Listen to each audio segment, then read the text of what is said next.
I love it. David Jolly. How many fights you done broke up? One time there was a fight in the boys' bathroom, and there was a teacher who came in and said, "We need a male to go in there to break up the fight." And I was the only male. I was looking behind my shoulder like, so I'm a complete pussy. So I don't fight. I don't break up. And I thought if I broke it up, they would start kicking my ass. Damn it! Yeah, I love you, Mark. You a good dude, man. Yeah. You all right with me, Mark? Oh, God, you are a funny motherfucker, Martin Phillips. This is great. This is great. So when the kids misbehave, is there something? Do you have something loaded up that you say or do to try to regain control? That's why, usually, it's going to be a bad class. In the office, it's like, here's our number. Call us if anything happens. And sometimes I'm like, okay, I'll call the number, but I don't want to call the number. And they call my fucking bluff, and then I'm like, oh, call. And I call a fucking answer. And I'm like, fuck. Yeah. Sometimes other teachers pick up and they go and yell at the class. And I'm just like, bitch in the corner. And it's like, thank you. And I'm just like, thank you, mister. So I fucking love it. Yeah. Hey, what's the worst thing somebody ever told you in class? Actually, they were pretty nice to me. I don't know what they say behind my back, but to my face, it's all been pretty good. So it's one time I didn't know this, but it was a special ed class. And Isn't every class? Yeah. I was like, I'm a student, okay? Damn it. Seriously, I'm the teacher.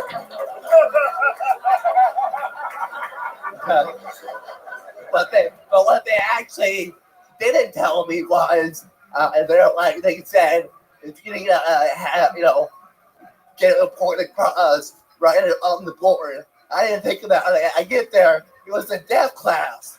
I had no idea. I was just talking my head off. And just staring at me. I was like, okay. Then the interpreter showed up. I was like, oh, okay. I was like, wait for the bell, guys. And I was like, oh, you probably never heard that bell. Martin, you're a fucking stone cold assassin. You might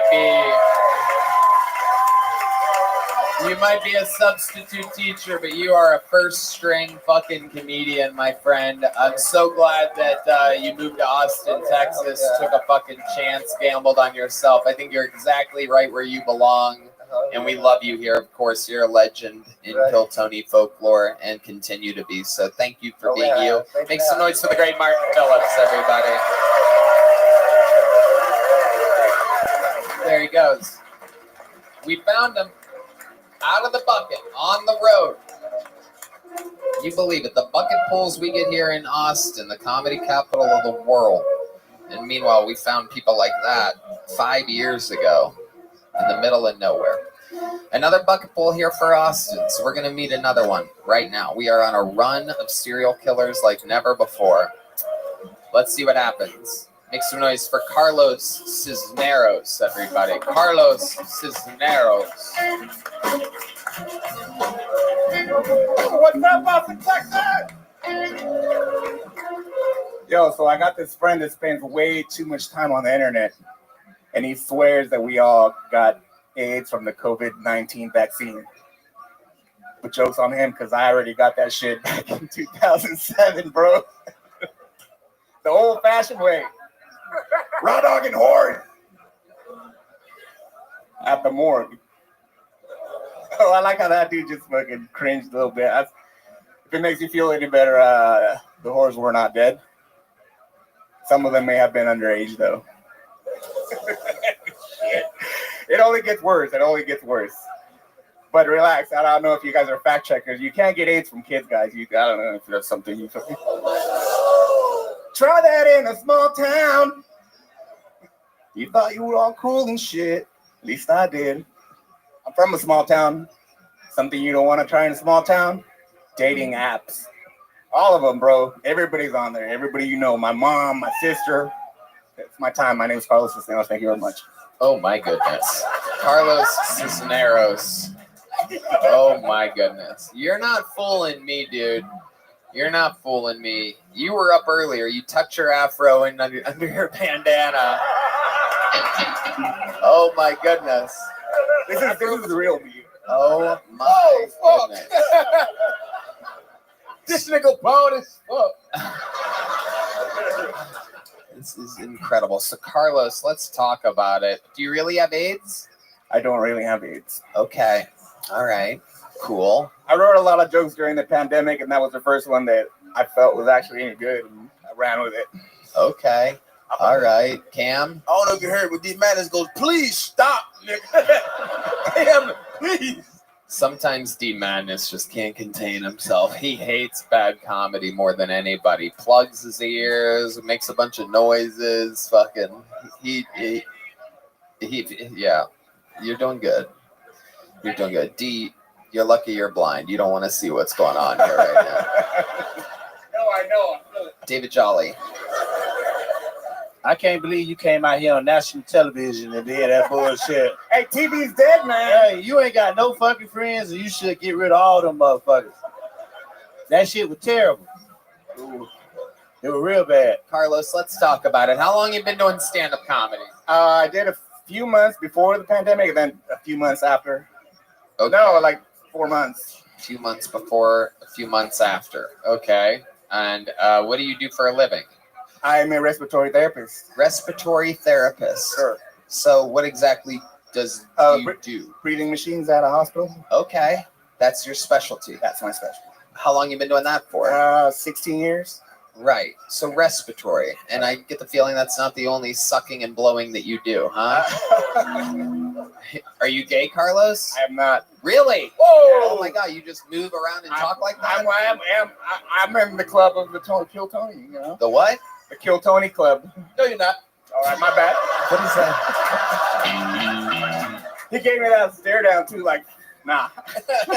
Okay, so you have a cowboy hat there with a bunch of signatures on it. What is that? It is I've been traveling to Austin for quite some time, even before the whole Rogan clique moved over here. And I'm a musician, so I've been getting signatures from the crowd and whoever. All right, what kind of music do you do? I Let me guess, do, like- death metal, jazz. I would say like a Jimi Hendrix, Chili Peppers. Yeah, You play guitar? I play guitar. You sir. sing? I sing. You sing and you play guitar? I do, sir. And you don't have AIDS? And I'm not gay. You sure you don't have AIDS? You positive? I'm sure. Are you better at music than you are at comedy? I probably am. You probably... Most definitely am. Okay. How long have you been playing music for? Since 1999. 1999. Matt Mueling, what do you think? You want to hear what this guy can do? Matt Mueling's willing to fucking let it happen. Let's see what happens here. Carlos. Oh yeah, we got a little bit of a... What's going on? We got a lot going on, huh?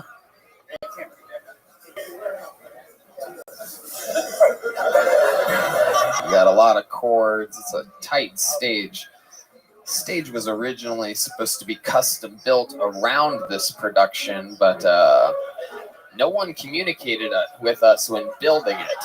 So that was kind of a thing. It was a decision by a little bit of upper management. Budget cuts. Yes, not communicate with us. Literally an unlimited budget, but they built it very small.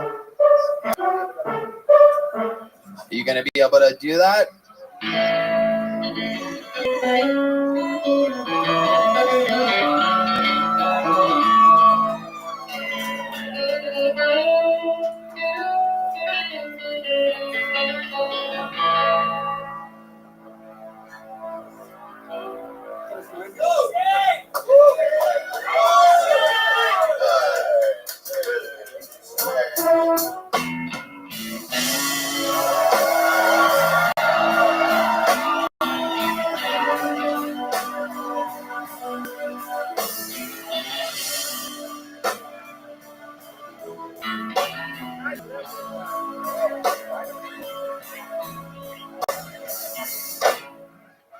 Used to spend my nights out in the ballroom.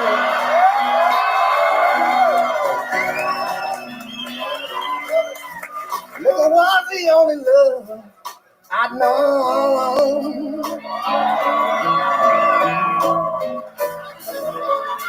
But you rescued me from reaching for the bottom and brought me back, being too far gone. Oh, smooth as Tennessee whiskey. You're as sweet as strawberry wine. You're as warm as a glass of brandy. I stay strong on your love all the time. Oh, yeah.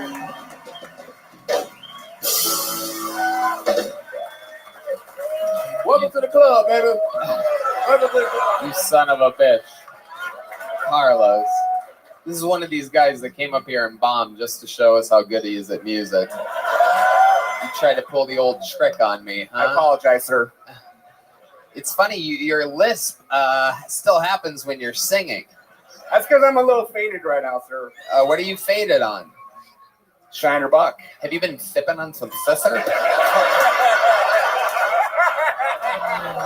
It's funny, like I started cracking up. You sound great, but there's a blatant lisp. Like, you're as sweet as Tennessee whiskey, as strawberry wine. There's so many S's in the song that you chose. It's incredible. There's only 2 chords. That's all I can remember at the moment. My goodness. Somebody get this guy a sarsaparilla, will ya? My goodness, I love it. David Jolly. Suffering sucker that was good. So good. I love it. Well, do you have like music gigs coming up or something like that? I'm trying to get it all started up right now. Yeah, I think you would kill on 6th Street. Some of these bars that people not as good as you in the daytime, late at night, we could use. They could use someone like you. You like playing music? I love it. You live for it.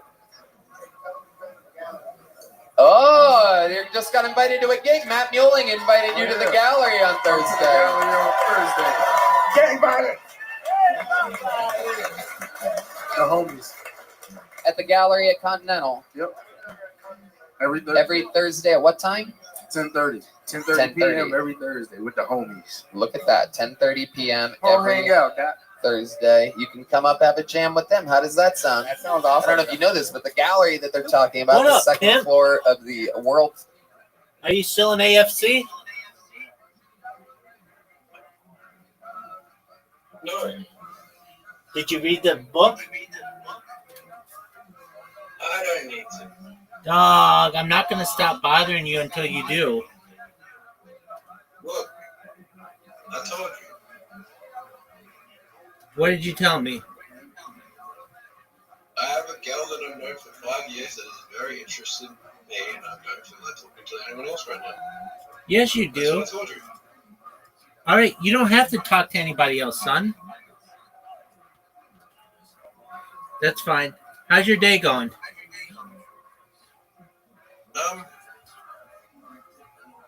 Okay. Okay.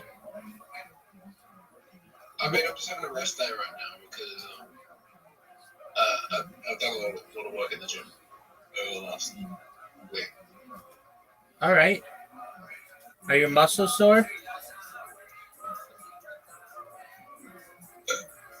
No, not really. Okay, so you're resting from Not your that long. you're resting from all your rest? Sorry? Are you resting from all your rest? No, I went to the gym yesterday. Okay, but your muscles don't hurt. Okay. So are you in love with this chick?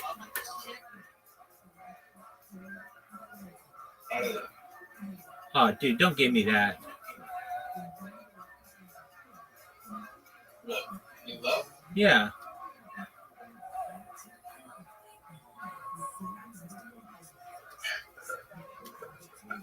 I like it a lot. I can't say I'm in love with someone that I've met. Yeah, no, I get that. But you dated other chicks, so you can't be that in love with this girl. No, just saying I want guys. That time.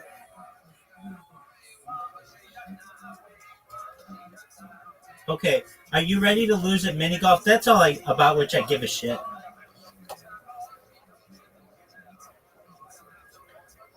Big dog. I didn't look. I didn't realize until now how much she liked me, right? Because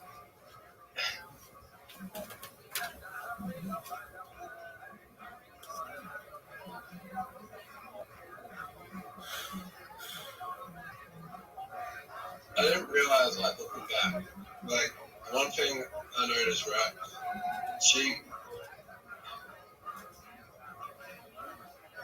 When I met her, she was overweight, and then she lost a lot of weight, right?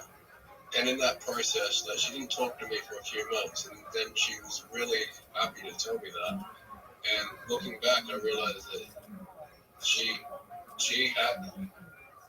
needed that confidence to talk to me. Like, she needed to lose the weight so she could have the confidence to talk to me.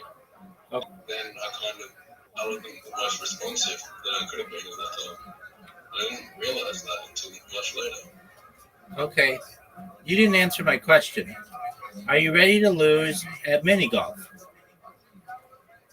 Yes, Just what I'm talking about, Sue.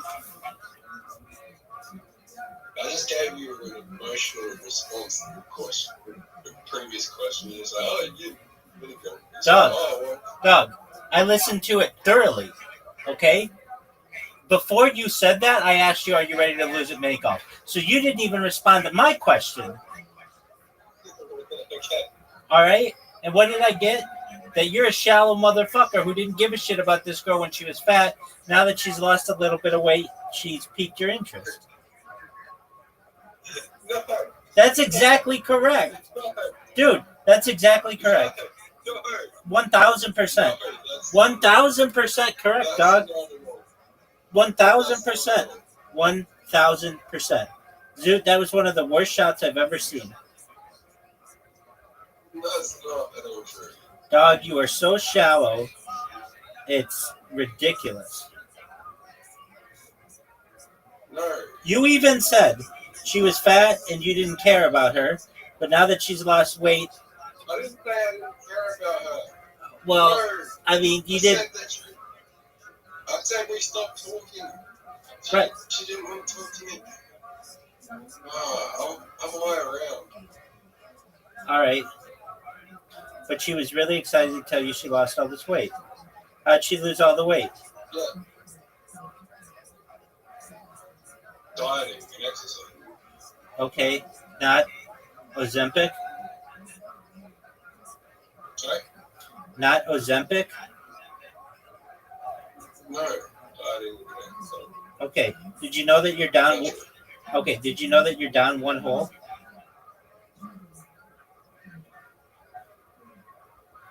Were you aware that you're down one hole to none?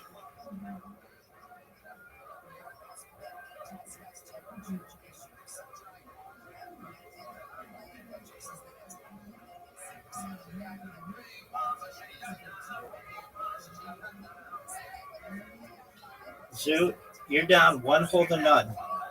Oh, you got fortunate with that shot. That was a 10 out of 10.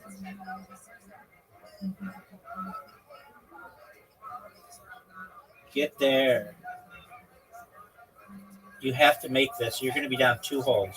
Right off the bat, dog. You're down 2 holes in a row. That was a good shot. That was a 9 out of 10.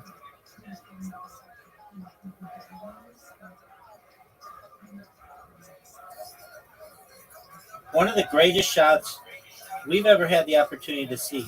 Maybe not. That was bad, actually. Sucked.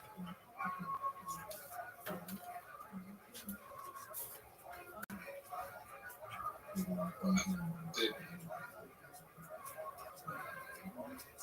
Rabbi, sorry.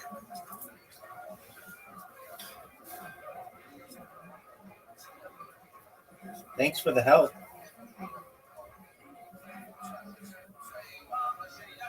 Look at this shot. Zoo. Just absolutely gorgeous shot. You have a big shot on your plate. Are you satisfied with that shot? And Rabbi, one day I might bring this girl in here to talk to you, so you better be nice. Dog, I'm always nice. You weren't very nice before. What do you mean? When have I been mean to any of your friends? No, you're mean to me. You call me shallow. Yeah. Well, that's because you are shallow. No, it's because you don't. Dude, you know that you didn't really care about this chick that much when she was a fatty. But now that she's gotten her shit together, you're very much more... That's not true at all. Dog, you even dated other girls. Yeah, because I didn't. Let me just ask you this. Did this girl get smoking hot, or is she just attractive? What? Did this girl get smoking hot?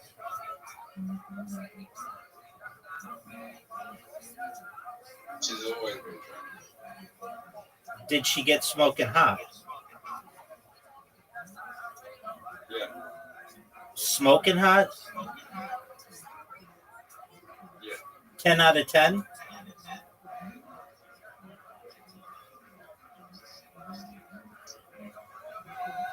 I won't give anyone a 10, but pretty close. Margot Robbie hot?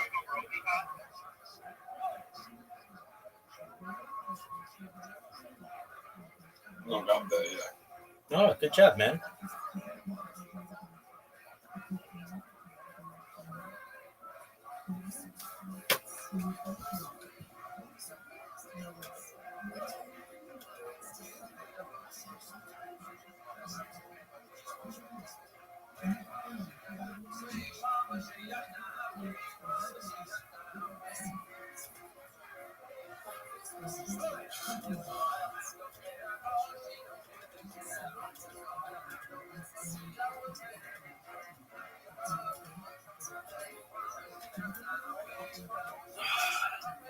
You know this is my best hole.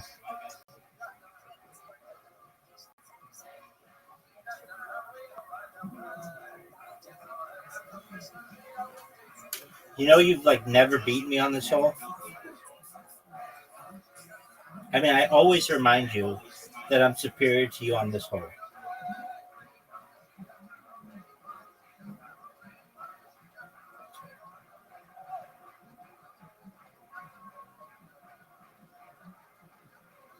That was an amazing shot.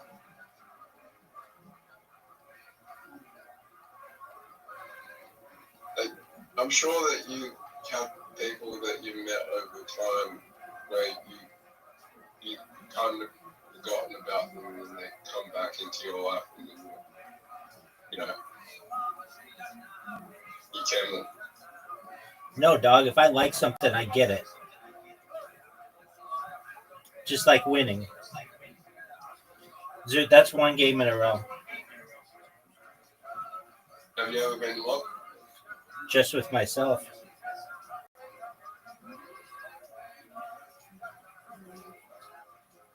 You ever lost them?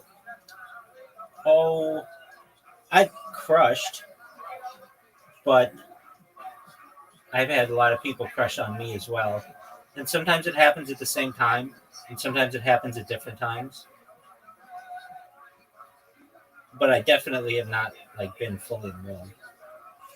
And oh, dude, you just had an amazing shot.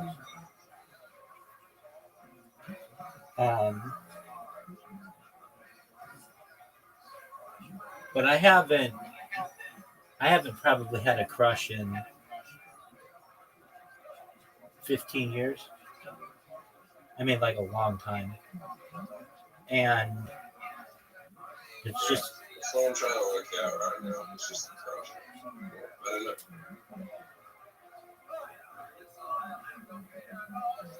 I mean, I had crushes when I was like growing up, but then I just figured out what I wanted. I got better with girls, and then I didn't have to crush anymore. They would just like me when I liked them. But I didn't always have it figured out. Just like in this game, you need to make this putt. And if you don't, you're going to be down a hole. I, on the other hand, am already up a hole. So, like, you have the crush on me, at least on my score. All right, here we go, big dog.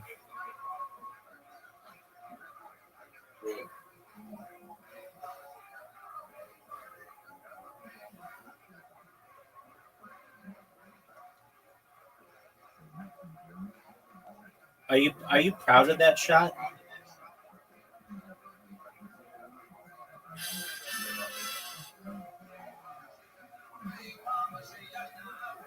Zoot, you're down 2 holes to none. It's like you're not even focused. You have to realize, dog, this is Squid Game.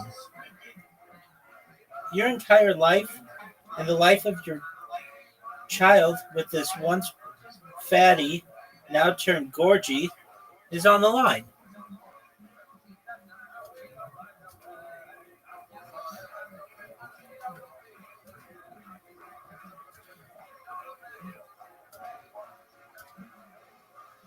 Oh, nice shot. Zoot, you fucked me, dog. You know that? Dog.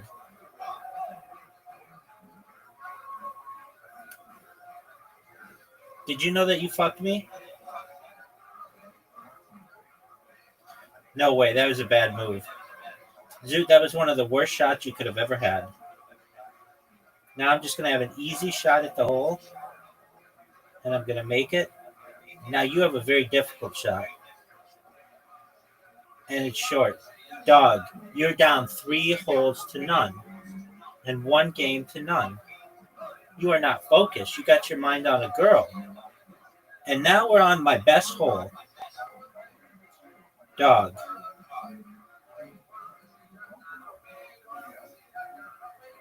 If I were you, I would try to go the short route. Yeah. But just like, don't hit it that hard. If you have a good drive, no, it's not. If it would have been short, I'll tell you what. That's a perfect shot too. dog. That was a perfect shot. Yep. Okay, all you need But to this do, is a great shot. dog, what are you doing? Now this is just garbage thinking. Zoot, your head is in the gutter, son.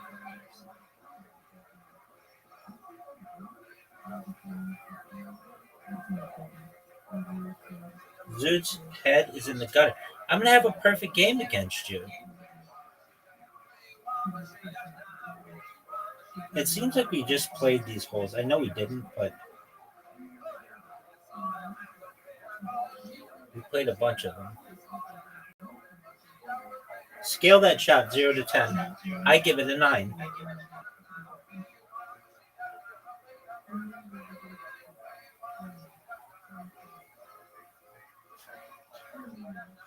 Oh, Zoot. Zoot. Zoot, you got to get your head in the game.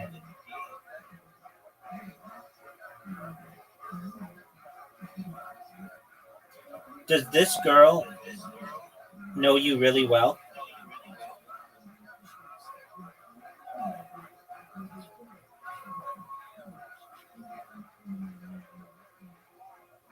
What do you mean? Like, does she know about your family? Does she know about, like, or do you keep that stuff? No. Okay, so you keep that stuff private. For now. Okay, that's fine.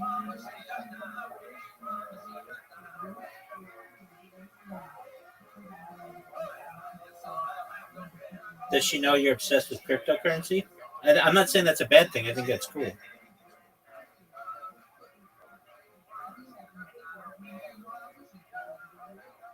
She knows I make money from it, yeah. All right, cool.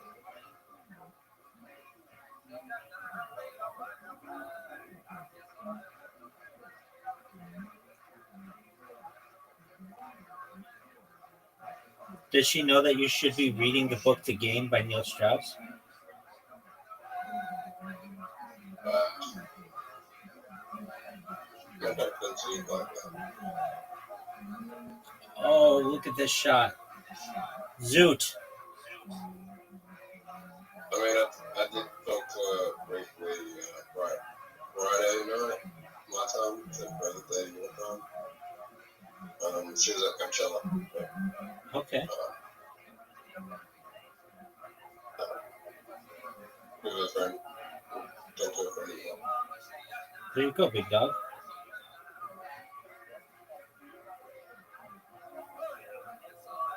Look at this shot. Oh, I almost hit.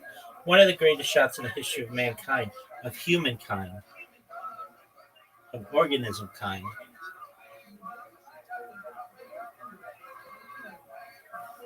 Make this shot and stop me from having a perfect game.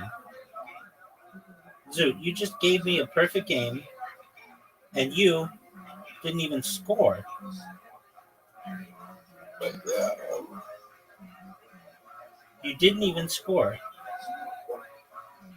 from the all those things, I'm sure she'd kick it for me, but because I kick it for her.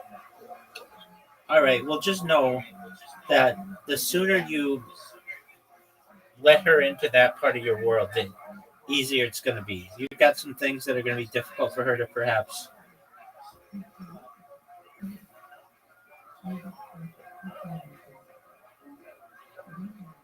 contemplate, and she may have the same. I'm moving out of this place soon. I'm buying my own place.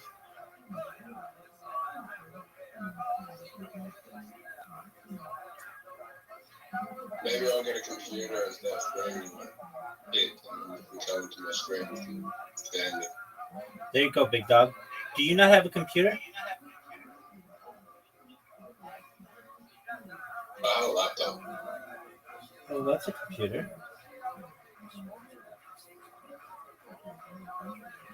Yeah, but I'm in my kids' day where I can stream.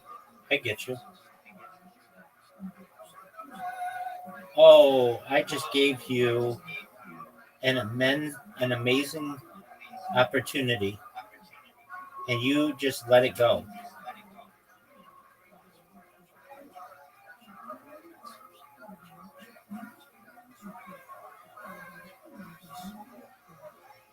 Oh, thank you.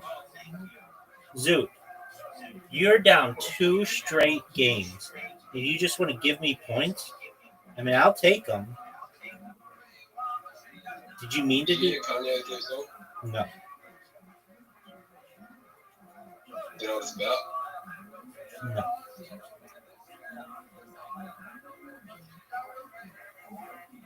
It's about him sucking his cousin's dick.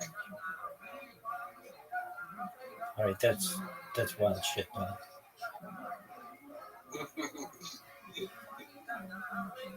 He came out with a tweet in the song. He came out with a song saying that, and tweet saying that when he was 6 years old, he introduced his cousin and him to pornography magazines, and they started acting out, or they saw him in the porn magazine, and he started sucking his cousin's dick from 6 to 14.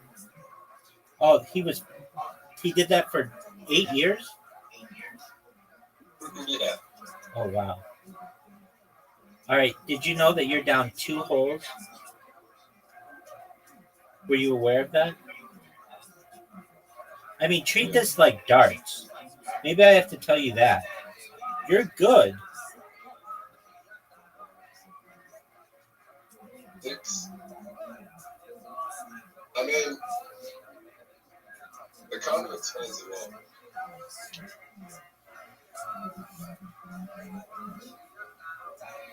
Oh, and his cousin's in prison from murdering a pregnant woman as well.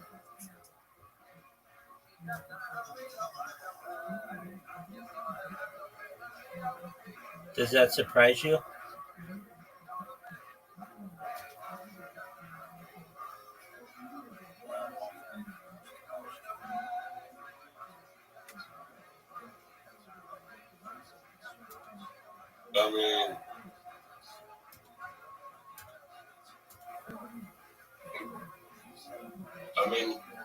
I mean, he's gay, so I don't think he wants prison too much.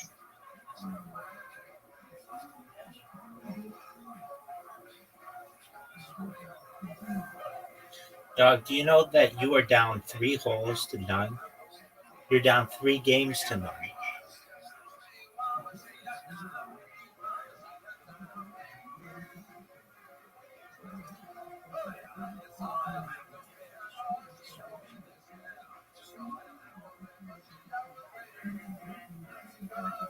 Slow up.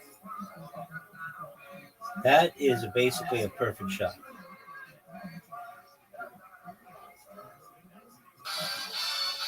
I'm sure.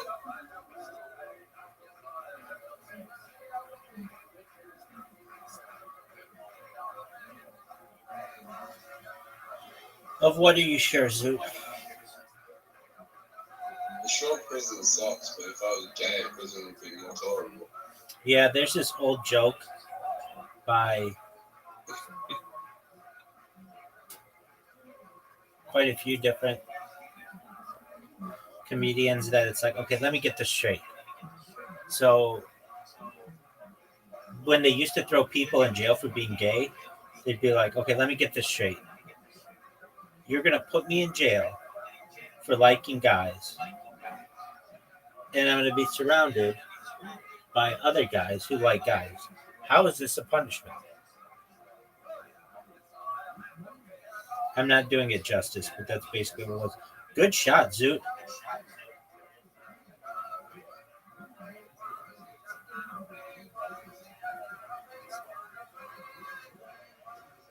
Well, this could end terribly for you.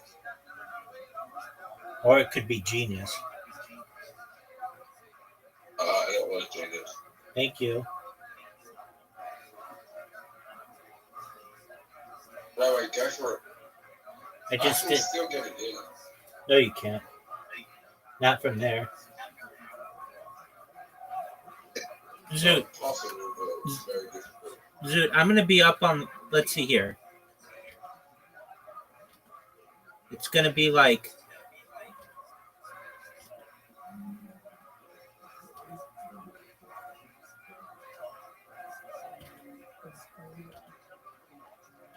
Hey, Rabbi.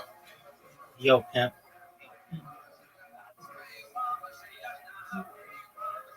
You know how to watch movies on stream. I can watch them on my phone. Or I can watch them on one of the other computers, just with headphones.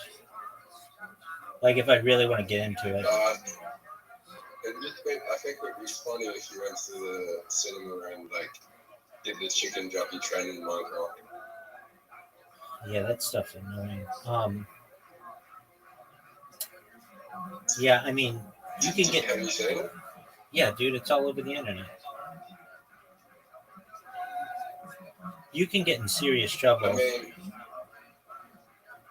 yeah, I work for the cinema. If I saw something bad to clean up that mess, I'd be pissed. Right. What are your thoughts on being down? You've lost 10 straight holes, and you haven't even tied. You haven't even scored a point. That's really bad, Zoot.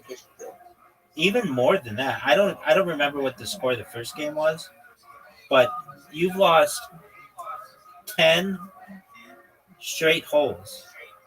I'm not saying that's a record, but it's pretty amazing. I just want you to. You don't have to win a whole hole. You just have to not lose every single hole.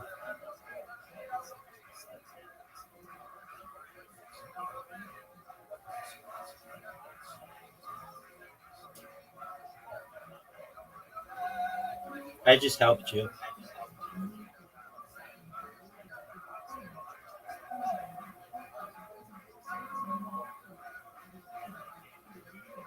Are you happy with that shot?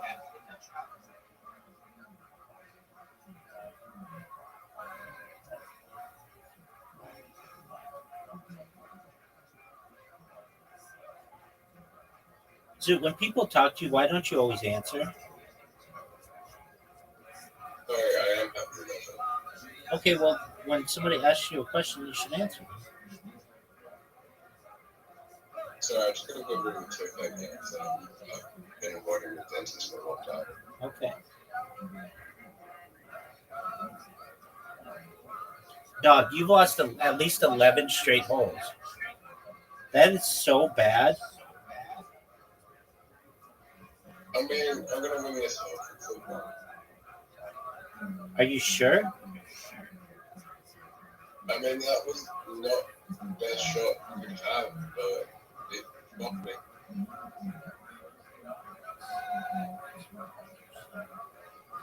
That was the worst shot you could have, right?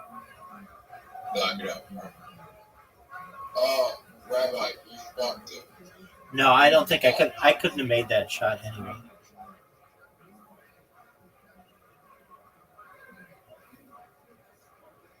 I didn't.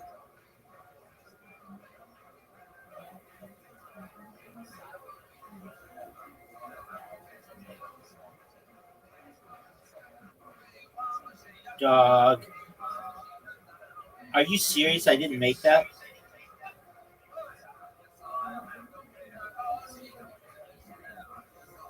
Make it, Zoo.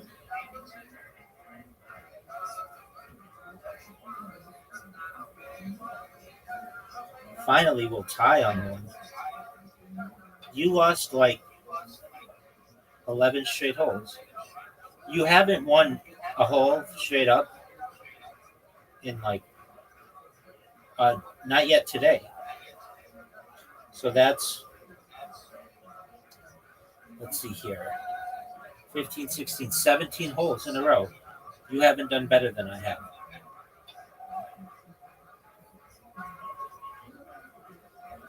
"17 straight holes, Zoop."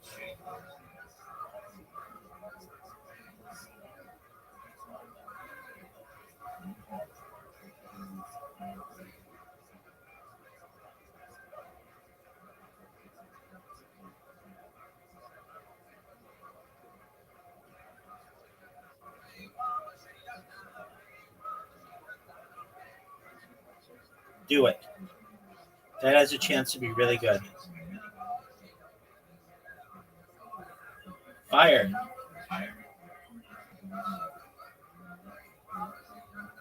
Water bomb?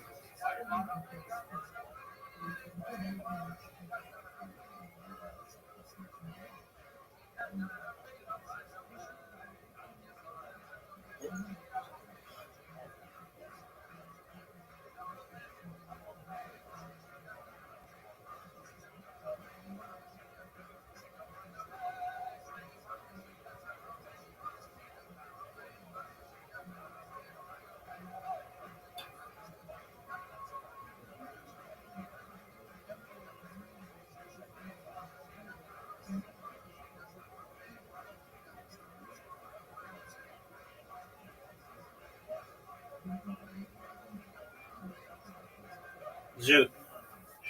I've won. I'm going to try to win 20 straight holes against you. Or at least prevent you from winning on 20 straight holes.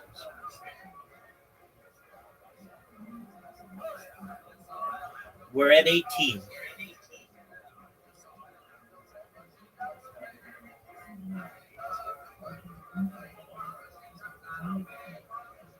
Oh, that was not good. Zoot, now's your chance.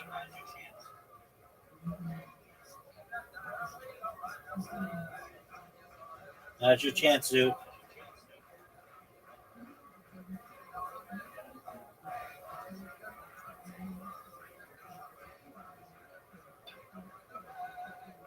Oh, Zoot, now's your chance. Get it. Good job, Zoot. Get it. Get it. Score. Get it. Make this. No. But you got it. You got the win. Good job. On the 19th hole. All right. Now go for the tie on the win. I'm really bad at this hole. You need to have like a bunch of good shots in a row, and I just never do.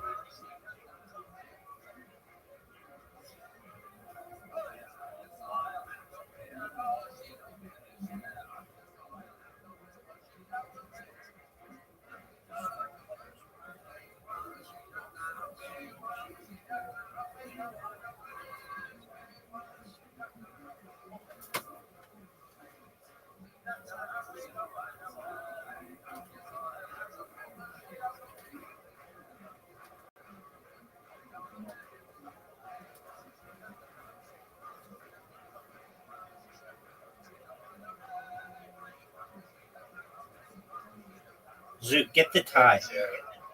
Get the tie. Get the tie.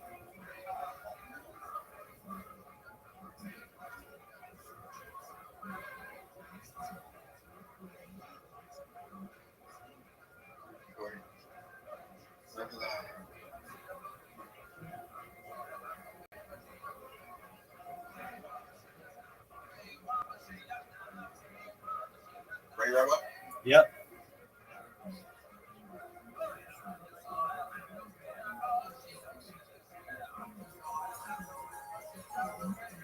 Oh, that was a great shot.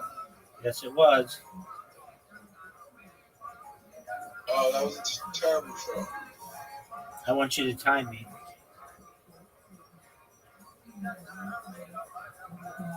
Terrible shot, terrible shot, terrible shot. You can get it in this shot. And he fucks it. Can I get it in this shot? Yes. And I think I will. You need to make it. You need to make it. Oh, fuck me. Hit it. Get it in. Are you serious? Are you fucking serious?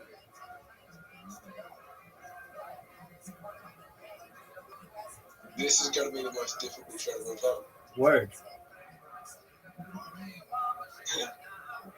What do you do? What would you do here? What you're doing? Go there up No. or down? Down. There you go. Nice shot. You got it. You tied. Beautiful work.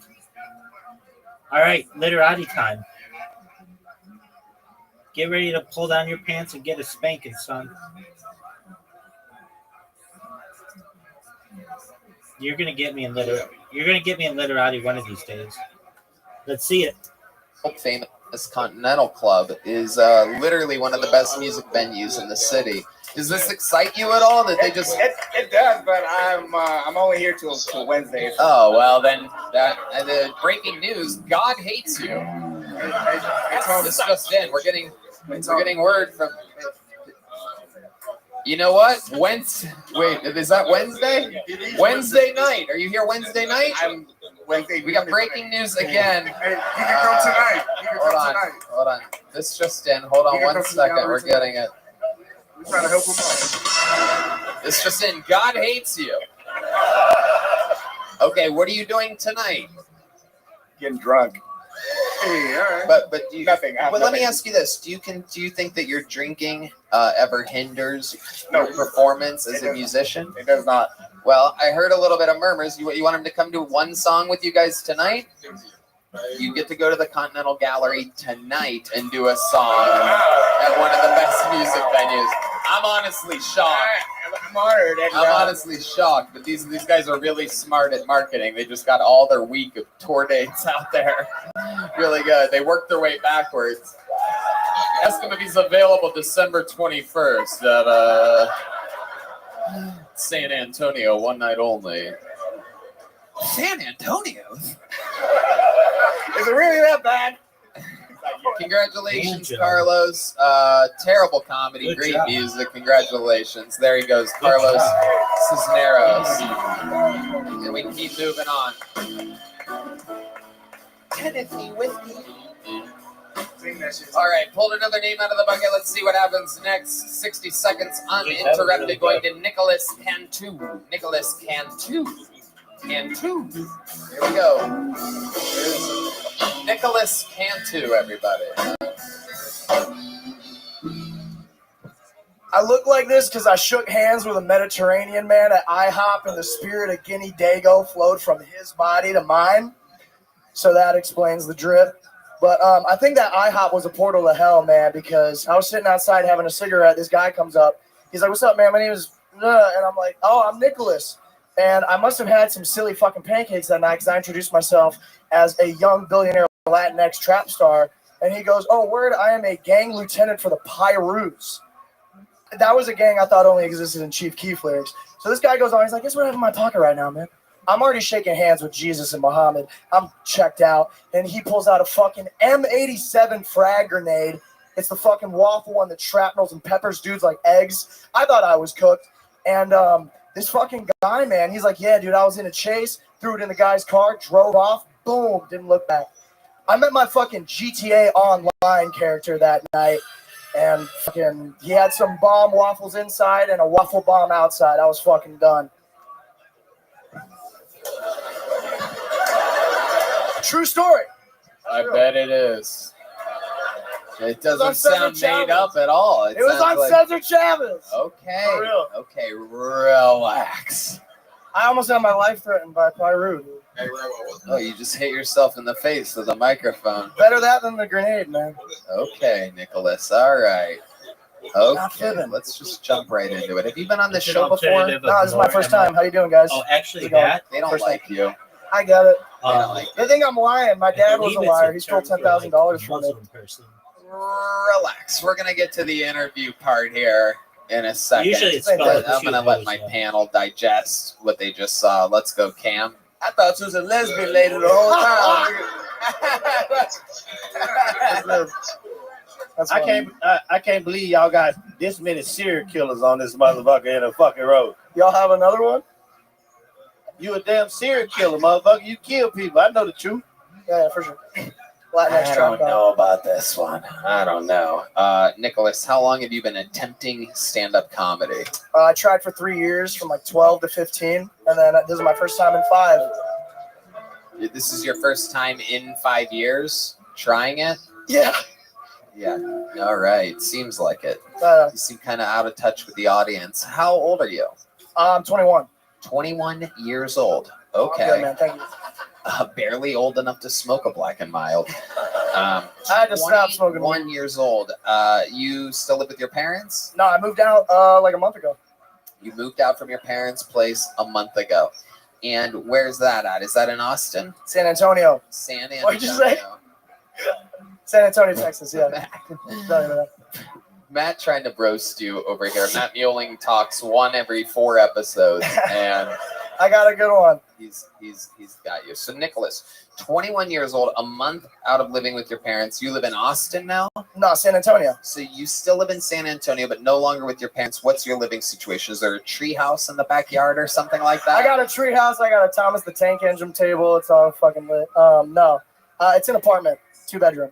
2-bedroom. By yourself? Yeah. How do you pay for that? I'm an actor. Okay, what have you been in that we would recognize you from? You watch that Seth Rogen Ninja Turtles movie? Oh God. No? Yes. Really? I know you did, Cam. I was Leonardo. I was the blue guy. Oh, Bandana. fuck. Yeah, bro. Don't get me up yet, nigga. Oh, Well, you got to see a backflip yeah, or man. something. Yeah, was you for real? Yeah, bro. Yeah. Wait, Seth look Rogen, this up. Ice Cube, Maya Rudolph, all those fucking guys. Oh, for real? Yeah, yeah. Fuck yeah. We're getting a sequel. Yeah. Rob your ass, nigga. It's beautiful. You got money, bitch. Hell yeah, dog. I like that. Was a good movie. Huh? Do what they were saying. Do what they were saying in the movie. Do the line. Oh, dude, it's just my voice. Like, No, I what do you know. want me to say? What do you want me to There say? he is. No, this is true. Are y'all Right at the- IMDbing me right now? Yeah, Fuck, you're I right didn't right at the top of the cast. I did not know it was this serious. Bro, that's crazy, bro. Hell yeah. Thank you, You're a man. horrible comedian, but you're You're a good actor. actually- Thank you. I try. I gotta find one thing and stick to it. So Hell, I really enjoyed that movie, nigga. Hell yeah, that's thank dope. you. I appreciate it, man. Look at you, The Walking Dead. You were in The Unicorn, The Good Place, Skull Island. Wow, you have an unbelievable resume. I started when I was This is 7. it. We haven't seen this in a while. Remember, in LA, we used to have unfunny actors on all the time. It's One of the been worst- forever since we've Thank God had the an writer's strike is absolutely untalented actor. I'll This just is what say- actors are like, everybody. They're eccentric. They are completely out of touch, but casting directors find them charming. If you're in a room alone with them during the day and you're like uncaffeinated and bored, someone like this comes in and you're like, well, they got it. They get like big things from just sitting around, but the people making those decisions are boring and untalented themselves. It's a machine. But this is what it's like when they're in front of real people. This is how completely uncomfortable and weird I was it is. homeschooled too. It's bad for me, bro. And I think I'm autistic. All child actors were homeschooled. Autistic homeschooled actor. You're not really autistic. I think so. What's the test No, like? Anybody no. know? You can't just because you're homeschooled and weren't socializing around people, that doesn't automatically make you autistic. Do you know what stimming is, Tony? What? Stimming? You know what that is? I'm not exactly sure how I would spell what you're saying, but You want the spelling bee? STIMMING. It's kind of like tics with people with Tourette's. They just kind of like spurg out for a second. Yeah, I don't know if you saw. We had Martin Phillips up here earlier. Nah, I don't let you watch I'm from pretty sure he's stimming all around the building right now. That's stimming, my friend. Yeah. Whatever you have is I don't know what he's moving on, but I play air drums as my stem. okay. And I play real drums also. You play real drums? Yeah, All did y'all right. just let the last guy play guitar? Yeah. That's so crazy. How long have you played drums for? Had a stint when I was 6. What did you say? When you were 6? When I was 6, I played like one lesson, and they tried to teach me Billie Jean, and I couldn't get the timing down, and I quit. And then I started back up again at 15. At 15. And you've been playing since you were 15? Yeah, pretty much consistently. Okay. Like punk blast beats. You know, I don't know if you know this. Are you a fan of the show? Do you know where you're at right now? Because on the show, if someone says they can play drums, we have a historical event called a Mexican drum off. Hey, Unfortunately, Michael Gonzalez isn't here tonight. But you could be Mexican. okay, John Dees actually has a great idea because it isn't a true Mexican drum off, because it turns out tonight we have a nigga playing the drums. Settle. Wait a minute. Wait a minute. 50 Cent, yeah. No. We have a well-fucking black man playing the drums right now. Not a nigga. You said, It's come full circle. Tonight we might have an actual teenage mutant nigga turtle. winning the drum competition. But John Dees came up with an even better idea. What we got? And normally it would be drum solo versus drum solo to become the new drummer of the show. But I can get hired? like I mentioned earlier, Daniel Watson isn't the full-time drummer of the show, so we cannot give away Michael Gonzalez's job. But Without John a proper Dees, fight. brilliant band leader that he is, here with us since our first episodes in Austin, Texas. He has actually decided the entire band, and we've gone through a process together of creating the beautiful, beautiful symphony that happens here. Came up with a great idea, which is, instead of you competing in a drum solo battle with the great Daniel Watson, instead, since it was such a challenge to you as a kid, we want to see if you can now do the Billie Jean thing that you couldn't do before. All right, for sure. So, Sure. Daniel, if you don't mind sharing your... No, don't beat him to it. We know you can do it, It's a little asshole. These Austin musicians are just show-offs. We know you can do it, professional musician. Live We music want to see battle. if this fucking little Stranger Things tweaker can do it. I'm geeking hard in the upside down. That's What? what it is. I'm geeking in the upside down. That's the like alternate universe shit they got going on. Wow, the casting Lord? directors love this shit. Okay, let's let him step in. Make some noise for Daniel Watson Daniel sharing Watson! his drums. Daniel Watson literally has drumsticks tattooed on his arm. I mean, it is unbelievable. Okay, here we go. Trying the Billie Jean. You guys, how does that start? Does it start with drums? Or does That's it what I'm start with- talking about, starts with you baby. guys? Can't stop, Starts with won't drums. stop. You ready for this? The tempo's got to be right. Dee's literally just said the tempo has got to be right. Ladies and gentlemen, how old were you when you couldn't do it? 6 years old. That microphone's not on. 6 years old. We got Red Band hitting Black and Milds over here. All right. Okay. Ladies and gentlemen, this is it. Billie Jean, he couldn't do it when he was 6. He's 21 years old. 15 years, almost to the day, in which he couldn't play Billie Jean. And here we are, live on the #1 live podcast in the world. All the pressure in the world. Was the last time you attempted this when you were 6? Yes, indeed, was the answer that he said on the unavailable microphone. He still is hoping and praying that it's That on. talks to the band. Test, 1, 2. Ladies and gentlemen, here it is. Billie Jean with Nicholas Cantu. 1, 2, a 1, 2, 3, 4. Same, baby. Now I have to shut you off.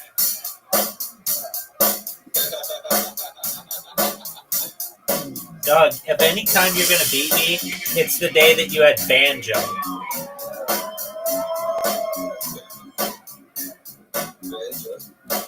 Yeah, you had the word banjo. Seems a little slow. David Jolly on the vocals. Billie Jean is not my lover. Oh, he stopped playing. She's just another. Whoa! Oh shit! My God! Look at this. Okay, drums brought to you by Adderall. I think he failed at that though. That was a little bit slow. Am I right?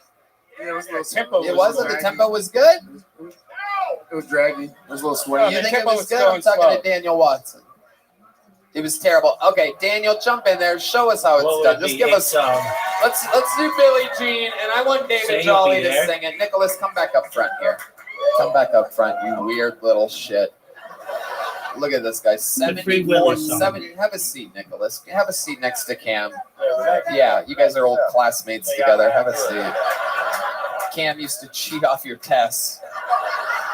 Look at this. Absolutely adorable. 74 pounds. Nicholas Cantu. Sopping wet with Definitely rain born boots on. prematurely. The This Free is Willy Billie song. Jean in the right tempo, in the right timing. Daniel Watson back on drums. A 1, a 2, a 1, 2, 3, 4.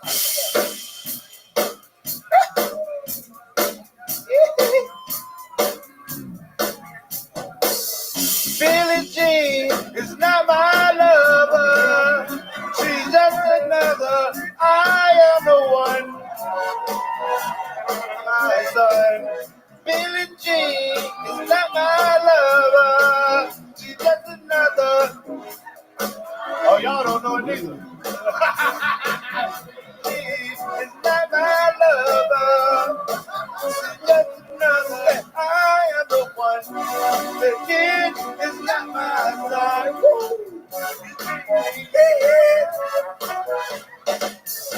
My God. This show is out of control. Killed it, man. Killed it. Yeah. It was short, but it was sweet. David was about to pull your hair to get you out of the seat. Hey, it's Wow, David, that was horrible. hey. Why did you nominate yourself to do that? Hey, You don't even know the words to that. at all. Started way early. It sounded like a good idea at first. You know what I mean? I should have Googled them bitches right quick. Goodness. pulled up the If you lyrics. ever sing like that again, I'm calling your probation officer. I Hey. swear to God. That'd definitely get me violated. Speaking of getting violated, let's talk to molestation victim Nicholas Cantu again. I missed Weinstein, bro. I'm so mad. Nicholas, are you working on anything else? What else do you have coming? I mean, you literally have a crazy resume. You've been a child actor since what age? She's 7. 7 years old. Are your parents like tough on you? I grew up with a single mom, San Antonio. My dad, again, he stole $10,000 from me. Right. He also hit me for the first time this summer. It's what spurred me to get this tattoo, and then I got another one up here. Okay. So yeah, real child actor shit going on in my life. I'm playing it by the book. Because now we're getting into interesting territory. Single mom. This is what I should have talked about. Okay, yes, absolutely. This is what you should talk about. The things that make you different and interesting, and specifically you, is exactly what stand-up comedy is all about. So, as single mom, do you have brothers or sisters? 2 brothers. I'm the middle kid. Okay, are they actors as well? Your mom? No, they don't fuck with that shit. But acting is something that you wanted to do? Yeah, man. I watched Diary of a Wimpy Kid movie when I was like maybe 6. And what was it? The Diary of a Wimpy Kid movie, based on those books. Okay. They had a little book that detailed how they made the movie, and I read that shit, and I was like, that looks like something fun. So. See, this all makes you so much more likable and endearing now that you're talking about your real self.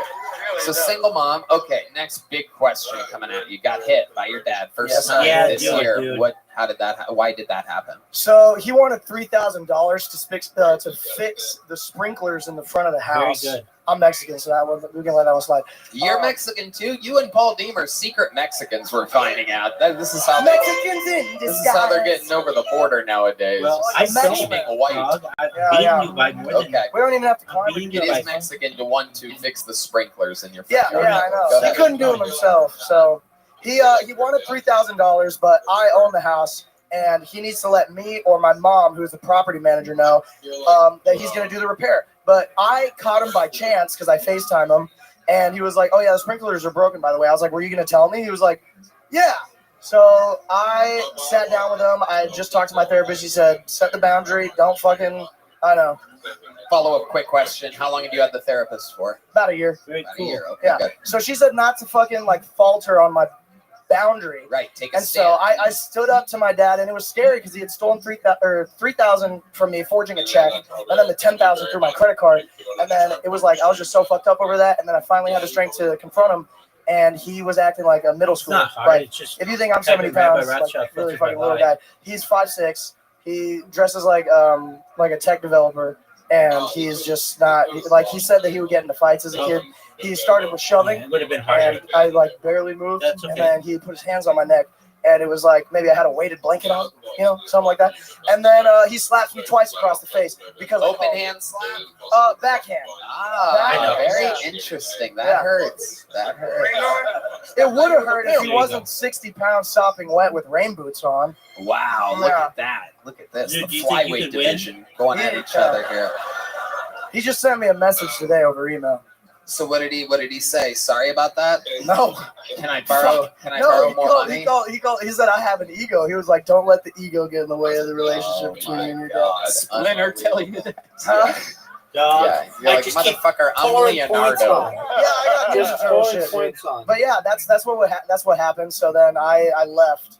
Wow. I left the house, and then I went to New York and Chicago. I saw my friends, and I was Spending that Teenage Mutant Ninja Dude, Turtle. Dude, I was actually like going through a manic episode, Yeah. and I think I spent maybe $20,000 on clothes. This is all from that. Yeah, amazing. I love it. David Jolly also has spent 20,000 of your dollars on clothes. That's dope. You got the Apple thing. That's Hey, dope. what's your favorite drug? My favorite drug? I don't know if I fuck with drugs, man. I just like cigarettes. That's it. I used to smoke weed, but ever since I stopped, it turned me into like a superhuman because I'm like much more on my feet. I feel like I'm gonna be a better actor because of it, and also like I freestyle now.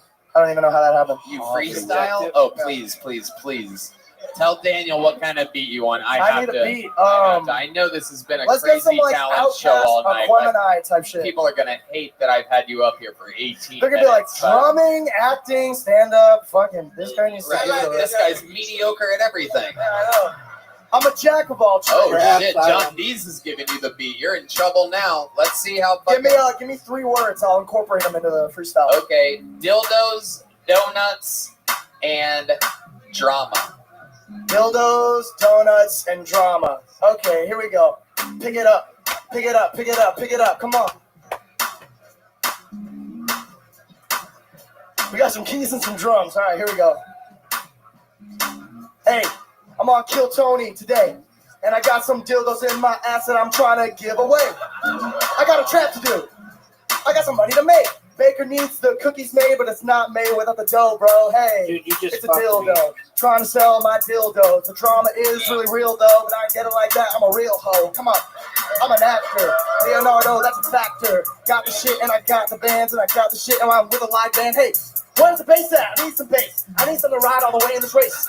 Let's get it back. Come on, baby. I'm gonna hit your ass. What was that last word?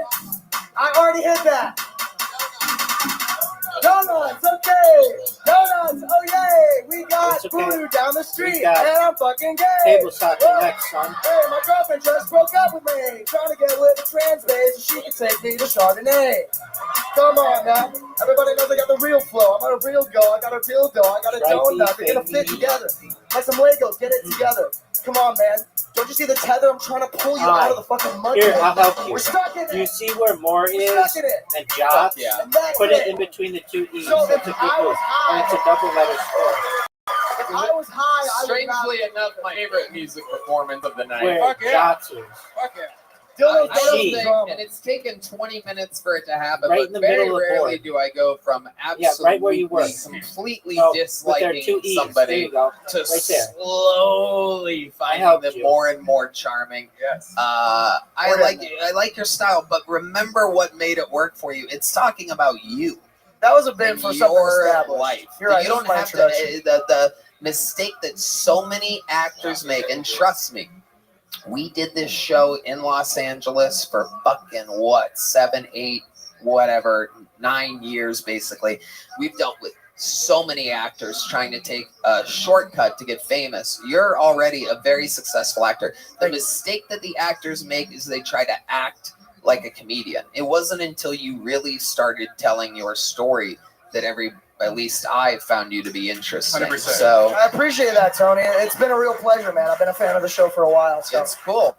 Very I'm cool. very glad But that do I'm up here. Next time you write for stand-up, write that shit. Yeah, write about that's your dad. a- Write about being a child actor. People aren't gonna be turned off by you saying you're a child actor. It might take a second for you to win them back over, but once they realize that you're being honest and real, it's gonna be good for you. As For corny sure. I as this appreciate that is. advice, man. Serious. Did you ever serious act? take. Were you ever an actor? I mean, it's easy for me. you You haven't know what I mean? You just got it like that. Catch me, Judd Apatow's HBO's Crashing. Okay. Hell yeah. No big was that, deal, but no one knows about it. TV's dead. So true. That's why I'm running a YouTube channel now.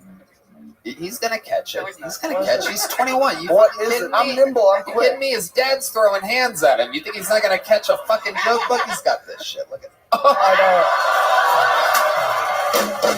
know. What is this? Oh my god. I should Put this on put the- the mic up. This goes to the highlight reel of Red Band being right about something. For those of you that have been fans of the show for a long time, you know that highlight reel is about 12 seconds long. And this is going to be 18 seconds I'm staking long my now. claim. Uh, God damn, man. Whiffed it. You should put the mic up. Nicholas, I want you to continue to sign up for the show, and you figured out the trick here. Write about you. Write about stuff that only you can talk about, your perspective, and fucking do it. You got a gel blaster. Go shoot your little father with it if he tries to fuck with you again. There goes Nicholas Cantu. And the new Teenage Mutant Ninja Turtle movie, it's actually really good. Check out the new Teenage Really Mutant appreciate Ninja Turtle your movie. He's literally listed above John Cena on the fucking IMDb boards. Kind of It's me, crazy. Paul Rudd and Cena, baby. That's right. All right, take number it easy. 2. Y'all have a great night. Thanks for having me. Tony, Nicholas appreciate it. Cantu, everybody. 21 years old. He's probably going to be famous, more famous than all of us for the rest of our lives. Literally has a crazy resume. People like that act forever. He's going to be an actor forever. Oh, yeah. He's probably going to play like Little Batman one day or something. All right. Batman baby. What did I do here? Is this the next one? Did I drop a name? Wasn't there? Nicholas Oh, okay. Cantu. You guys having fun out there? All right, pulled another name out of the bucket. Make some noise. We've spent way too much time with fucking Nicholas Cantu. Yeah. But if you tell me your father just hit you for the first time 13 minutes into your interview, you kind of get an extended interview. Smart move, very strategic. That kid knows how to work show business. That's why he's been an actor since he was, what do you say, 6? 7. Makes noise for your next comedian, Spencer Boone, everybody. Here we go, Spencer Boone. You guys having fun out there, huh? Seems like we're losing some energy. You guys all wish you were child actors? You guys okay? Make some noise one more time, good and loud, for Spencer Boone, everybody.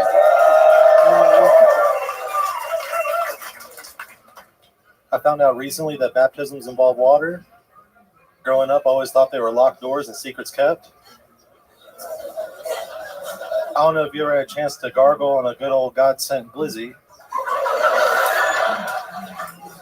Who knew holy water was so viscous?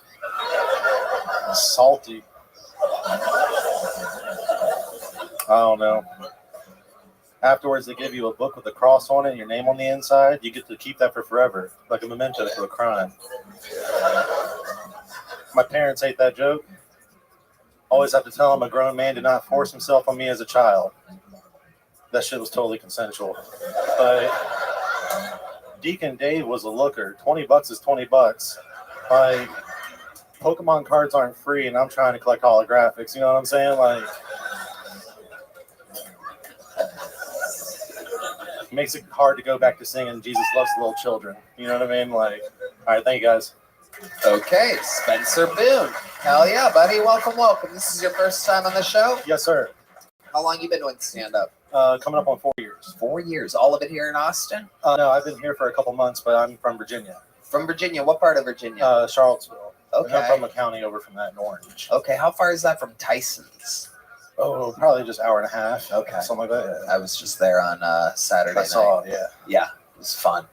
Sold out Yeah. 2,300 people, but who's counting? You know what I mean? Anyway,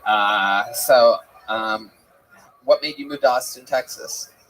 This show, the comedy scene, being able to get up more than, in a week and a half, I get up more than 2 months at my old place. Absolutely. Like a week. A fun fact is that, it's the same way, you hear that about Virginia right now, but it's the exact same thing going on in Los Angeles, in New York. Like, they're the veterans that have a foothold there in those cities aren't going anywhere. They're scared to death to leave those places. So they have those spots. So like a Jet Ski Johnson or a Wineshank or a Kim Congdon, these people that are trying to come up on these scenes come here and they can do 13 spots in 3 or 4 days. Whereas in LA, you're leaving avails, but they have, fucking diversity and tons of actors, people that they have to get on stage. You know what I mean? It has to be an eclectic crew in these blue cities now. And look at you. You don't fall into any diversity whatsoever. Hot topic manager. You know what's interesting about you is that you seem like you would be an actual fan of death metal jazz music. Yeah, 100%. Yeah. What do you do for work, Spencer? Right now, I'm looking for more work. Do little part-time stuff, like part-time gigs on like an app, or I do a thing where I check parking lots, but I don't write tickets. I just kind of scan them. You scan what? The parking lots? I get paid to scan license plates through an app. Oh, interesting. Yeah. Interesting. Table soccer. Hey, So yeah, go ahead. And you find this? You the one that find niggas? You I can if I want to, but most time I don't. Hey, nigga, fuck you, man. Hey, What? yeah, cause they caught man for 400 in the city back. Oh in no, Orlando. this ain't nothing like that. It ain't nothing like that. Like it's only select parking lots, and they have like 40 signs that say, "Hey, pay to park here." You think I'm gonna pay? So it's kind of on them. I ain't paying for shit, nigga. Zoot, I just love your set, good sent set. you I an like what you do. invitation. Oh, I'm sorry. And Zoot, I'm not proud of it. just I'm not proud of it. If I sent see you somebody an invitation, sleeping in their car, I'm not gonna write them a fucking ticket. You know what I mean? Like I'm not a dick. You hear that, David Like- Jolly? I sent you an Hey, invitation. fuck you, Tony. Fuck you, asshole. I got a goddamn residence, motherfucker. Kiss my ass. A residence. That is such the words of someone that fucking doesn't. I ain't got. I don't have a fucking car. How I'm sleeping in the motherfucker. You know what I mean? I'm the thunder from down under. Describe baby. your residence more to us, David Jolly. Come on. It's a four bedroom. I'm the bedroom. thunder. From down all under. right, let me shut the fuck up. While I I'm say the thunder. I'm just be From quiet, down right? That's the best I'm the medicine. thunder. From down under. Oh God, I'm you the fucking thunder crack down me up, under. David Jolly. Just a reminder, David Jolly has the new Gang Violence shirt available at boneside.com. A new podcast called I Know You Fucking Lying, a very long title. That is the actual title. I Know You Fucking Lying. I said, that's the name of your podcast? He said, IKYFL. I'm like, okay. Everyone's going to totally remember that. I Know You Fucking Lying, and the Gang Violence tour taking place now. Not to be confused with the new Cam Patterson shirt selling out everywhere at killmerch.com. Comes with a free rock. And his Look at new this shot. YouTube show, Dude, Cam and the Whites. Am I dude. saying that right? Hell yeah, Cam and the White. Look at Cam this and the shot, Whites, dude. where Cam talks with white people That's what I'm about talking about. both White people white shit. and white people shit and compares it to black people shit. No, I do white people shit. Like I went rock climbing a couple days ago because I like that. Yes. Hell yeah. Yeah. And you do it, and they get to see the perspective of a Of a nigga. Yeah.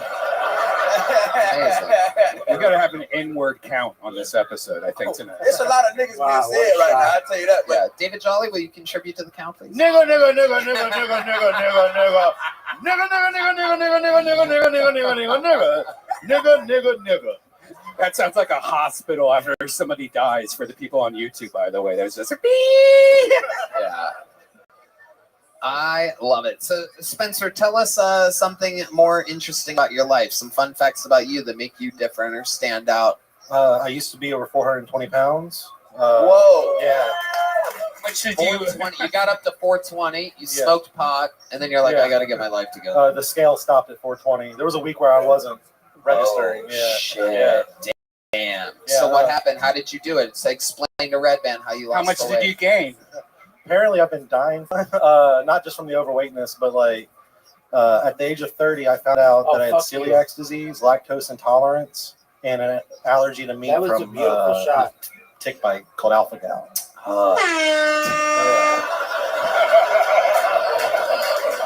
The old tick bite. Yeah. You know about this. So basically, they took away all my bread, meat, and cheese. So like all my daily coping mechanisms, I just wasn't allowed to have anymore. Oh my goodness, this is Red Band's worst nightmare. Yeah, it's not great.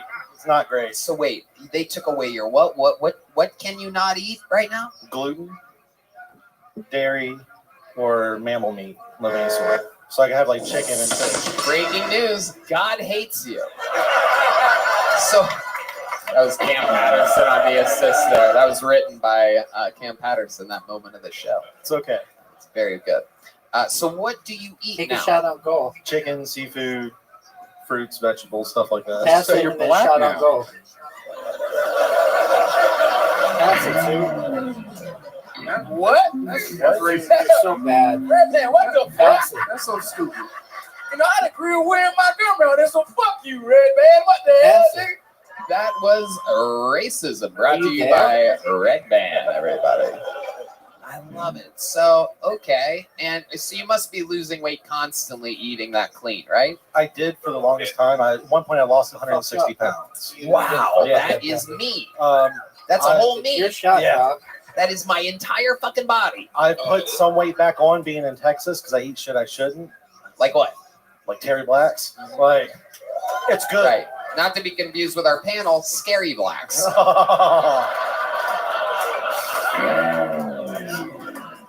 Thank you. Thank you. Fuck yeah. Some ashes flying in the air. I thought it was my cigarette. It was David's hand. Hey, fuck you, Tony. Fuck you, you piece of shit. Fuck you. You asshole. That's why you going ball at the top, motherfucker. We're all, by the way, before people complain on the internet, we're friends here. Yeah. So when I point to say the N-word or he says fuck you, What a Tony, shot. we're friends, internet.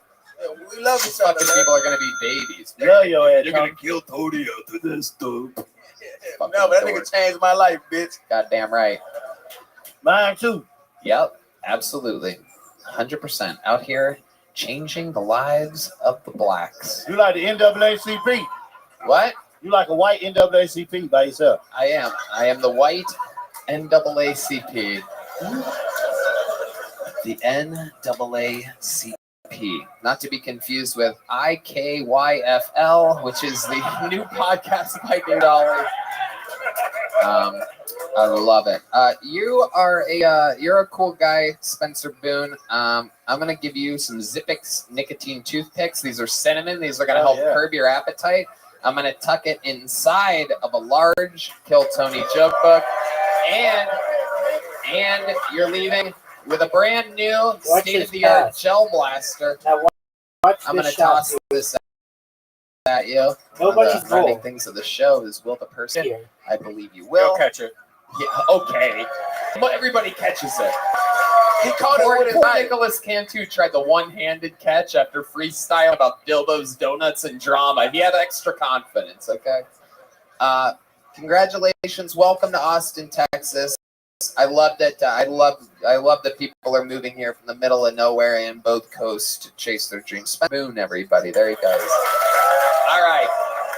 We're running into overtime here. This is a late running show. You guys have energy left? I pulled one last name out of the bucket. Okay. I like those. Good. Good crowds the last 2 weeks, I must say. All right. Final bucket pull of the night goes by the name of Billy Ray Griffin, everybody. 3 names. Here we go. Billy Ray Griffin to close the show out of the bucket pulls. Billy Ray Griffin. Okay, here he is. One more time for Billy Ray Griffin, everybody. So I got some really good news. I just found out my brother's off the spectrum. Yeah, can I get a round of applause, guys? Come on. Oh, he's not retarded. He just doesn't have internet. I think they should come up with all trans boy band and name them New Kids on the Cock. So my mom's name's Patty with an I. If she didn't do dishes, my dad called her Patty with a black eye. No way. She left him. Now she's Patty with a black eye. Unlike my mom, I'm glad that joke hit. So I just recently got out of jail. Zoot. Yeah, man, I got arrested because I got in a crazy fight. When I got out, my friend was like, hey, man, they got a thing in Texas called mutual combat. If you say that, you won't get any trouble. Well, I fucked up because I yelled Mortal Kombat. All right, guys, I'm Billy Ray Griffin. Billy Ray Griffin with 58 seconds. Okay, let's talk about it. I remember you, Billy Ray. You were on an episode with Adam Ray, and he bought you a hotel when you first moved here. You didn't have a place to sleep that night, and what else? We tried to get you a job or something like that? Yeah, I got a job. I got hired, and I did that for a little bit. Then I was working at a restaurant recently, and I got arrested. What'd you get arrested for, Billy Ray? A dude put his hands on me, and like he poked me in the face. He poked you in the face? What part of the face? Like this. Oh, fuck. Yeah, oh, I'm like, God. no, we I heated, can't bro. even fucking imagine. It's over, heated now. baby. Yeah. So he did that, and then like he's swinging on me, bro. He started And swinging on you after the poke? After that. So Well, I called his mom a bitch, but hold on a second. Hold on. At exactly which moment did you call his mom a bitch? after he poked me on the face. Right. So there's a poke on the face. Yo, your mom's a bitch, and then fists. And then fist. And what was he landing swing on, punches? He swing on me, and he did the hockey move too. What's that? Like he put my shirt over my face. Oh shit! It sounded like he kicked your ass. I had to get him. So the reason I'll take that. 57 points. Hey, once that head goes over the shoulder, bitch, it's over. You hear me? So I was afraid. So I grabbed whatever I could, and what I grabbed was a beer glass, a beer bottle, and I'm busting the Beer forehead. bottle over the forehead. You had a Indeed, that will get you Then you in had a jail. twelve. That is Yeah. what we call assault Then with a you had a deadly one. weapon. Believe Well, it. they lowered it to a misdemeanor. They lowered it to a misdemeanor. Yeah. Okay, I'm going to go with my senior law correspondent, David Jolly, here on the. I got it down to if you, four, if you son. haven't seen his rap sheet, it is it's- it reads like the Holy Bible. Hey, got it down to I ain't four. they ain't do no background check. That's all I'm gonna say. And by the sounds of things, that sound like bullshit. Yeah, bro. I believe you though. You know you my dog, Billy Ray. Oh, David, if you were his public defender in this case, look out there right down the barrel of camera one, and like it's the judge, and try to get him off. Here we go, David Jolly, the world's worst public just defender. double it. Get that double. Dear your honor, 16, get it you again. can look. You Check can look out. my motherfucking Nice defendant job, right in dude. the eyes and see he Yeah. retarded as hell. I love sluts. He is a goddamn retard. Let him off. Now, come on. They gonna cut his goddamn check off. If, Yes, see, baby. We hey, in you here. shut the fuck up. I'm trying to get you out. My defendant is a goddamn retard. Dude, I sent you an A invitation. goddamn retard.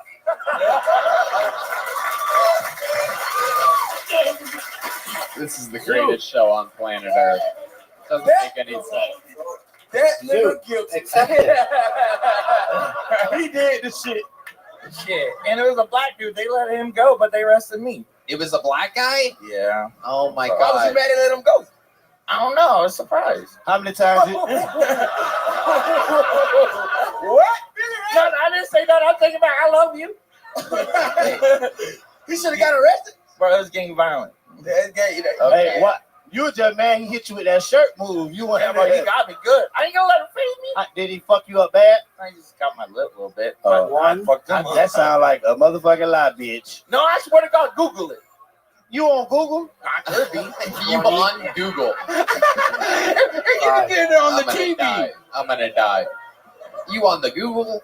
Hey, How black was this guy on a scale from Mars Martian to David Jolly? What are we talking about here? I'm not. Are you pointing at the bucket? Yeah. Holy shit. Oh my god. Wait, is that just because your shirt was over your head? So it was complete darkness. 40 points. Oh my goodness. D Madness just said, imagine that on my complete darkness line. The little things you guys miss out there, it's incredible. Yeah, I was pissed off. I missed 4 Kill Tony episodes. I could sign Damn. up for it. Wow. Yeah, my birthday's New Year's. I was about to be mad if I missed New Year's because that's 20. my birthday is New Year's Day. Okay, So I you're want to planning be on going to the Oh, I sold out got that HEB double Center bus. now and That's signing That's up? garbage. You bought dude. tickets. You're going to be on the for the- inside. Yep, and I'm gonna sign up for it. So that's Yep. cool. Yep, absolutely. That would be a New Year's Eve treat. 12. You in an Wow. arena. You busted with a triple 20. That bitch finna be silent as hell, boy. Shit. Check out. We're gonna hear the popcorn popping You're during your done, set. son. It's gonna be exciting. You're So done. Billy Ray, you've been working hard at Stanford. All right, How long last were you game. in jail for? 22 days. 22 days. So explain to us some highlights and some lowlights to jail. What surprised you? I got to do comedy in jail. That Hold on, too. wait, what? I did stand up in jail. I did comedy. I told jokes. You did? Yeah. 14. Okay. I got to do a So lot you of fucked writing. yourself in the ass. That's incredible. How did that go? 9. David happens. Jolly, how do you think it went? Hey, when you bombed in jail, did they beat your ass? I didn't bomb in jail. Oh, you ain't bombed in jail. No. They liked it? Yeah, man. There's nothing else for them to be entertained by. Right. So there's like that is the best thing in the world. Yeah. Did you get a standing ovation? I mean, 20. Yeah, they stand. Get that 18. Oh, Okay, yeah. so that was the highlight. What was your least enjoyable moment in jail before we get you off the hook here? The food sucked. Right. The food was bad. Can you explain Check to us out. your least I got favorite you tonight, meal son. in jail? I got you, Zoo. Cornbread. Whooped your Much still ass. cornbread. David Jolly's mouth is watering. Next day, first round. You won't even get a chance. Yeah, but you got to give me a second.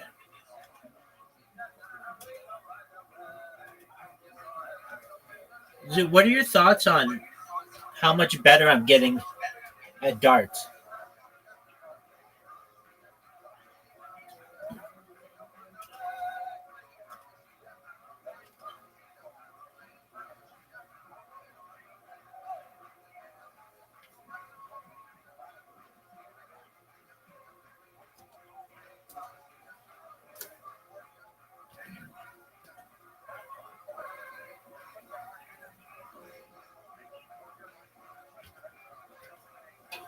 Zoot, I asked you a question.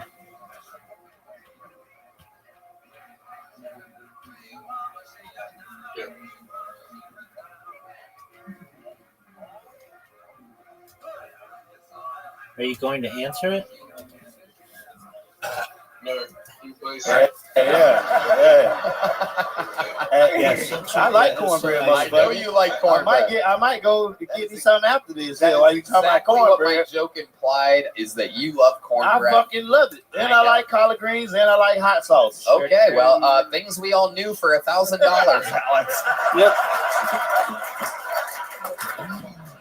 Let me guess. You like the Wu-Tang Clan as Hell well? no, I don't. No, I'm from the South, man. Fuck Wu-Tang. Okay.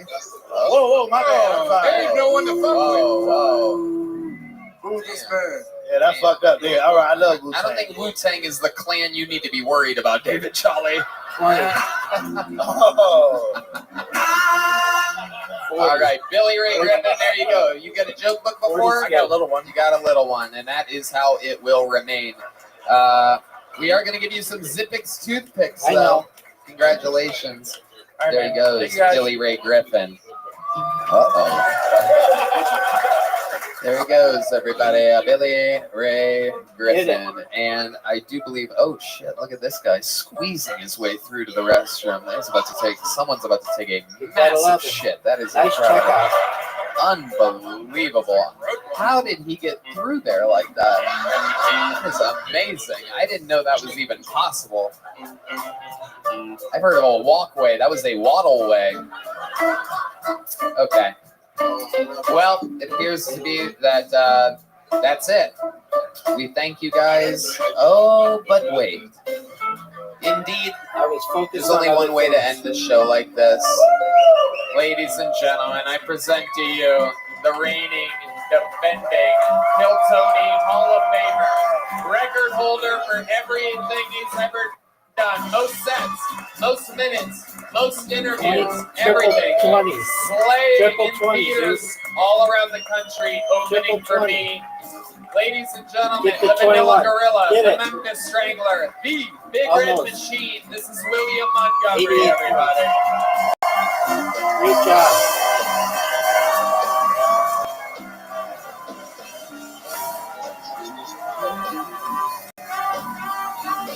Get that 13th checkout. Easy. Checkout. Let me hear y'all make some noise if you stand at the gate to personally shake hands with and thank every Sky Medallion Gold member. It's a shout out to Delta. Okay, let's keep it going. Joe Biden recently made a huge gaffe when he referred to LL Cool J as a talented rapper. Well, A lady is suing Disney World after water was forced inside her vagina on a water slide. The good news is she stands to make a lot of money. The bad news is it was Red Band's mom. I'll make sure all Red of Band, your what requests was are wrong last satisfied year in in due Typhoon time. Lagoon? Double 20. California Senator Dianne Feinstein died 2 years ago. No, but apparently she actually had some dirt on Hillary Clinton. Okay, that's my time. Thank you. Exactly 1 minute, by the way. The master of the craft, the undefeated, undisputed champion of Kiltony. Digging deep All into you have his to do ear is right get Yeah, a now. my ear has been itching all Check out. night inside of my ear hole. Why I do don't you know. think that is? I don't know. I've gotten this new listening device saying, Tony, this is a true story. I have found these people. They just moved into the apartment complex where I live. And I'm pretty sure they're drug dealers. I have been looking out of my window literally 8 hours at a time during the day. And I confronted one of the girls the other morning. She had these horrible sores all over her legs. And I go up and I'm like, oh, what, you just move here? What's going on? And she said, yeah, my ex-boyfriend is really abusive. And I was like, are you sure you fucking live here? And she said, you need to leave. Why are you acting so animated talking to me? So it kind of pissed me off that a literal crazy person called my fucking ass out for being crazy. I'm not fucking crazy. It took a hit to my confidence when that happened. Well, but other than that, I've five. been doing all right. 20. For those of you that may have not understood that story, William is the type of neighbor that does indeed look out of his window a lot. He's kind of like That a was terrible. 75-year-old man trapped in the body of whatever the fuck that is. He writes letters to the manager about his neighbors. And he did. That is an actual. Yeah, I've been emailing. William has been. A lot of what you hear, believe it or not, is real with William Montgomery, including the part about Red Band's mom. Yeah, she. fuck that. Yeah, but this is real. William did talk to this lady, and then you complained to the manager of your building, and then what happened? I told the manager that they were walking in their apartment with a bunch of bags with TJ Maxx on the bags. I think it was all stolen goods. And then I was thinking afterwards, I'm sure the lady is thinking I'm just some fucking person making fun of TJ Maxx. And I'm not. I love TJ Maxx. But yeah, I'm having second thoughts. I should have deleted the email. I shouldn't have sent it. But what's so funny, Red? Okay. I'm ready. It's Cam You got a Patterson. 20. Bro, got just a little bit, bro. You don't gotta worry about it, dog. You're gonna be fine. Hey man, fuck you. I don't live over there. I live in a real piece of shit. Yeah, I live okay. Yeah, it's these scary looking white people. I'm sure people thought I was talking about some blacks or whatever. They weren't black. But, What, they were Puerto Ricans? Filipinos, I think. 20. So, you look out your window a lot. You're keeping an eye on Zero. everything. Has there been more suspicious Zero. behavior that we haven't heard about? We got back. You got back Sunday from the road. Yeah, there's this anorexic girl. I'm always watching her walking around. She is horribly skinny, and the ambulance came to her serious? apartment a couple days ago before we left to Dude, to two go to 20s and a Virginia. one. So Get I it. think she might have died. 20, I don't that's know. one. Get it again. I was looking at Adam, and 16. they Get that rolled 5. her out with a sheet over her head. So I do think she died. She was That is really usually- skinny. Very rarely do they. Very rarely do paramedics put a sheet over a living person's head. So I think she died. Extremely, Just extremely get that rare. 5. It's easy. Easy shot. Yeah, unless the person's Check just out. very sleepy. Yeah, it could have been that, but I think she You died. don't She want was to bother them with the bright What is that lights Uber? of the outside.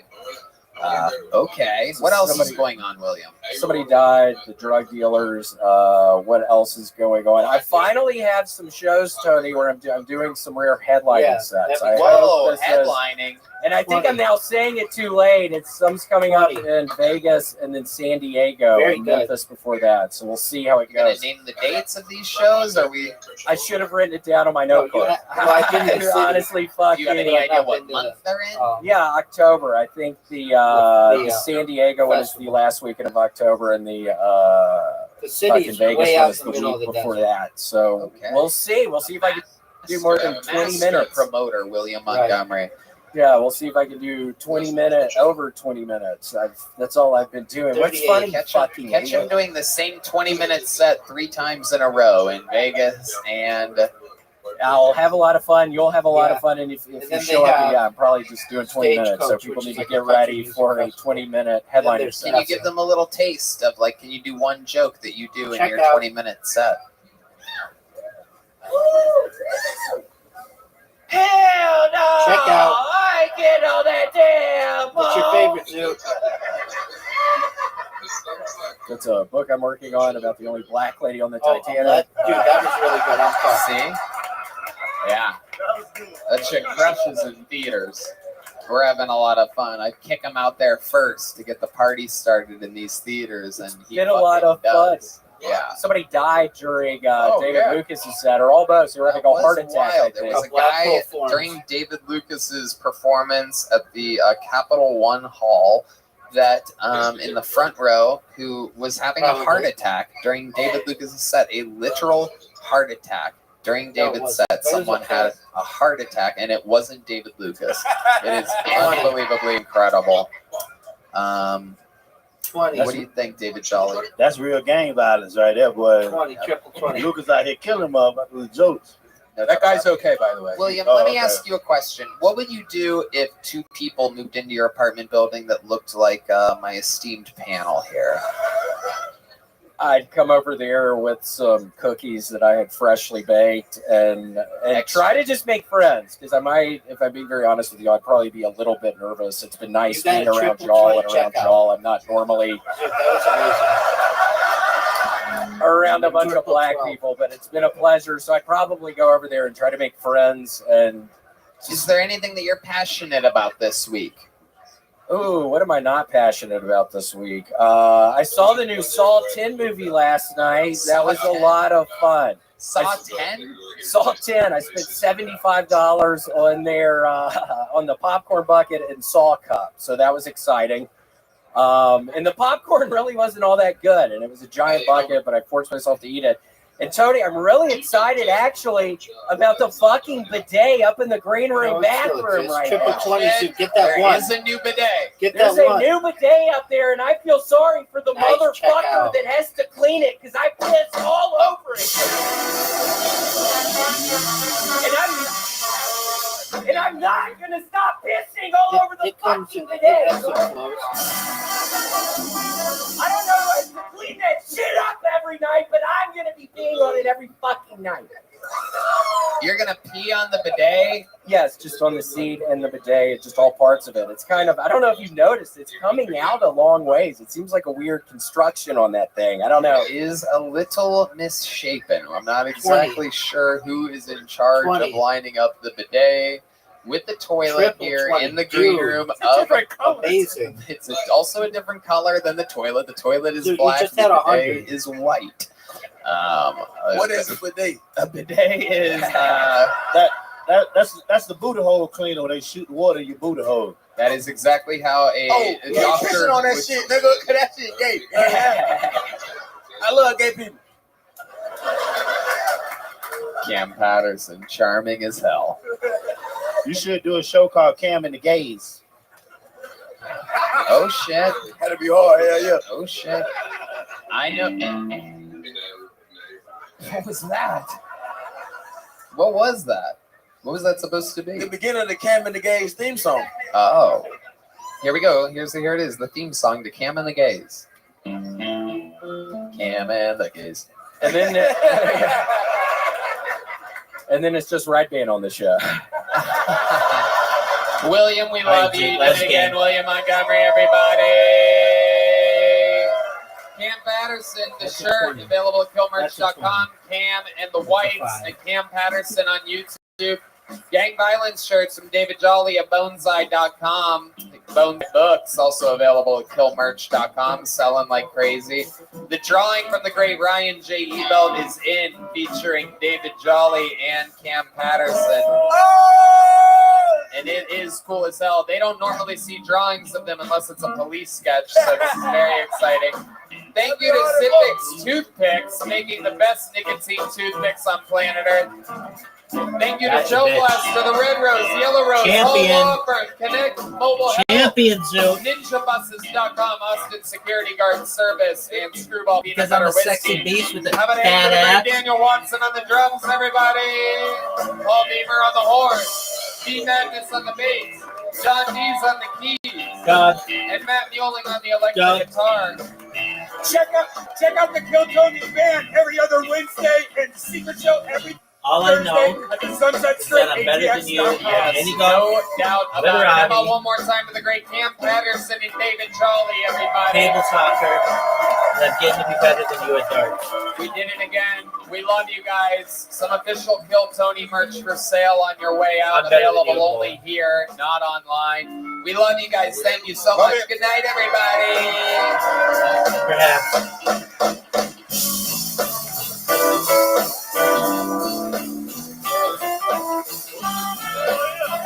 What's old zombie? Hold on. There's a game that I really like to play. I played it against Riser.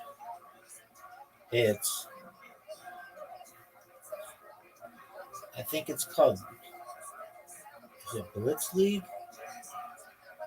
No, it had like robots. Robots? No. I think it was Blitz League. Maybe. No, it's not Blitz League. It's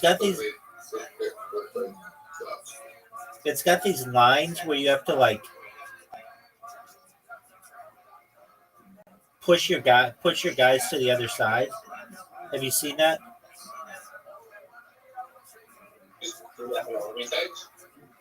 Yeah, it's got tanks. Yeah, let's play. Yeah, I like that game. You want to play it?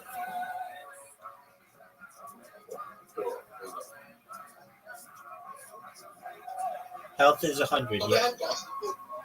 Wait, they have Boston. Yeah, dude. Since when did they have Boston? They've always had it. Why don't we play Boston? Because it sucks. How does it start?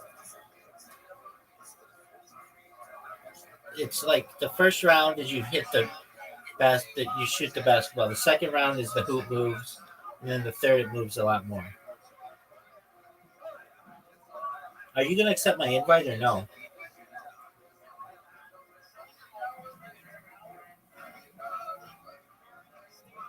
Yo, dog. Are you going to accept my invite? No. Are you done?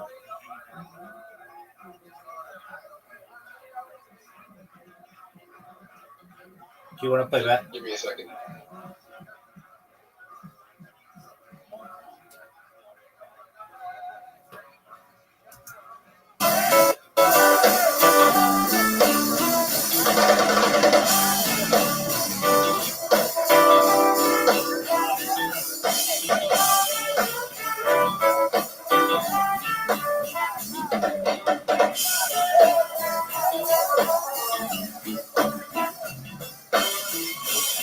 Luke, accept my invitation, dog.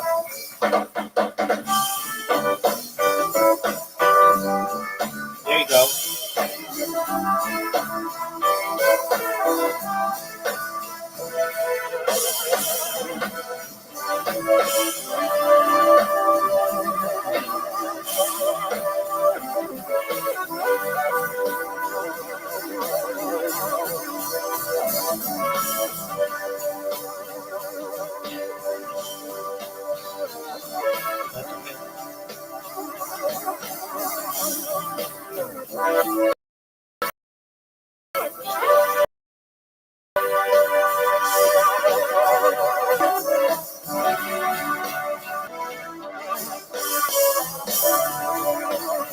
That's okay.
I just dominated you.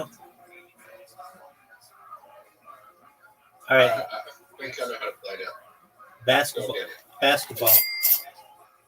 Hey, y'all, looking for wholesome, convenient meals for this Basketball. jam-packed fall season? Get Factor, America's #1 ready-to-eat All right, meal it's- kit. I like And that get game. eating It's well fun. off your to-do list in just 2 minutes.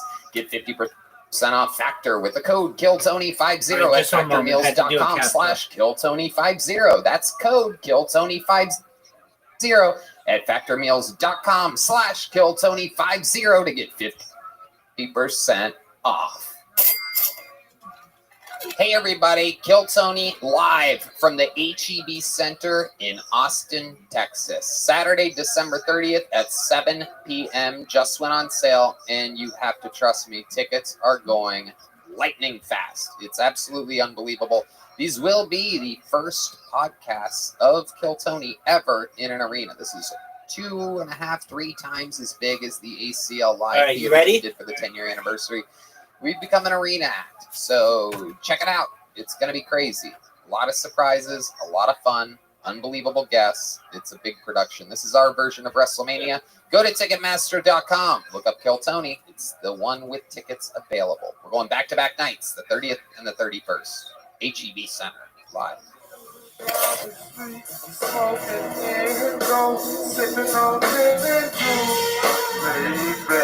With my mind on my money, get my money on my. I see them rolling down the street, smoking. I sent you an invitation. Lean back with my mind on my money, get my money on my. Yes.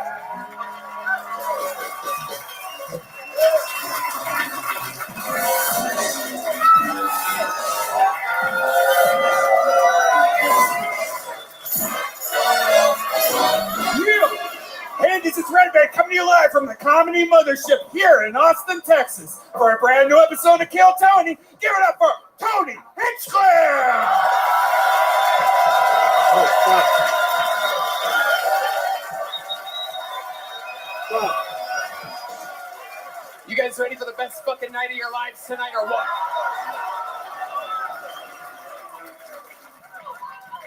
Fuck yeah. How about a hand for Red Band, everybody? We've been doing this a long time now. We're going to have a lot of fucking fun tonight. A lot of fun stuff. This is Kill Tony, the #1 live podcast in the world, brought to you by Gel Blaster, the Red Rose, Yellow Rose, Hall Law Firm, Connect Mobile Health, where you use the promo code KILL10, save 10% on an IV drip. You might need it tomorrow. Austin Pools, get a custom-made pool. Fastest pool maker in Austin. CM Smokehouse, Zippix Toothpicks, the great Boneseye, who makes all the joke books and is right now stuffing my first black buck that I hunted during our vacation. You hunted? Yeah, I hunted. Wow. Killed someone out on Kinsel Ranch. NinjaBuses.com, the best fucking buses, tour buses. Party buses. Yeah, party buses, tour buses. It's what's taken us to the arenas, sold out arenas, December 30th and 31st. Some tickets still available for the 30th. New Year's Eve is sold out. First ever podcast in America to sell out an arena, but who's counting? You know what I mean? Yep. And how about one more time for the best damn band in the land, the Kill Tony Band? That is indeed the great and powerful Michael Gonzalez on the drums, Matt Muelling on the electric, Sean Dees on the keys, Paul Deemer on the horns, and the great D Madness on bass. And the great and powerful Terrell Shaheed joining the band tonight. We love it. Monster. We love it when he's joining us. A lot of these, all of these guys are the best musicians in Austin, Texas. You can see them, follow them on social media, and catch them all throughout the week. Before we start tonight's show, here's a little bit more from the amazing sponsors that made tonight's episode available for you here right now.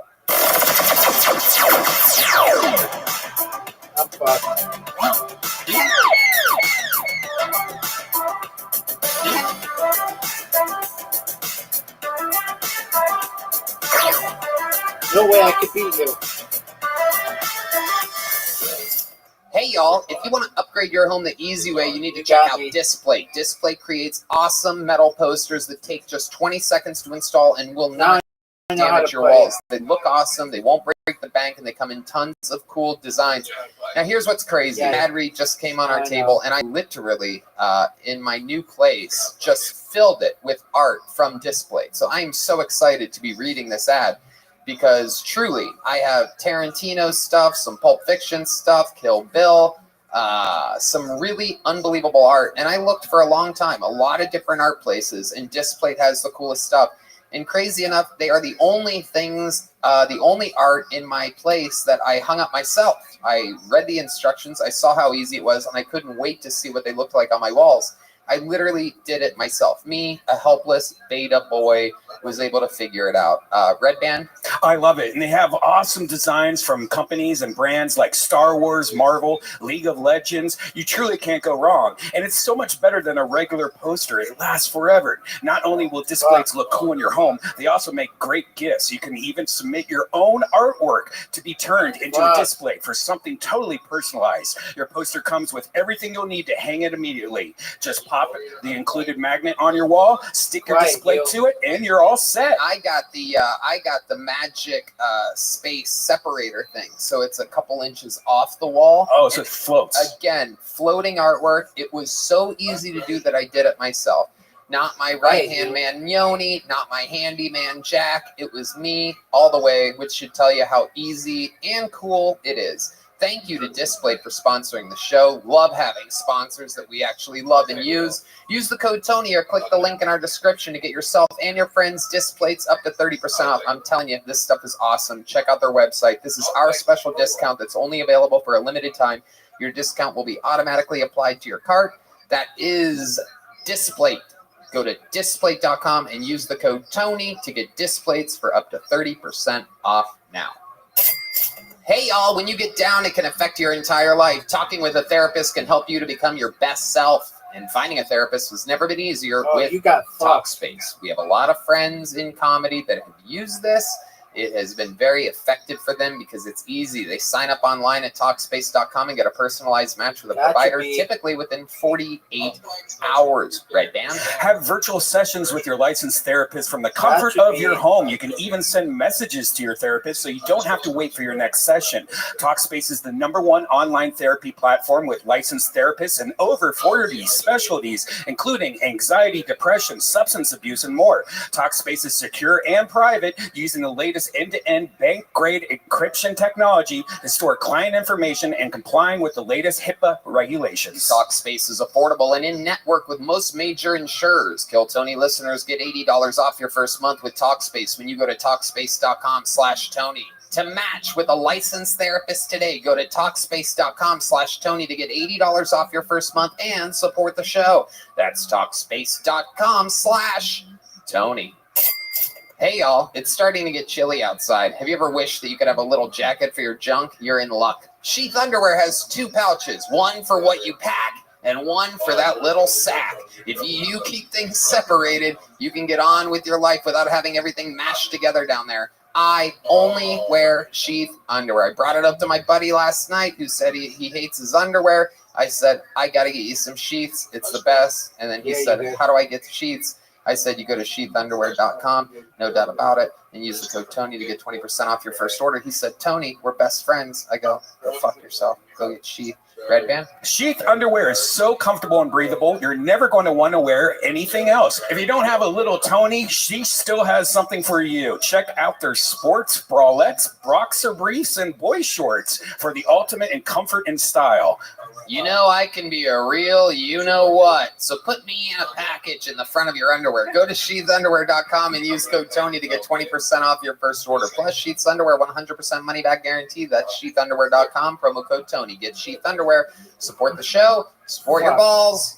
Go to Sheath Underwear. Use the code Tony. 20% off right now.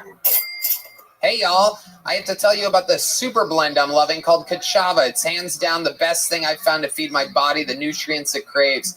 Kachava is an all-in-one plant-based super blend made up of superfoods, greens, plant proteins, antioxidants, adaptogens, probiotic. In other words, everything your body craves to feel your best. And I know what you're thinking. Something this good for me can't possibly taste delicious. That's where Kachava really earns their thousands of 5-star reviews. It tastes amazing. It's creamy, smooth, and comes in 5 delicious flavors. I'll tell you right now, the vanilla and the coconut acai are my favorite, but it also comes in chocolate, chai, and matcha. Red Band? One more. Some folks like to drink it as part of their healthy breakfast or lunch, and others love it as a protein-packed snack before or after a workout. It's perfect for this because it has 25 grams of plant protein per serving. Personally, I like to drink Kachava just laying around on the couch. It feels great because I don't like eating too much, so it's great to just have a nice meal real quick that's delicious and gives me all the protein and nutrients I need. No doubt about it. And Kachava is offering our listeners 10% off for a limited time. Just go to kachava.com/Tony, spelled Kachava, and get 10% off your first order. That's kachava.com/Tony. Are you guys ready to start tonight's fucking episode or what? Austin, you got to do better than that. Are you guys ready to start the show? 3 guests tonight. Three of the best in the world, three of my favorites. Make some fucking noise for Giannis Pappas, Ryan Sickler, and Mike Feeney, everybody! Oh yeah. Back to our roots. Three comedians. Two New Yorkers and LA's finest. Ryan Sickler, Mike Feeney, Giannis Pappas. Yes. Giannis Pappas of the Giannis Pappas Hour, doing Portland January 11th and Vancouver January 12th, and of course Toronto March 23rd. Giannis, welcome back. Good to be back. What's up, Austin? How you guys doing? Yeah. Giannis just had a wildly successful weekend here at the Comedy Mothership, and this is Mike Feeney's first time at the club. How about a hand for Mike Feeney, everybody? Beautiful. Me, if I didn't smoke 2 packs of cigarettes a day. Good looking boy.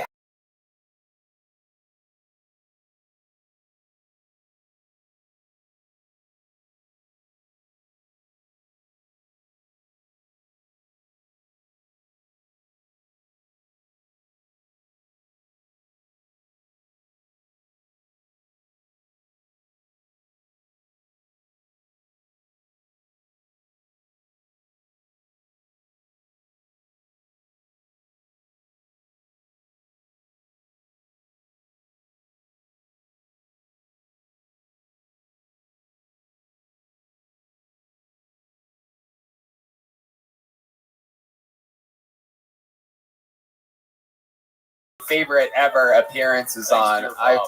Thanks to my father. Yeah. The one gift he gave me, the ridiculous stories Can to you tell hear on me? your podcast. Thank you for abandoning me, Dad. I don't know why I looked up there. He's still alive. That's just sad. And yes, like I said, Mike Feeney's huge new special comes out this Friday, A Night at the Comedy Cellar, where he shot in all 4 rooms, self-produced, self-directed, self-edited. We're going to have a lot of fun tonight. You guys have all done the show before. You know how it works. An absolute buttload of people signed up for the chance to do 60 seconds on this stage. We're only going to get through hopefully as many as we can. But they get 60 seconds of uninterrupted stand-up comedy time. You know their time is up and you hear the sound of a kitten. That means they have to wrap it up then, or else they bring out the angry West Hollywood Bear. And then I interview them, and we find out more about them, more stuff that they could possibly talk about. Since it's a little bit of a walk from the bar next door, we are going to pre-select our first bucket poll so that they could get ready and behind the curtain. But first, I think we should start the show with, I think the guy that's the greatest show starter in the history of the show. You guys know anything about the show that you're at? Well, you might know the words. You guys know the words to this guy's intro song? All right, sing it if you know it.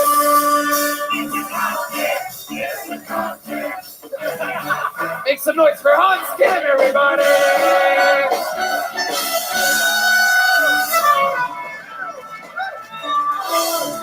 Thank you, guys. So there was an eclipse recently. I love eclipses because I don't even have to wear the glasses.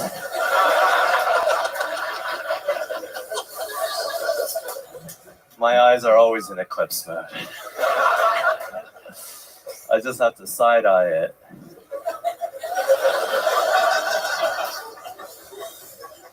Israel is fighting Palestine again. Winner has to fight Russia. Loser has to marry Jada Pinkett Smith.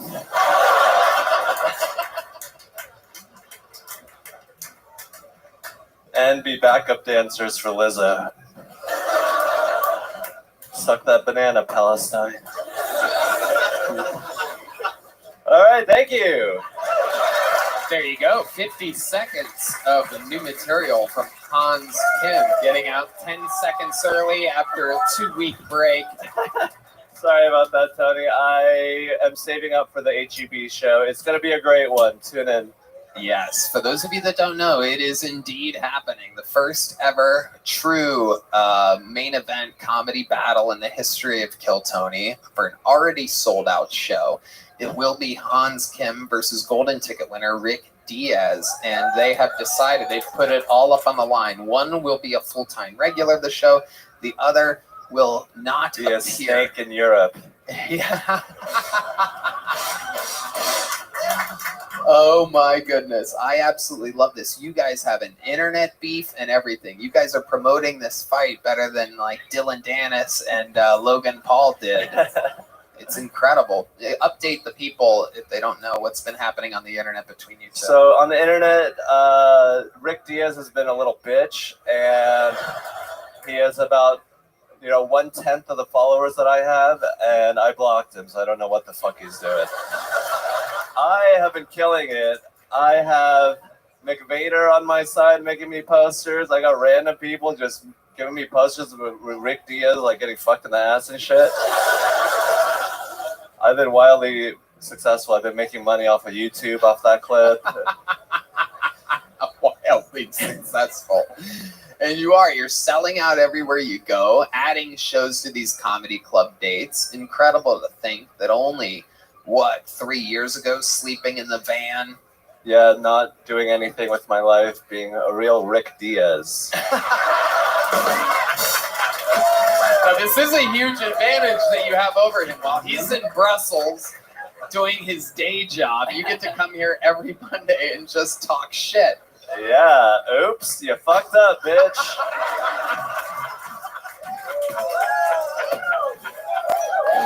Hans, oh my goodness. Repping the fucking KT Friends and Family 10-year anniversary jacket. You busted it out a little bit early on a 78-degree day.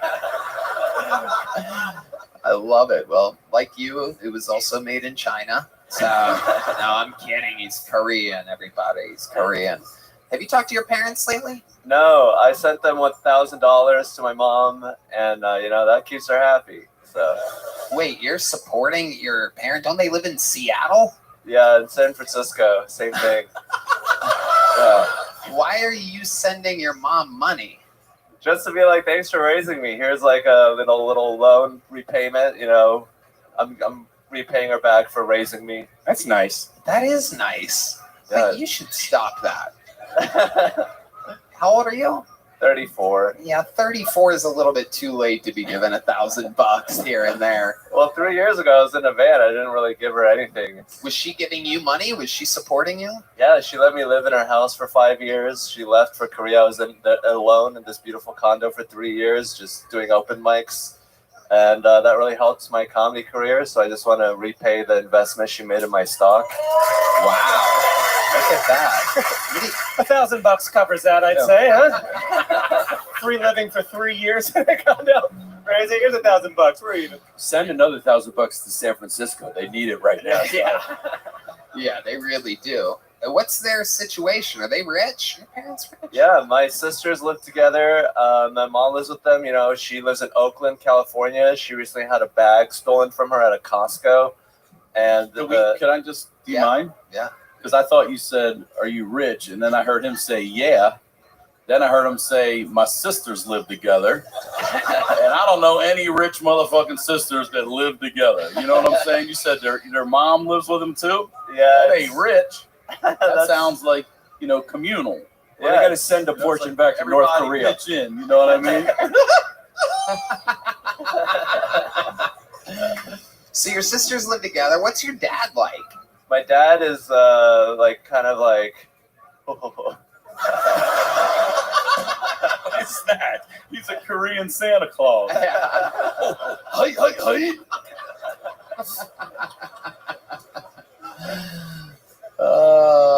What does that mean, how you just described your dad? He's like lovable. He's sort of like a sitcom dad. He's like, oh, dad, always, doing things that are socially awkward. Like what? Can you give us an example? No. I think raising him was how. Yeah. Have you thought about sending your dad $1,000? No. Why is that? My dad is rich. My dad is doing great. He What's he, an engineer? He is a mathematician. Oh God. Little on the nose. Yeah. Those guys are always the life of the party. Yeah. He's always like farting like bubbly farts. Wait a second. What does that mean? Bubbly farts? Like wet farts? Yeah, very wet farts. Okay. Red Band. Jesus Christ. We have I mean, we have literally, we're 3 minutes into the episode and you're busting out your fart board already. Okay. My dad is great. My mom and him are sort of separated. He lives in Korea alone. Your dad lives in Korea alone? Yeah. What do you think he's doing over there exactly? I hope having lots of sex. Right. I don't know what he's doing. He has a 3-bedroom apartment to himself. Everybody else lives together. Your dad's like, fuck all of you. I got plenty of room and nobody's welcome here. He really is Korean Santa He Claus. is rich. He's got ho-ho-hos. He's a rich asshole. I fucking love it. A rich mathematician in Korea. Well, there's a room for everybody in Korea and nobody's allowed to go. Oh, it's so good, dude. It's amazing. Does your mom have a job? Yeah, she tutors children in math. Oh my God. This is the most unbelievable stereotype that I've ever heard. Mathematician and your mom really tutors math? Yeah. If you tell me she can't drive, I'm going to lose my fucking mind. She can drive. She can? Yeah. Really? How about your sisters? They can drive, but they I don't know what they're up to actually. Yeah, we just got a live feed from their driveway. That's just the driveway. So imagine what's going on when they pull all the way out. Speaking of pulling all the way out, your dad, does he have any other kids with any other women? No, it's just us, hopefully. Hopefully. Okay. No one would know if he did, like, right? Yeah. Maybe he sends them away and uses those rooms. But no, he seems like he's pretty content. He's got that surgery on his eyes to make them bigger. No way. Yeah. Did he for real? What? Yeah, he said it was for medical reasons. What medical reasons? Because his eyes were too small. So he literally got the eye opening. They have an eye opening. Like, what do they do? Like, trim away your eyelids or something? Your eyes really are closed. I mean, it is kind of crazy. I know we've been working together for years, and this is a weird time for me to bring it up. But holy shit! Yeah, this is me. My goodness. Have you ever thought about getting the surgery? Yes, I would love to get the surgery. How much does it cost? I don't know. Not that much. You don't know? $10,000. Can you look up the anti-Asian surgery or whatever it's called? The fucking Not the dick lengthening one. Korean eyelid surgery Oh, price. yeah. That's what Yeah, you're my doing? girlfriend wants it. Oh too. my God, it really is $3,100. That ain't bad. Oh, I could get that. Oh, in Korea, it's only $1,500. You could visit dad, have an eye-opening experience. This is incredible. You could.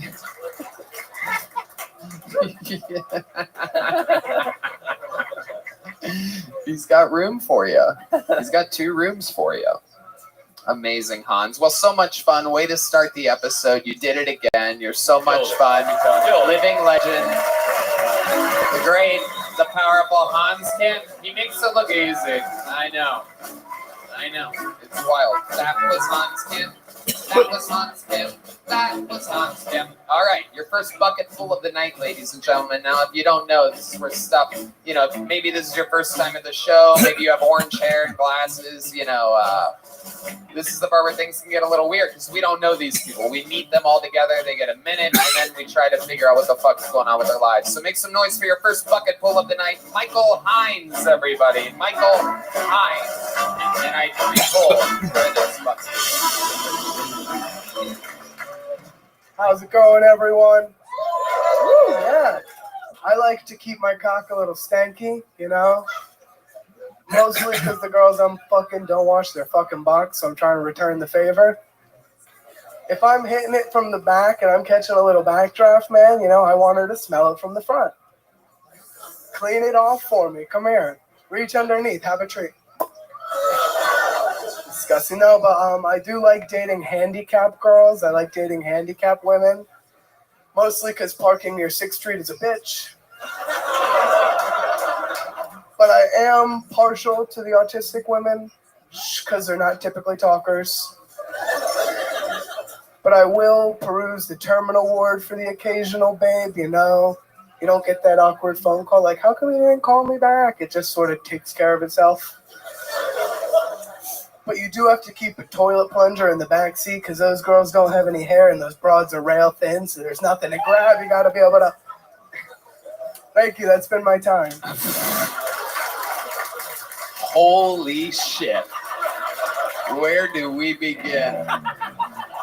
Oh my God. Michael Hines, welcome. This is your first time on the show, correct? Yes, sir. I would remember you. I saw you last Wednesday right after I got kicked out of the Queek in the Cave. The Queek in the Cave? What kind of speech impediment do you have? Is that from eating stinky pussy? What is that exactly? All the pussy I got kicked out of the Austin Queek in has the been Cave. Oh my goodness. You have a little bit of a speech impediment, huh? You know, mostly when I'm nervous. You sound like what Hans Kim's eyes look like. It's like something blocking your fucking something. So holy shit. All right, Michael, let's just jump right into it. Dirty dick to return the favor for the dirty pussies that you get so much of somehow, obviously. How much pussy are you getting? When I first got to Austin, I fucked like 5 girls in a row, but one of them had a pregnancy scare, and I'm like, I'm not fucking any more girls that I'd be embarrassed to bring home. So that was it. It's been dry for a while. I've never been convinced someone's had sex less than you. It's the lack of sideburns is what's making me feel like no sideburns, no pussy. That's kind of the rule. It is interesting. It is interesting. There's a lot at the top, nothing on the sides.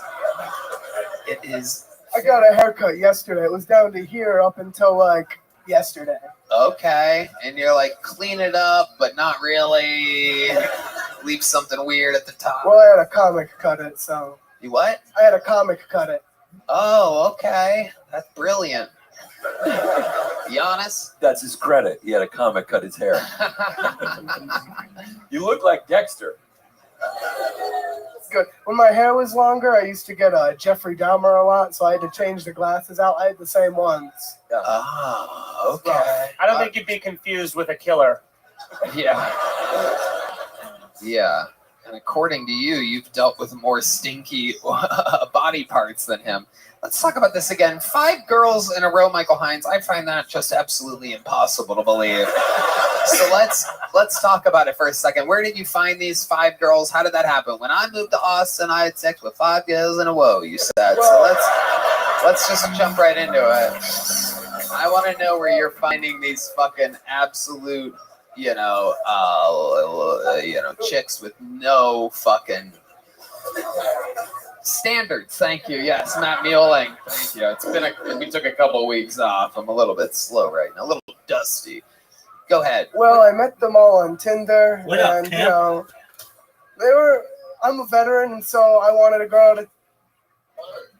Rabbi, you hear me now? Yeah.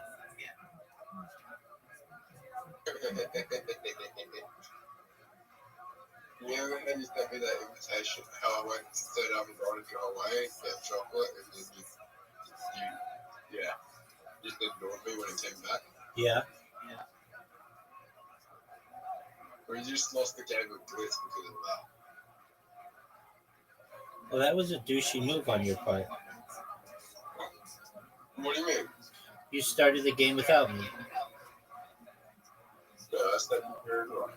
Dude, that's douchey. You should have come in and told me, hey, do you want to play? And I would have been like, yeah.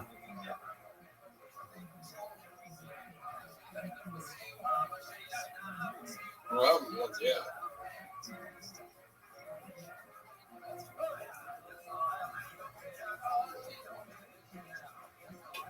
Wait, you playing it? Are we playing? Wait, are you in the game? Perhaps. Oh, shit, buddy. Comeback time, baby.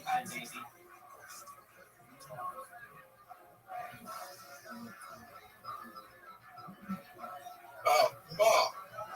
Comeback time, baby.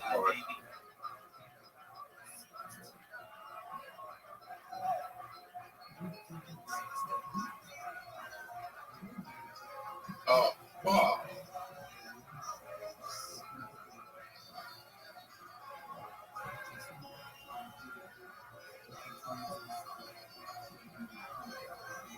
What the fuck? Comeback time, baby. Oh fuck, that's not good, is it? That's huge. That's huge.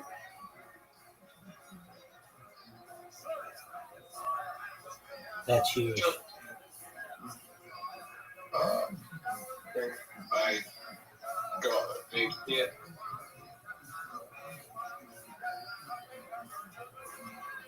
Holy shit, this is not good.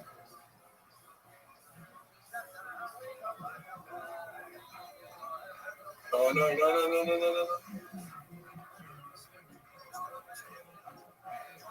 This is not good. This is not good. Oh, you got me. This is not good. You got me. You cheater. You cheater. Cheating punk.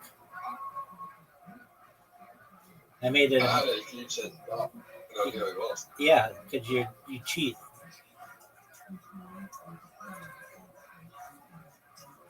Oh, yeah, one of us both going to the same position. Dude, how'd you get 2 8s to start?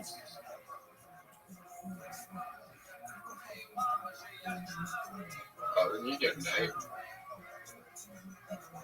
Oh, I just took it out. Go. Oh, that's 27 points.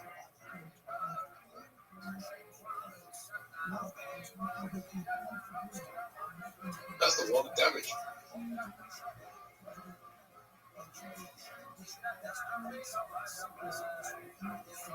Oh.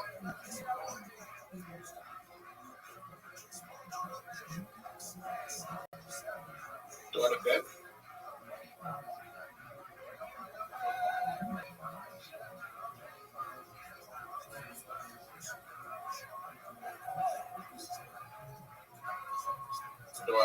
Yeah, I'm gonna bet the kick, You just took it massive hit.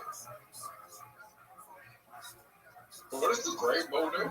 It like speeds up how quickly you make guys. Okay.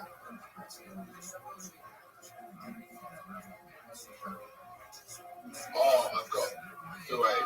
You're in trouble.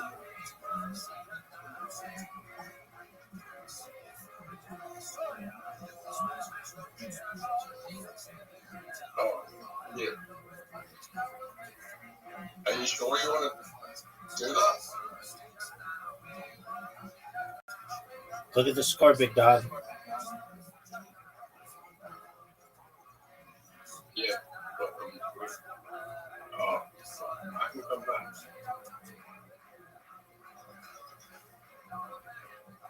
We are losing. Look at the score, big dog.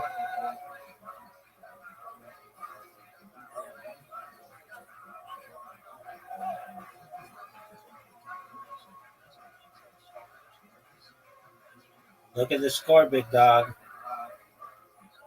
You're done. I fucking love this game.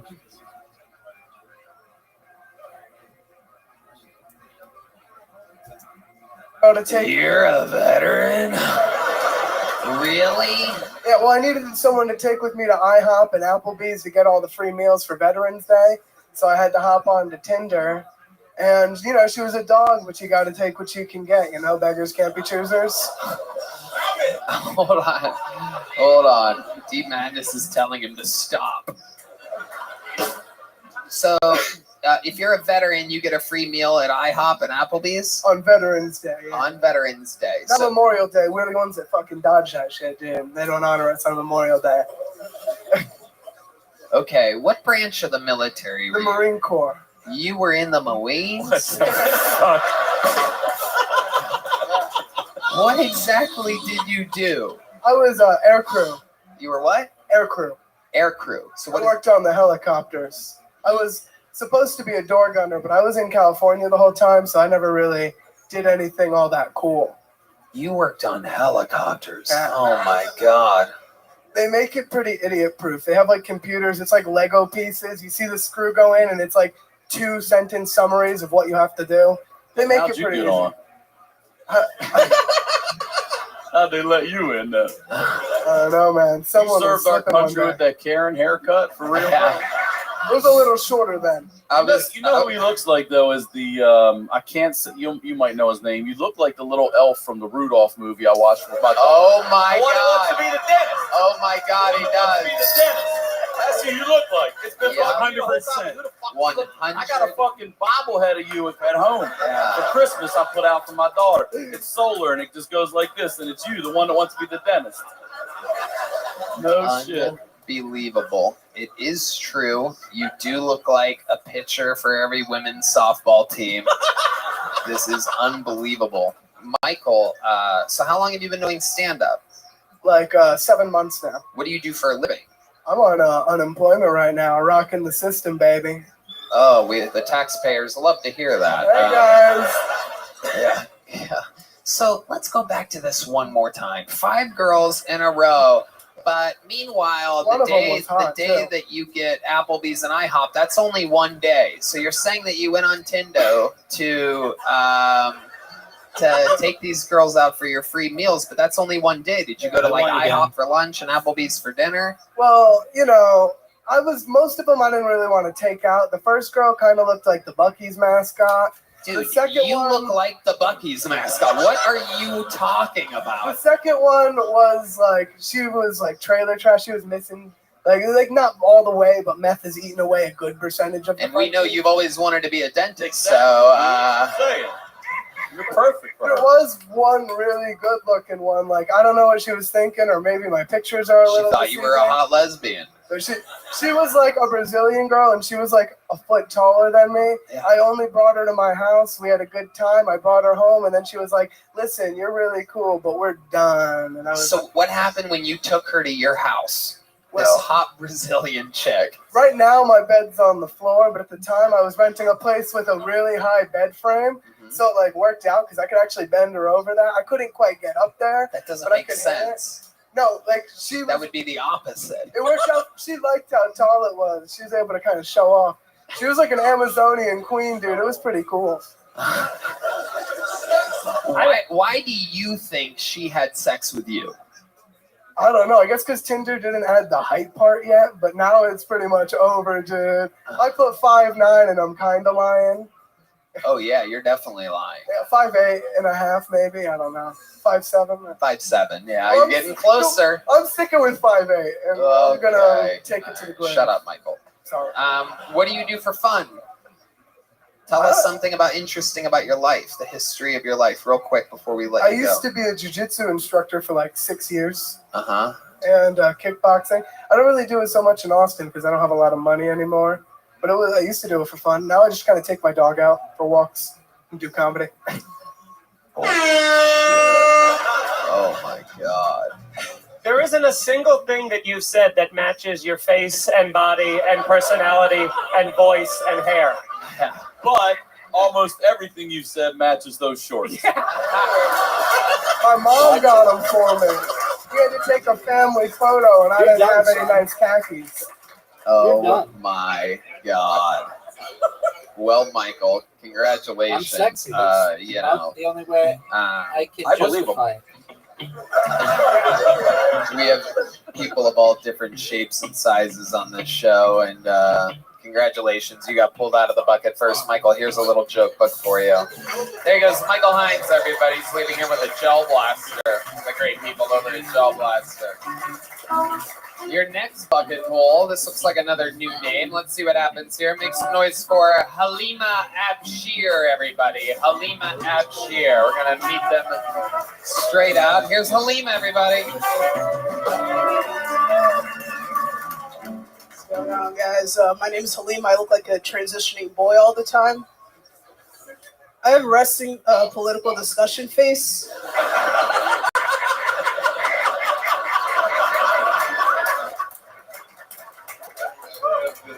I look like a walking Twitter argument. Like, most people just assume that I voted for Biden. I've never voted, ever. You know what I did in the last primary? I just watched Steve Harvey.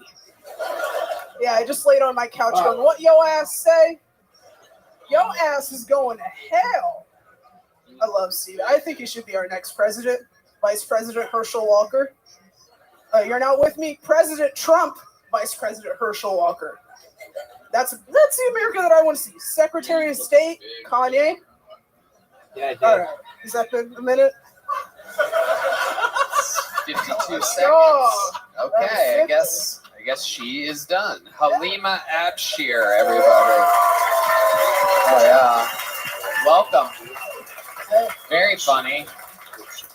Resting political face, hilarious. How long you been doing stand-up? 4.5 years. 4.5 years. Where at? Columbus. Columbus, Ohio. Yeah. Beautiful. That is the hometown of Brian Redband. That is indeed where we all went to college. Yeah. You were born and raised there? Yeah. Ethiopian? Somali. Oh, Somali. Okay. Yeah. Very cool. Yeah, you guys. I was on the show back in 2019. In Columbus? Yeah. Okay. And it was like you were really young. It was like your first or second time or something. I was like 8 months in. I was like 20. Yeah. Awesome. I do remember you. Yeah. Awesome. Red Band always remembers the young ladies, no matter what. Real. Yeah, I was heavy back then too. I was like 220. Wow. How'd you lose the weight? Just calories in, calories out. There you go. That's how you do it, Red Band. There you go. There you go. You learn. Yo, dude, learn I ate something 2 to chocolate do. croissants yesterday. I don't give what? a fuck. I ate 2 chocolate croissants yesterday. Oh shit. It's all about math, baby. Absolutely. Absolutely. Okay. Have you ever had any other kind of croissants? Or do you stick with your own kind? What do you do for a living?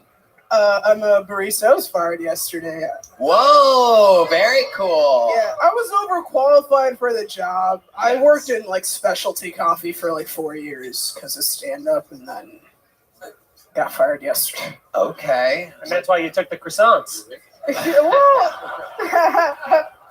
I was very glad I did when I got the call. I was like, man, I really deserve this one. Yeah. When they fired you, were you like, Sama leave? Somali. That's a good pun. Sama leave? That's a good pun. All right. Kind of work. I liked it. Thank you. And you're Somali, so that your vote is the one that counts. So what did you do to get fired exactly?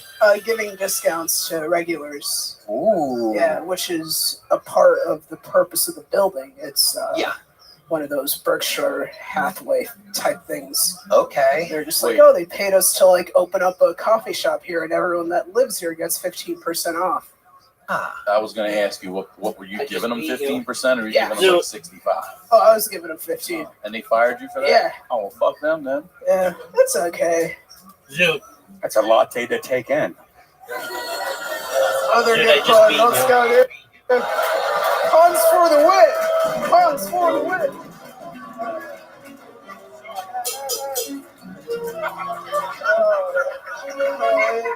The 10.5 year anniversary of that joke being made on the show, everybody. Brian Redband bringing it back. Oh my Just one God. moment. So they fired you for something that is a normal thing that you're supposed to do. Did you say that to your manager when they tried to fire you? It was just a phone. I knew when I got the phone call I was going to be fired for something. I don't know why. I just expect that shit to happen all the time. That is so weird because normally Yeah. someone like you is the person that doesn't get fired even if they did their job. I know. okay. I was stealing Nowadays- hoodies from them. Nowadays, Coffee. they need people like you. They must have some trans person they have to hire at the coffee Yeah, shop because they're like next in the. You Here's gotta. the problem. I make latte art every single time.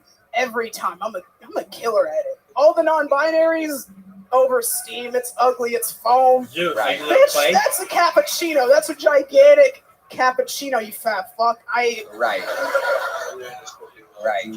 Absolutely. So I need a 9 to 5 or something. Yeah. What are you gonna do? Are you gonna play? What's your method of survival? You live here now, Yeah, and how I'm much good time? for like November.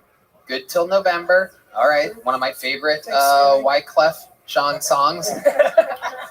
You could always hijack ships.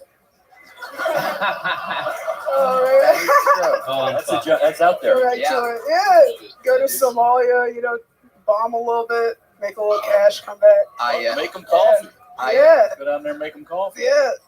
I am the cappuccino now.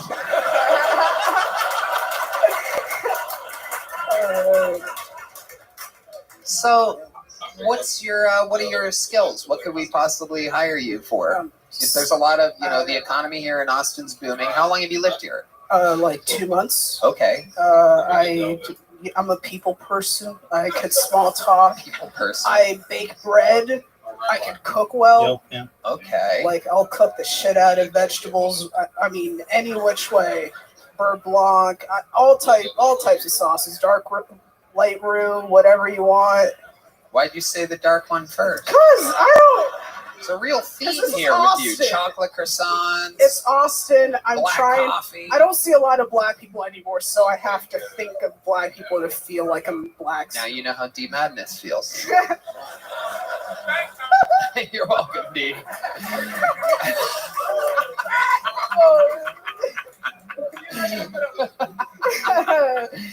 Okay. What else other than cooking? Give us another skill or talent. Trying to figure out. I was getting like $500 a month from stand up before I moved here. That was a skip. How were you doing that? Gigs, just In like Columbus? Thursday.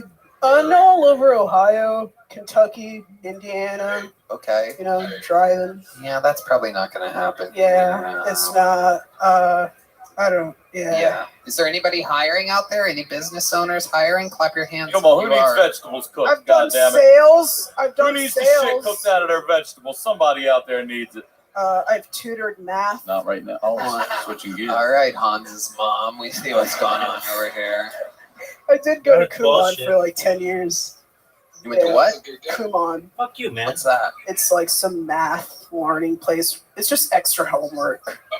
Okay. That's just what it is. Dude, shut the It's fuck up. a lot of Asian people gathering to make their kids do more homework. Wow. Yeah, some people know what it is. STFU, dog. Yeah, they didn't have that in Youngstown. Right. Yeah, definitely not. You are correct. Yeah. Quite the opposite. Yeah. Okay. Well, I guess we're not going to find you a job. One more time. Any business owners out there? Clap your hands. Wow. No one. No one looking for a Somali barista. It gives away discounts to people that should get them. Yeah. This is real. That's a real glimpse of Texas, everybody. For those of you watching on the internet, there are guaranteed so many business owners here right now. What do you do for a living, sir? You just lied. Did you hear that pause? He shook his head and said no when he had. I don't have any employees. This started with the first alphabetical fake job you could come up with. I'm an aardvark. I mean an accountant.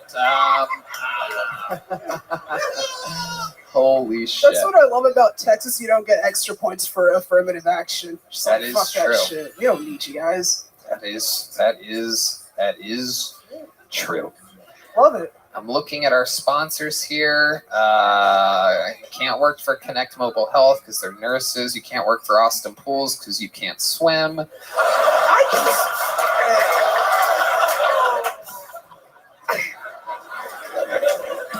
Tony, what does that mean? It means don't worry. Okay, now that's racist, Red Band. That is wrong. Well, Halima, sign up for the show again. You're very, very funny. You're leaving here with a big joke book, cool as fuck, with an alien on it, mothership theme, the bones, the eye of the great bones eye. Halima, it's coming at you. Halima. All right, I'll hand it to you. There you go. Oh, yeah. Great stuff, Halima. How about one more time for Halima Abshir, everybody? That's what it's all about. Baby. Comeback of the century. Okay. Comeback of the century. Exciting. I pulled your third name out of the bucket, and there is an I next to it in parentheses, Yeah, which because means it's sexy this like bucket that. hole And I'm is a pimp. inside I'm of the room, ladies and gentlemen. This is one of you, representing you, the audience. Usually it's a first-timer. Let's see what happens here. Ladies and gentlemen, Just one Miguel moment, dog. Gonzalez, everybody. How about that? Oh, shit. Oh, shit. We met this guy during the commercial break. Yeah, you were. Oh, my God. Then We're you end in up trouble losing like now. a Hey, bitch. what up, everybody? Opening line. It was Well, on the it starts with sucking dick. I could do his entire 60 seconds right now. Yeah, let's get Mike Feeney another drink, whatever he's having. Hell yeah. All right, one more time for your very own Miguel Gonzalez. Hi, everybody. So I nicknamed my booty hole It's a tie. Shrek because I stay having swamp ass. Just like Shrek, he doesn't want she anyone sucks in a his lot, swamp. But just like Donkey, my lady refuses sucks to a lot listen of and tries dick. to stick a finger in there. But we all know in the end, though, Shrek ultimately loves Donkey's company, and there's even sweet sequels. Oh, trust me, she does. That is it. All right. Dude, what? More. That is it. What the fuck was that? 20 seconds of your butthole Shrek hybrid jokes? Yeah. Written on a full-length napkin? Yeah. Where were you when you wrote that? I was at work, like, I don't know when we buy tickets, like 2 months ago? 2 months ago, you wrote that. You wrote 20 seconds of material 2 months ago, and you're like, with the laughter, this will be good. In my head. This will be 60 seconds for sure, yo. These people have no idea how funny Shrek and buttholes are combined. Oh, okay. Yeah, so. Wait, what? Paul, what'd you just say to this guy? Oh yeah, put the microphone up to your mouth. Yeah. Yeah. So when I wrote this, I had it like you I was ready? gonna say it slower, but I'm up here, I'm nervous, and I just ran right through it. That was never going to be a minute. Yeah. That So there's no chance. You actually sped through that. Yeah, that would have never been. Yeah, that is Very incredible. nervous being up here. I can't imagine how wet your ass must be right now. I mean, knowing the little bit that we know about you and the situation that you're in Weather right has now. been bad. Dude, Yeah, my it's thing crazy is because it frozen. is autumn right now. Yeah. No doubt about it. Where do you live, Miguel? 40 minutes outside of Los Angeles. You performed at the Ontario Improv. Yes. So Ontario. Ontario is Yeah. the answer. Yeah. Okay, very good. When I say Ontario, it's always Canadian. No one thinks you're Canadian. Miguel Gonzalez. Canadian. Yeah, Canada. My bad, Canada. We don't think Write that into that act. Canadian. Write that on that map. Yeah. I'll play you another couple seconds. Hey, I'm from Canada. Canada. I had to jump the wall to get here. Oh, man. My parents did. You what? My parents did. Your parents did. Absolutely. Yeah. Did they ever tell you that story? Honestly, they didn't jump it. They drove right across. Oh, okay. Drove Beautiful. right across. Shout out to the Border Patrol. Yes, thank you. Thank you so much. Coincidentally, that's my cousin, Border Patrol. Your cousin's in the Border Patrol. What do your parents think about that? They don't really care. Right. You let them in. Oh, He big opened the time, door. too. Exactly. Exactly. He's the door guy. Yeah. What do you do for Big work, time, Miguel? too. I drive big rigs. You what? Drive big rigs. Okay. Yeah. All right. That's where that swamp ass is coming from. Exactly. So you wrote that 2 months ago, Yeah. and you've kept it on that napkin the entire time. No, I wrote this in the hotel, Okay. but it's been in my head since those 2 months. You had it memorized. Kind of. And in the hotel, you're like, give me a napkin. Well, I knew I was gonna completely forget it, so I was like, I'm gonna need to write this down. Yeah. Yeah. Okay. What do you do for fun? Tell us a fun fact about your life, Miguel. I used to play hockey, but I love going to like concerts. That's Wait, my thing. you used to play hockey? I used to play hockey. No Just like fucking adult way. league though, not professional, obviously. Oh, definitely. Yeah, Absolutely. Yeah, obviously. This guy gives us a bunch of information we don't need. Ontario, you'll never believe it. California, not Canada. Yes, I played hockey, not professionally. Yeah, obviously. Wow. Unbelievable. Goalie? No, forward. Okay. Forward. And you played hockey. Hockey. How did that go for you? How did you learn hockey? No way. Through a friend. No He just way, dude. I went to go watch him, and then it was cool watching him. He told me to buy all my gear, so I did. And That is so weird. Normally, Mexicans hate ice. Yeah, that's great. Yes, it was. Absolutely. So, other than hockey, you have any special skills or talents or anything like that? Yep. No, just hockey. What's soccer. your love life like? Girlfriend's over there. Is that the orange-haired woman? That's her. Wow, orange hair. Wow, look at Okay. that. Yeah. Very interesting. Did she prepare material for this? No, no chance. No. Right? Absolutely not. No. So did you run that Zero. Shrek material by her? Or Not really, but kind of my brother. But no, she's not saying no aggressively. Yeah, no, Actually, not really. No. So you didn't know that when he got up here, he was going to point right at you and tell everybody that you play with his swampy ass? You didn't sign off on that? Oh, that was new to you too? Oh, look at that. We're all in this together. How about that? Like Fox not connected. I like that. How long have you two been together? 12, 15 years? Wow. Look at that. You guys have kids? No. Why do you say it like that? I don't want kids. We You don't want said kids it at like all. you're from Ontario, Canada. I don't have to worry about anything. I don't have a boss. We don't want any. No. Anybody who needs me as Okay. What do? You have a pull-out method? Plan B. what a checkout. Plan B. Plan B. You just have her What taking a a bunch of fucking Plan checkout. B? Well, no, I mean pull out for the most part, but when I do, yeah. Dude, what kind of Mexican are you? You play hockey and you don't want kids. What is that? I've never heard of that in my life. That is incredible. Yeah, I guess Opposite of a Mexican. I get shit talked a lot for that. Trust me. This Plan B thing is so interesting to me because I don't hear that very often. That's not like a normal thing that, hey, sometimes I do, sometimes I don't. Plan B. How many times do you think you've had this poor woman take Plan B? At least once a month. Once a month? Have you? There's got to be like This weekend, literally this weekend. He's going like, cut it out. Have you ever heard of birth control? Yeah, she was on it, but you could take it less than once a month. She was on it, but she just got off of it. Wow. This poor lady. Why She's over there going, shut the fuck up. This is incredible. No, This is not at all. This is unbelievable. You get this Plan B from just a local drugstore, or do you get it illegally sent in from Mexico?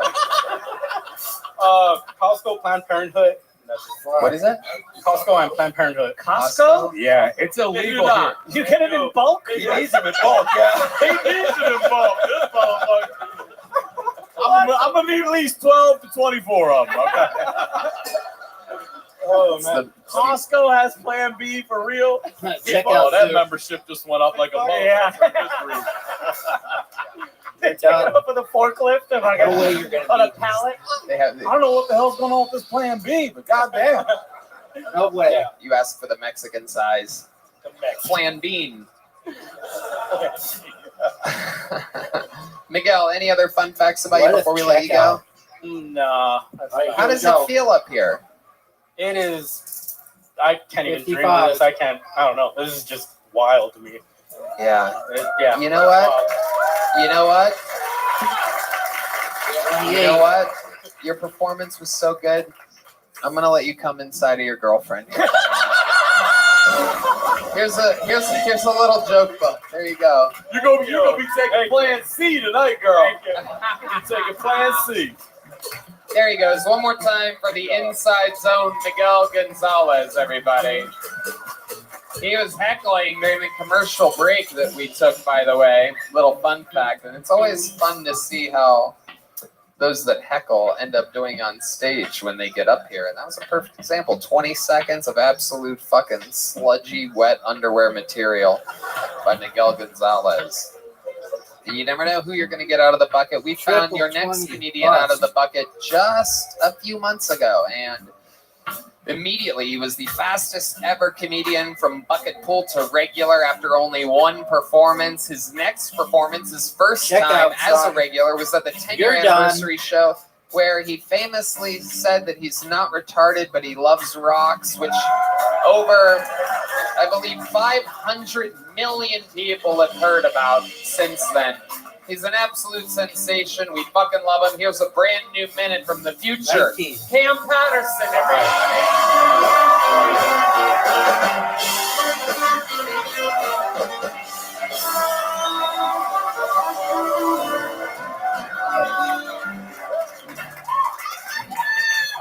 I love you too, bitch. So I don't get money now. That's pretty cool. You know what I'm saying? Get money pretty cool, but I gotta pay taxes. So you know what that means, right? I'm going to jail. Oh, we're not. When I had a regular job, right? They would take the money out for me and they give me more money back at the end of the year. That's beautiful. Now that I'm a comedian, they give me all the money. Tell Uncle Sam, come get that shit back in blood, nigga. Fuck you. What's crazy about my life right now is that like I gotta start reading YouTube comments because I get a lot of good ones. And I'm saying y'all look great, but some of the mean ones that bitches hurt, dog. Like I had a really good comment, and right under was really bad. Really good comment. So I think Cameron Patterson, a young star, is gonna be great at comedy. And then he also said, I also think he's gonna be a great father. Real shit. That's bad. I also think he's gonna be a great father when he has kids. And the comment right under it said, I completely disagree. Now time, Cameron, I appreciate y'all. Amazing. That is how it is. Check out Big Dog. A brand new minute, hot and ready for Cam Patterson. What's up with gang violence? Come on, that gang violence, nigga. We outside, nigga. What's up, man? What's up, killer? Man, what's up with you, baby? Super white man, how you doing, brother? Man, this the whitest nigga on earth, bro. Yeah. That's beautiful. We're the opposites, bro. No, 100%. Yeah. You goddamn right we is, bro. 20. Hell yeah. Damn, I like you a good dude, bro. Thanks, man. That's That was That was no. You know what, though? He can help you with those taxes. Yeah, He can help you with those taxes. I know a guy. We got an accountant over here in the crowd, too. Right there. Done own the business, though. Done own it. And you own the business? My dog needs your help. Fuck, nigga, where was you at? I was listening. I love it. So you don't have an accountant yet? No. What's the name of your firm, Mr. Real Accountant Guy? Oh, you don't have a firm. Oh. Who would have guessed? What the fuck? You got a Subaru? He does drive a Subaru. His friend just threw him under the bus. He just shit himself. Oh, no. Oh, shit. Oh, God. Cam Patterson with another fantastic minute. And it's true. You are making money now. You're doing it. I know for a fact that, you were just in LA all week taking meetings with all the biggest agencies in the world. I mean, the really big deal. They are all literally right now. That's 3 games in a row, son. Lying to Cam Patterson about what they can do for him. It was funny because I always wanted to be an athlete when I was a kid, so I just acted like I was on like a recruitment visit. So like, y'all want me to play for USC? No problem. I can do that. Most definitely. You know what I'm saying? Yeah. It is a lot like that. So tell us about it. How was it? It was cool. I mean, it was cool. Everybody talking to me and shit. It was real nice. I just did Phoenix with David. Nice. That was dope. I fucked the bodybuilder lady. Oh, you did? Yeah, that was pretty fucking crazy, dog. Yeah, tell us about it. It was scary because I didn't know if she was a lady for real at first. So I had to go to her Instagram and scroll through some pictures, you know what I'm saying, and find out what she was before. And she was a lady, 100%. But like 30 seconds in, when we were fucking, she was like, I was fucking a missionary, and she thought I was trying to choke her, but I was just feeling for an Adam's apple. That's a smart move. It's a smart move. Yeah.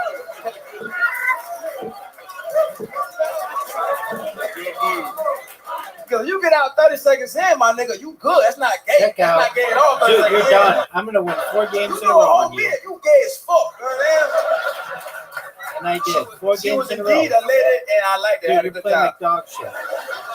Wow. Hell yeah. Shout out to you, you know what I'm saying? You was a dope lady. You know what I'm So she was very strong. saying? Strong as shit. Did she She was use strong as fuck, dog. Did she use any of this strength in the bed with you? She picked me up. Nigga, she picked me up, bro. And spun me. I was like, wee, I'm having a good time. I was really enjoying myself. You know what I'm saying? I like strong bitches now. They cool. Strong bitches cool, yeah. Oh, with some strong bitches.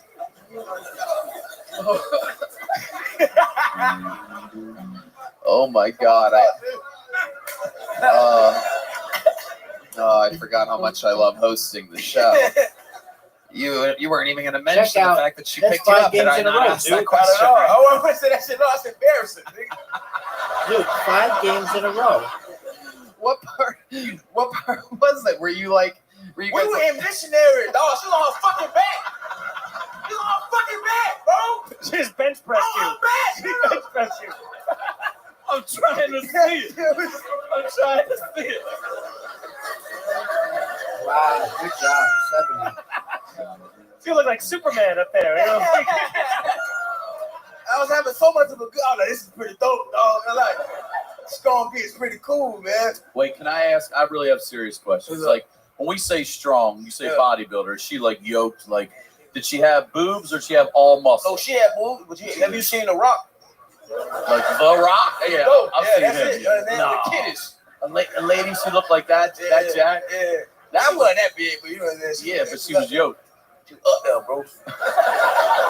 You got me. She had goddamn, what is it right here? Traps. Traps, nigga. Oh my goodness. Oh my goodness. I seen that at the show, and I just seen her titties. All I saw was titties. I was like, oh, them titties are perfect.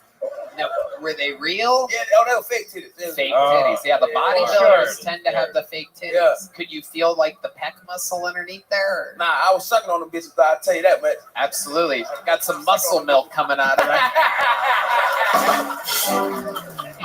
Getting that protein for the day. Little baby Cam getting big. 24 grams, dude. I love it. So, did she spend the night at your hotel? Oh, she forgot that shit. Okay, what? Right. So the game plan, what shit? I fuck with her though. Shout out to you. You know what I'm saying? Yeah. Did it feel different? No, it was pussy. It was still Just pussy. regular pussy. Was it tighter? Was it muscular? Nah, that was pussy. Yo, I know pussy. Yeah. Yeah. I know pussy. Yeah. Did you go down on her at all? Fuck no. Nah, she would have killed me, nigga. What the fuck?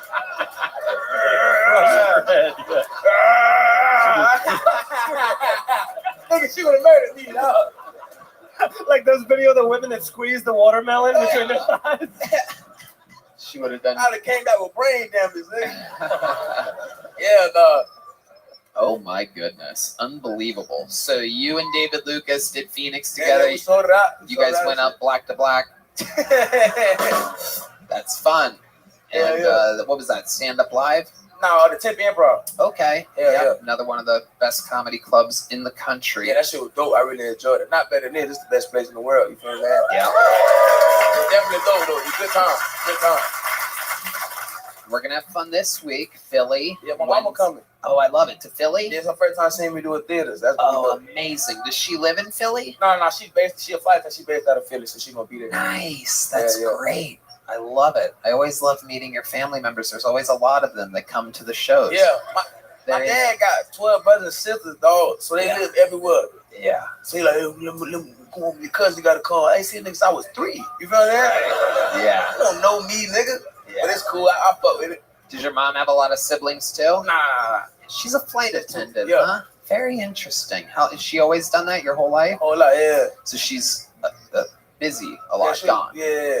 Interesting. And what's your relationship like with her? Oh, it's just my mama. We locked in. You feel that? Right. She a white lady at heart, but we locked in. Now that's interesting. That's very interesting. When you say she's a white lady at heart, what exactly do you mean by So that? like a white lady. You feel that? Ooh. Yeah. Okay. I don't know how this happened with me, but you know. So just like a white lady, but I love her. We locked in my mama. You feel what I'm saying? Hey, mom, we on TV. Aw, how sweet. Go ahead, David Jolly say, national television, bitch. I love that. That is so cool. So she's going to be there in Philly, and then we go to Youngstown, and then Cincinnati. Yeah. Very fun. Very exciting stuff. What else is going on? Anything else you have coming up that you want to plug? Shit, I'm doing the Hollywood Improv November 28th. That'd be cool. Yeah, that'd be dope. Yeah. Awesome. And that's awesome. And the shirts are flying. Wow, that shit looks demonic. I left it where it was. It's just a random pale heckler in the audience asking Cam if he still has his rock, everybody. There he is. Shut the fuck up. I'll stone your ass, nigga. Oh, he does have rocks on him. There they are. There they are, the very famous rocks. Absolutely. A whole pocket full of them. Yeah, this one from Alaska. Where you from? Where I'm from. Buddy, where I'm from, where people have rocks in their pockets, they're trying to kill themselves. That's usually how that goes. They walk right into the river with rocks in their pockets. What the fuck? For real? Yeah, it weighs you down. Oh, that's terrifying. Yeah. You don't have to worry about it, I feel like. But yeah. Cam, do you know how to swim? Yeah, I can swim. Hell yeah. Yeah, When perfect. I was a kid, my mom used to throw me into the water and let me drown. Oh, she really is a white lady. Cam, you're a fucking superstar. I mean, it's unbelievable the caliber of comedy that you do every week. So fucking fun. Unbelievable. The man, the myth, the legend. There he is. We're going to have more fun later. Make some noise one more time for Cam Patterson, everybody. Come on. All right. Okay, I do believe this guy's been on the show a few times back in the day. He's back. Here's a new minute from Connor Nutt, everybody. Connor Nutt. Here we go. Here he is. Make some noise for Connor, everyone. Oh shit, what's up, Mother Jam? Hell yeah. I'm in a good mood. I had a one-night stand this weekend, and yeah. I got the awesome compliment. I woke up in her bed the next morning. She was like, Connor, gotta be honest with you. Last night, that was really impressive. You're the first man to make me have an orgasm from missionary position. And y'all, I gotta be honest, that shit fixed 90% of my mental health issues, guys. It's all sunshine and rainbows up here, dude. Ladies, if your man's going through a hard time, just say that, you know? Even if you're lying, we're not going to follow up. You're good. Yeah. I was so happy. I left her place. First thing I did when I got home is I took the toaster out of my bathtub. And then I called my therapist and told him he was fired. He never told me shit half that dope, dude. It's just good to have a nice, like, positive hookup. Like, one-night stands are always a bad idea. A few weeks ago, I tried the same thing. Took home this girl with a raspy voice. Thought it'd be all right. No, it felt like I was fucking Steve-O from Jackass. Yeah, all right, that's my time. Thank you, guys. Why? Why did you feel like you were Steve-O from Jackass? It just had a really raspy voice. Like, I kind of, the joke ends with, like, I was trying to be sexy with her. Like, I was hitting it from behind. I was like, hey, you like that? And she just turned around and went, yeah, dude. Like, kind of felt like fucking her like that. All right, I guess that's a Steve-O impression. All right, Connor, welcome to the show. How are you? I'm good. How are you, Tony? Good. How long have you been doing stand-up for? 2.5 years now. 2.5 years. All of it here in Austin? Yes, sir. How's it been going for you? Been going great, man. Yeah. What's going on with it? Tell us some highlights. Let's see. I'm hosting for Craig Gass this weekend. I've started my own show this year. Been doing that monthly at Roscoe's on the east side. At Roscoe's? Yes, sir. Is that a chicken and waffles place? No, it's behind Via 313. It's the new club in town. Okay, another new comedy club. Yes, sir. Amazing. Okay, how do you make your money, Connor? I work at a local boot store on South Congress. Boot store? Yes, sir. Okay. Is it Allen's? It's down the block. It's called Heritage. Oh, I love Heritage Boots. Yes. I'm a regular customer there. Do you know that? Yes. Kimber talks about you. That's right. Kimber's the shit. It's actually where I got my wallet as well. Look at this. Hell yeah. Custom made. There's a skull and a $sign on a coffin, and it's red on the inside. Oh, it's filled with credit cards and cash. Anyway, so let's talk about it, Connor. How's Austin treating you? What do you do? What do you do for fun? I go to a lot of concerts here. Okay. Yeah. All right. Just saw Avenged Sevenfold. A lot of metal and rock shows, so I saw Avenged Sevenfold. Yeah, it's cool. Oh wow, a lot of Avenged Sevenfold fans that have wet asses. Yeah. Yeah, like the coolest thing I'd say, like I've gotten from like working, like I used to work at Vulcan, if you remember. Yeah. Yeah. I just got to see Kiss there a year ago for Formula One. It was like a private show, so I got paid to see that. That was amazing. Awesome. Yeah. Amazing. Okay, so tell us something exciting about your life. You still have all the energy of a glass of water. So we're trying to figure out. Yeah. I don't know. I just do a lot of fun. Go to a lot of fun events. Like I just went to like the Stros game in Houston. Yeah, we're getting our ass kicked right now. We're not going to the World Okay, Series. so let's talk about this, Connor. You're talking about a bunch of things that get like natural applause breaks from the audience. Hey, I like breathing oxygen. Anybody else? People love support the troops and anybody like pasta? Who likes to fuck? Yeah, John Barry. So okay. But what I'm asking is, like, what's something personal to you, like something interesting about you, Connor? I can't play the guitar. I just spent a lot of my life doing that. You can play the guitar? Really? Can you really play the guitar? Yes, sir. What do you do when you play the guitar? Do you sing? No, I'm not a very good. So, like, if let's say that there's a girl that you really liked and there was a guitar plugged in, you would just play the guitar? Mm-hmm. That guy. And you wouldn't sing? No, I mean, I don't sing very well. No, like, like for her, if it's like I would never perform sing, but if it's like around for a girl, maybe if this song was in the right key. Are you really good at guitar? I can play some difficult songs. Yes. Really? Yes. Matt, what do you think? You think this guy could play his difficult song? He's what? Okay, all right. Matt says Connor's a homie. How many of you want to hear Connor play guitar here in the live music capital of the world? Let's see what happens here. It can't be less interesting. Right, you know? exactly. Anything is better than him answering questions. So, one-word answer. Yeah, it's got 6 strings to deal with here.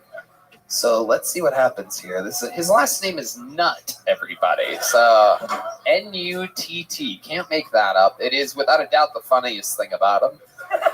And here he goes. He has the hair of a guy that can play guitar. He has the build of a guy that can play guitar.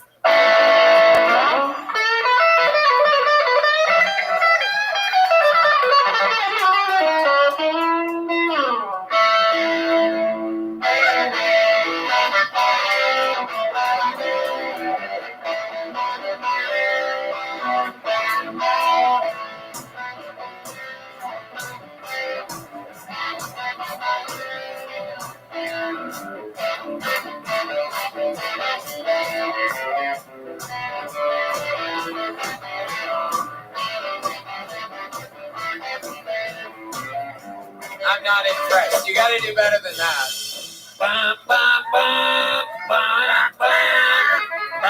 Okay, there you go. Finger it. It seems like finger it, you faggot. It seems like he was losing at Guitar Hero.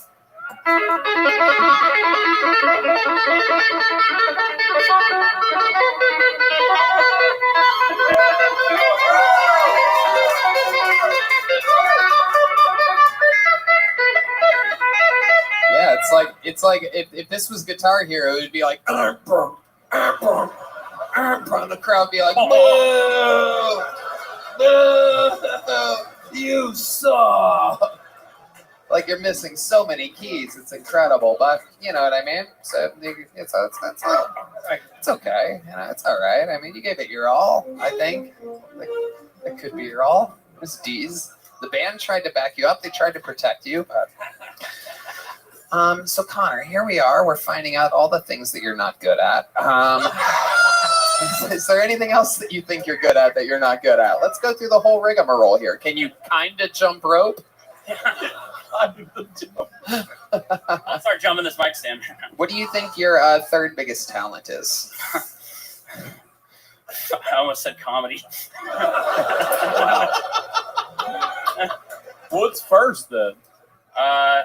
Gosh, man, this is a good question. I kind of forgot something. Shit.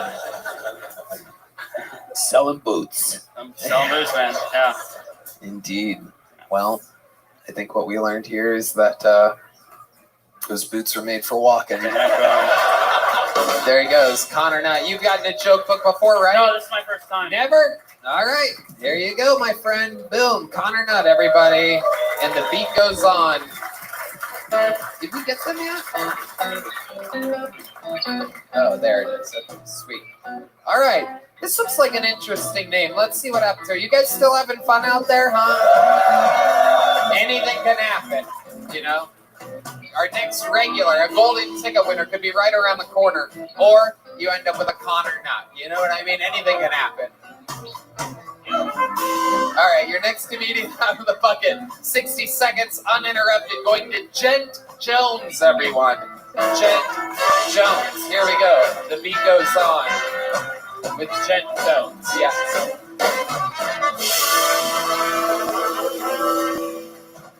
This is my very first time on Kill Tony. I'm excited to be here. I ain't gonna lie, I didn't expect to get called. I had my mind set to set my alarm. Like, let me see how long they take in between me and the next guy so I can go step outside. That didn't happen. I got called up right away. I'm like, oh shit, this is it. This is fucking it. No, thank you. Let's talk about the elephant in the room. I got a disability on my left side, as you can see. It's crazy how it happened. It happened in middle school. I feel like I was a threat, and God was like, "Give that nigga kryptonite." I was fucking Superman. I was a menace. He knew I was gonna be a menace. So with that, it makes dating hard because I can't defend my girl for getting into a scrap. Because when that shit happened, and we getting jumped. I got a strong right, but a weak left. Once they catch that, baby, that's it. You better run and get out. If you can't, call 911. They may come looking for me, depending on your description. But tell them, no, officer, the phone call was made for me. It is them over there. You know, they non-binary nowadays. Green hair and tattoos. But yeah, that's my time, y'all. I'm Jen Jones. Okay, Jen Jones. So what exactly is the restriction there? What is that? What happened to you? I had a brain tumor in middle school. Going into, I think it was 8th or 7th grade. Right. Shit was crazy. I mean, I was about to play sports, get on basketball. I'm like, fuck, plans have changed. Oh my goodness. So were you able to, what's the restriction? Can you lift it up? What is it? Does it just kind of stay stiff like that? Let me throw something at you. I'm stiff because I'm on stage, but I work at the fucking airport. I throw bags. Wait, you met me? What'd you say? I said it's stiff now because I'm on stage and I work at the airport. So that can give you an answer. I can throw bags. You throw bags at the airport? I work for American Airlines, so. Oh, that's why my bags end up going missing all the time. Oh, no. Sorry. If my job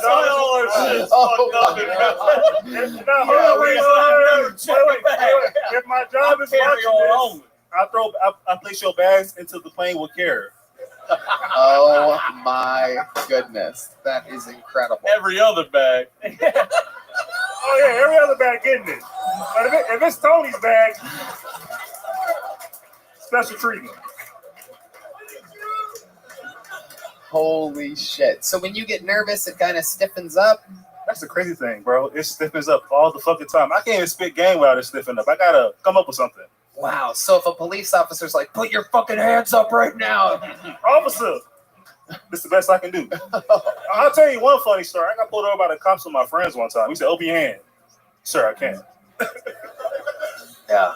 Do you try to explain it as fast as you can? I had a brain tumor when I was 7. Please don't fucking shoot me. Oh, every time. Because they don't want to hear it. Right. While I'm talking, they place me in the car. I'm like, all right, here's the story. Yeah.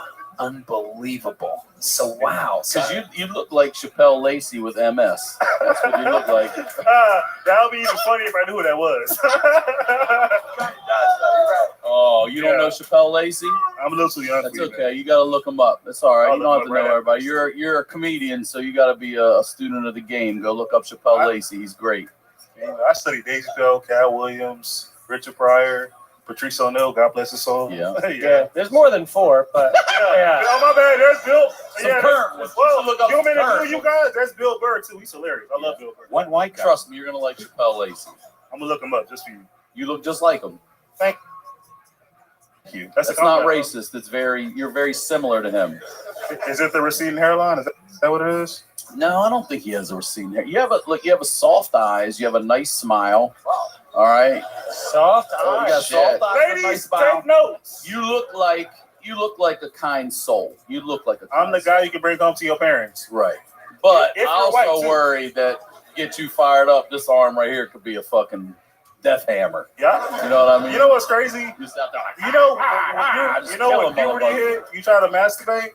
I tried to symphony with my left. It didn't go as planned. Are you a lefty? It's like doing it with a stranger. I ain't gonna lie. Can you write? Are you a lefty or are you right? I was trying to be dual. What they call it? Dual. Ambidextrous. Yeah, I was trying to do that when I was younger, but and then God took you down for trying to do that. Like, hey, I don't do miracles. I tell you, it's all good. Can you jerk off with that hand? I can place it on an object and attempt to jerk off. What's your love life like? Do you have a girlfriend? Just good boy. I have tried dating. It doesn't go as planned, especially when you don't know if my dick can work. I gotta explain it to him all the time. Right. You're like, I have 2 stiff things. It's okay. Yeah. Well, it's not. Well, it can get stiff, but you know. But I always explain with this twig and 2 berries, I can still pop cherries. So I'm still, I can still slang, but I never got that close to an opportunity to put it down. So I just, waiting patiently till my time comes. Absolutely. You're a virgin? Is that what you're saying? You openly admitting you're a You virgin? don't want to even know that story. Yeah, we do. Yes, we do. That's the only thing I want to know. What are you talking about? Well, with that. since we on live, I'll put it like this. I got some sympathy pussy. Okay, let's talk about it. Go ahead. It was an older woman at a bar. Older woman at a bar. I was struggling, spitting. I was struggling and spitting game. Yeah. She didn't care to know my name, and I was. One thing led to another, and child, that's how I met your mother. Unbelievable. My goodness. No, I wrapped it up, so I don't have a kid unless it's in the condom. How much older was she? How old are you? I ain't gonna lie, the next age, but she was up there. Like 60s? Oh no, she wasn't grand, but she was up there. She was probably like 50s. Yeah, probably. Yeah. Sorry, mom and dad. Have you ever you have any other like hobbies or anything like that? I like editing photos and videos, and on my spare time, like I did today, I like. Hey, if you worked with videos, I would guess that you'd be one of the tripods that hold up. You know what's crazy? I said I like editing videos, but I can't hold a camera for shit if you already know why. But yeah, I do have a camera though. I thought you said I can't hold a candle. You better not with that motherfucking hand. That's what I thought you said. I'm like, what? That's funny. I can blow it out. I can blow out a candle. Yeah, I do make birthday wishes. My goodness, what else are you into? What else do you do for fun? I like to go on walks, like all the time, like 3 mile. Oh yes, 3 mile walks if possible. I'm trying to lose weight. This is my come up period. It's my winter arc, as we call it on TikTok. Okay. I'm trying to get my body in shape. So when summer hit, I can sling that dick. Right. That's the goal. I don't think that's the only thing you need a sling for. I set myself up for that one.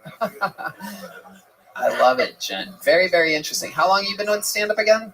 I've been doing it on and off for quite a while, but I actually took it seriously when I came here to Austin.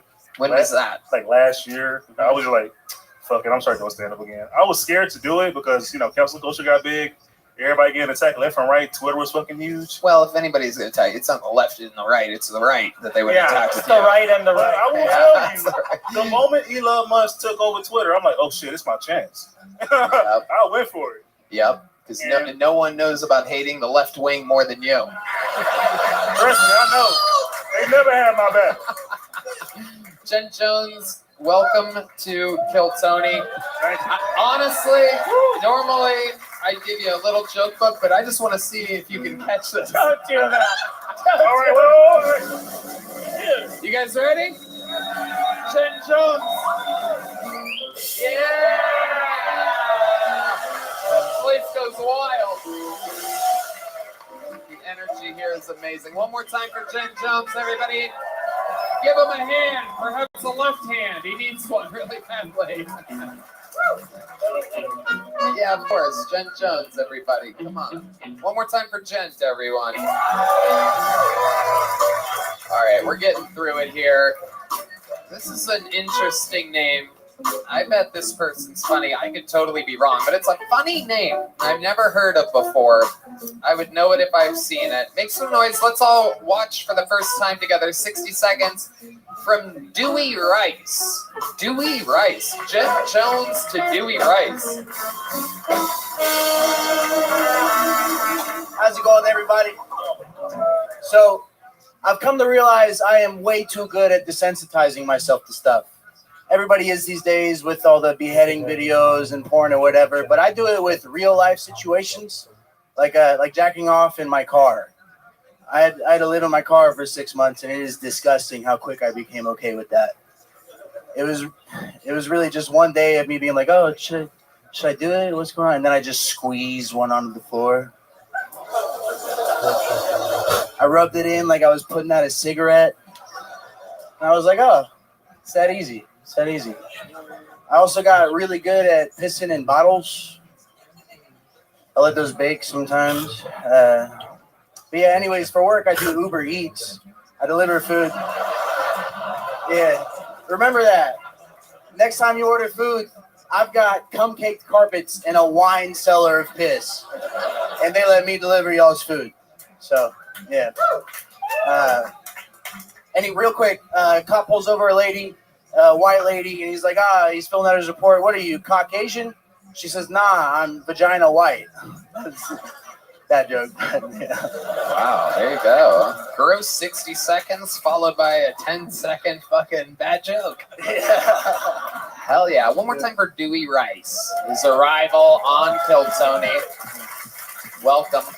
This is the world's largest 11-year-old boy. It's incredible. You'd be surprised how much I get that. I bet. No, I bet. actually, you wouldn't be You surprised. look like a giant child. Yeah. It's unbelievable. I can picture you like we're walking around in a diaper, all mad for some reason. Dewey, in my how old car, are you? maybe. Sorry? How old are you? 23. 20? Just turned 23. Years old. What's it like being a 23-year-old nowadays? It's not fun, man. Tell me about it. Well, it's not fun for me. I recently I got arrested. I'm going through a bunch of stuff, but I'm good now. Dude, I'm going DoorDash from now on. I'm never going fucking Uber Eats. Yeah. Favor. Costco memberships went up and fucking Uber Eats went down tonight. My goodness. So what type of trouble with the law did you get in? What is it? Jaywalking? Ripping off on people's food. What do you mean? He probably got caught. You get caught? Say what? No, I broke up with my girlfriend and packed up all the shit that I had and was gonna take it to my mom's house. My headlight was out and I got pulled over, and everything I own happens to include a gun, some weed, and a bunch of Adderall. So, oh my God. So hold on a second. So your headlight is out. What gave the officer probable cause to search your car? My car smelled like weed. Bad. Bad, he said bad. Wow. Like really bad. And you're still employed by Uber Eats? Yeah, I was Not after this. Right, yeah, exactly. You have literally... Technically, I used my roommate's Uber Eats account. So, oh, shit. Yeah. Oh, my God. I am employed by DoorDash, though, and that was before I got arrested, so it still carries on. So you don't know your dad at all, right? That's what I'm getting. No, I do, but we got some problems. Yeah. Oh, for sure. Yeah. What kind of problems? What kind of problems do you have with your daddy? Other than being tremendously disappointed. I shouldn't say that. We were reconnected recently, but he disowned me for about like 5 years because of weed. Really, yeah. But now he does shrooms and smokes weed, so like it's weird. Yeah, it's you really should weird. disown him. Yeah, I should. Yeah. Should be like, Dad, you were a pussy back then. He was a pussy. Dad, I don't know where the camera's at. Dad, if you're watching. Oh, there he goes. He's leaving you again right now. There he goes. There he is. He's out. Got his back to you and everything. Hell yeah. What's your love life like? You have a boyish presence to you? Nah, since I broke up with my girlfriend. We were dating for about 4 years, maybe 5, and yeah, since then. What made you break up with her? She didn't want to move into the car with you? Yeah. What made you dash to the door to get away? We had a bunch of problems with each other. It was kind of a mutual thing. I initiated it, but it was mutual. It was very tough. It was not good. Yeah. And she. Yeah. Red Band is assuming domestic violence. Something like that. Not on my part, but yeah. Are you okay? Huh? Are you okay? Like physically right now, your nose is sweating. I've never seen anybody's nose sweat. It's true. I am seeing the glisten. Only his nose is sweating. Nose is sweating. Very interesting. It is. Do you snort the Adderall? I've done that before, but no. Yeah, okay. I haven't done Adderall since I've got arrested. I haven't done any drugs since I've got arrested for legal reasons. Look who's backtracking on this manifesto performance that he's putting on. I haven't done any drugs, and I don't really come in my car, and I don't piss in bottles. I step outside of the car and piss like an animal. Everything he said is true. You know, you have a very I feel like you could walk into a play right now and be Huck Finn. The way, you know what I mean? Am I wrong about that? Does he not look like he can stand on a ramp? Are fucking crazy. What percentage of comedians These come are out Walmart rocking Birkenstocks. shorts I don't and got money for open-toed shoes? Don't do that with comedy. Look at that. It was raining today, man. You I have wasn't gonna come out scabs here in on my your one feet, pair of dude. shoes. There's scabs on your feet. Yeah. Put socks and shoes on. It's raining, man. I have one good pair of shoes. I'm not gonna wear that while This it's is the raining. time to wear them. What are you talking about? I've been- Millions of people. I've been coming here for like 3 months and I've not got called. I was not expecting it, but like, You were it's in my fault Austin for not. for 3 months? I've been in Austin for like 4 or 5 years, but I've been coming here for 3 months. What do you mean here? To Kill Tony. I've been trying to sign up for Kill Tony. For, Right. And this was the set you had prepared months ago. Not months. Nah, this is just like now. Sure. Yeah, that checks out. No. Yeah. Do you think you did all your best jokes? Do you have a better joke than the ones that you did? I've got some more. I don't know if they're better. I got some more. How do you think we should hear one more joke from him? Let's hear one more joke. Yeah. Okay. So, I used to work at this pizza place, right? The owner, he was a super weird guy, really fucking weird. I come in one day and he's like, "Hey, Dewey, I got this new slow cooker. Come check it out." And I'd never heard of a pizza place using a slow cooker. So I go in the back and there's just a kid with Down syndrome fucking pounding on some pizza dough. And I was like, Jesus Christ, Josh. Jesus fucking Christ. Oh, some people like it. I mean, what? Jude Law loves it. Look at Jude Law in the audience, just hanging out. Yeah. Just noticed that right now. Absolutely incredible. Okay. Wow. How about That's a sentence, all right. You know. slow cooker, and the person that was slow. Very slow. His name was Josh. He gave him a name. That wasn't actually his name, but wow. Yeah. He's a real person that was inspired by a real person. Yeah, he was. Yeah, I'm not Write gonna what get you into know, it. bro. Yeah. Write what you know. Oh, hey, look who it is, everybody. Come out. Austin's newest resident, the great Shane Gillis, everyone. I believe that was him. Yeah. Whoa, dude. Whoa. There he is. Ah, he hates your Birkenstocks, dude. Yeah, that's what happens. You say Down syndrome 3 times, Down syndrome Beetlejuice pops out of nowhere.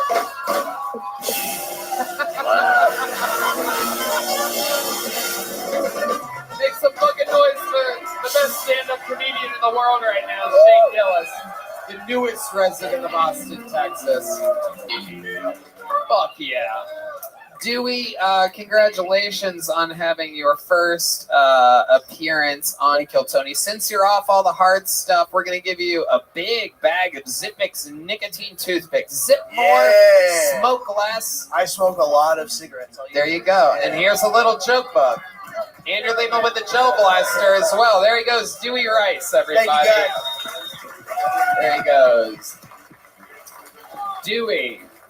Do we have any better jokes than that?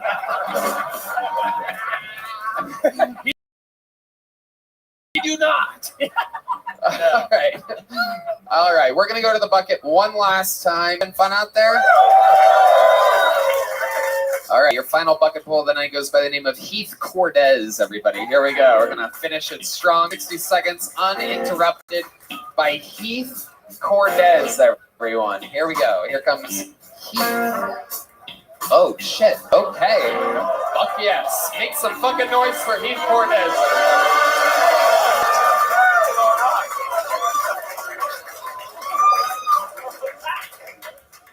I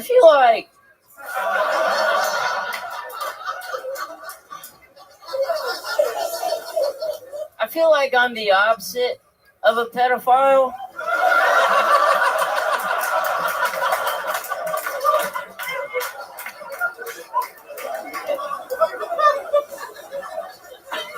I'm 21 years old, but on the outside, I'm just a little boy. And that's because for me, growing up, puberty was a lot like my father, absent. And so I get asked about my age all the time. How old are you? How old are you?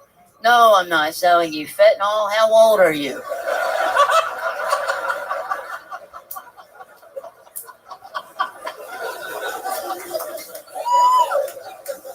And it gets annoying having to answer this question all the time. So over the years, I've started to have fun with it. And I sometimes tell people that I was never born.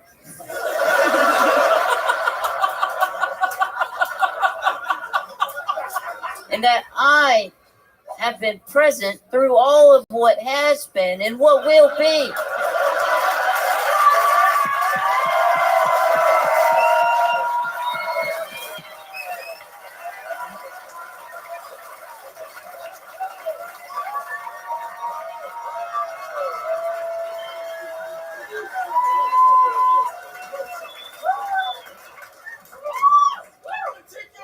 See, I came into existence before the earth and stars, and I will be here on the day they fall because I am ageless. But yet old enough to fuck your mother.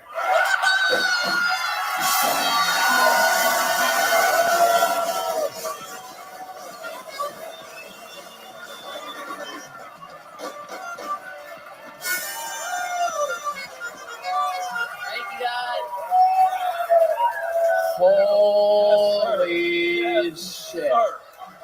Oh my god. This is what this show is all about. Some people this is what drives me crazy. People say, I hear this rumor all the time that this bucket is rigged. And then I go, one last bucket, well, let's see what happens. And this fucking monster comes out. This is unbelievable. Holy shit, you are built for this. You are the fucking Lamborghini of comedians. I mean, holy shit. Wow. You're a star. There's nothing that's going to possibly stop you. Holy shit. You're really 21? Yes, sir. How long I am. have you been doing stand-up comedy? 2 years. 2 years in October. My God. Oh, fuck. This is crazy. Wow. All right. Where do we begin? You live here in Austin? I did. I just moved here a couple months ago. And you did it for stand-up comedy? Yeah, To be at the epicenter of Yes, stand-up? sir. Oh, my God. Wow. Wow. And where did you move from? Alabama, baby. Wow.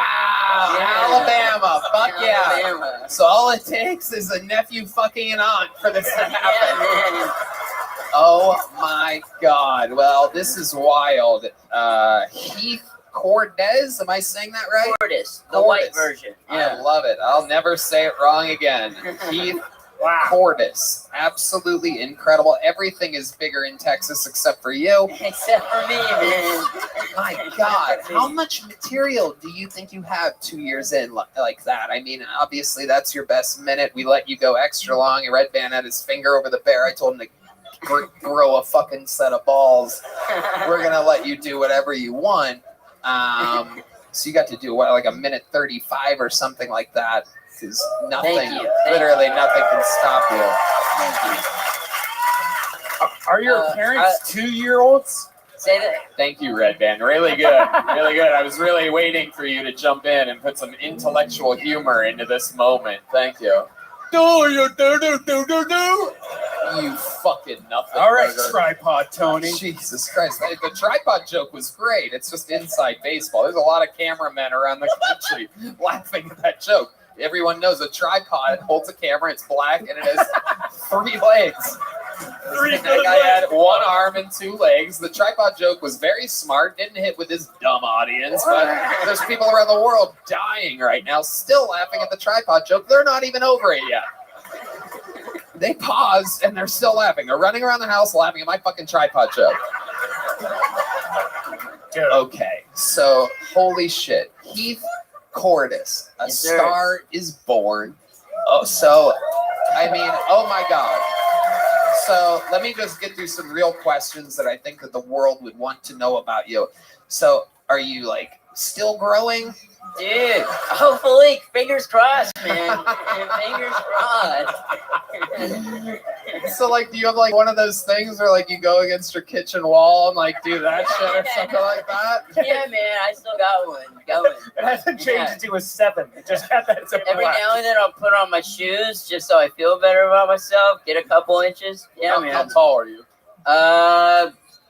I tell people 5, What are 4'11". you really? On a bad day, 4'11". And when's the last time? How long have you been 4'11"? Like since middle school, man. Damn. You haven't grown since middle school? No, not really. Has your dick? You were gonna say no. You were gonna say no. My God. You know Oh what? my God. This kid came out. He did a pump fake on that note. Did you see that? You realize the million He chicks. ran the light, but the only one to crush was something after running the light. Number one, you got a standing O. My mom is 6 foot tall. I want to watch you fuck her. Yeah. I would want to watch you eat totally her fuck pussy my mom. standing. That's what I'd want to watch. You can eat my mom's pussy standing up. Oh. Let's do it right now on stage. Yeah, let's do it. Mrs. Sickler, come out here. I'm a FaceTime her. She ain't coming out. I cannot imagine how bad her back must be. Okay, so let's talk about your love life a little bit more here, Heath. What's going on with it? Do any women believe you at all whatsoever? No, man. No way. No, I gave up on that, man. I don't deal with it anymore. Yeah, you're going to find. You're about to be famous as fucking shit. So you're going to be just fine. Yeah, cowards.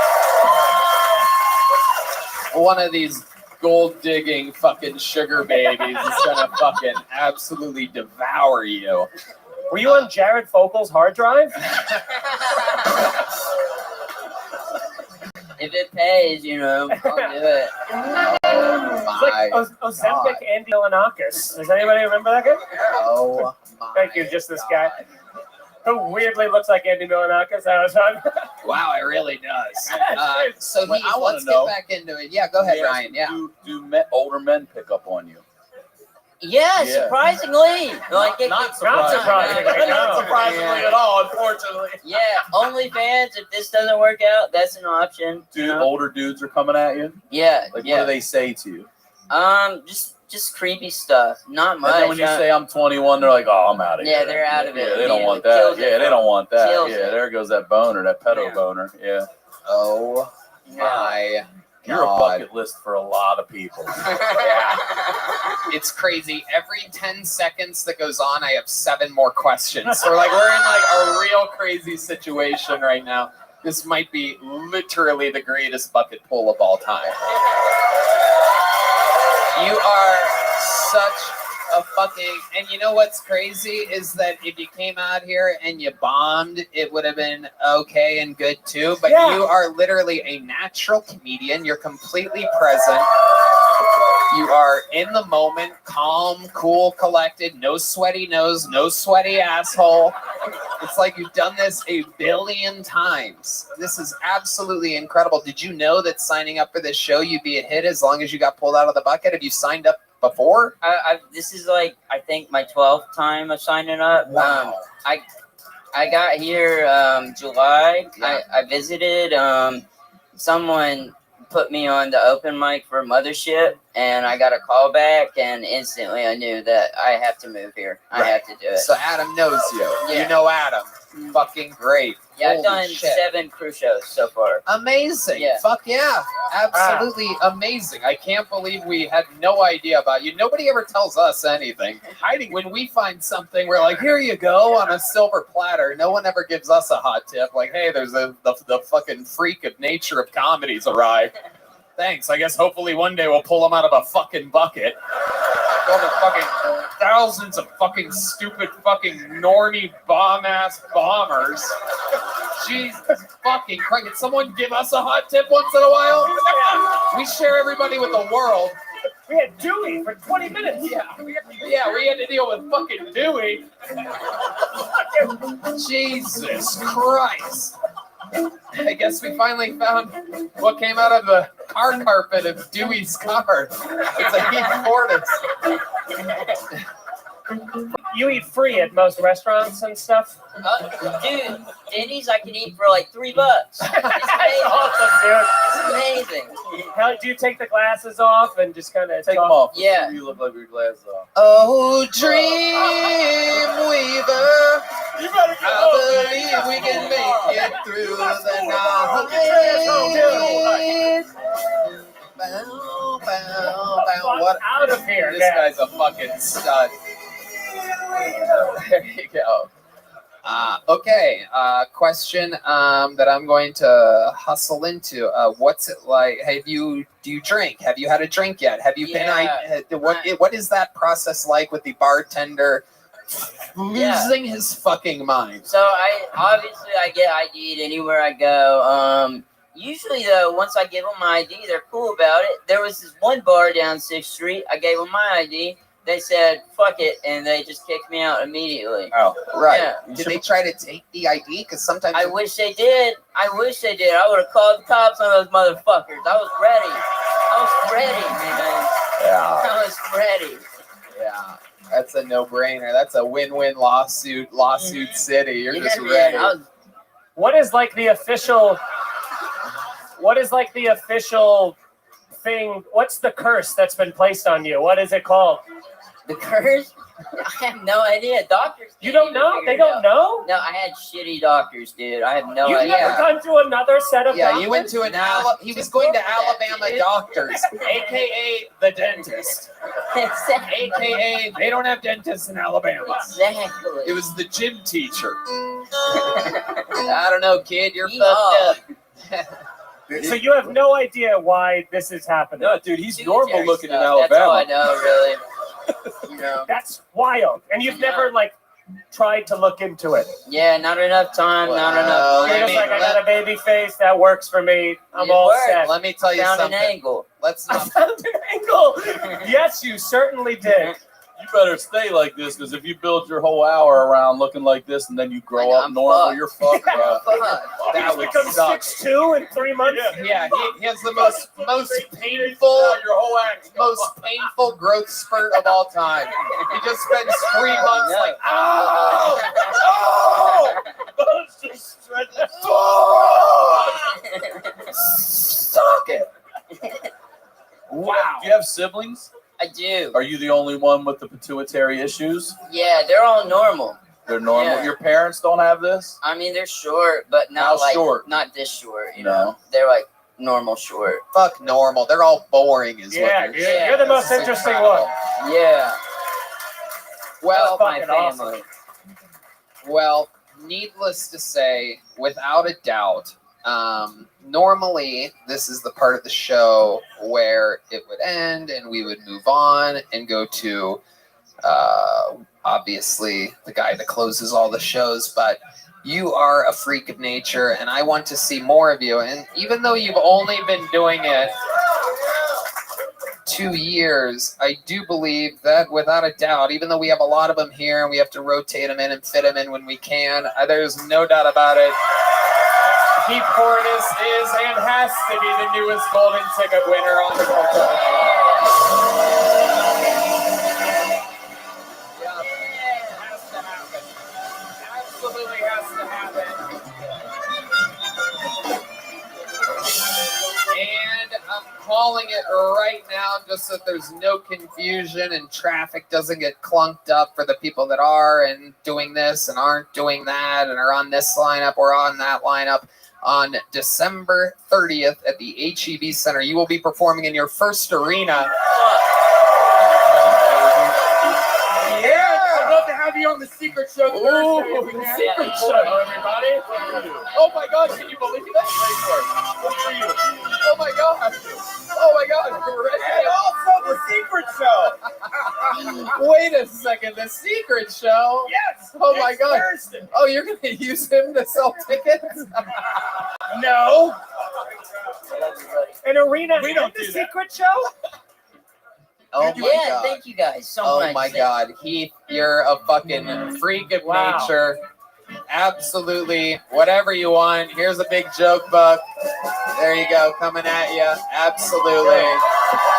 The newest golden ticket winner. It's crazy. We have too many of them. It's really becoming an issue. We might need to start taping 2 a week and putting out 2 a week or something like that. C-note for Mr. Yeah.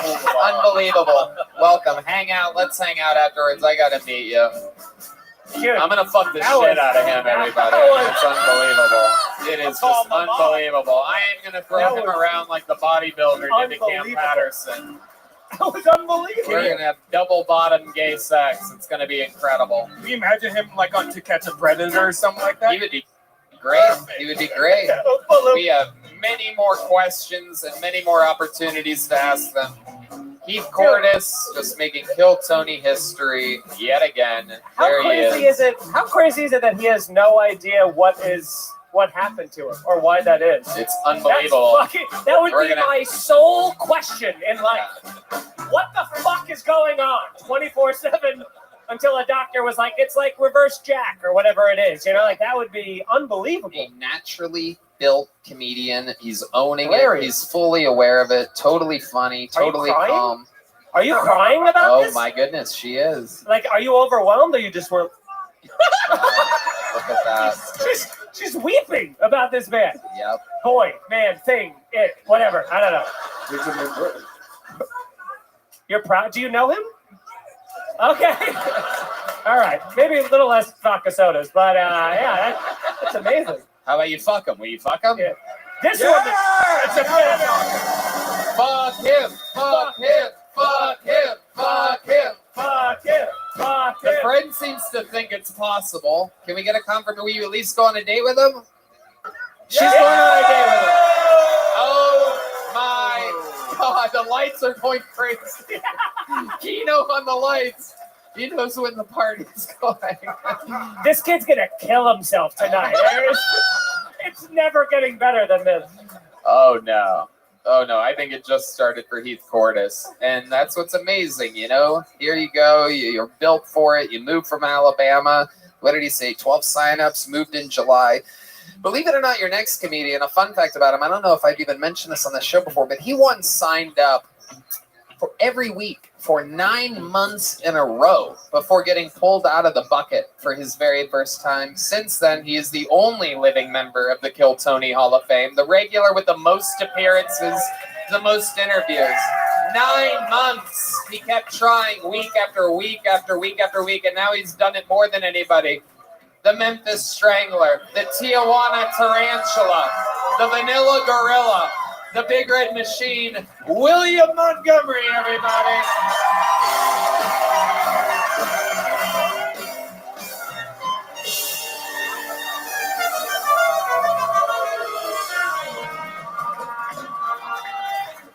Shit, last night in the hotel room with him, I was with him, he told me he was 14. So that kind of, I feel a little ripped off about that. Yeah, he said he was fucking 14. I believed it. He looks 14. Okay. So I just finished another installment of Where's Waldo, and I'm starting to think he doesn't exist. John Fetterman, the Pennsylvania senator who wears sweats and has trouble forming complete sentences, said America isn't sending its best and brightest to Washington. That's like Satan saying people should be nicer to one another. Holy shit.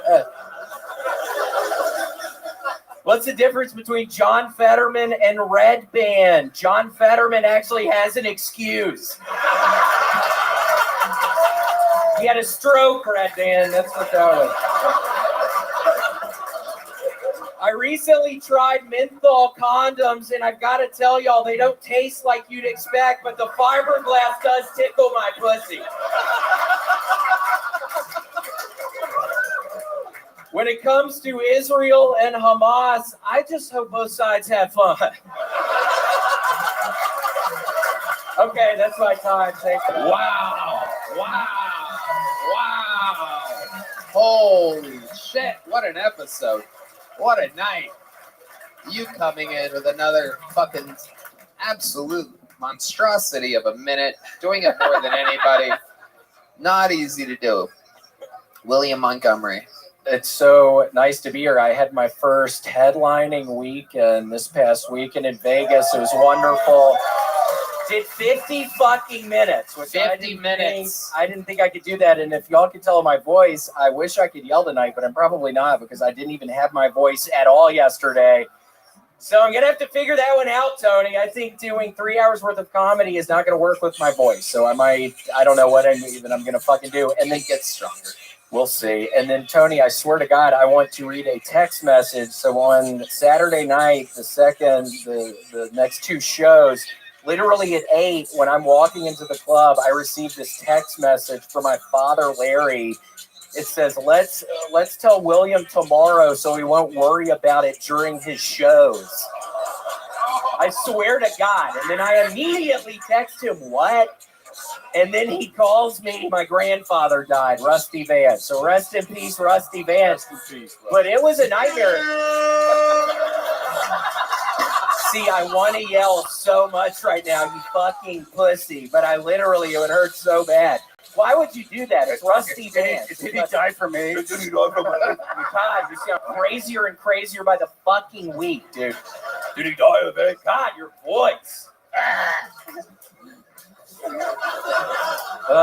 But yeah, no, it was fun. And then I get up there and I have to have my notebook for these longer sets, and I immediately spill a cup of water on my notebook. So you've done that before. You actually did that at the world famous Chicago theater. You went up before me, and there was fucking water all over the floor. Yeah, spilled the water. Why did you just say wow and fucking clap? You look like a slut, bitch. Holy shit. Hey, she's got a date with a 15-year-old later, okay? With that 14-year-old. Yeah. We hope she's a slut. Yeah. We hope. We're gonna get a follow-up to that date, and you'll be a legend. If you fuck him, I will tell you this. If you fuck him, then I'm serious. If you fuck him, you have a ticket to kill Tony for the rest of your life. I'm a genius. Let's go. If you don't, she will. So if you know. And I want to be there. I want to be allowed to watch. That has to be a part of the contract. I have to watch him fuck your fucking nasty looking ass, bitch. Oh my goodness, William, you're being I'm sorry. Red Band pissed me off earlier. It's my fucking dead grandfather, and let me try out some of the crowd work I did with using that information. Yeah, Rusty Vance, my grandfather died. Can anybody guess how old he was when? 69. Can anybody guess how old Rusty was? If somebody.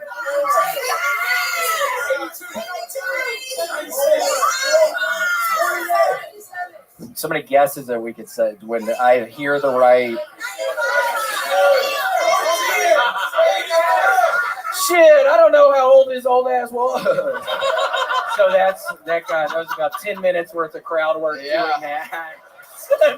That's how you did 50 minutes. Yes. I did 15 to 20 of that, just standing, staring forward, hearing all these numbers. That is so funny. For those of you that don't know, a little fun fact about William is that, a little behind the scenes, which I think is good for the people that have been following you for half a decade on the show. A very interesting thing is while he writes so many unbelievable minutes on the show, he has a slight problem interjecting those minutes into his longer, normal standalone stand-up set. He gets his balls busted a lot about doing, the same 15, the same 20, whatever, even though he has this plethora, more than anyone publicly in the world has, blatantly, jokes that work. He puts them out all the time on the show. But can you explain to the people why you have a little bit of trouble? I know it's a serious. I don't know. I mean, I get so, when I'm opening up for you, Tony, I get so in my head. You put so much pressure on me. I feel like I'm going to fucking explode most of the time. So I'm like, okay, I have to keep on doing these jokes. Tony, I did say one joke that you told me not to say before, but I had to in Vegas. What was the one? Chris Angel's greatest trick is how he made himself disappear. Yeah, it's so stupid. And I did a couple Rick Moranis jokes, but no, I was interjecting a lot more. Tony hates the Rick Moranis jokes. Yeah. I think they're wonderful. Yeah. Oh, you mean the guy that's been a recluse for 25 years? You think that? Dude, I don't know what it is. There's like, and I've seen you for years now, man. There's just like a darkness that around you that like it makes me truly uncomfortable. Like I feel like. You have. Well, at least there's something around my fucking ass. I don't need a fucking ass. You have. Don't come at me. You have. I say this shit for 5 fucking years, dumbass. I said I wasn't gonna fucking stream. Don't come at me like that. You got I nothing want you around to your scream. stupid fucking head. I want you to say you have like look at me energy. You have a screaming look at thanks. me. Yeah, it's a terrifying. Cool. I take that as a compliment, dumbass. Dude. What the fuck? When it eventually Don't come comes at me out, like that, you fucking idiot. when it eventually comes out that this guy has murdered a lot of people, we are We're all all culpable. not going to be surprised. Never. Not surprised. Shut the fuck up, dumbass. I promised I wouldn't fucking yell tonight, but I can't help it when I look at your stupid fucking eyes, dude. My eyes? I have a dark energy on my fucking ass. You got nothing, This is dark. dumbass. This is very dark.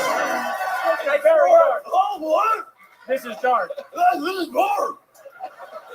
Oh, this is dark.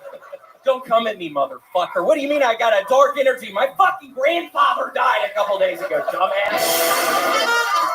And I've been playing with the Ouija board, so maybe that's why my energy's dark. There you go. I have like 4 spirits in my apartment, so sorry for coming after your ass. I get nervous. I haven't slept in 3 fucking days. You hugged me before this. Huh? You hugged me before this. Yeah, I put a curse on your dumbass. You can't hug somebody who's You put me in the dark heart. You hugged me. Yeah, well, good luck trying to pee later. I don't understand you, man. Well, I don't understand you either, so we're in the same boat, then. Should we hug? Yeah, do you want to hug? Wow, this is a very special moment, ladies and gentlemen.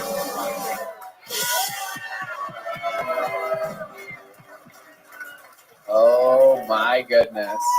Now, if Israel and Palestine could just do that. Yeah. Paraglide. No. That's the reason his grandfather died. Wait, what? Jesus Red- Christ.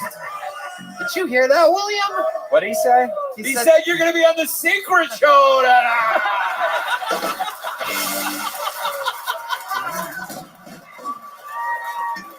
You win the big prize. Right down the street. The ceiling's too high. Everyone doesn't do well there. It's not built for comedy.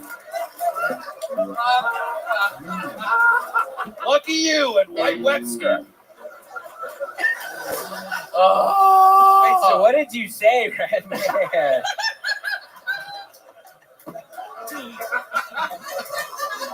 I said you won a spot on the secret show. Congratulations. No, he said that the hug thing, and then he goes, for no reason, he goes, that's the reason your grandfather died. What's the reason, Rabbi? No. AIDS! See, it doesn't work out how you think it's going to work out sometimes, doesn't it? You were thinking people are going to laugh at AIDS. Nobody fucking laughed, dumbass.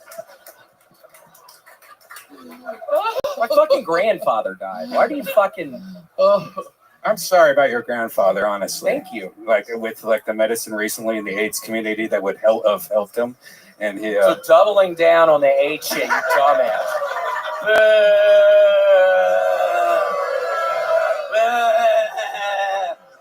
You know what?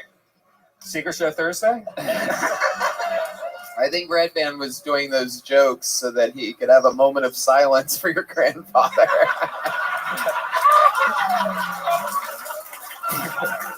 William, you know, I mean, it's fucking crazy, but I'll say it.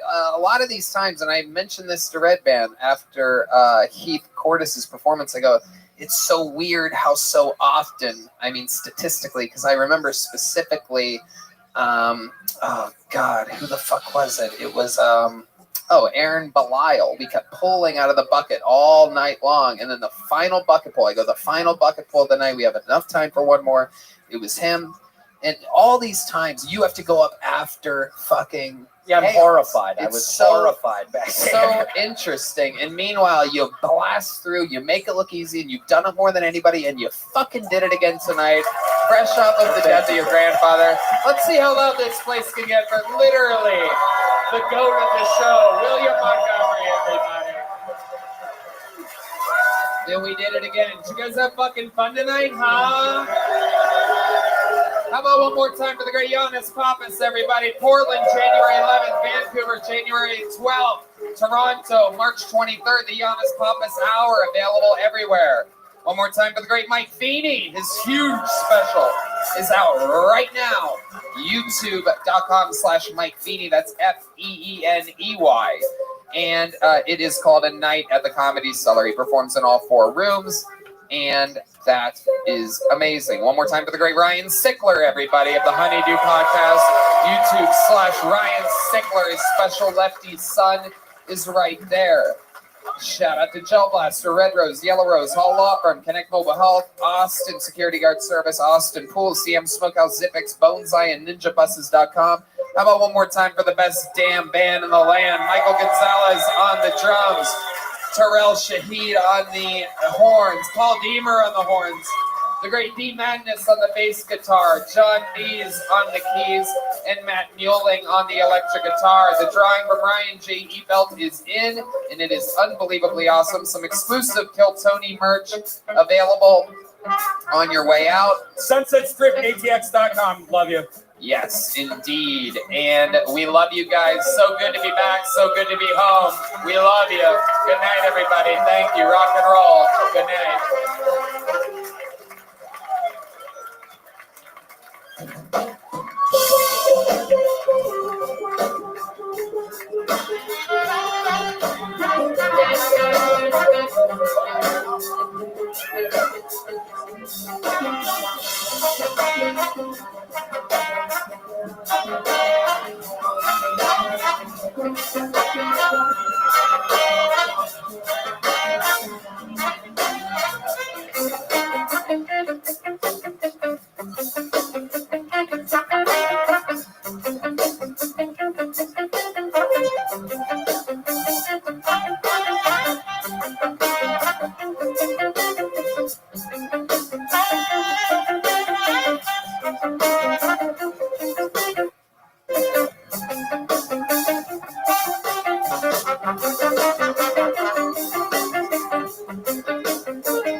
Hey everybody, Kill Tony live from the HEB Center in Austin, Texas. Saturday, December 30th at 7 p.m. Just went on sale, and you have to trust me, tickets are going lightning fast. It's absolutely unbelievable. These will be the first podcasts of Kill Tony ever in an arena. This is 2.5, 3 times as big as the ACL Live Theater that we did for the 10-year anniversary. We've become an arena act, so check it out. It's going to be crazy. A lot of surprises, a lot of fun, unbelievable guests. It's a big production. This is our version of WrestleMania.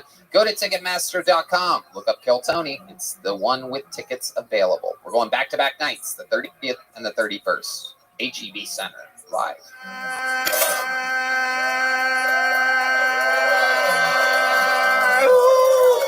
So rain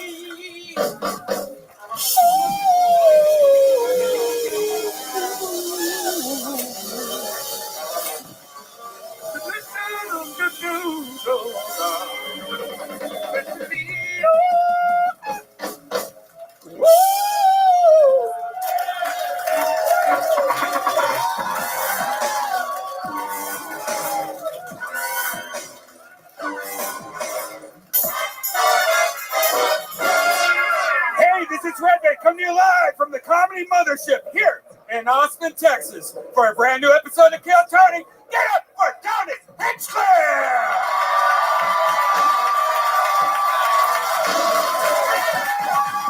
Who's ready for the best fucking night of their lives, huh?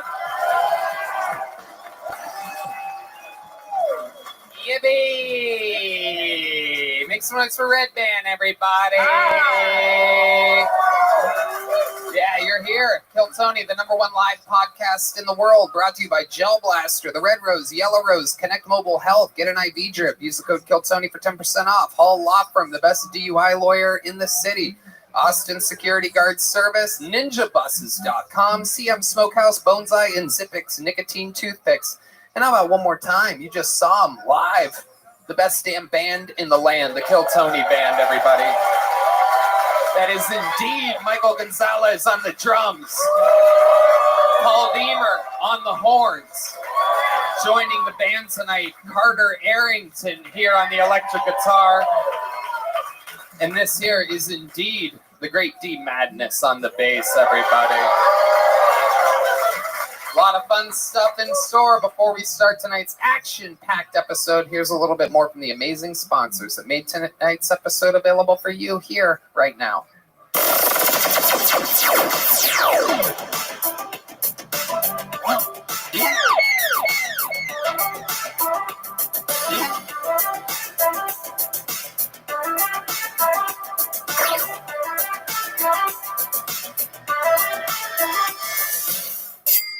Hey y'all, for the first time ever, all 30 basketball teams will be going head-to-head for an in-season tournament.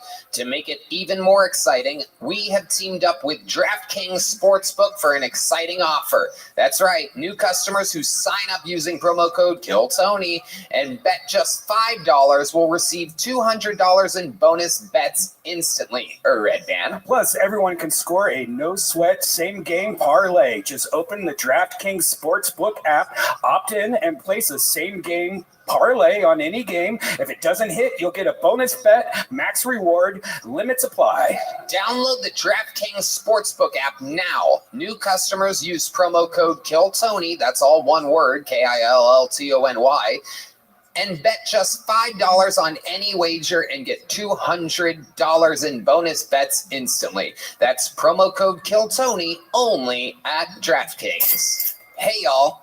Use ExpressVPN to unlock movies and shows that are only available in other countries. This whole week, you could have been using ExpressVPN to binge Fargo on Canadian Netflix. It's so simple to do. Just fire up the ExpressVPN app, change your location to Canada, refresh, and that's it. ExpressVPN lets you control where you want sites to think you're located. You can choose from almost 100 different countries. On this, I go to our technological wizard, Red Band. You know, I've used a few VPNs, but there's always problems. They're usually too slow and they affect my performance, but not ExpressVPN. There are hundreds of VPNs out there, and ExpressVPN is ridiculously fast. There's never any buffering or lag, and you can stream in HD, no problem. ExpressVPN works with any streaming service too. Hulu, BBC, iPlayer, you name it. ExpressVPN also works on all your devices, phones, smart TVs, and more. So if you want to get access to hundreds of new shows, use our link right now, expressvpn.com/KillTony, and you can get an extra 3 months of ExpressVPN for free. That's expressvpn.com/KillTony, expressvpn.com/KillTony to learn more. Hey y'all, I want to take a second to shout out the team here at Kill Tony that puts up the greatest live comedy podcast every Monday night. It takes a team of people to make this show successful, just like it takes a solid team to make any business successful. So if you're hiring, how do you find the best people for your team? ZipRecruiter. Right now, you can try it for free at ZipRecruiter.com/KillTony. Red Band. Let ZipRecruiter do the work for you. ZipRecruiter sends your post to over 100 job sites so you reach more of the right people. Instead of digging through a stack of resumes on your desk, ZipRecruiter's powerful technology scans thousands of resumes for you to find the perfect match for your job. See why so many business owners and hiring managers are thankful for ZipRecruiter. Or 4 out of 5 employers who post on ZipRecruiter get a quality candidate within the first day. Go to this exclusive web address to try ZipRecruiter for free. That's ZipRecruiter.com/KillTony. That's ZipRecruiter.com/KILLTON. Why? Because ZipRecruiter, the smartest way to hire. Hey, you've got a lot going on this holiday season. It's important to save time where you can. With Factor, America's #1 ready-to-eat meal kit, saving time in the kitchen is a total breeze. Factor delivers chef-prepared, dietitian-approved meals straight to your door. They're always fresh, never frozen. Just heat them up for 2 minutes and dinner is served.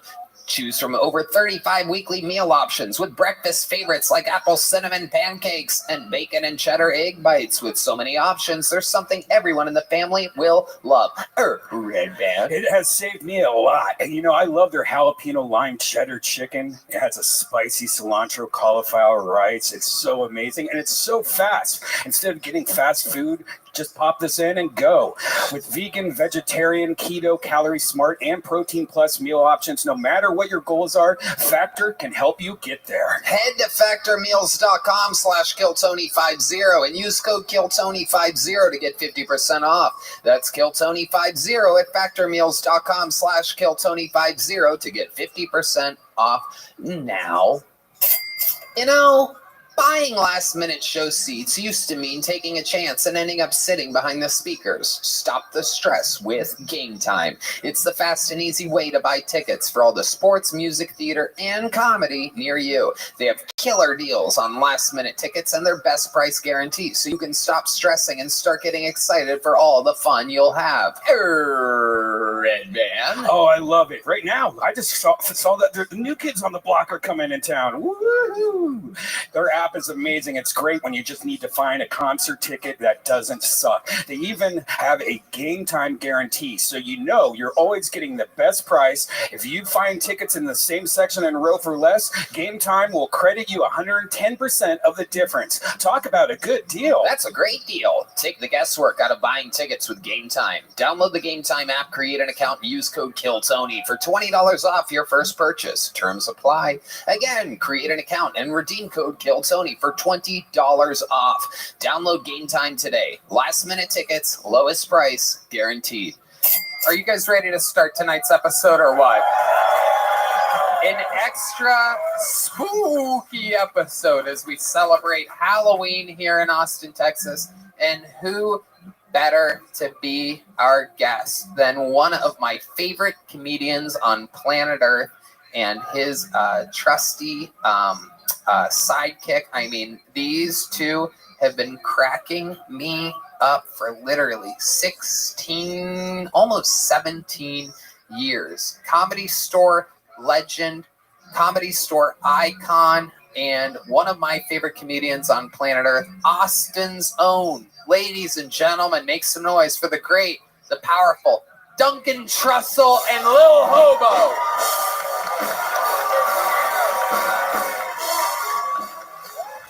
Come on, people, it's fucking Duncan Trussell. Yeah, it's on, baby. Yes, indeed. This is a historical moment in the history of the show. Duncan has been on before. Duncan, welcome back. Thank you so much. Yeah. Why'd you freeze up? Holy shit, I'm on Kill Tony. Tony Hinchcliffe, this is the honor of my life to be sitting next to the Golden Pony himself. This is my favorite podcast, and I just can't believe I'm here. Thank you, Lil Hobo. I'm a huge fan of yours. I can't believe we were able to get you. I've always wanted you on this show. Really? Yep. Oh my God, I'm fanboying out over here. This is wild, y'all. Holy shit, this is great. We're going to have a lot of fun tonight. You know how the show works, right, Lil Hobo? No, I mean, yeah, of course. Yeah, are you kidding? I know how it works. You get comedians up here, you let them do stand-up, you humiliate the shit out of them, and you make money off of it. That's right, Lil Hobo. Absolutely. And that is exactly what we do. There is a bucket. Wait, Tony, before you start, I'm sorry. Yeah. I don't mean to hog the spotlight. Uh-huh. But, I am a fan of the show, and I've been working on a Tony Hinchcliffe impression. Would you like to hear it? I would love to hear your Tony Hinchcliffe impression. Okay, here we go. I've been spending a lot of time thinking about some of the things I've said, and I now realize words can hurt, even kill. I want to apologize to all of the people I have offended over the course of Kill Tony, but an apology isn't enough. Going forward, I intend to donate 50% of everything I make to Black Lives Matter. Thank you. Yee-hoo! Woohoo! Oh, you are pure evil, Lil Hobo. Oh, come on, just joking around. Wow, you are an amazing impressionist. Wow, great. That was spot on. It was okay. Fuck you! He was the best. You can't do impressions. I'm sorry. Seems like you two don't get along at all. Right now he's withdrawing from ketamine. He has a drug problem. I'm glad he's making you guys laugh, but you are kind of enabling a drug addict right now. Really? Well, going on the road with you is enabling a hack. Speaking of hacks, over 175 human beings signed up for the possibility, for the chance of being on the show tonight. What the fuck is this? Oh, it's attached to The Undertaker. And if I pull their name out of the bucket, they get 60 seconds. You know their time is up, and you hear the sound of a kitten. That means they have to wrap it up then, or else they bring out the angry West Hollywood bear. And then I interview them. We find out more about them, and they talk with the great Duncan Trussell and Lil Hobo. Duncan is on tour right now, Salt Lake City, November 17th. The Comedy Zone in Charlotte, December 14th through the 17th. The Comedy Works in Denver, January 11th. I'm positive you can catch him. And, of course, the great Lil Hobo. I won't be there. You won't be? No, actually, I was kind of hoping that maybe I could become a Kill Tony regular and see what it's like to perform with an actual comedian. Yeah, these shows are always sold out, Lil Hobo. Have you ever done a sold-out show before? No, never have. I wonder what it's like. That'd be so cool. This is incredible to actually have an audience. It's amazing. Great. All right. Let's bring the comic out. So I have this bucket filled with names. I'm going to pre-select a name. We're going to grab that person from the bar next door, and they hustle off to the backstage, because to start tonight's show, everybody, we have one of our esteemed regulars. You guys definitely know this guy. You guys are fans of the show, right? Well, this guy's been kicking off every show for years now with a brand new 60 seconds, fresh off of his first week on my theater tour, absolutely crushing in these theaters, stronger than ever. This is a brand new minute. Sing it if you know the words. Hans Kim, everybody!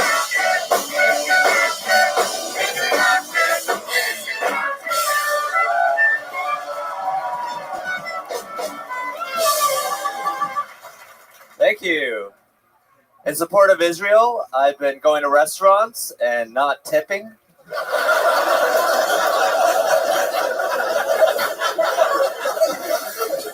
It also doubles the support for Black Lives Matter. Horrible to hear what's happening over there in Israel. Palestinians are being murdered. They're being bombed. It's a real Holocaust over there.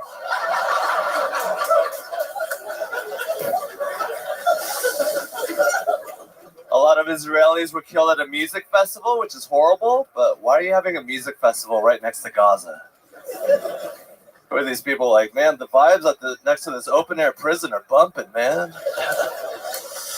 Call me a pussy, but I refuse to party a paraglide away from a bunch of hungry, thirsty Arabs.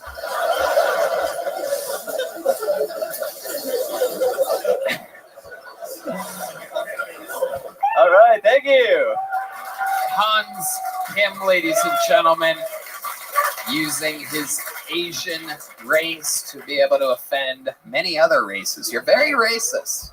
Thank you, Tom. You can get away with it. You got the Jews, the blacks, and the Arabs all in 55 seconds there. How do you feel, Hans? I feel great. I have offended some of the most dangerous people in the world. Yeah. I just have to rely on my skills from the LA riots that I learned. You did offend some of the most dangerous people in the world. Also, the Arabs and the Jews. You also offended during that 60 seconds.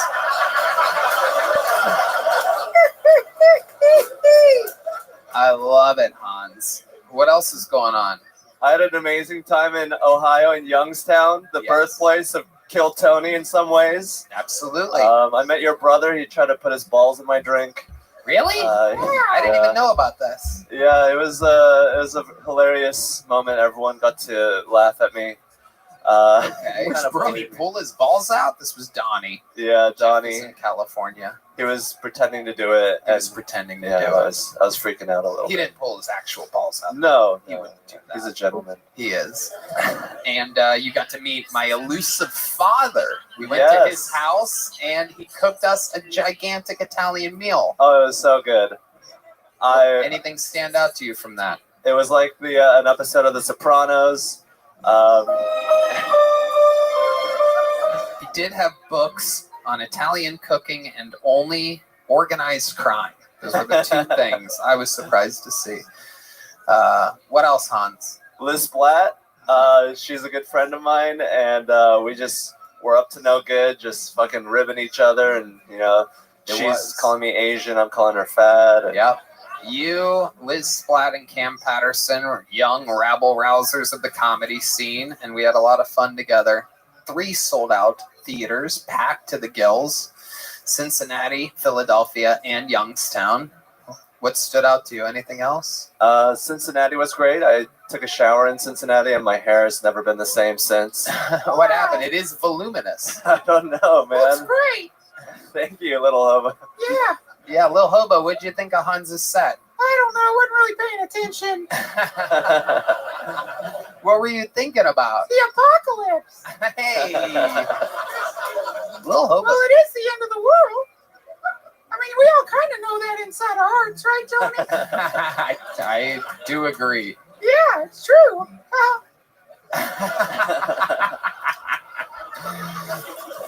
I love it. Hans not even getting Lil Hobo's attention all the way. Lil Hobo, what are your thoughts on the Jews and the Arabs and the blacks? On the Jews and the Arabs and the blacks, well, I mean, I think we're all just the same thing, essentially. You know, I don't see color or race or religion. I just see souls. I see souls that will all be consumed by my father, Lucifer, at the end of things. Yeah, I understand. Wow. Jesus Christ. Lil Hobo really flexing. Really flexing. D Madness also, if you guys missed it, said he also doesn't see color, everybody. Or race or anything at all for that matter. Hans, I love it. You're a fucking stud. You came out again, topical material, covered it, being extra racist because you can be, but you got the show started. You do it every week. It's fucking unbelievable. Great, great, great shows on the theater tour this week. Fucking amazing. You're so consistent. If anybody hasn't before and you see Hans Kim on the road near you, trust me, go watch him headline. Yes. He's a fucking rock solid Thank comedian. you. I know these guys watch you do a minute every week, and they've watched you do it for years, and it is so hard to do that. If anybody doesn't think it's hard, I challenge you to fucking try it once a week and run it by a friend and watch yourself bomb in front of one person. And but we love you, Hans. Thank you, Tony. There you I'm go. in Tacoma, Spokane. Thank you. Tacoma, Spokane, HansKim.com. Hey, regular show. HansKim.com, everybody, for tickets. That was Hans Kim. That was Hans Kim. I pulled another name out of the bucket. We get that comedian. And the comedian that I pulled first is now behind the curtain and ready. This is our first bucket pull of the night. You guys probably know this is a little off the wall. Anything can happen. We're all going to meet them together all at one time. Could be an insane person. Could be the absolute future of comedy. I present to you, ladies and gentlemen, make some noise for Vandad K, everybody. The Kill Tony debut of Vandad K. Here he is.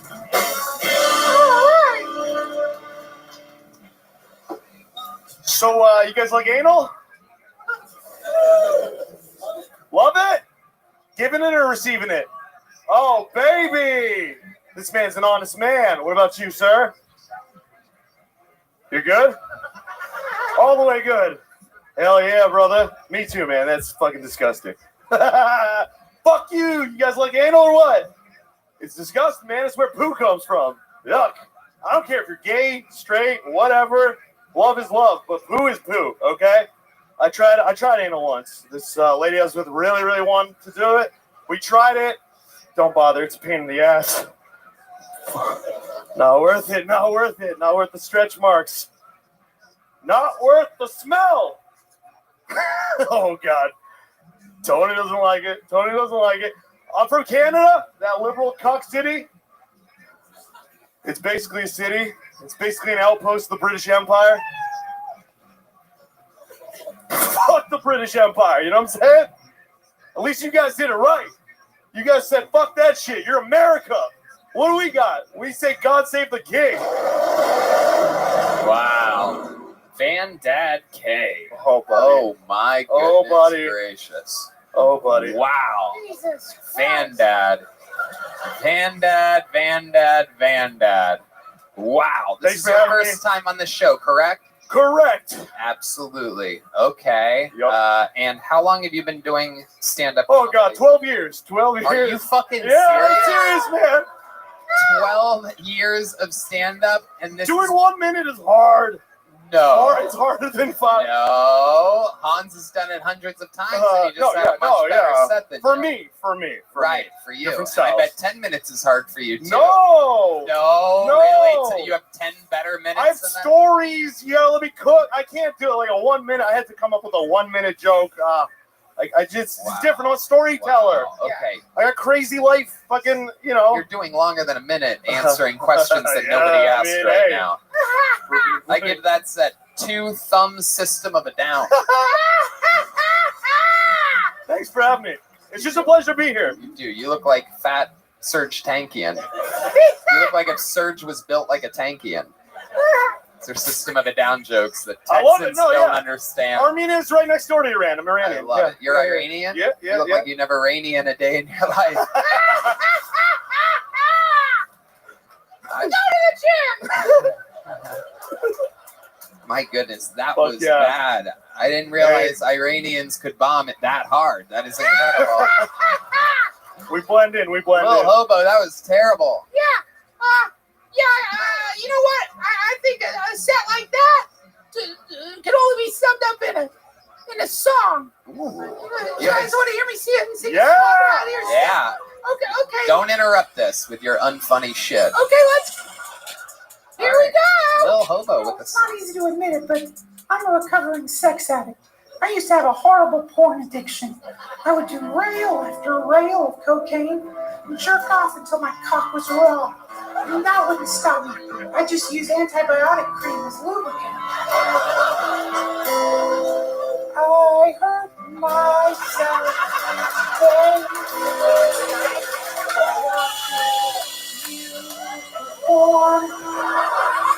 Because of what I saw. I'm gonna get back into jerking off to porn. Fuck you, you're terrible. You made me relapse. Fucking horrible, man. Wow, that is absolutely incredible. Little hobo calling it as he sees it. Well, can I say one thing? Duncan, yes, absolutely. I get it, man. 1 minute is very hard, and it's scary to get up here in front of people you don't know and work on stuff. Stop with your spiritual bullshit. He's so full of shit. He's not like that at all. He likes to get pissed on. Hey.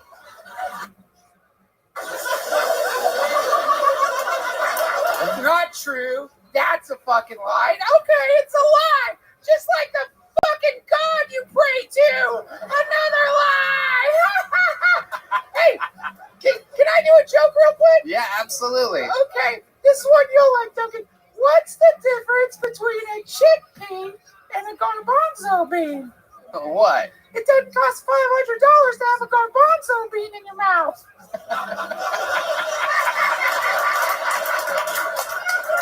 not funny. It's a stock joke. It's a stupid stock joke. Thanks. I feel like I've heard that one before, Lil. No, that was a completely original joke. I just thought up spontaneously. Can I be a regular now? Amazing. Lil Hobo, much, much closer to being a regular than Van Dad K. Van Dad, you talked about anal for about 45 seconds, which makes sense because your set was as shitty as it could possibly be. And then Canada. Yeah. What part of Canada do you live in? I'm from Toronto. Toronto. Yeah. And there's a lot of comedians in Toronto. You do good there? Yeah, I put on shows mostly, and I host. I host open Right, mics. that's I host a lot how of you shows. get booked. No, I by mean, doing your own shows. No, I got such a talent pool better than me. I'm not pretentious like that. I try to give the audience the best show possible. What do you do for an actual living? Yeah, mostly comedy. No. Yeah, no. Well, how do you make your money? Because they have universal basic income in Canada. Not yet.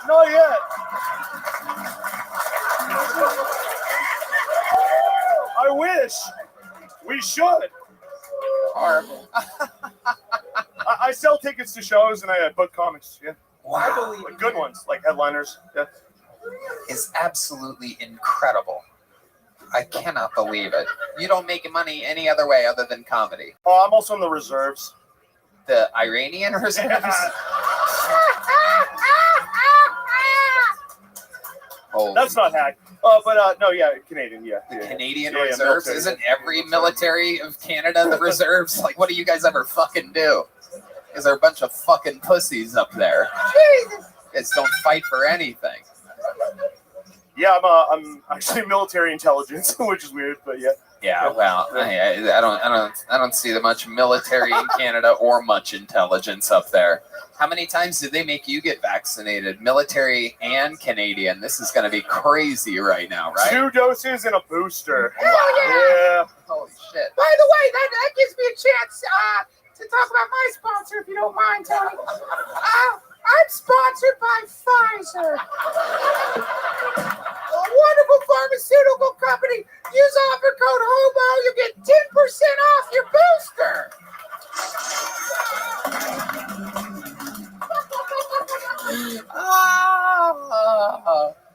Oh my god, amazing. Bandad K, that was something else, but that's what the show's all about. You signed up, you had your chance. Well, yeah, thanks for having me. 12 years in the game, and that was your minute, and you're going to have to live with that forever.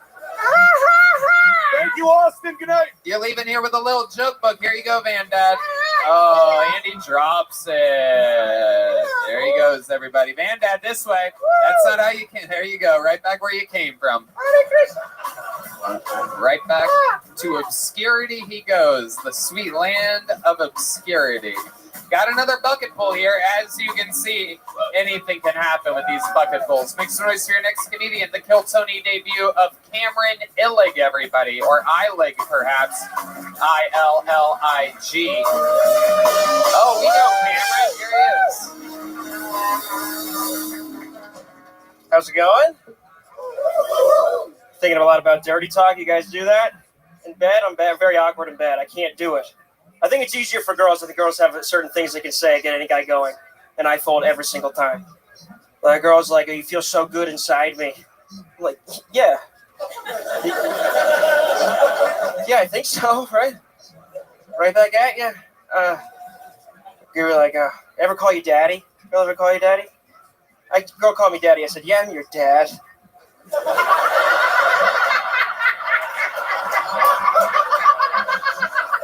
I'm so proud of you.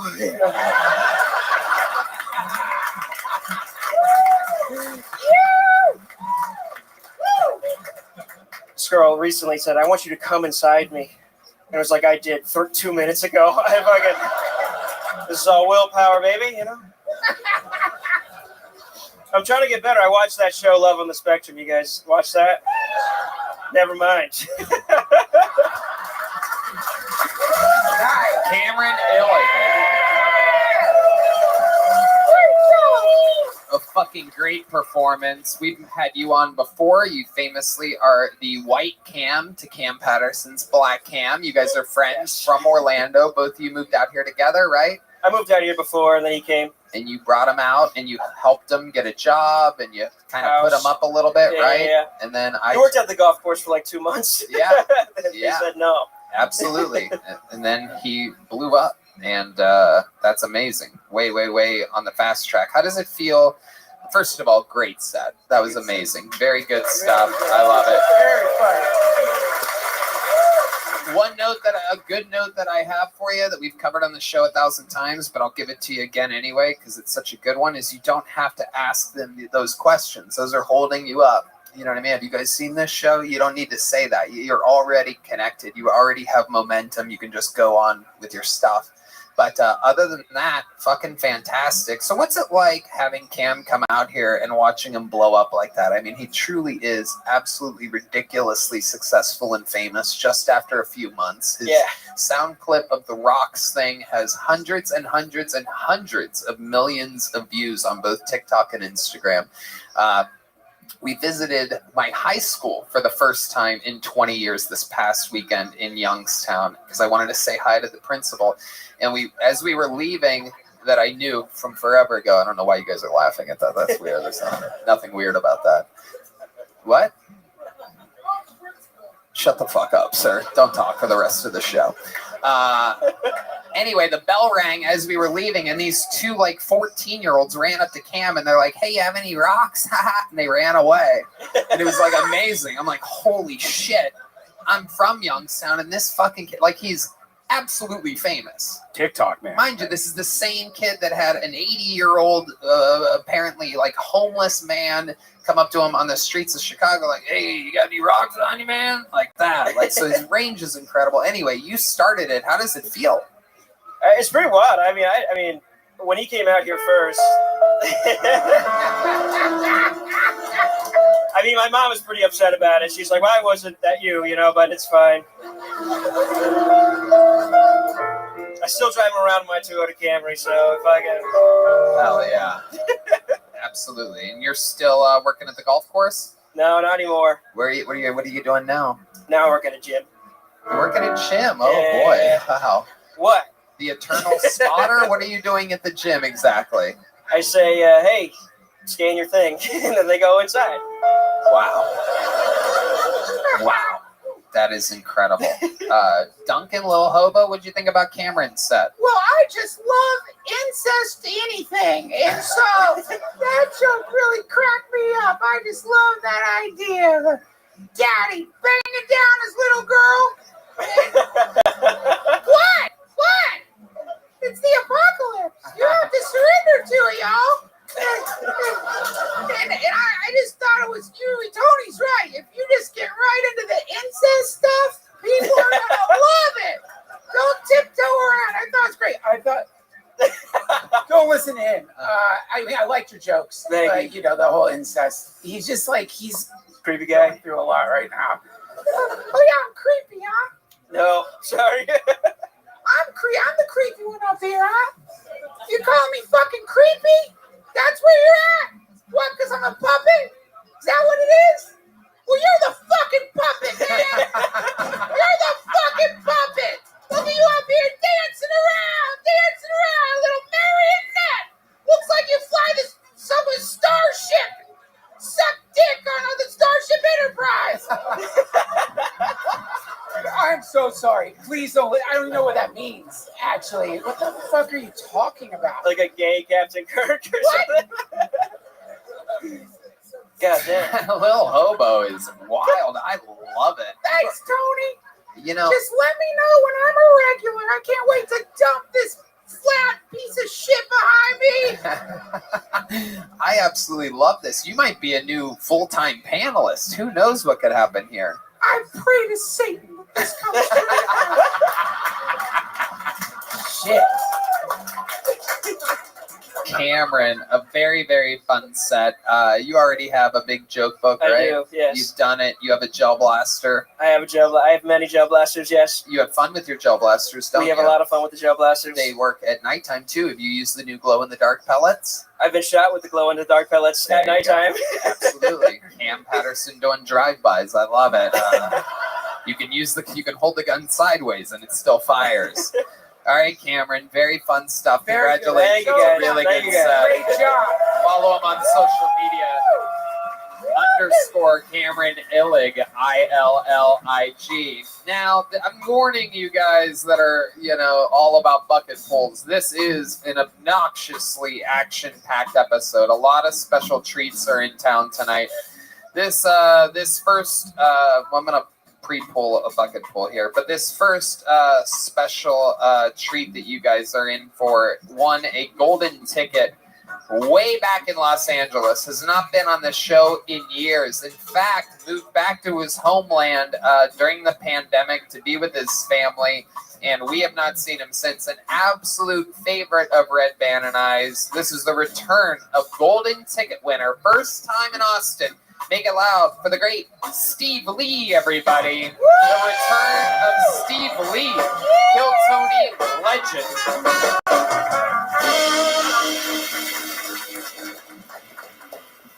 Give me 10 more minutes. One more time for Steve, everybody. Come on, make some noise for Steve.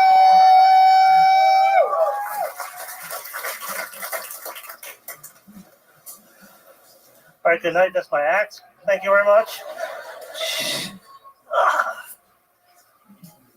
Some of you are like, who the fuck is this guy, right? I'm Hans Kim, dressed in a different costume. So I'll let you know.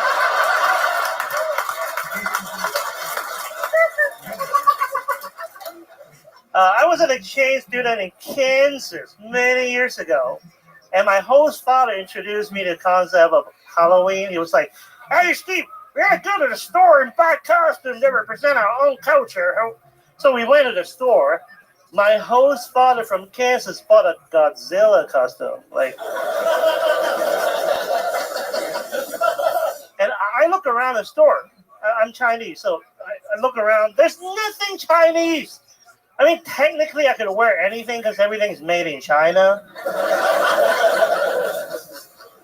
And then my host father was like, "Hey, Steve, I found something for you. A ninja costume." So my first Halloween party, I showed up as a goddamn disabled ninja.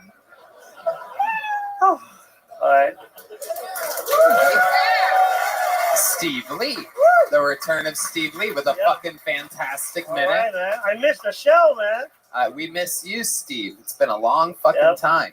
Legend of the game back when we were in Los Angeles and you moved back to China during the pandemic, correct? Yeah. And what happened was all my the whole LA shut down, and I was kind of broke. So I went back home. My dad passed away a year before, so I went home, take care of the tomb, and I was like, "Oh, I'm gonna take a few months break." And a few months turned into 3 years. And what happened was during the time, I find out my mom has dementia. And you know how I found out? She called me up, she asked me, "Hey, Steve, are you just steal my money?" And she asked me every day. Ah, your mom's Jewish? Hey, Chinese and Jewish, we were pretty similar. I could see how you could be. You do look like if somebody put Woody Allen in a microwave.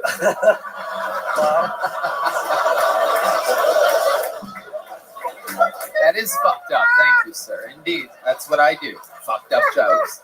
I wrote that down when you were performing. I looked at you and I'm like, "Hey, it reminds me of something. What is it exactly?" "Oh, Woody Allen in a microwave." And what the turning point was, I woke up and my mom was talking for 2 hours. I was like, "It's not her friend." She wrote down 3 pages of notes about vaccine and things like that. I'm like, "Mom, who are you talking to? Give me the phone." And I answer and I was like, "Who is this?" And it's she's speaking Mandarin, but Hong Kong we speak Cantonese. And she said, "Oh, we're calling from the government. You speak Mandarin." It's like if an American government agent call you and then they say, "Oh, I only speak Spanish." Right. It doesn't make sense, right? It's totally a scam call. Yeah. So my mom almost got scammed, and I told her, "Mom, hang up the phone. There's a scam call," and her face just turned, and she was like ashamed. And then 2 days later, I told her, "Oh no," my mom told me, "Yo, Steve, you know, like a lot of people get scammed by calls. You know, like be careful." Red Band, come on. He came all the way from China for this. He's probably just getting to something. Jesus fucking Christ. Stupid hot dog. Son of a bitch.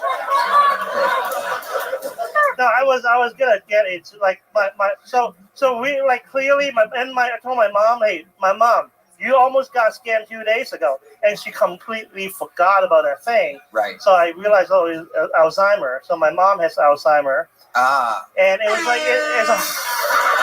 What the fuck? Yeah, dude. Hey, what's your mom's phone number?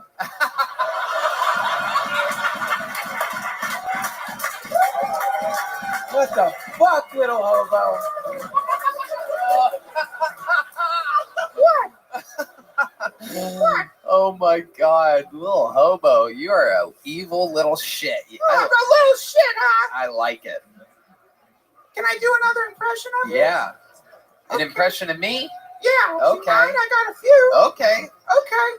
Here we go. I will never be as funny as Red Band, and that's just the obvious truth. Thank you. Thank you. Thank you. Thank you. Sit the fuck down. I love you, Tony. Sit the fuck down. Little hobo, I gotta tell you, you were so close to becoming a regular on this show, and I take it back. Shit, I take it back, man. I thought comedians roasted each other when they loved each other, and I love you. I know, I love you too, little hobo. Great, thanks. So Steve Lee, remind everybody of your condition. For those of you that can't see, his hands are turned down for what? Yeah. By the way, I have feminine hands, so my jerking off is really good. You know what I mean? Oh. And that's why I don't need a girlfriend. Hell yeah. Okay. So what was it like being in China during the pandemic? A lot of lockdown. I almost went crazy. Yeah. And no, actually, I bought a VR, and he has like a VR show. Yeah, Red I was Band. trying to go, talk to him on VR, and on the way, I got dizzy.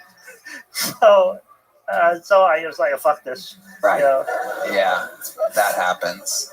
So let me ask you this. You were in China when the famous incident happened with me. And if I remember correctly, when, hundreds of thousands of Chinese people... Oh, is that when you call me fat? Wait, what? Never mind. What? No, never mind. What do you mean? No, go ahead. Okay. Weird. You call a Chinese guy fat or something? What? What? No, never mind.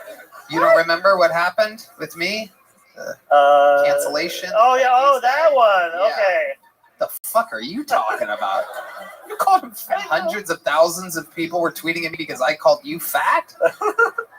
Anyway, I remember you messaging me, correct? Yeah. And you said what I did was nothing bad, something like that. And because if you see the whole thing, you're like roasting the guy. Right. Maybe like the word you were using was a little, You don't like edgy, that word. Edgy. Right, sure, I Edgy, agree yeah, that it was yeah. edgy. But like if you watch the whole thing, you're like just roasting people. Exactly. Now, I noticed that you messaged me that, but you didn't publicly post anything like that at all.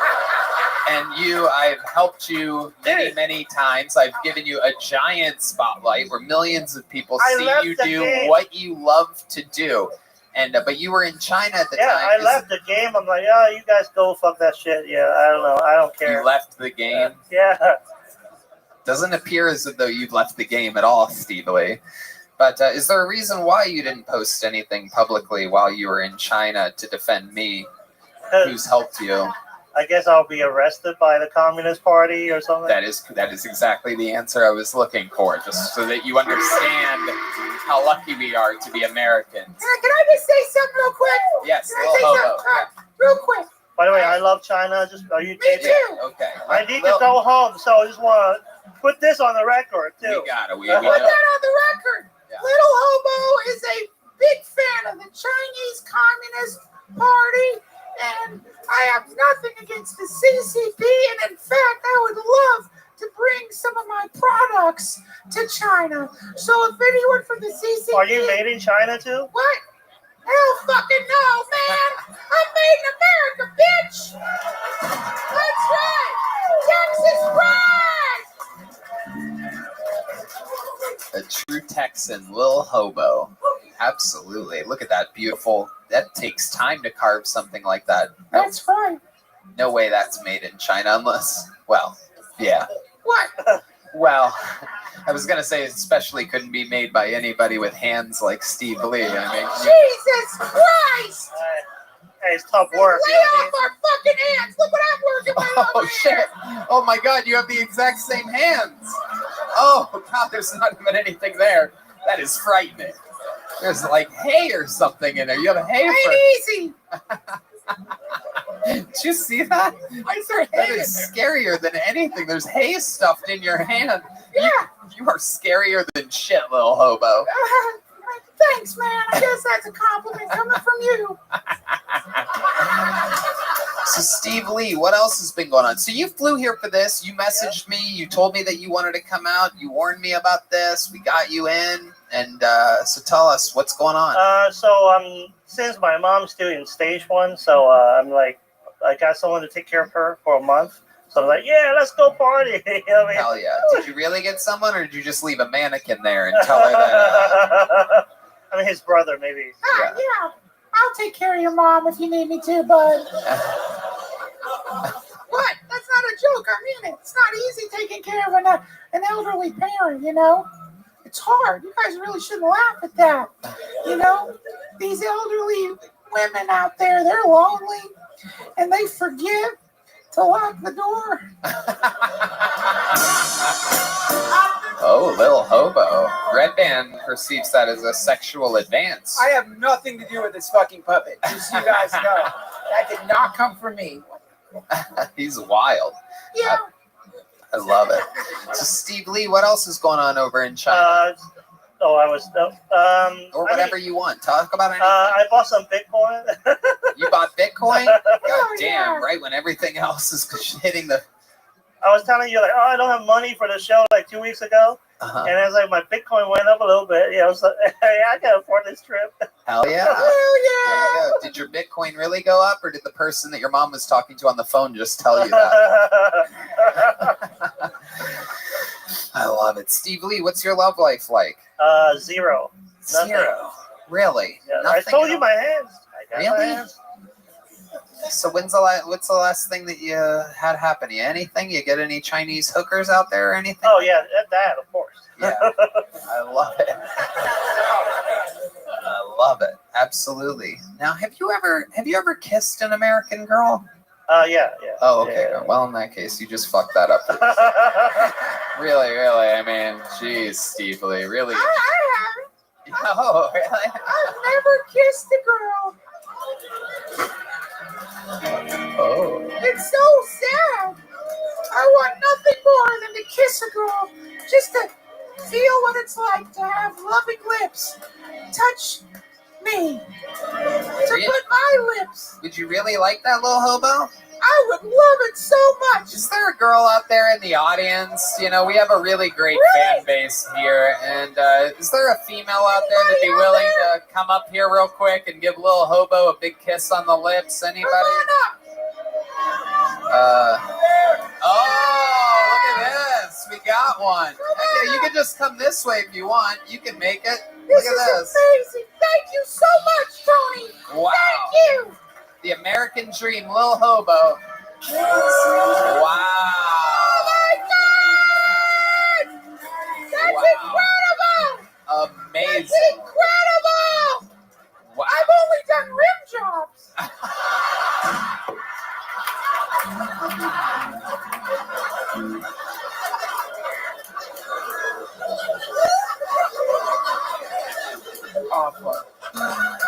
Oh my goodness. Fuck. Wow. Lil Hobo, instant legend here in the Kill Tony universe. Steve Lee, so you flew all the way from China for this. How much longer are you in town for? I'm leaving tomorrow. Yeah, because I have a gig on Thursday at the Comedy Store. In China? In LA. Okay. And then That's two cool. more gigs in the Bay Area. Okay, that's fucking awesome. So you're in the Bay Area this weekend? Next weekend. Oh, yeah. No, this Friday. I'm flying back to San Francisco. San Francisco this Friday? Yoni, aren't we in San Francisco this Friday? Yeah. We are? Right? You want to do a 5-minute guest spot at a I theater? would love to, of course. Sure. Why not? What are the fucking odds? We're at the Warfield, right? Hell yeah. What are the odds of that? You guys got this? That really just happened. Right place, right time. Thank you. Destiny taking over for you yet again, Steve Lee. Hey, it's great seeing you, man. I think it's so wonderful that you're taking care of your mom and you're like making time for your art. You're a badass. Yep, 100%. Out here hustling. Anything you want to plug, Steve Lee? Just follow my IG, Steve Lee Comedy. Steve Lee Comedy. Follow Steve Lee, Kill Tony legend. Watch his past appearances. Always funny. He came all the way from China for this. How about one more time for Steve Lee, everybody?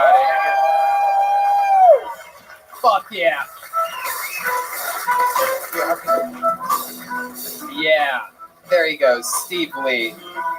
We'll just have the next person grab it. Okay, yeah. All right. Your next bucket pool, ladies and gentlemen, make some noise for Tim Warner, everybody. We've seen him before. This is the return of Tim Warner.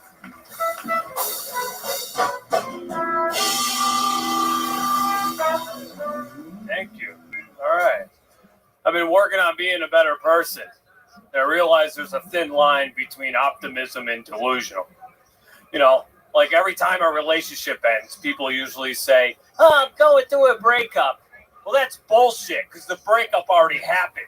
What they're going through is a competition to see who's going to fuck somebody first. And the women always win. Always. You know?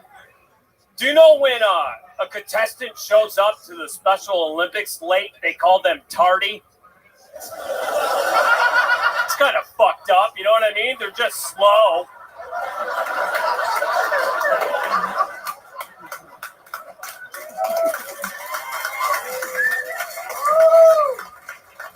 You know, if they do it 2 times in a row, they call them retardy. That's just nuts.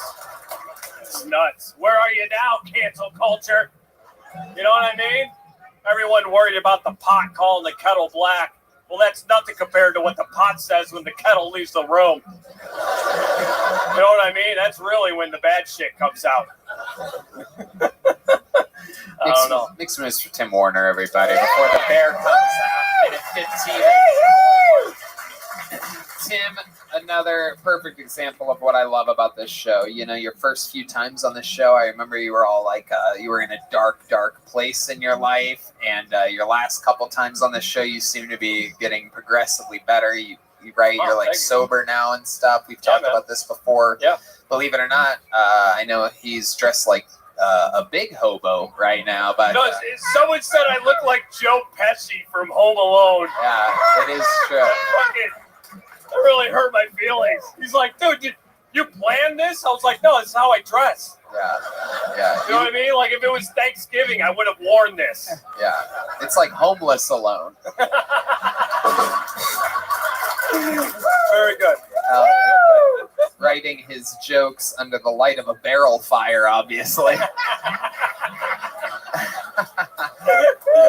Tim, that was a fantastic fucking set all the way through. Thank you. Tell us what else we need to know about your life since the last time we caught up with you. I just, last Tuesday, I celebrated a year clean.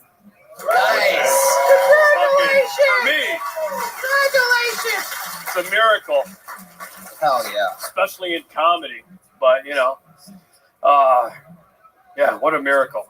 It really is. If you guys don't believe me, go back, watch his old appearances on this show. I mean, it is crazy. You are like a totally different person with total different sense of humor.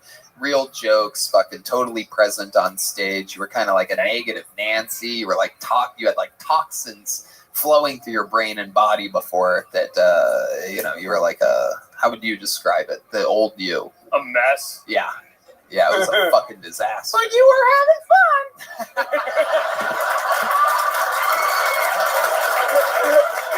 No. Cheers to that. Not fun.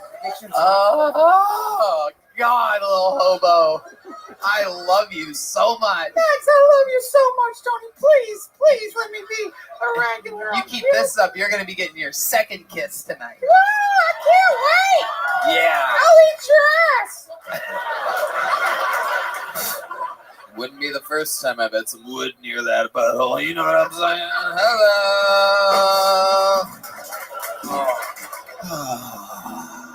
Because I'm gay. I'm really not, but everybody wants me to be. But I must say that wiener looks amazing.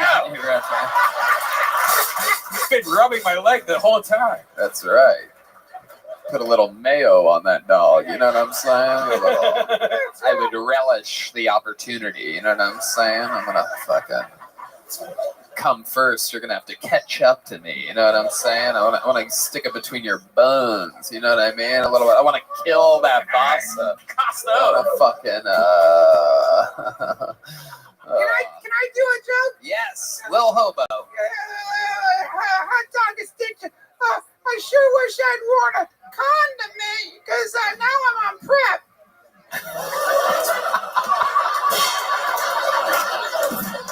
You have HIV, Lil Hobo? Yeah, well, my viral load is undetectable right now. It's not fucking funny, you assholes. It's a serious fucking disease. Jesus fucking Christ. You know what I mean? You just want to have some fun? Go down to the glory hole, just get your dick sucked and suck dick and bang down some sweet ass. Not fucking funny. Oh my God. So funny about all that. Jesus Christ. Get sick. Like, look at my fucking hand.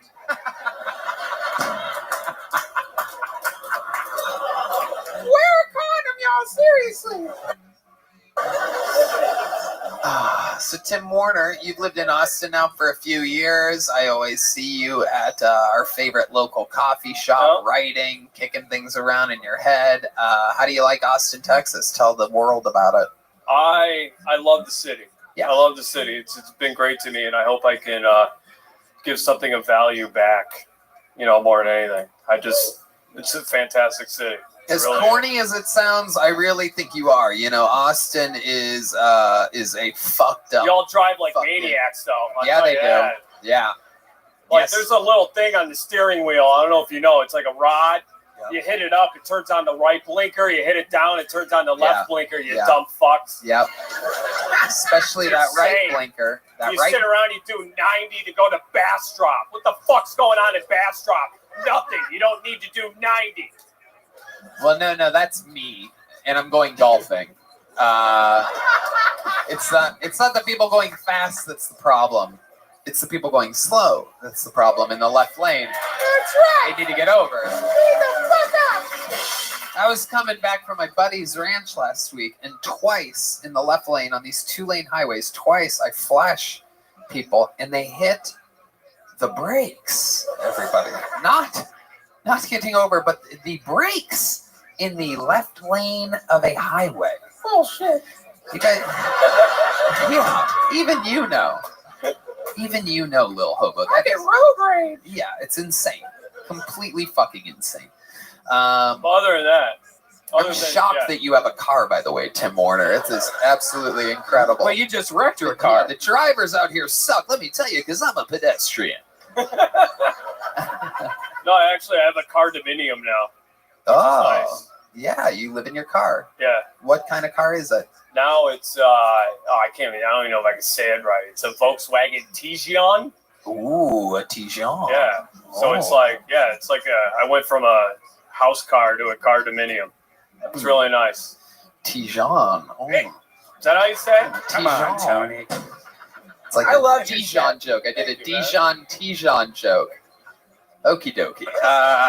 Not all of them are hits, people. That means a lot coming from you. It was great, man. You are so unique. I didn't know what to expect. You've got this real unique voice, unique look. I thought you were really, really funny. I can't wait to see you do more stand-up. I would love to have you on the Secret Show Thursday if you can. And you already have a big joke book.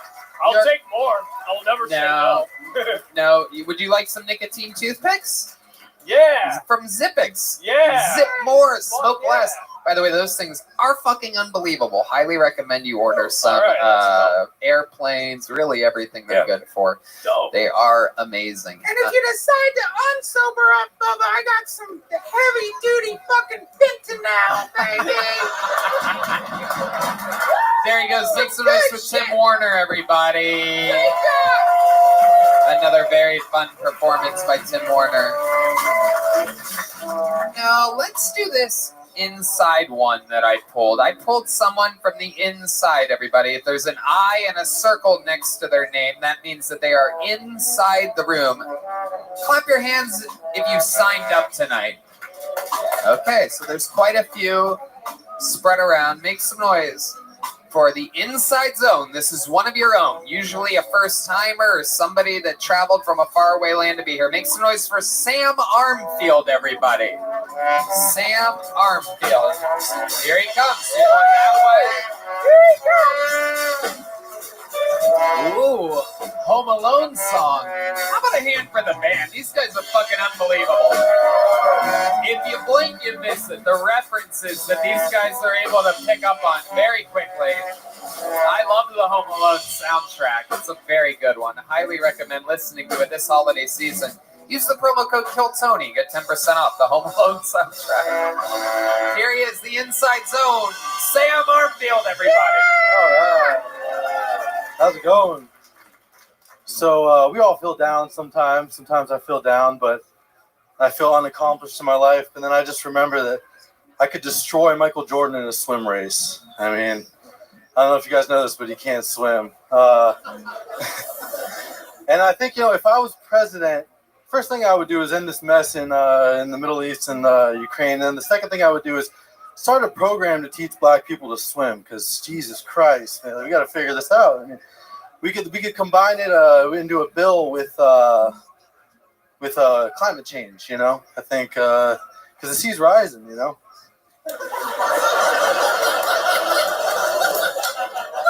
Oh shit. I have a theory, actually. I think pools of water maybe are causing retardation, because you don't see many black people that are retarded anymore. It's like it's all white people. I don't know. It's either the water or the watermelon. I'm not sure. Ooh, thank you. Whoa. All right. Sam Armfield. Whoa. A lot of black people cannot swim material there. That is incredible. You started with it. You ended with it. Keeping it consistent. Where are you from, Sam? I am from Maine. Maine, exactly. That makes sense. Checks out. Where there are no black people, correct? So that's exciting stuff there, because you're like, hey, look at them on the TV. Those black people, always on my commercials and whatnot. Well, plot twist, I'm actually 30% black, so. No, you're not. I know. That's an insane thing to say. Is that You're 100% racist. Yeah.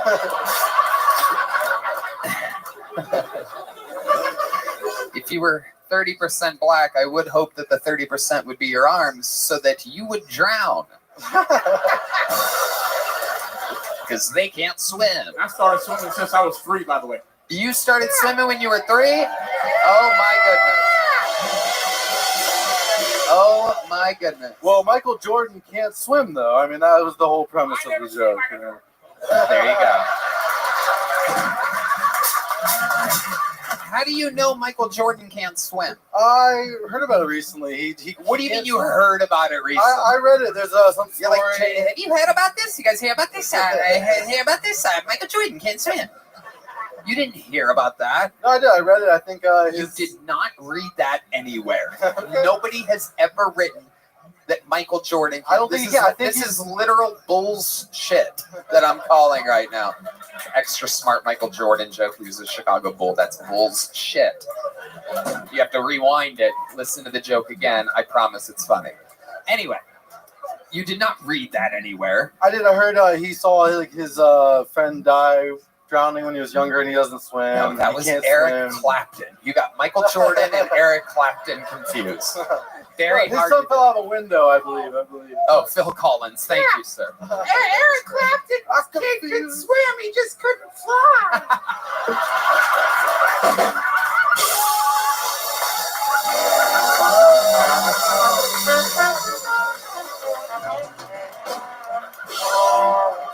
Lil Hobo quickly climbing the charts for Guest of the Year, everybody. Who saw this coming?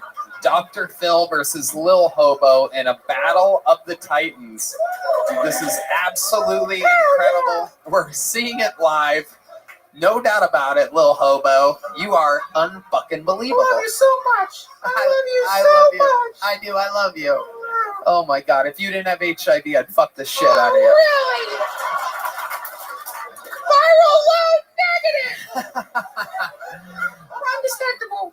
So, Sam Armfield, have you ever done, what are we talking about here? You do stand-up? I've never done stand-up in my life. First time, everybody, the goat of the first time.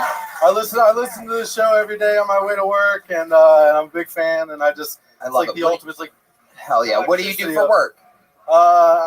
Swim coach. I like audit air systems, HVAC systems. My company has a contract with Costco. I manage the Northeast. And I used to sell weed, and now I work, and I know my check is mine, and you know. Okay. Okay. All right. And what do you do for fun out there in Maine? I like picking mushrooms, edible mushrooms, like sauteing them. I walk my border collie. I like listening to music and eating LSD. I don't, you know. So how long has it been that you've wanted to do stand-up comedy?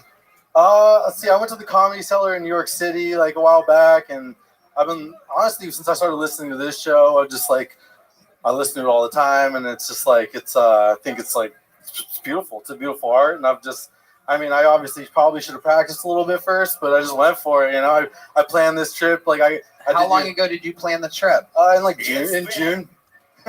Always with me.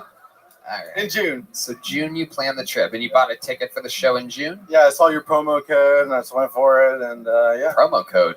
And then promo code? There's no promo code. These are full price tickets. No, it's promo code to like get them before when they were like pre-released and everything. Anyway, did we do that? We did. Okay, yeah. Thank you. I wrote a set, and I've been like, I was gonna do the set, and then like before I took my flight, I just wrote a completely new set. You know, that's a smart move. A lot of people fucking stick with that old set. I can't imagine how bad the old set was. It was, you know, I think I had some bangers in it. I think I had some. Okay, can you give us an example of the old set? Do you remember any of them? All right. I want to talk shit. You left some hangers in there, huh? Bangers. Oh, bangers. All right. Yeah. So you know, that's what the kids are saying. Since I'm getting older, I've been revisiting some old movies that I used to love. I was watching Scarface the other day.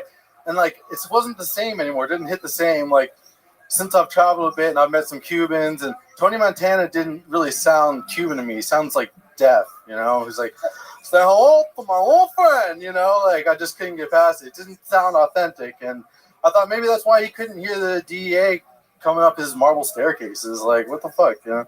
Yeah, that's a good cut. You made a good cut there, believe it or not. I would replace that with a third black people can't swim joke in a heartbeat.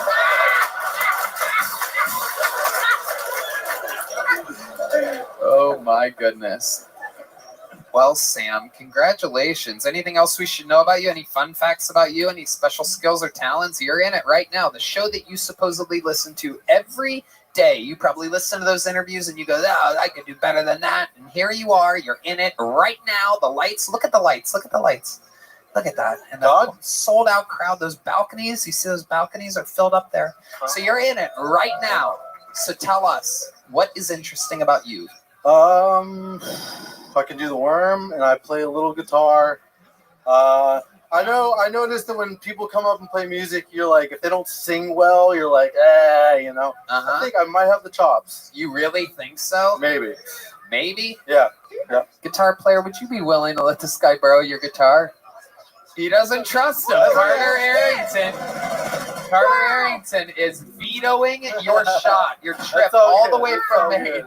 Michael Gonzalez nodding in agreement. The nicest guy on the crew is nodding in agreement. Carter Arrington has vetoed your opportunity. You're probably going to die alone in Maine with your border collie whining and whimpering next to you. I'll still be listening. It's all good. Okay, how about we do this? Since Carter is not going to play guitar, how about you tell him what you would have played and you sing, and I'll tell you whether or not I would have liked it or not. Oh, what do you want to do? Nobody knows you when you're down and out? I don't know that one. How does it go? Can you hum it a little bit? They'll play. These are professional musicians. Thing. I mean, once upon a time, I was a millionaire. Yeah, no, I wouldn't have liked it. But I'll tell you what, you came a long way, and anybody who listens to the show every day, I automatically kind of like them. So even though it was your first time, I'm going to give you a big joke book, my friend. Thank you, Tony. All right, congratulations. There you go. Just as I like you. Yeah, weird. I know. Sometimes I'm a little bit nicer than other days. I'm well rested. My serotonin levels feel good. So there. Oh, he's already gone. I like that. Very good. Very good. I was also going to give him a check for $1 million, but he's gone. So, all right, there you go. That's how it happens. I pull a name out of a bucket. Anything can happen. And as you know, a lot of the greatest comics in the show's history we have found out of that bucket. All of the historical figures of the show, including your next comedian. This regular came on the scene in June of this year. And when he did, on his first scheduled appearance, his second appearance ever on the show, blew up. And he has been doing this theater tour with me, and he brings me on stage, and I ride a wave of momentum that I cannot even begin to explain how odd it is for somebody that's only been doing it 2 years. Ladies and gentlemen, I present to you regular and great fucking comedian, the one and only Cam Patterson, everybody.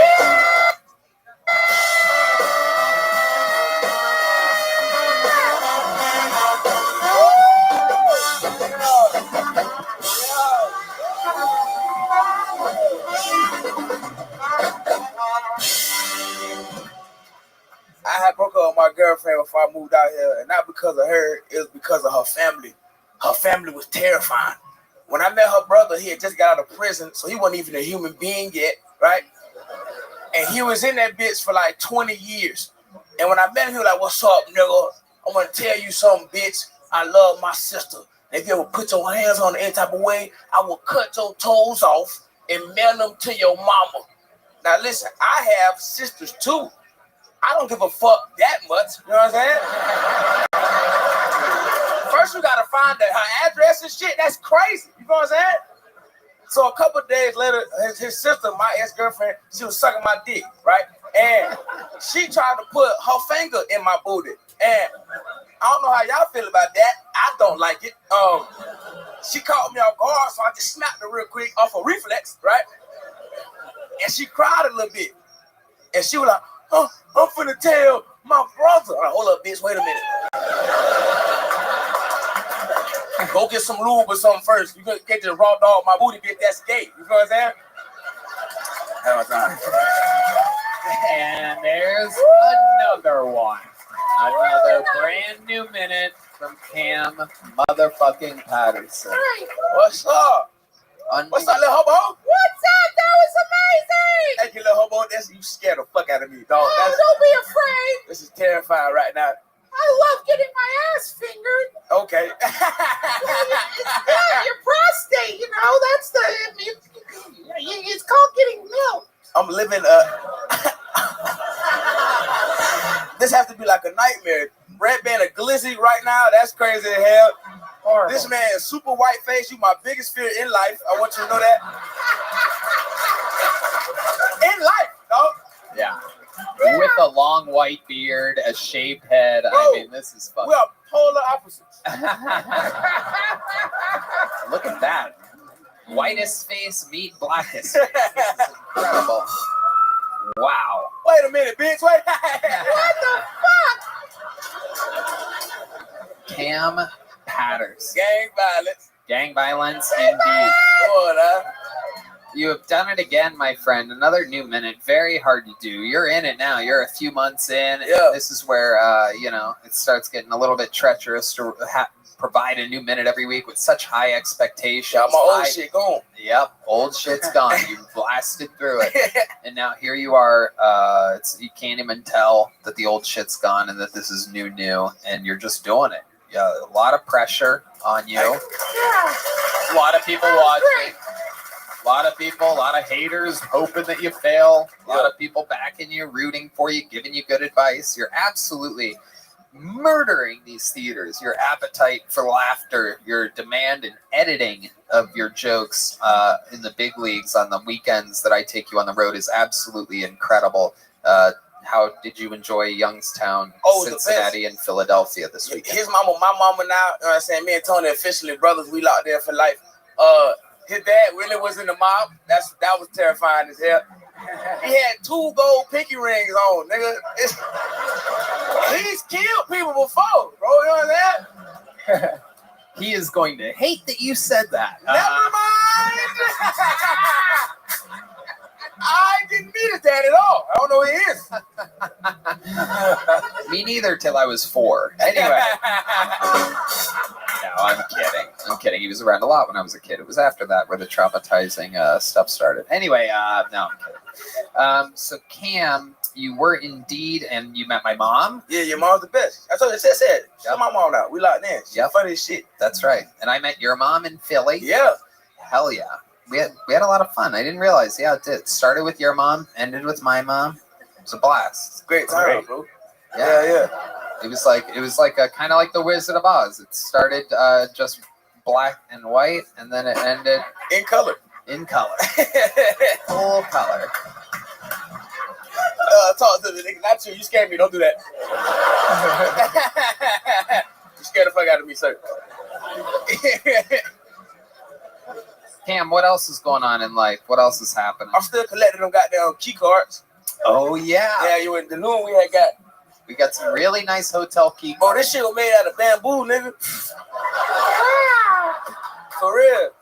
Wow. Look at that shit. So what that is? That's wood, ain't it? That's real wood. Real wood. Shit, crazy. Look at that little boy. Put it in your mouth. That's wood. Take it again. Here you go. Not the strongest jaw on him. Yeah, I got a strong jaw. You'll find out about it later.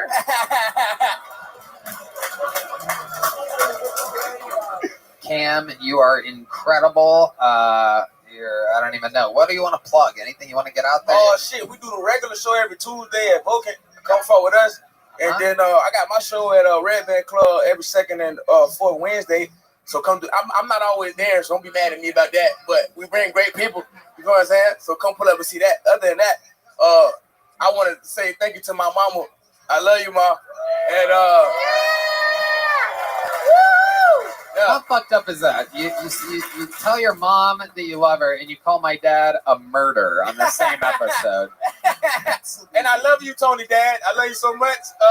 Please don't kill me. No, if he was going to, he would have on Thursday night when we were there. It was fun bringing you into his house. I had to tell him, I'm like, he's with us. It made it work. I walked in like this. I like the ski mask a lot. Absolutely incredible. I mean, you are so much fun on the road, on stage, off stage. Your fucking spirit is incredible. I mean, what you see is what you get with this fucking guy. For 24 years old, it's fucking ridiculous. Amazing. Great set. Unbelievable. We love you. How loud can this place get? One more time for Cam Patterson. Oh, there he stole something. He stole something. He's on his way to not swim. All right. All right, ladies and gentlemen. Oh, this looks special. This looks fancy. I mean, what are the odds of this? Make some noise for Cam Patterson, everybody. Cam Patterson? Is this real?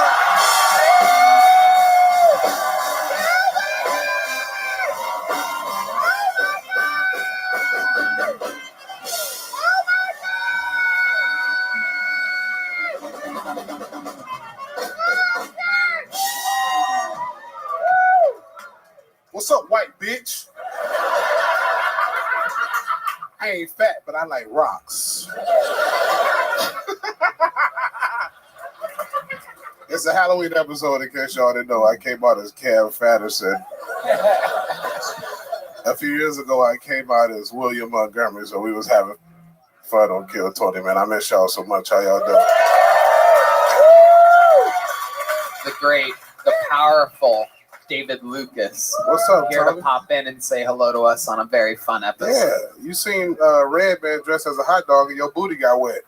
It is soaking wet right now. My booty self-moisturizes when I get excited. If Tony was in a hot dog eating contest, he would never eat the hot dog, just deep throat it. Wow. You're supposed to eat it, sir. If you were in a hot dog eating contest, you would eat only the bread. Even the arrow in your head ain't straight.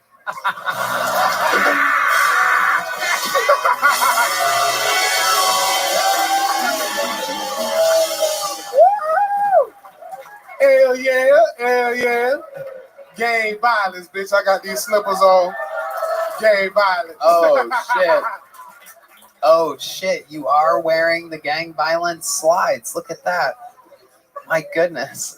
Stand up so they can see you ain't got no bottoms on, nigga.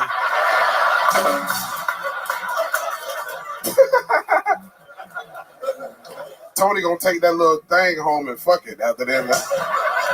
Be careful, little hobo. That nigga go motherfucker. I love you so much. I'm such a fan. I'm a fan of Kill Tony. I just gotta tell you, I love you so much. I love it when you come on the show. And you know, I've been working on an impression of you. Do it. Would you mind if I did it? Say the N-word with it. I won't do that. All right. I want to hear this impression. You have an impression of David Lucas? It's not that great. You know, I've been working on it, but yeah, I'd like to give it a shot. Okay, here he is doing his impression of David Lucas. Here's Lil Hobo. Okay, here we go. Yo, the only thing I love more than having babies are vegetables. Vegetables are my favorite food. It's like when I'm not eating pussy, I'm eating vegetables. What'd you think? What the fuck is that? What'd you think? That's AI? That's scary, nigga. That's not scary. Cause it sound like me, nigga. I'll eat pussy over vegetables any day, nigga. Well, you know what? Actually, that brings me to my next impression. Can I do another impression? Absolutely. Watching the fear in David Lucas's face of seeing AI work is literally... I don't like that shit, nigga. I'm on child support. They can make that thing... They can make that thing say anything, bro. I'm out here with 2 kids, bitch. I don't like that shit. I want to see another impression. It is AI. Angel intelligence. The fallen angel Lucifer gives me the power to imitate anyone I want. Okay, here we go. The only time I really feel what the fuck? Running or lifting weights. The gym is like a temple for me. It's my church, and when I'm there, I'm pushing myself hard. So, like, if you see me at the gym, I would appreciate it if you would avoid asking me for workout tips. I'm not a trainer, just a lover of exercise. Thank you. Thank you. Yo, this really that Terminator shit, nigga. We gotta kill Red Man. What? I don't like that shit, Red Man. You fucking 45-year-old nerd. Turn that shit on. That's scary, man. You can make me say anything. What the fuck? That's scary. I Make have Tony never- say that he likes women. I have never. Let's hear it. Well, wait, I do have an impression. You want to hear my Tony impression? Yeah, let's hear it. Okay, here we go. Hulk Hogan is a bitch. I would love to smash his face in. Hulk, if you're listening to this, just know that you should stay the fuck out of Austin, because if you get anywhere near this place, I'll find you and fuck your geriatric balance of nature eating, diaper wearing ass up. Eat dicks, old man. I don't like this Who did I shit, say bro. that about? Hulk Hogan. Oh my goodness. Tony, I don't like that shit, dog. I have never seen you this scared before. In any way, You know black people scared of technology, man. That's how they got us on that boat to America. They said, nigga, it's BET over there. We got on that motherfucker with some music, nigga. That's how you know we was locked up. Amazing. Is that Journey? Don't stop believing. Is that what that was? All right. I didn't know what it was. Tony, who shot you with an arrow? Some homosexual? Come got his bitch ass.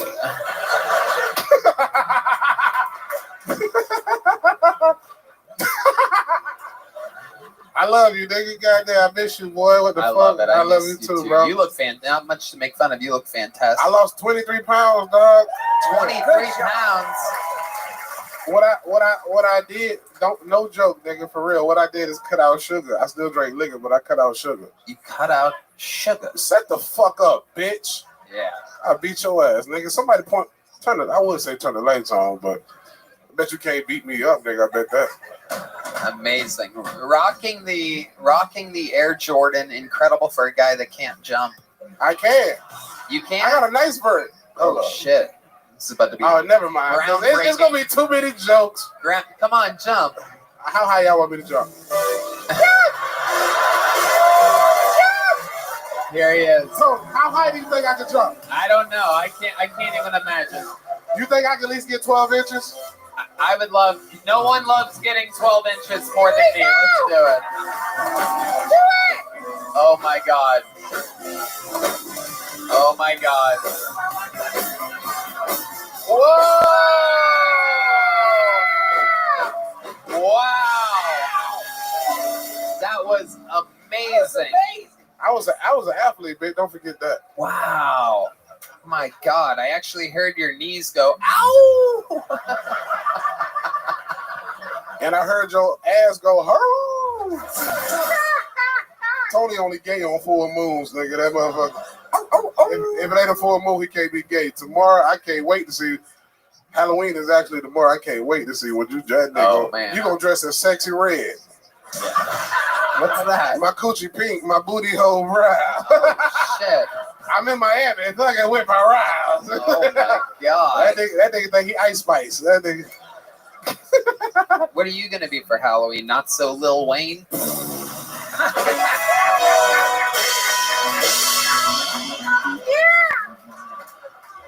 I don't even know a gay one. Let me see. What the fuck Tony gonna be? What could Tony be for Halloween? Shit, I don't even know, bro. You got me right there. Yeah. Okay. Damn, that's crazy. Tony ain't never stuck me, you fucking fag. No, you're Jesus good. Christ. No, you're good. You're good. How many kids' candy bags are you gonna steal tomorrow? I'm not doing sugar, dog. Oh, that's right. Yeah, no sugar, big dog. Yeah. Right. I leave all the sugar in your tank. Okay. That's an old gay nigga reference. You remember back in the early 2000s, gay people would be like, he got sugar in his tank. That's how you describe No, Tony, you actually make Tootsie Rolls, nigga, your ass. That is true. That is true. Yeah, shitting them into a rapper. That shit crazy motherfucker. That is true. And I know how many licks it takes to get to the center of it. Yeah. Because I'm gay. Hey, you know what's crazy, bro? I swear to God. Lately on the road, the number one question is, who do you have, Rick Diaz or Hans Kim? And I'm like, Hans Kim all the way, motherfucker. Fuck Rick Diaz. Yeah. And the number two question is Tony straight? I swear to God. I'm like, dog, I've called him gay so much people actually think he's gay. Yeah. Tony is a heterosexual man. No, he's not. It's What's crazy. the big deal? He swings both ways. We 69. What's the big deal? Lil Hobo, why your feet black? What? What's in my shoes? Those are my shoes. They were given to me by Typhon, Lord of the Sea. Lil Hobo, what are your pronouns? What do you mean? Because you look like you could be a they them. Oh, my pronouns? Yeah, my pronoun is soul eater. Are you afraid of that kind of thing? A little bit, man. You shouldn't be. There's a lot of power there. And you know what? I know people who really like you, David Lucas. Thank you. Powerful people. Yeah. Oh, that Illuminati. I do like that Illuminati, but I'm scared of gay people, Lil Hobo. I don't know how it works. I don't know if they bite me and I turn gay. Like, I don't know how that shit works. If it's like a vampire. You would love it. You would love being gay in the Illuminati. I'm too big to be gay. There should be a weight limit on gay, Too man. big to be gay? I am. Ain't no nigga. Trust me, you're not. Ain't no nigga my size got no business being sassy. You should be You know? afraid. I'm too big. That's a lot of pressure on the nigga hemorrhoids if I'm gay, Lil Hobo. It is true. I'm sorry if I gave it away, Tony. Shit. I'm sorry. I'm sorry if I gave it away, David. What the fuck? I can't believe I'm up here talking to a dummy. Yeah. I'm losing my mind. Don't feel weird about it at all. But yeah, you guys should know these two fuck. And I've seen it happen. They have parties in mansions around here. They get high and do weird fucking rituals and everything. Just what you'd expect. Actually, we left all that shit in LA, bro. We kind of fly straight. No, you didn't. It is true. Being gay and in the Illuminati is a great time. Yes, it is. David Lucas, what else? You want to plug anything? What Yeah, you got man. going on? 11/24, the day after Thanksgiving, my favorite holiday. I'm in Albany, New York. Ah, you beat me to it there. Look at that. 11/25, I'm in Syracuse, New York at the Funny Bone. December 6th, Tulsa, Oklahoma. December 7th, OKC. December 8th through the 9th, I'm in Vegas. And December 13th, I'm in Louisville, Kentucky, baby. Thank y'all for Great job, David. Love Kill Tony always. Returning to Kentucky, home of his favorite fried chicken. There he is, the great, the powerful, future Kill Tony Hall of Famer, David Lucas, right there, everybody. Hail Satan. I was kidding when I said Cam Patterson, everyone. So I'm going to now say who I actually pulled out of the bucket. Make some noise for Luke Newman, everyone. Luke Newman. Show keeps moving along.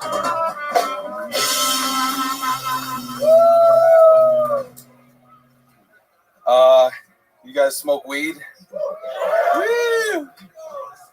I don't smoke weed anymore. Smoke too much. Got tired of taking 5 minutes to put pants on. You know, it's like, how many fucking holes are in this fucking? You know, I had a moment of clarity when I was trying to hold the automatic door open for somebody at Walmart.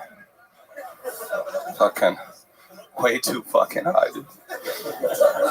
They were like, "Are you all right?" I was like, "You're welcome." But I drink now. There's still, again, more. Also, I love drinking and driving. You guys like drinking and driving?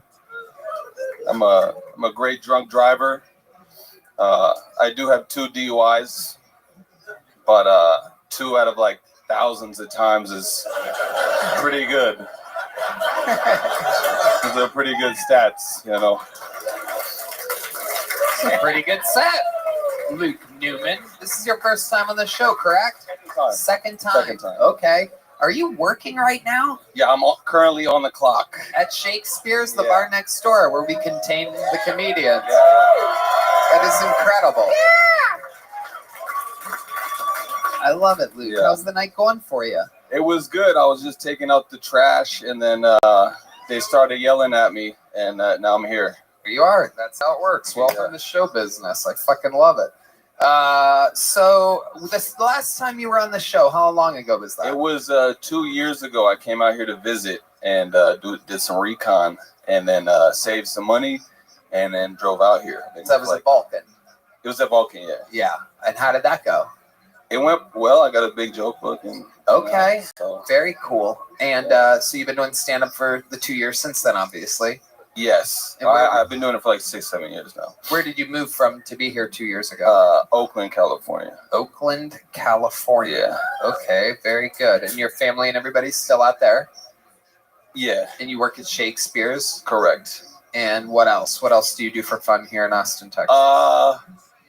What do I do? Not much. Go swimming. I love the 2 DUIs out of thousands of times jokes. That was fantastic. You have a long drive home from 6th Street? No, that's not too bad. Like 15 minutes. Okay. All right. Tell us something interesting about you. This interview What's is... what's interesting about me? Yeah. I don't know, man. Okie dokie. Hell yeah. I think you're going to make it. Thanks. I don't know. As a bartender here on 6th Street. It seems like that's what you're building. I'm not even a bartender. I'm just a door guy. You're a door guy. Yeah. Oh, the rag on the pocket. Yeah. I mean, that's just... / bar back. Okay. Yeah. All right. Lil Hobo, what'd you think about this? I loved his drunk driving joke. Yeah. I thought it was incredible. Thanks. And it's a good point. Those are some really great. It's a great outcome if you think about it. But I wonder after two DUIs. Yeah. Do you have that tube in your car you got to blow into to drive? No, I don't. I got lucky. That's really scary. Yeah.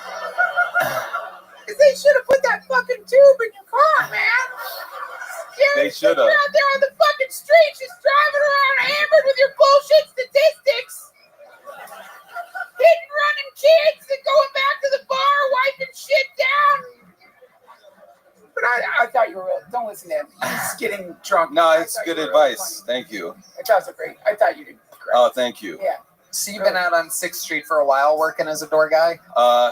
Yeah. Craziest thing you've seen, like a couple years that you've been a door guy here on 6th Street. Craziest thing I've Places, seen. for those of you that don't know about 6th Street in Austin, Texas, it's literally a festival every single night, bigger than any festival in your hometown. It's like that on Sundays and Wednesdays and especially fucking weekends. It's absolute chaos. It's so much fun. The best people watching, the most exciting shit on planet Earth. And a serial killer lurking among us. Yeah, wait a second. Little Hobo, you ever go by that bridge on Rainy Street down by the river? It's a beautiful bridge. Oh my God. I love going out there late at night, just watching the stars. I heard that they found a tiny little left wooden hand there at one point.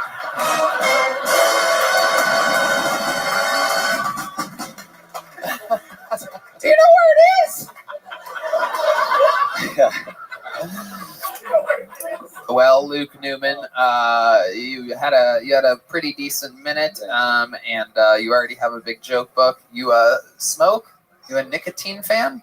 I'm trying to quit. Well, you want to hear something? You know what's great for trying to quit? Zippix toothpicks. Zip more, smoke less. You're gonna leave here with a big pack of that, and we're gonna keep moving along. There goes Luke Newman, everybody. Alrighty, thank you very much. Thank you guys.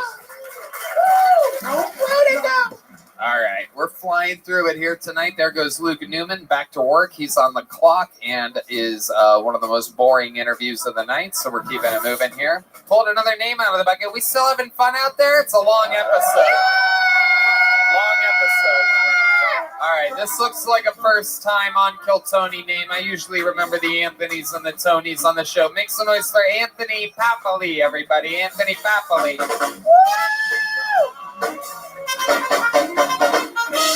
Hey! I was watching a porno today, and they like censored all the curse words in it, like bleeped out the curse words. I was like, who's this for, really? Like, who's watching a porno like, man, this chick is hot, but she's got such a potty mouth on her, you know? Have you noticed, like, porn titles are so negative these days? It's always like, guy fucks his stepmom stuck under a dryer after Hurricane Katrina, you know? It's never like, guy fucks his wife of 25 years after a nice dinner at the Cheesecake Factory, you know? It's never sweet or positive. I don't know, porn scares me, right? Every porno is like a guy with a trade coming to your house to fix something. and he fucks your wife. Scares me, man. So I've been learning all these trades now. I'm on fucking YouTube looking up electrical work for some reason. My wife the other day was like, "Hey, let's order a pizza." I was like, "Let's just fucking make one." I don't need a guy coming over today. Anyways, my name's Anthony. Thank you so much. Anthony Capoli. Okay. You don't look like an Anthony. Oh, I am. You are? Italian, 100%. What? You look like, if you're Italian, you're 500% Italian. Oh, holy shit. I love the sun. Oh my goodness gracious. What are you really? What kind of brown are you? What can brown do for you? What are you? I'm Indian. You're I'm Indian. yeah. Okay, absolutely. My goodness gracious. Wow. Wow. Very Indian, huh? I'm pretty Indian, yeah. I mean, except for the name thing, but Indian, African Indian? No, just like Indian. Indian, Like Indian, yeah. Wow. Yeah. You look like you rode on the top of the train for a long time. Oh, yeah. No sunscreen. Just up there, hanging out. Goodness. Yeah. You look like a Slumdog 100-aire. Thank you. I'll take it. Wow. That is absolutely incredible. What are your feet darker than you? They're just darker, yeah. Wow. Yeah. How do you think that happens? Why are some Indians darker than other Indians? What do you think happened along the way in your bloodline? I think it's just we like the sun. We like to be outside. We work outside. You don't think someone along the line Maybe. All right. Okay. Yeah. What do your parents do for work? My mom doesn't do anything, and my dad runs his own business. What's the business? He does like education consulting. Okay. Yeah. All right. That's kind of Indian. What do you do for work? Well, technically on Wednesday I'll be out of the military after 6 years. Whoa! Yeah. Hell yeah! Congratulations! You got out right in time, baby. What?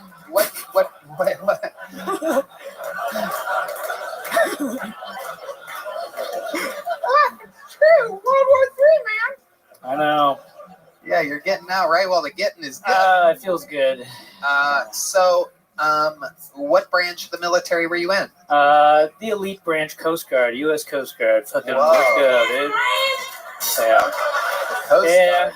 That's interesting since you come from a race of people that can't swim. Like Michael Jordan.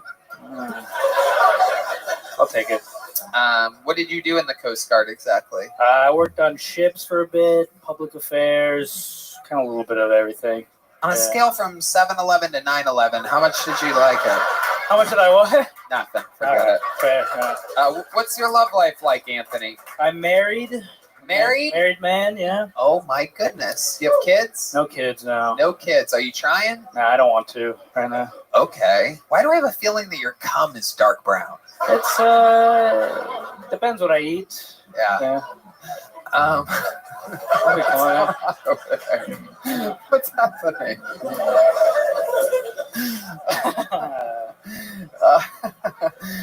I very rarely get Redman to laugh like that. I think he was choking on his tongue at one point there.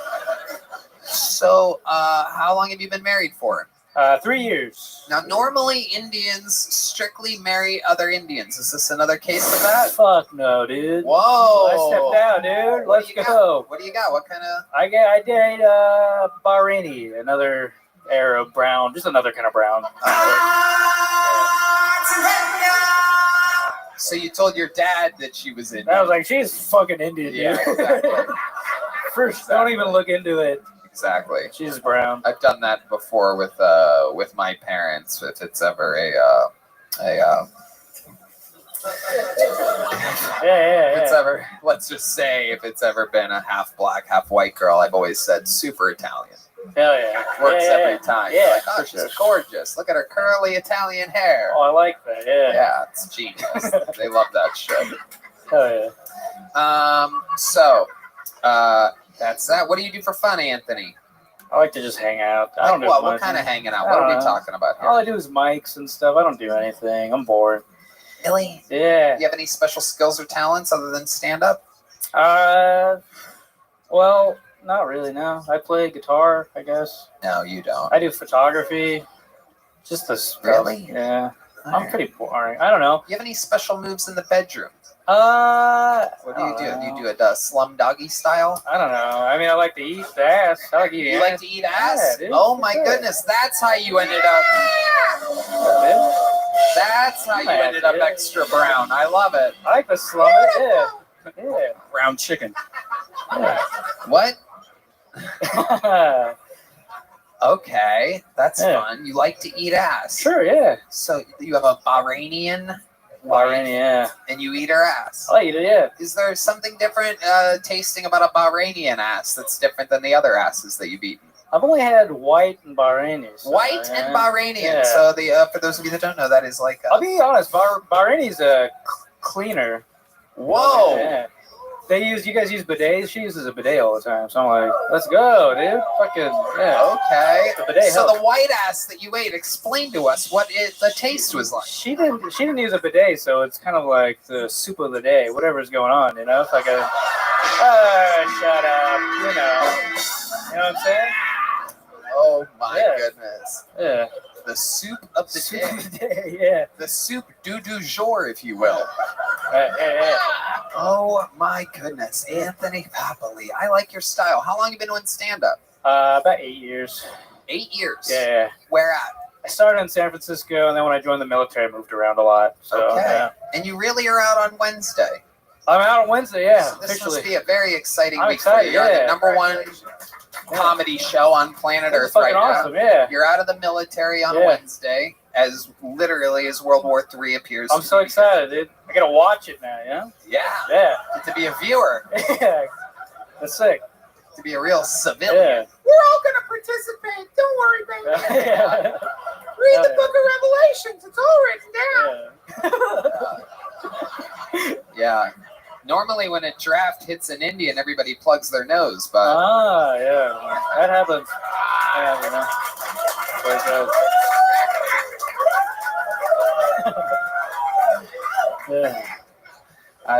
I like your style, Anthony. I'd like Thanks, to man. hear other jokes that aren't completely porn related. Oh, yeah, for sure. I got others. Covered a lot, so Yeah. you know, fun times though. Congratulations. Hey, thanks, man. You seem like you're very comfortable on stage. Your 8 years really shows. I don't know if you know this, but there was somebody, I believe, up here earlier that has been doing it 12 years in Canada. That you guys remember Van Dad? I met him.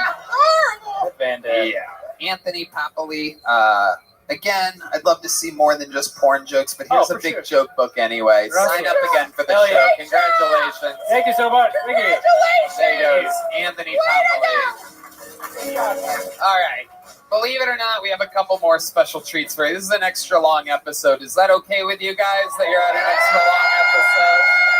We got as many bucket pulls in as we could in this wild, chaotic episode. So here's something crazy. About a month ago, I pulled some chick out of the bucket. She bombed. She said that her boyfriend also signed up. He came up. He did really, really good. You guys might remember him from about a month and a half ago or so. So here he is. I asked him to come back just to see if he had one more good minute in him. This is the return, first time ever, of Justin Hedrick, everybody. Let's just see how this goes. Be quick and painless. Justin Hedrick. How's it going? So I grew up in a mostly black neighborhood and dominated at Little League Baseball. Probably helped I had a dad to play catch with. But the rest of the team were great at stealing bases. We'd show up on Saturday and there just wouldn't be any fucking bases.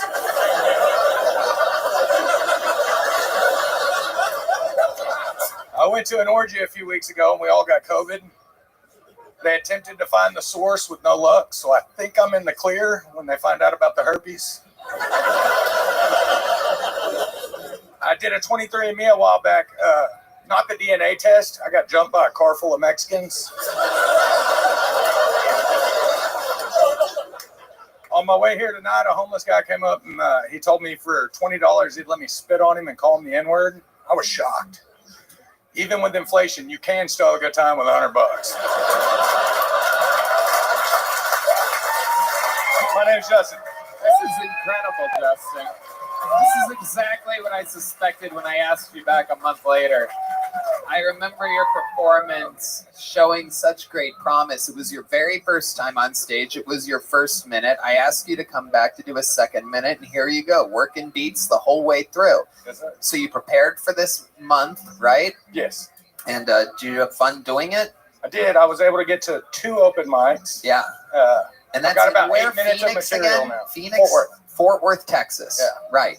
And so what else has been going on? Tell us more. It's going to be a quick interview because we're running late into the show. I don't know. Guide me in a direction. I'm nervous as hell. Anything at all? Even though the guy earlier made me feel much better. The 12-year guy. Yeah, I of was course. clear today. You're talking about Van Dad K. Fucking sucked. Yeah. I mean, it's so bad that Lil Hobo has done 2 songs in dedication of him. I've got 15 more. Justin, is there anything that we talked about last time you were on the show or didn't talk about that I should have covered about your life or your history? All we talked about was that I look old, which I do. So. I don't really think that. I don't think you look great. Yeah, I think you look fantastic. You like Lil Hobo. Seems like you worship Lucifer. No, not really. Well, you will.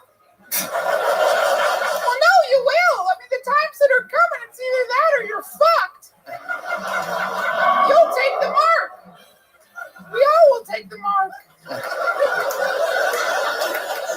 Jesus, little. What are you doing? Relax. You're double vaccinated. He took the mark twice. The mark. I love it. Justin, I mean, congratulations, dude. You really, there's something, I mean, you have a natural knack at this. That's 2 minutes where you've gotten laughs and applause throughout. It is incredible. We're going to keep it moving here, but I don't know. Why don't you come back again in another couple months and we'll just do it again. We'll do it again. We'll run it back again. Let's see if you can do it 3 times in a row. There he goes, Justin Hedrick. I don't know what it is about this guy, but I like him. He's good. He fucking does it. So there you go. That was a quick one. You guys want one more special treat, huh? There's another guy who's just like Justin, isn't a golden ticket winner, isn't a regular on the show, but I love giving him a shot. I gave him many shots in the beginning, and, the crowds were against him. He wasn't doing that great. And then his last time on the show, he did absolutely fantastic. Took all the notes that he's ever been given and put it together. He's back once again. You guys know him. He's Kill Tony famous. Make some noise for the one and only Uncle Laser, everybody.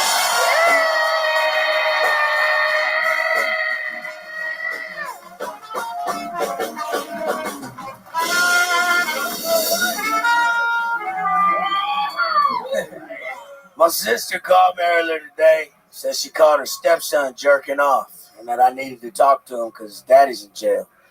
And I'm just like, well, what do you want me to do? Like, this kid is strangely weird, like retardedly weird, like not in a funny way either. He's weird like he's like not boobies and fucking bologna sandwich strange. He's like school shooter strange. You know what I'm talking about? Yeah, weird fucking guy. Said she caught him jerking off with 2 sticks of butter out in a lawn chair out back, flirling his pecker around to the neighbor's dog, trying to get the neighbor's dog to lick the butter off. I said, why am I the first one you're calling about this? She goes, I didn't have anybody else to call. I said, call the fucking cops, Claire. That's not normal. I jerked off regular growing up, okay? To fucking Girls Gone Wild infomercials. Okay? You ever jerked off in 30-second intervals of fucking side boob? Magical. Okay? I jerked off to Real Sex HBO. I keep that goddamn previous button channel on goddamn Nickelodeon. You know how many times I've actually come to Hey Arnold? So many times that when I have sex with a woman, I have to whisper, she has to whisper in my ear, go deeper, football head.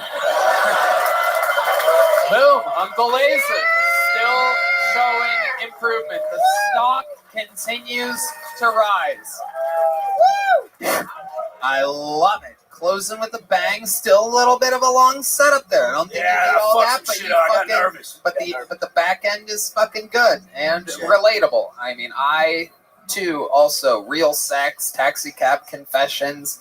That was a real, sometimes, jerking off through the scattered pay-per-view porn screen. Or I did that. BET Late at Night. Oh. I used to fucking jerk my dick to that Missy Elliott song, put that thing down, flip it, and reverse it. I beat the fucking brakes, the foreskin off my dick, dude. I'm with you on that. I smurfed my Smith in a flying flack and everything. I was totally with you. I mean, Tony, I once put my dick in a industrial grade vacuum shack, like vacuum shop vac. Yeah. It fucking pulled off all my foreskin. I still can't even wear a bathing suit with mesh lining in them anymore. Damn. Wow, look at that. I jerked off with a Ouija board once. Hey, I'm gonna be honest real quick, though. My grandma had these dolls in her house as a child when I stayed over in summer, and I'm terrified of these motherfuckers. I always felt like I was getting touched at night by these fucking dolls. It turned out to be just the babysitter. You know what I'm saying? But these things take me back to a trauma period in my life. Yeah. Don't be afraid of us.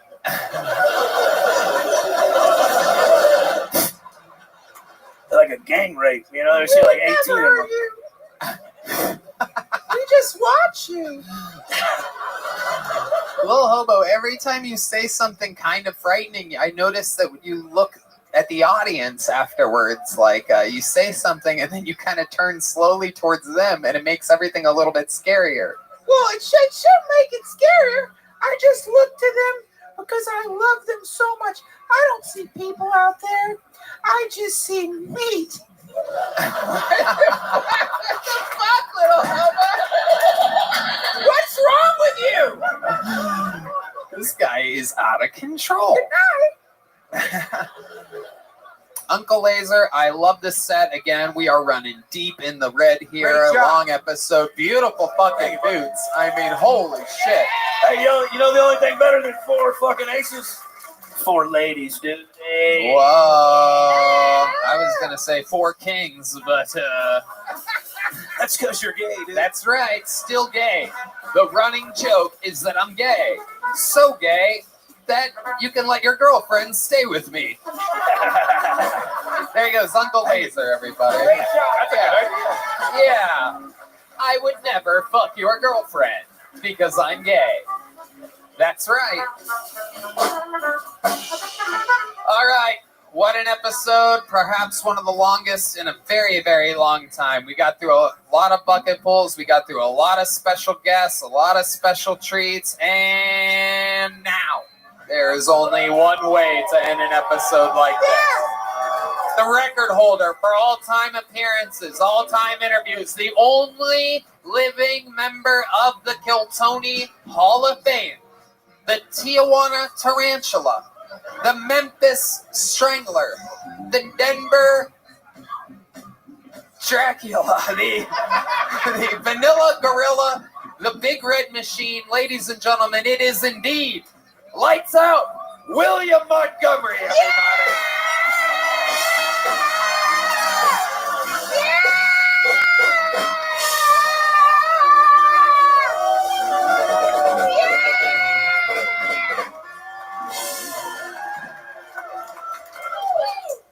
Riddle me this, Tony. What's black and white and red all over? A bloody race war. Riddle me this, Tony. Who can count to 7 unless he's talking about how many grandchildren he has? Joe Biden. Riddle me this, Tony. Why is Redban's mom's pussy so big? She's a whore.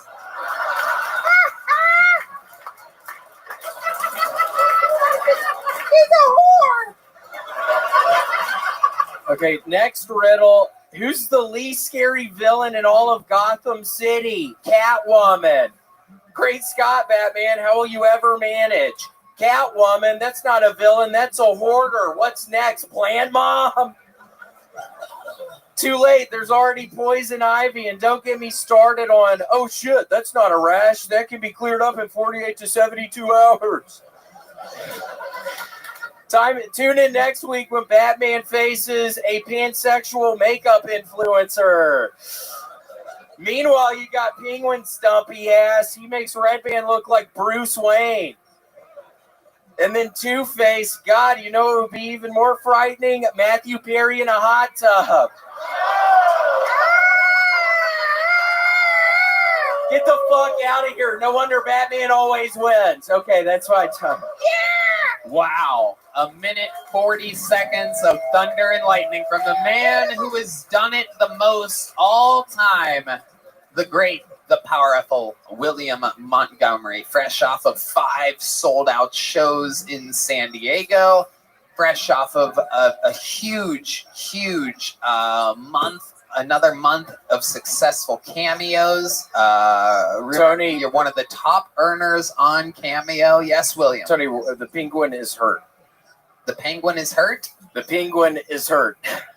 The Penguin is hurt? The Penguin is very injured right now, Tony. It's almost Halloween. I'm worried about the Penguin. What happened with the Penguin? We don't really know what happened. He and Catwoman got in a fight.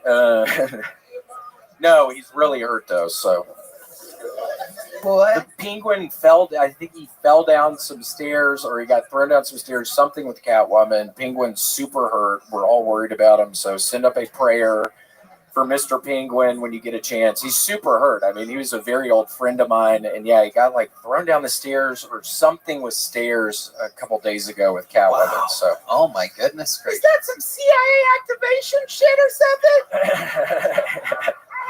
Yes. I love it. So, William, what else is going on?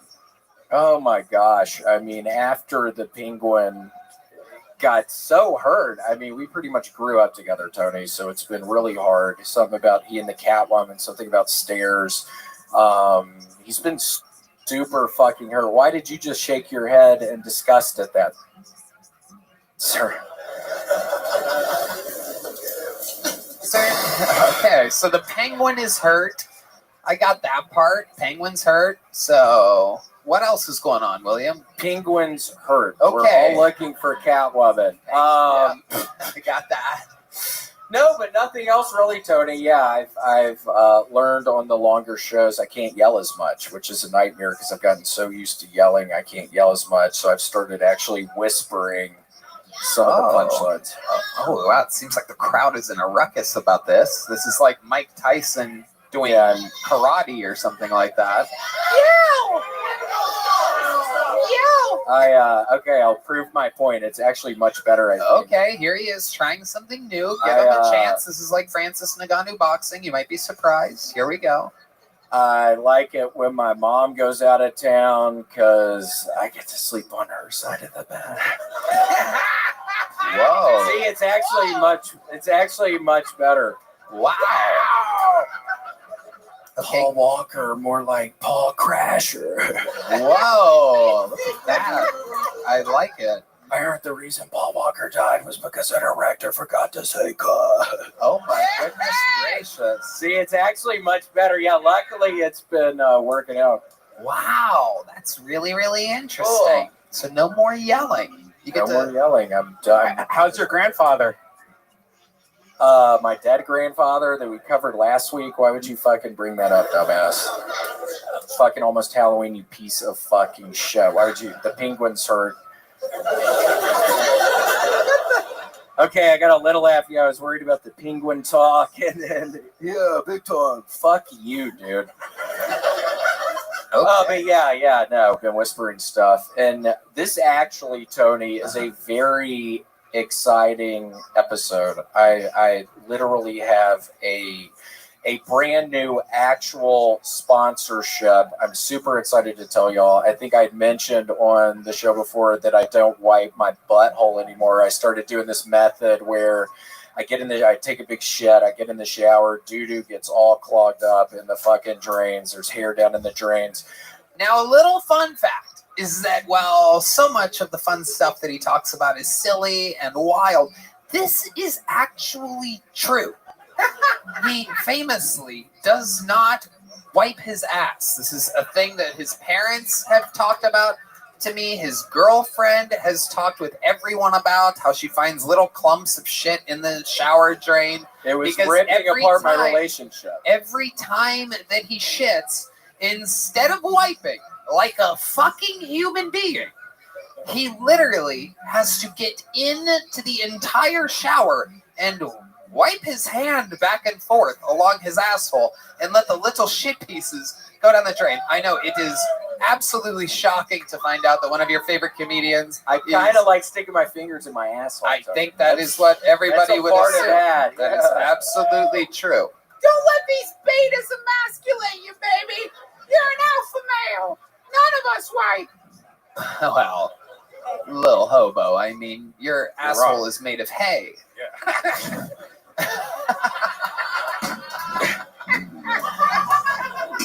So tell us more. What is this sponsorship? Is this So real? basically, yes, I'm dead fucking serious right now. The penguin stuff I was lying about. I was thinking that was going to be much funnier, but it was a giant fucking Halloween disaster. But no, my new sponsorship is dude wipes, okay? Whoa.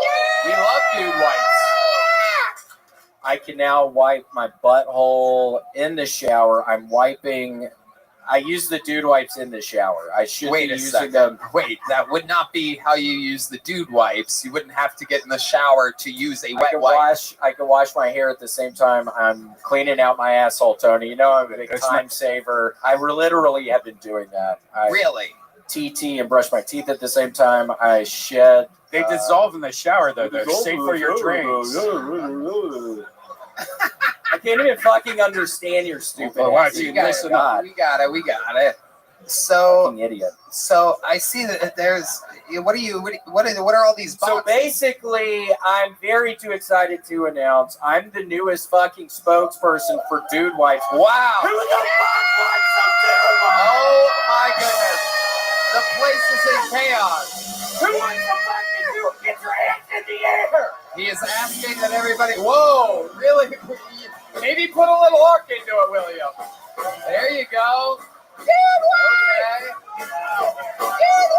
There you go. There's dude wipes coming. Put your hands in front of your face. The penguin is injured.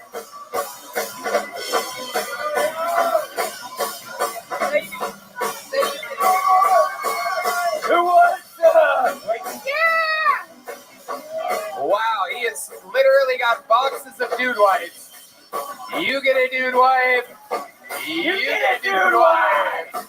Wow, this is unbelievable. Dude Wipes! Dude wipes.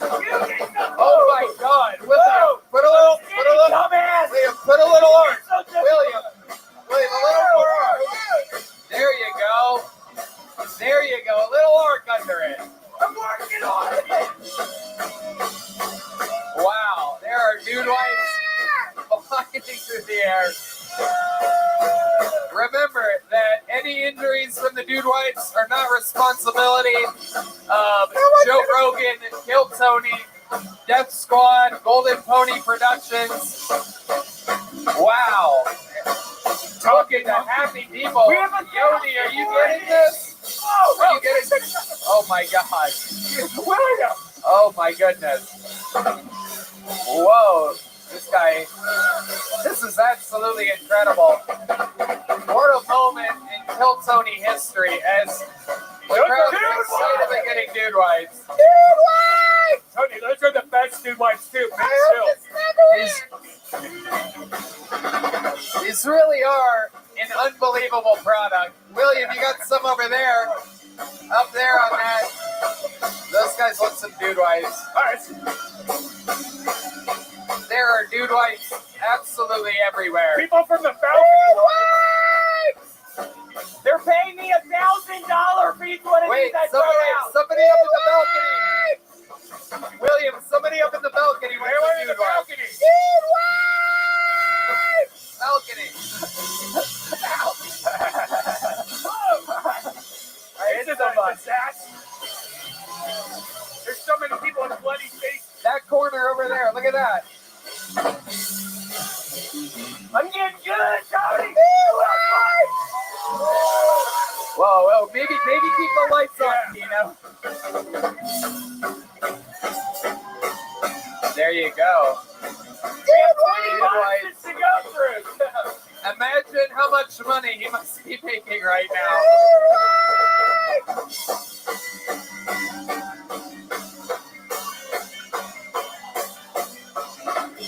Indeed. What's the dude wipe?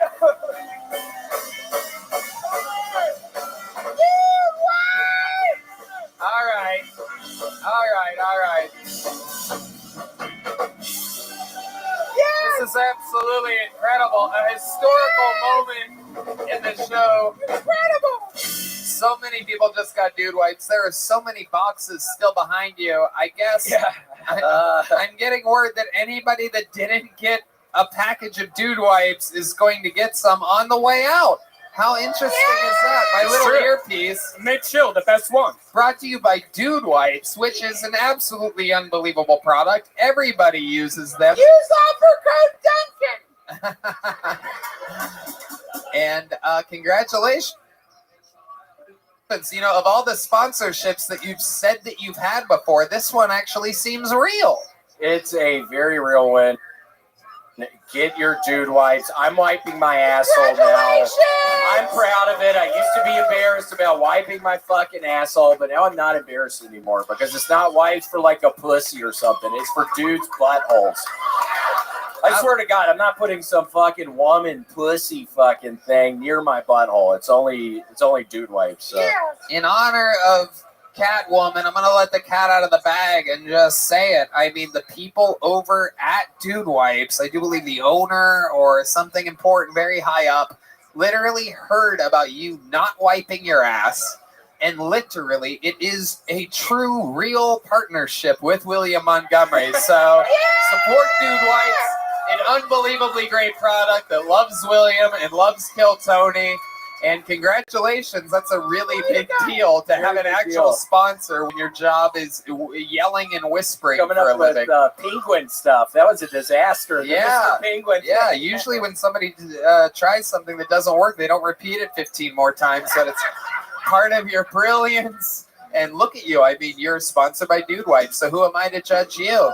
I know, no fucking women pussy shows going near my asshole. Absolutely. Ladies and gentlemen, how about one more time for the legend, William Montgomery, everybody. And that's another episode of Kill Tony. Extra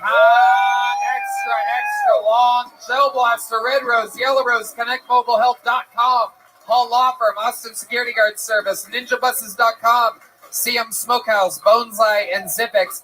How loud can this place get for Duncan Trussell and Lil Hobo? Salt Lake City, November 17th. Comedy Zone in Charlotte, North Carolina, December 14th to the 17th. And the Great Comedy Works in Denver, January 11th, 12th, and I do believe the 13th.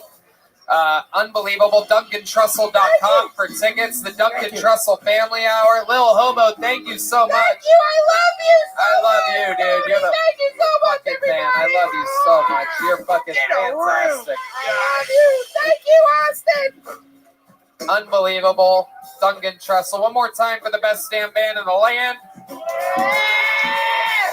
Carter Arrington, D Madness, Paul Deemer, Michael Gonzalez. Let's see what Chris Rogers drew tonight over there. Whoa! This is Rick Diaz with a little Mortal Kombat twist. He's going to be auctioning that off in the lobby after the show. The drawing from Ryan J. Ebelt is in, and it is absolutely incredible. Check this out. Look at that. That's from the artist that draws it. During the actual filming of the episode back in Los Angeles, he's drawing every episode.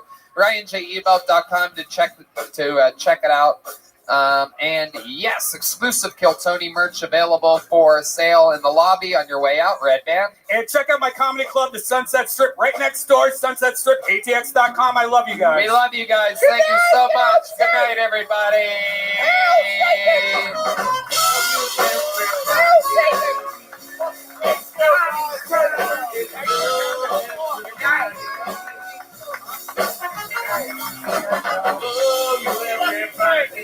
You told me Red Band.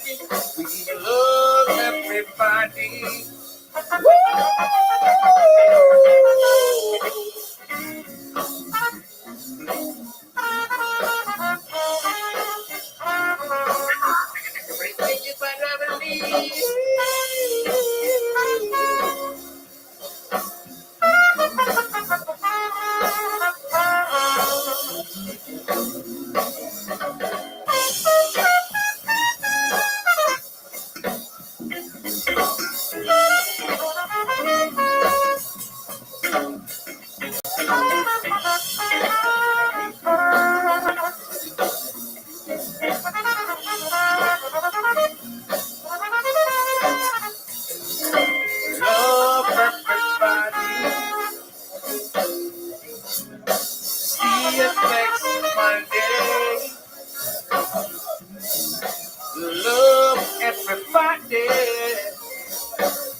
see you next Monday. Woo!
Hey, this is Rabbi coming to you live from the Comedy Mothership here in Austin, Texas, for a brand new episode of Kill Tony. Give it up for Tony Hickstrom!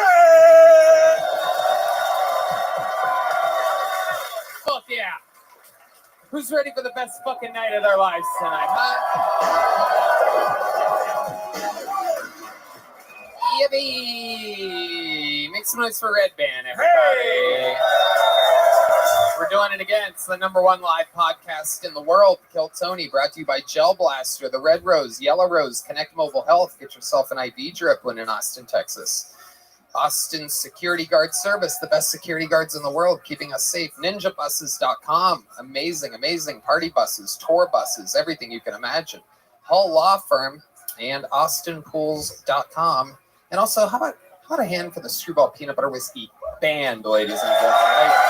Wow. I don't know if you guys know exactly what the fuck goes on here before the show starts, but these guys are some of the best goddamn musicians on planet Earth. That's Michael Gonzalez on the drums. Powerful Paul Deemer on the horns. The great Matt Mueling on the electric guitar. The leader of the band, John B's, right behind me. Since the OG days, original band member. He found all these guys, including the great and powerful D Madness right here on the bass guitar. Very, very exciting stuff. We have a lot to get through tonight. Very action-packed episode. Before we start, here's a little bit more from the amazing sponsors that made tonight's episode available for you here right now.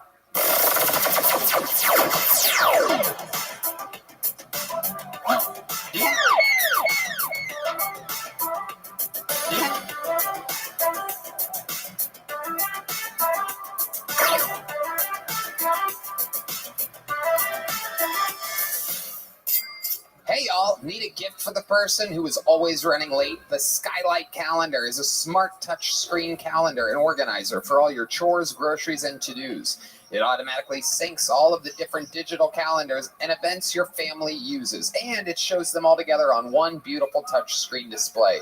Skylight Calendar is the best way to give your family peace of mind to enjoy the things that matter most. Red Band. Wow, they just sent us one. Man, it is pretty. The Skylight Calendar syncs events from your already existing Google, Outlook, and Apple calendars. Add events directly using the touchscreen or with the free Skylight mobile app. Color-coded events visually map out your plans for the week, while you can coordinate dinner plans or grocery lists and check the weather forecasts based on your event's locations. It even turns into a digital photo frame when not in use. If you don't love the Skylight Calendar, you'll receive a full refund with a 120-day money-back guarantee and free returns. Skylight Calendar is a no-brainer.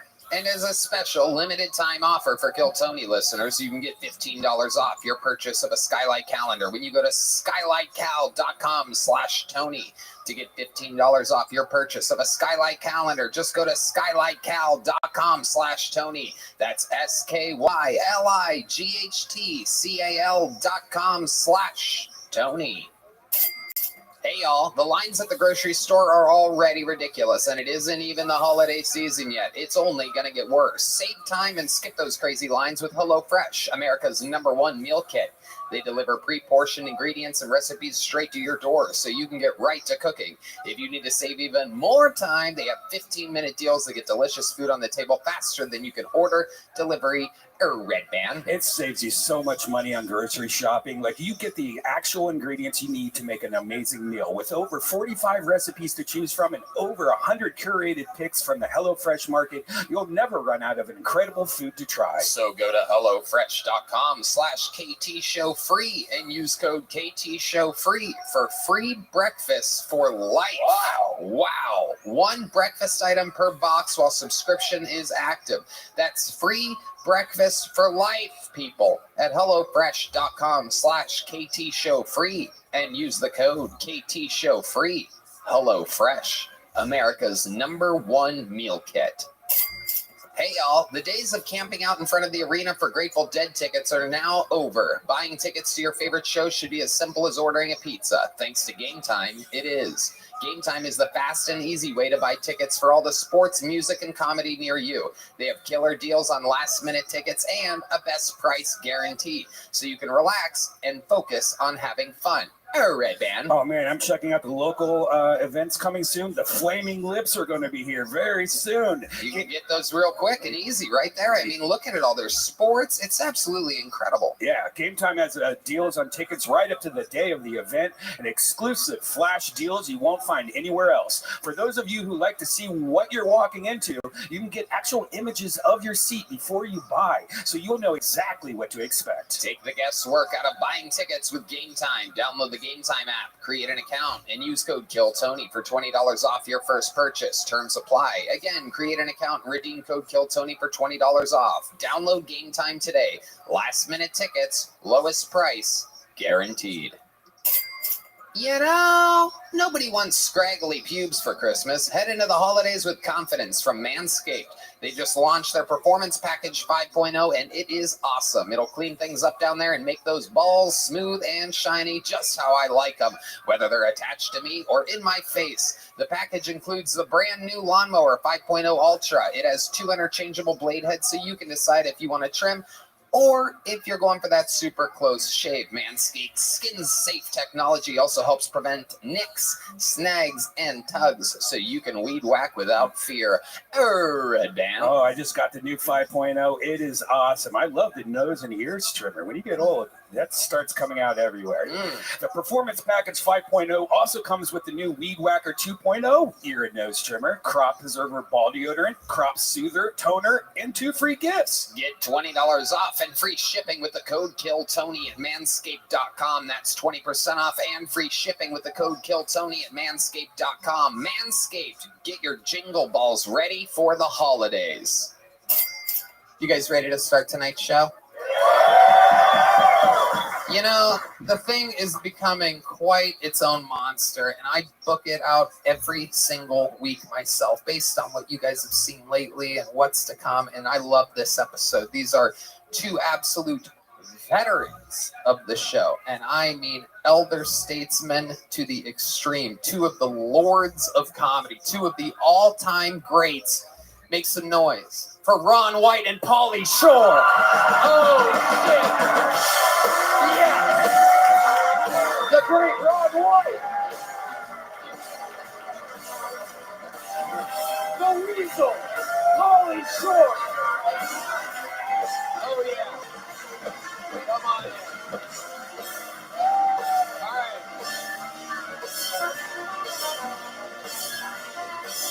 Come on in. Ron White, Pauly, come over here. Pauly Shore. Ron White.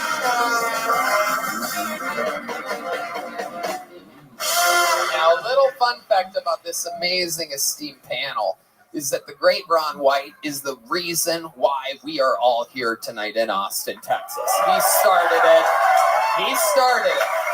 He got Joe here. He got me here. We told everybody else. The rest is history. And the newest resident of Austin, Texas is Pauly Shore. We got another one. Just got engaged to Drew Barrymore last week. Breaking news, Drew Barrymore's fiance, Pauly Shore. He's got his new Jam in the Band show hosted by Pauly Shore on YouTube, and it is a hit. I just took some fucking ayahuasca, bro. So I need a fucking bucket, dude. You have a fucking bucket, bro? A bucket. Right in front of you, man. Tony bucket. Don't worry about these people. We'll keep on the names. Most of them are already covered in vomit.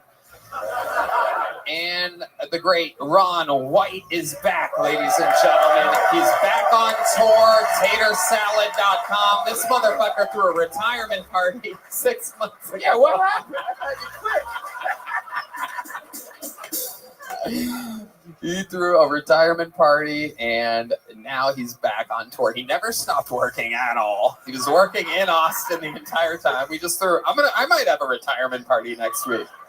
Well, just a nod to the mothership. You know, I was just sick of all the travel, man, after 37 years of doing 120 to 140 cities a year.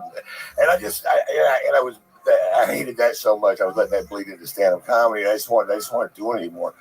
And when I told Joe that, he was like, fuck you. I'm going to build a club. We're going to do it every night. It's going to be a blast. And you're going to find out how much you love it again. And so the last 9 or 10 months I've spent performing for the best audiences in the country, which are my friends right here in Austin, Texas, where I live.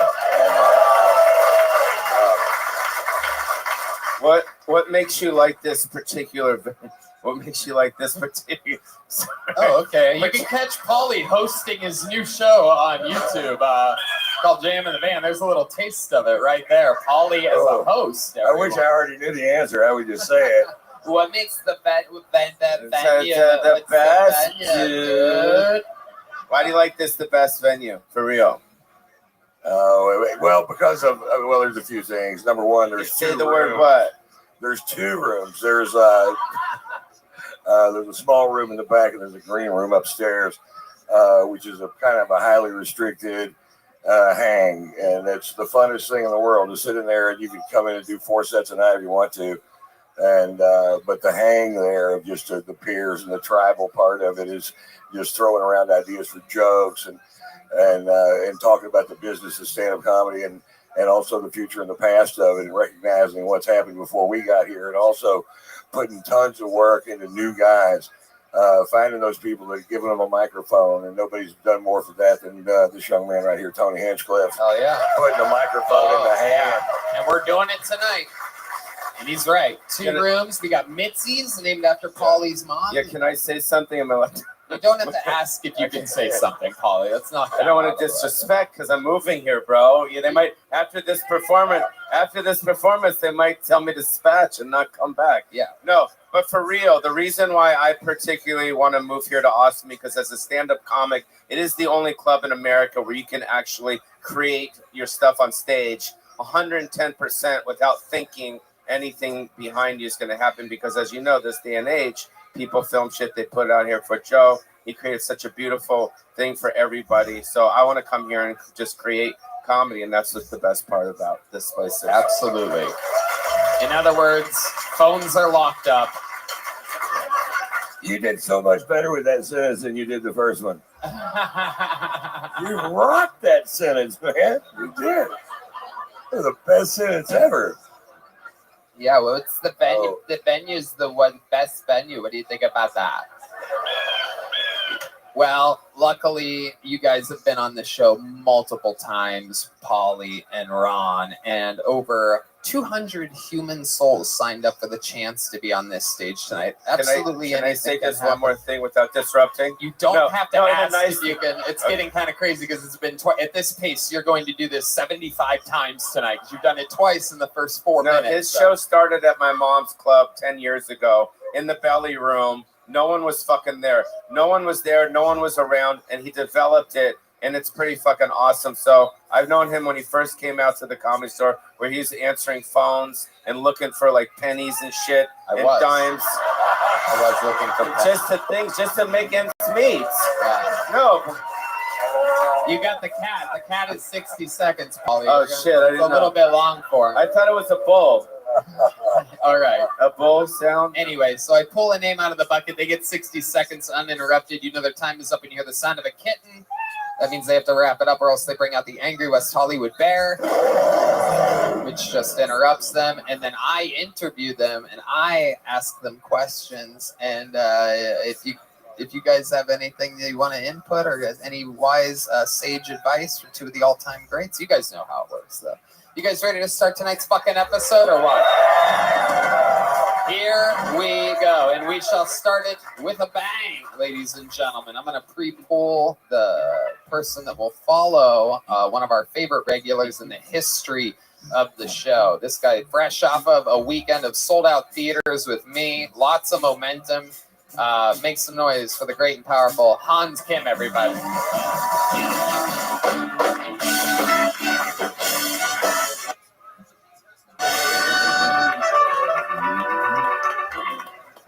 Hey, what's up, guys?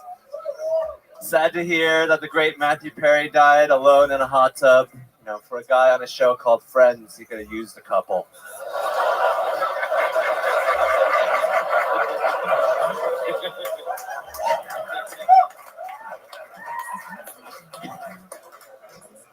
Who knew the opening credits were his cry for help?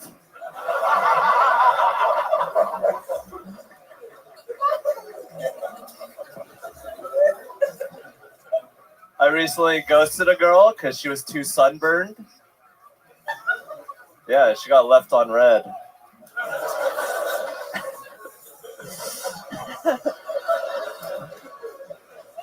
Women are crazy. We all know this. Women are always into murder documentaries. They like to watch people losing their life.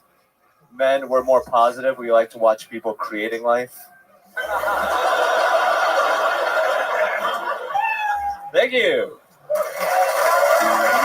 Hell yeah. Thank you. Welcome again, Hans.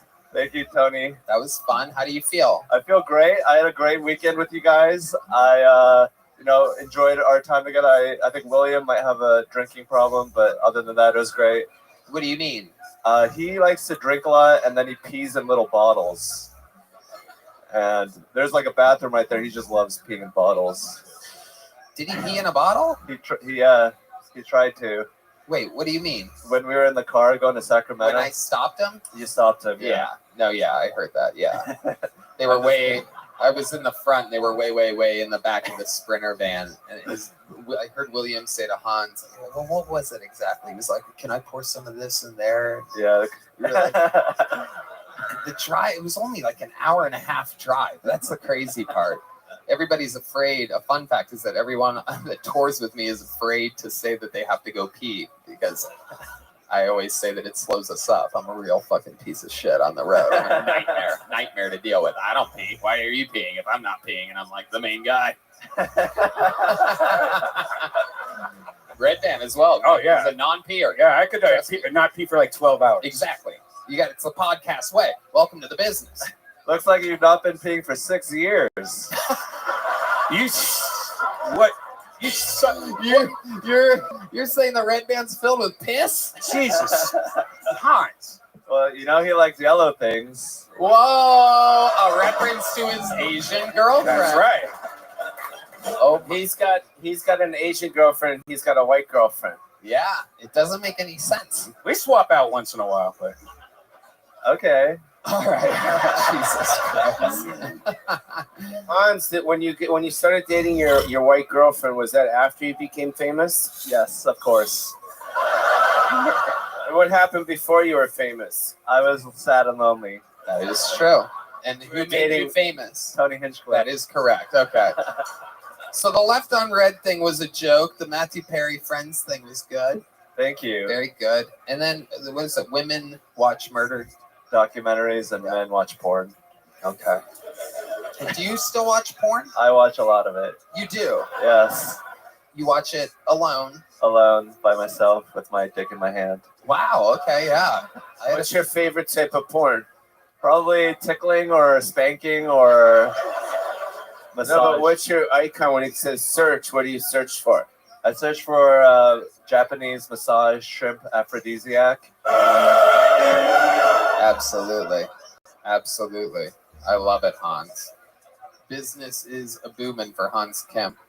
You have more stuff coming up, right? More dates? I'm in Tacoma next week, which will already be over, but Spokane coming up, and then other places. It's on my website. Go check it out. What's your website? BobbyLee.com. Jesus, Hans.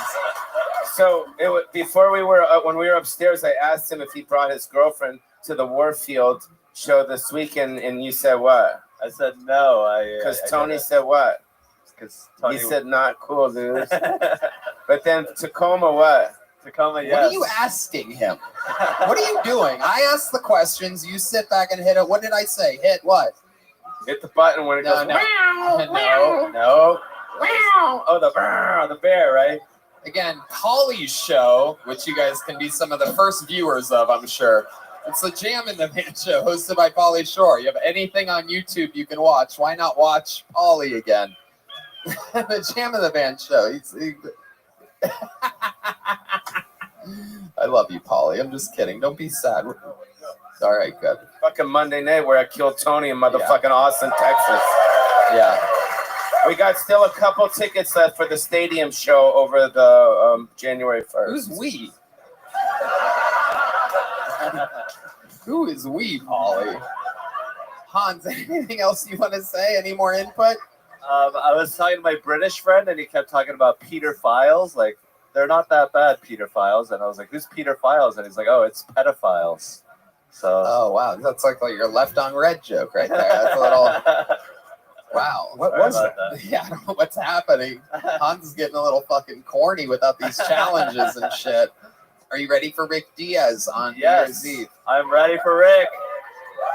Fuck Rick. Fuck Rick. The biggest battle in Kill Tony history. Hans Kim versus Rick Diaz live New Year's Eve. Hans, you did it again. You got us started. We got to get to this bucket. Thank you so much. Thank you, guys. There he goes Hans Kim, everybody. I'm going to pre-pull your second comedian. And your first comedian out of the bucket tonight. You guys probably know how this goes, but we know Hans Kim. Anything can happen at this part. This is where we find new talent. This is where we find no talent. Right now, it could be anything. Anything can happen. Make some noise for Tony Siciliano. Tony Siciliano. There he is. Tony Siciliano. Hey, what's up, Boston? My full name is Anthony Vincent Siciliano, which is just a long way to say Guido. I'm fully aware that I look like a douchebag. I look like I have a bumper sticker that says Beast Mode. And I still talk about my high school baseball stats. I love working out, just not at Planet Fitness, because they give away free pizza on Mondays. That's like the opposite of what I'm trying to do, right? That's like if I went to church on Sunday and did a bump of Coke with my priest on the way out. Are you guys aware of all these awareness months, like, women's, health, cancer, all these things, right? Do you guys know September is National Childhood Obesity Awareness Month? Me either, right? Did the obese children have a say in this? Because as an alumni of childhood obesity, I was aware I was fat every month. I was trying to fly under the radar, right? the metaphorical radar, of course, right? Like if it was a real radar, they'd be like, "What's that fat kid doing under the radar?" That's my time. Thank you guys so much. Yes, Tony Siciliano. Welcome to the show, Tony. How are you? I'm great. How you doing, man? Fantastic. Did that jacket come with your name? And the crucifix and wife beater. I love it. Absolutely. So, Tony, where do you live? So I'm from Florida. Visiting Austin, yeah. Okay. How long have you been? Yes, the sweet sound of Florida music, everybody. All right. So, how long are you visiting for? So this is my 5th week in Austin.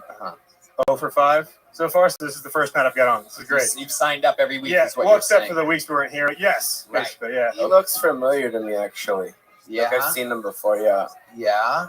Where have you seen him? I'll tell you Where where. have you seen him? He was at a Palestine rally in Washington last night. You're fucking a liar. That's not how you speak, you cocksucker. Yeah. These guys are all coming up with new Italian names now. Exactly. 3 weeks ago, he was Muhammad.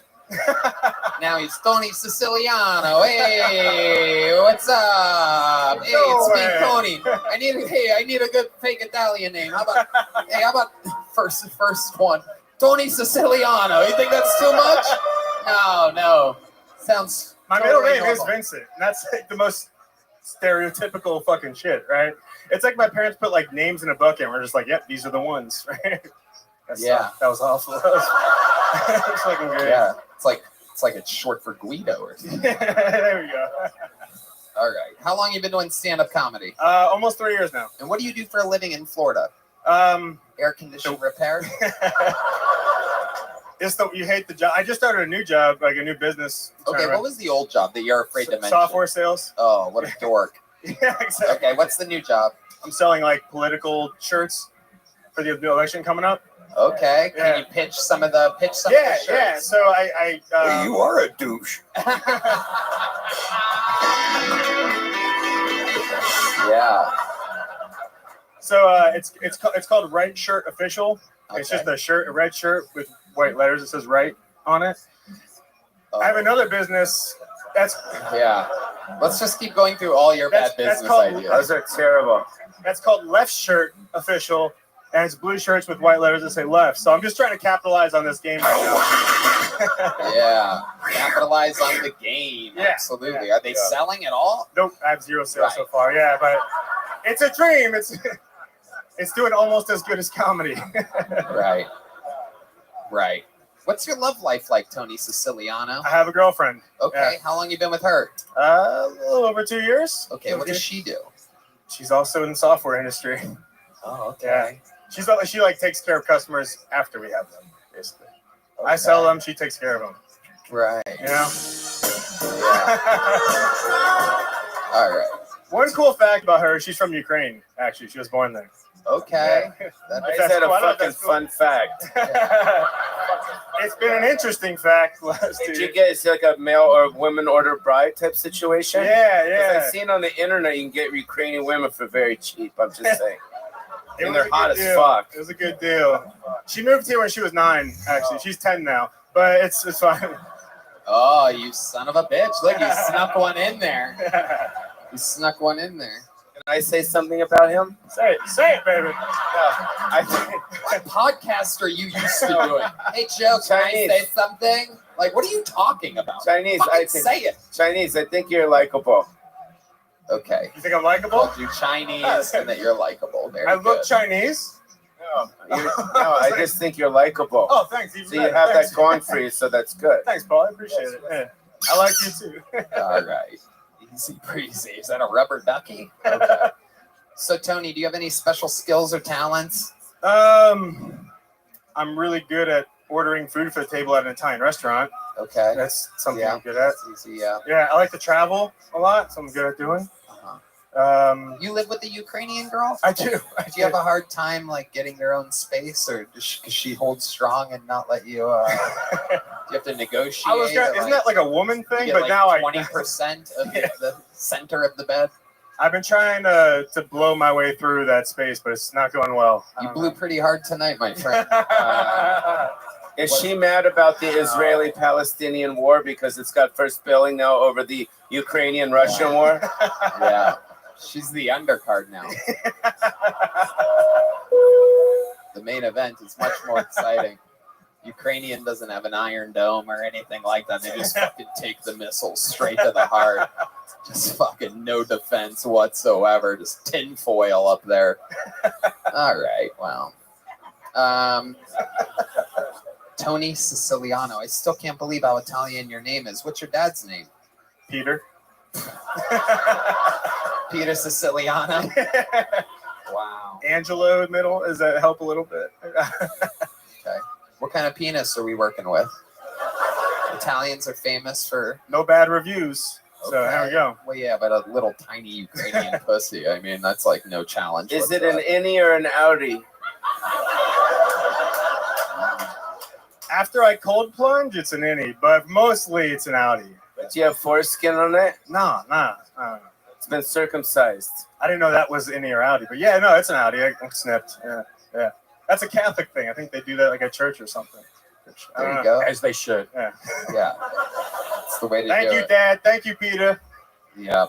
Peter. So when your girl goes down on it, she doesn't have to fold it down, right? Okay, Polly. Polly, I don't think you need too many more follow-up questions for the circumcised thing. Is it coming out tonight? So it's like, let me ask you one more. There's like extra skin? Or no extra skin? Are you Like, circumcised, Polly? Do you have to explain this to you? no, yeah, Polly had they do the whole rabbi suck-off thing with you, right? You guys get the rabbi suck-off? I don't know. I'm not Jewish anymore. I got, what's it called when you get converted? I'm deconverted. Yeah. We had to. We told him if you want to move to Texas. So they sewed it back on. This show doesn't need me. There he is. I thought you came out and did a solid job. That's got to be nerve fucking racking to walk on this stage in front of this crowd of people. Yeah. But you did it. You stared them down. You held the mic in the right spot. You've been doing it 3 years, so I'd say you're moving along at a pretty decent pace. Yeah, not easy to follow Hans Kim. You're leaving here with the gel blaster and a big Kill Tony joke book. Tony Siciliano, everybody. Getting the show started. All right. We got another bucket pull coming at you. Let's see what happens here. Make some noise for Micah Brown, everybody. Micah Brown is next on Kill Tony. Here's Micah Brown, the Kill Tony debut, I do believe, of Micah Brown. What's up, guys? I know I look like Rasputin and Mr. Rogers had a baby, dude.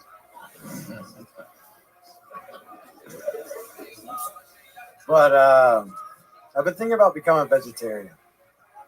Found the perfect loophole to become a vegetarian. Anything can be a vegetable if you hit it in the head hard enough.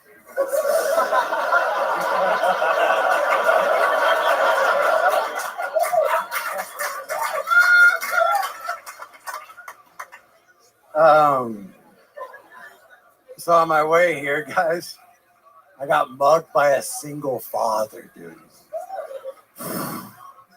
Nothing is more intimidating when a gun's in your face, when the gunman's also holding a baby, dude.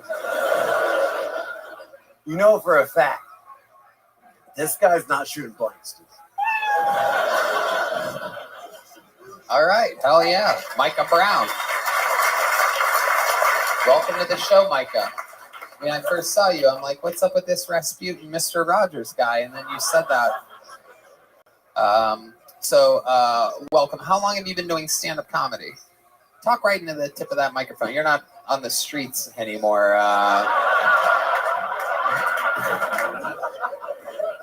So how long have you been doing stand-up? I started in 2018. 2018. Okay. So you've been doing it about 5 years. Yeah. Right. Where'd you start at? Dallas. Dallas. By the looks of things, you were around a barrel fire and you started making your friends laugh? Yeah. Pretty much. You look unbelievably homeless. I mean, that specifically, like that jacket. It's almost like, and I see it's a Patagonia, like it probably got a little price tag on it and whatnot. But I mean, my God, you ordered like the. I stole it. You stole it from stole it. Patagonia. Yeah. You steal a lot? Are you homeless? Because I kind of focused on the jacket, but I completely missed your face and head.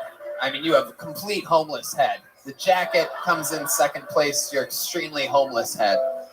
You also have a homeless left arm, it seems. Oh, it works. Okay, it was just the way that it was hanging there. It appeared to be homeless as well. But I think if he had an extreme makeover and cut his hair short and put him in a nice suit and tie, I think he'd be beautiful looking. I clean up. When I have a girlfriend or something, I clean up. Pauly Shore has a anti-homeless filter in his head. He can see who would be better not homeless. Are you homeless? I've slept in my truck and I live with my mom, so almost. Slept in your truck and you live with your mom. So you pull the truck into the garage and then how does that work? My mom lives in Mansfield, so I'm in Austin. Is it Charles Manson Field? Because of what you look like? Yeah. All right. So what's your mom like?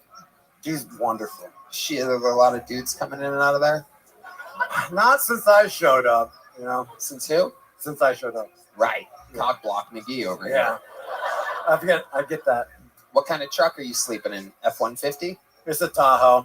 Ooh, okay. It's like driving around a, one-bedroom apartment. Yeah, if you sleep in it, I guess any car is a one-bedroom apartment if you sleep in it. A lot of people on this stage have slept in their car before. Is that That right? is true. So there's nothing wrong with that. I haven't been one of them. No, that is true. That is. Well, it's not over yet, Paulie. And I don't know.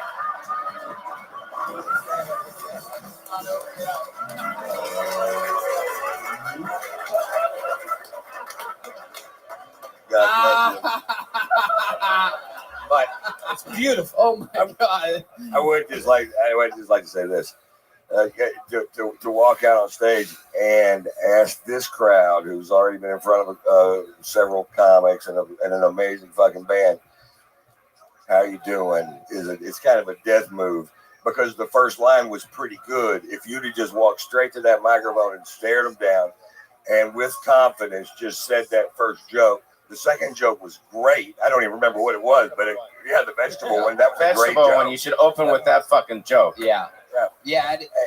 But just stare them down. You don't need that. You don't need to ask them any questions about themselves. How are you doing? You're going to do that joke anyway. So just walk out, stare them down, do the joke, and 5 years seems like you'd know that, but thank you.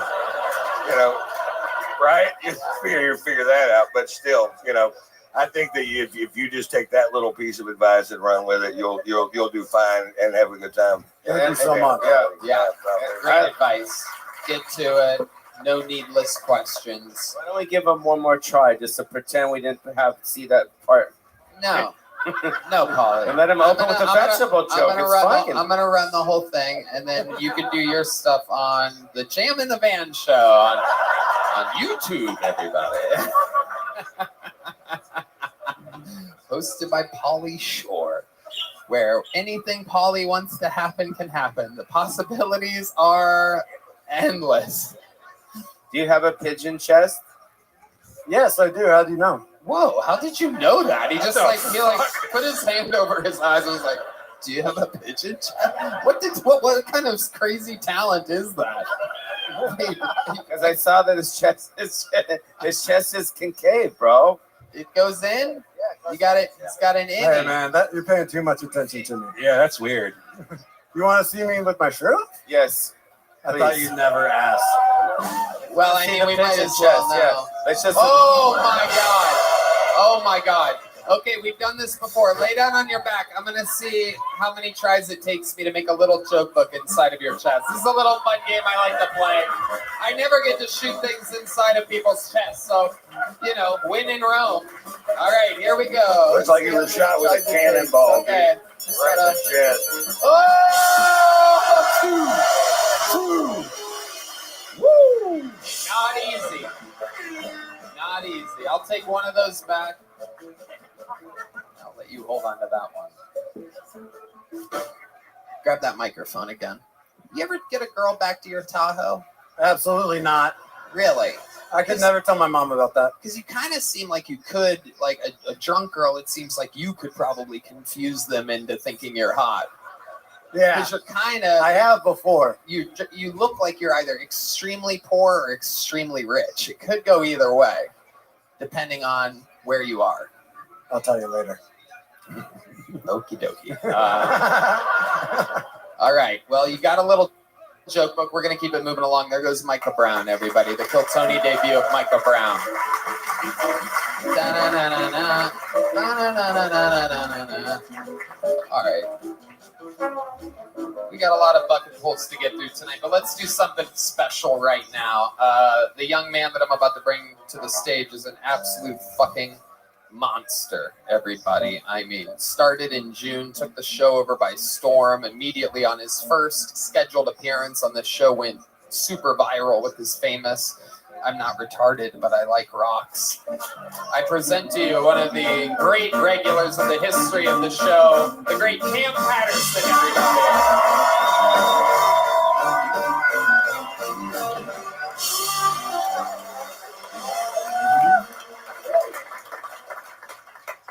Y'all believe in soulmates?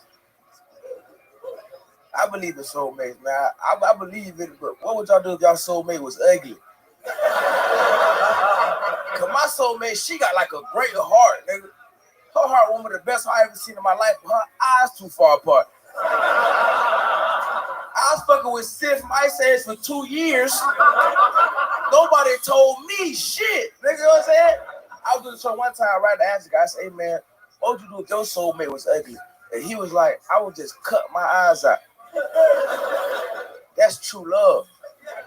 Cause I just cheated the whole time. Amazing. Absolutely incredible. Love it. All the way. Beautiful. You did it again. Come on, now. How's it going, Cam? Good, man. I'm fucking, life is great. You feel me? Oh, yeah. I can't even ask for nothing better. I'm just so happy. Absolutely. I'm happy as shit, man. Absolutely. Rocking the extra comfortable look tonight. Sweatpants, Come on, slides. Now. Come on, now. We outside, man. Same shit every day. We grinding. You feel me? Yep. We grinding. We grinding. Yeah, you get it, white man. Talk to me. Oh, hell yeah. Look at how white that guy is. He went for the fist bump afterwards and everything. The old fucking beaver paws over there. Look at you. You got excited. You see his nose? Oh, yeah. His nose. Why your nose so crooked, nigga? That shit crazy. Hell yeah. I'd imagine he's probably gotten punched in it from seeing how he high fives. It probably scares some people. Hell yeah. Look at that fucking dork. It's amazing. You know how to spot him. You always have a good white eye. Oh, he white as fuck. Yep. That's probably an instinctual thing. You guys are like on the lookout for the whiter people, right? His daddy on a boat for sure. Oh, yeah. Does your dad own a boat? For sure. He does? Oh, my God. It's unbelievable. Yeah. He's got it. The kid has got it. He doesn't like boats. Probably high as fuck, man. Yeah. Ayahuasca. Ayahuasca was a bad idea. So Cam, you're killing it. What did you do? Where were you at this weekend? Oh, Chicago. I did Chicago. I did agency. How'd that go? Man, that shit was crazy, bro. Hannibal Buress came to the show, and he did some time after me. So we talked for like a little minute. You know what I'm saying? It was crazy. It was it was dope as fuck, bro. I love it. Did you tuck your necklace in when you were down there? Oh, nah. I was at the comedy club the whole time. I wasn't going around no street niggas, dog. They do what they do. You know what I'm saying? Good. I'm a comedian. I don't do no street shit. I want to stay far away from it. You know what I'm saying? Very good. I does comedy. Tony, we should do a time lapse of Cam every week to see how big his necklace grows. Oh, that bitch finna grow now. Hey, cause I'm getting money too now. This bitch getting bigger. Best believe that.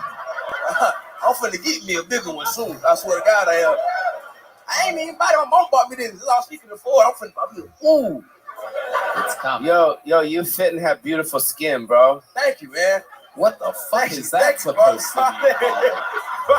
He said he fit and have some beautiful skin. He what? Marley just see my aura right now. He don't need to see a person no more. He's like, yeah.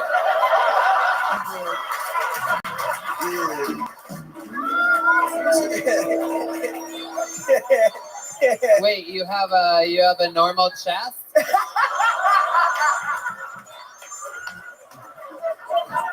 Two nipples? Can we see your body, bro? Take your shirt off. Ladies, you want to see a sexy body? Yo, Chinese, he just started black.com. What's up? Oh, I probably want me to strip up here and shit. This is crazy. No, I'm not gonna let strip Cam for the do white that. man, Polly. That's fucked up, dog. We in Texas now, nigga. It's not California no more, man. Yeah. That's how you get jobs in LA. Take your shirt off. You wanna be on the Jam in the Van show?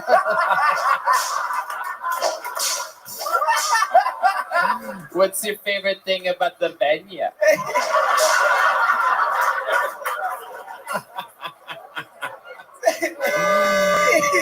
Oh shit. Cam, everything else is good in life? You're a star. Yeah, everything else good, man. My dad still going me everywhere we go, you know what I'm saying? It's cool to be able to do road with him, you know what I'm saying? You know, my dad like 97, so it's good to get on the road with him. He what? He's not 97, I just like say he old. He's 64, so it's good for him to be like... But it's cool that he gets to call me and see what's going on. He's the only person that believed in it in the beginning, so with the fan to be on the road every week, it's kind of dope for me. Your dad's cool as hell. Yeah. I talk to him on the phone once a week. Oh yeah, he always goes. Having Cam under my wing, it's the first time I've had like it's basically like having an elite college athlete. Like his dad calls, he's like, all right, so we got this offer for this show. What do you think we should do here? And this agent, this manager, this, I just get constant. It's like, I'm part of the fathership. So every time he call you, he go be like, fuck it, I'm just ask Tony, fuck you, nigga. I'm just call Tony, fuck you. Tony gonna know the fuck going on, bitch. Tony gonna have to answer. It is so now that you're famous, you have siblings? I got siblings, I got what, four. Well, I've been had them. I already had them before. So, I had them before people knew I was. So you have some family members that you didn't get along with before, and now that you're famous, now they're on your dick, or what? Oh, no, I got a lot of family members I just didn't know a lot that always come around now. Yeah, but I mean that's what happens, you know what I'm saying? Shit start popping out. They be like, hey nigga, let me borrow $30 or something. You know what I'm saying? That's how it starts. It starts with 30. Yeah, no, let me get 30,000, bitch. You got it, nigga. You know what I'm saying? So let me ask you this: since Hans Kim made it, and also he's dating a white girl, are you made it now? You're dating a white chick? Nah, yeah. They still kind of scare me, but I fuck them for sure. You know what I'm saying? I fuck them Smart. for sure. Smart. No settling down for a while, Cam. Don't put yourself through that. If your heart tells you that you really like somebody, your heart is wrong. Just keep laying it. You're 24? 24, yeah. He's beautiful. This is scary. First you were like, take your shirt off. Now you beautiful, nigga. I love it. Cam, you're a star. We love you. You did it again. Another new minute from Cam Patterson. Tough act to follow. Yeah. The man, the myth, the legend. One more time for Cam Patterson, everybody. All right. Very exciting stuff. Your next bucket poll is on the inside this room. So if one of you signed up, you have a chance right now. Make some noise for Evan Lightnacker, everybody. Evan Lightnacker. Lightnacker, perhaps? We got Ivan out there? We got... Ivan is coming. Evan Lightnacker. We having fun out there, huh? How many of you like it when comedians do good on this show? How many of you like it when comedians do bad on this show? All right. Well, you guys are evil. Here's Evan Lightnacker, everybody. One more time for Evan, everybody. This is fucking crazy. So I live in a small town in northern Michigan, and I happen to go to the grocery store like 5 times a week. I'm always going to the grocery store. I never know what I want to eat. So the other day I was at the grocery store and I was fucking high as shit. And I'm walking around, I'm like in the freezer section, and I hear, Evan, please come to customer service. I'm like, look in my pockets. I'm like, did I steal something? What am I doing? So I go up to customer service. I go, hey, what's up? And they're like, What's going on? Well, you guys just called me to come up here. And the guy looks down at his name tag and looks up to me, and his name tag says Evan. I'm just like, oh, Jesus fucking Christ. So I was that high. Thank you. Thank you. That's wild, dude. That's a relief. That's fucking Oh my crazy. God. I'm so glad that's over, man. Oh, I got so uncomfortable the whole time that was going on. I felt bad for you and your lack of preparation. And this was like your first guess, right? And it was a horrible guess that might be the way to go about doing this. Dude. It was terrifying. It was terrifying. I bet it was. I bet it was. Yeah, it was terrifying. What? Up here? Or at the grocery being at store? the grocery store, and they said, Evan, come to customer service. Evan, do you know that that's like a normal thing? Like you told like a normal story that could happen to anybody on any given day? Like if I was at a grocery store and somebody said, Tony, come to the front, I would assume they were talking about Tony Siciliano from earlier tonight. Like, I mean, it's not that big. It's a very small town. Right. So I just assumed, oh, well, I know some of the greeters. I know the customer service people. Evan, come to the counter. I'm just like. But you didn't know Evan. You didn't know the Evan that worked there. You're correct. You're correct. You didn't know everybody. It's such a small town. What was the funny part? I don't know. Even if all those things are true, what was supposed to be funny? What made you pick that story? I don't know. Okay. I'm All freaking right, out fair because Ron White's right here. What I can't imagine the jokes that you didn't do in lieu of that. Like one time I was driving and my check engine light came on. I went to the oil change place and they said I needed an oil change. They changed my oil. And the guy's name was Evan.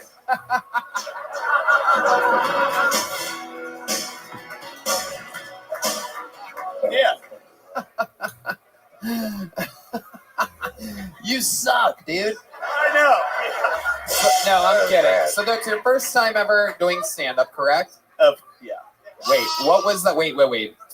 I was going to say, of course, then I just said, yeah. Oh, okay. I got to tell you, I like you, though. Thank you. I do. I like you, I too. think you're probably a really I've good liked guy. you since, I was, I don't know, probably 12 years old. Oh, I man. remember he was just. Now I feel horrible about all the shit I said. And for what I was thinking right now. I grew up with you. I went and saw you with my dad in Kansas City at the Midland Theater. That's bad parenting. Yeah. It was fantastic. Thank you. Yeah. So, Evan, you're in Northern Michigan. What made you sign up tonight? What made you want to do this? So I've been I've been listening for, probably 10 years. Right. We saw you guys in Lawrence, Kansas. Gotcha. But what made you want to do the show? I don't know. Yeah.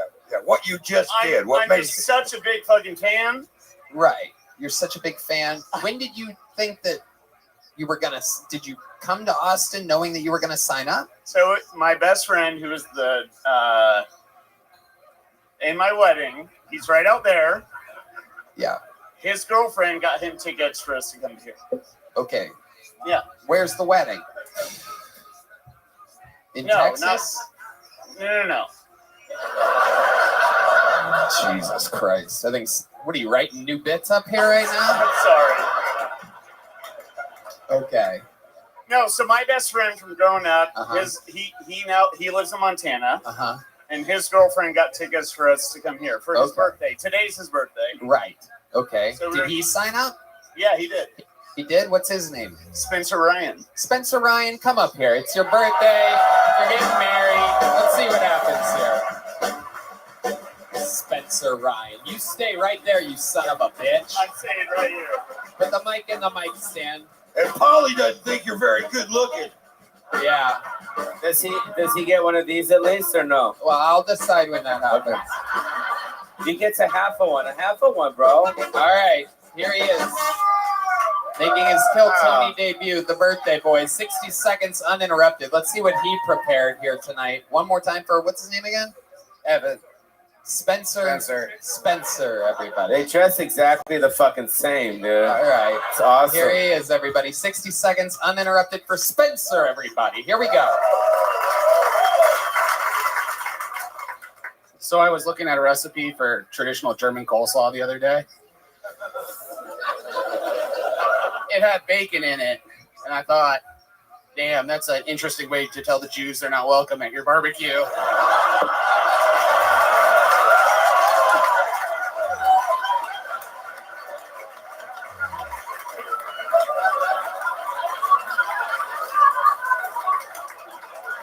So, like, maybe Hitler went a little too far.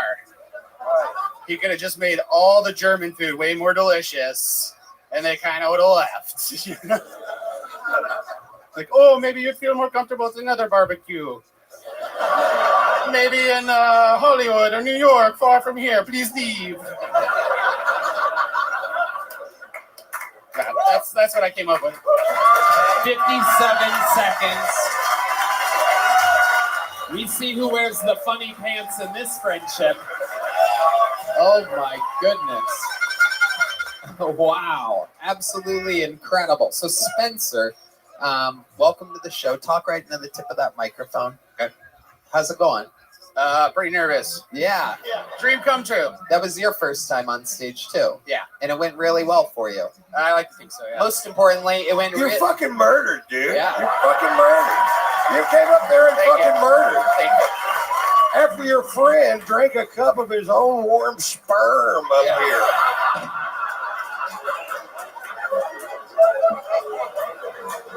Yeah, it's absolutely incredible. I knew it was going to go that way. Oh, you did? What are you, a fucking psychic? Well, then you should have known that your 60 seconds was going to go that way too, and written something different. So, Spencer, what do you do for a living? I'm a brewer and a volunteer firefighter. Hell yeah, look at you, an American hero, everybody. Jesus First Christ. responder shows up with booze. Wow. Is that firefighting, huh? Volunteer firefighting. So what kind of things do you do? Is that where you found your friend? Did someone say that a pussy was stuck in a tree? No, we've been friends forever, but no, we do a lot of stuff. So Car wrecks and house fires and all that kind of stuff. You know that a lot of the firefighters are going to Israel right now? Did you know that? Pass on that. Yeah. I don't know if you heard his material, but I don't think he's going to fight for Israel. He said pass before I even fucking said the word Israel. Yeah. Wow. Yeah. I don't think I'm fucking moving to Austin. Fuck this place. Going back to California where it canters and shit. Well, these guys are from Michigan, so you're getting married? No, I was his best man at his wedding. Oh, yeah, fucking Evan can't explain You look like a couple, kind of, don't they? A little bit? I live in Montana now. This was a trip to meet each other somewhere other than where we live. Shut up, Evan.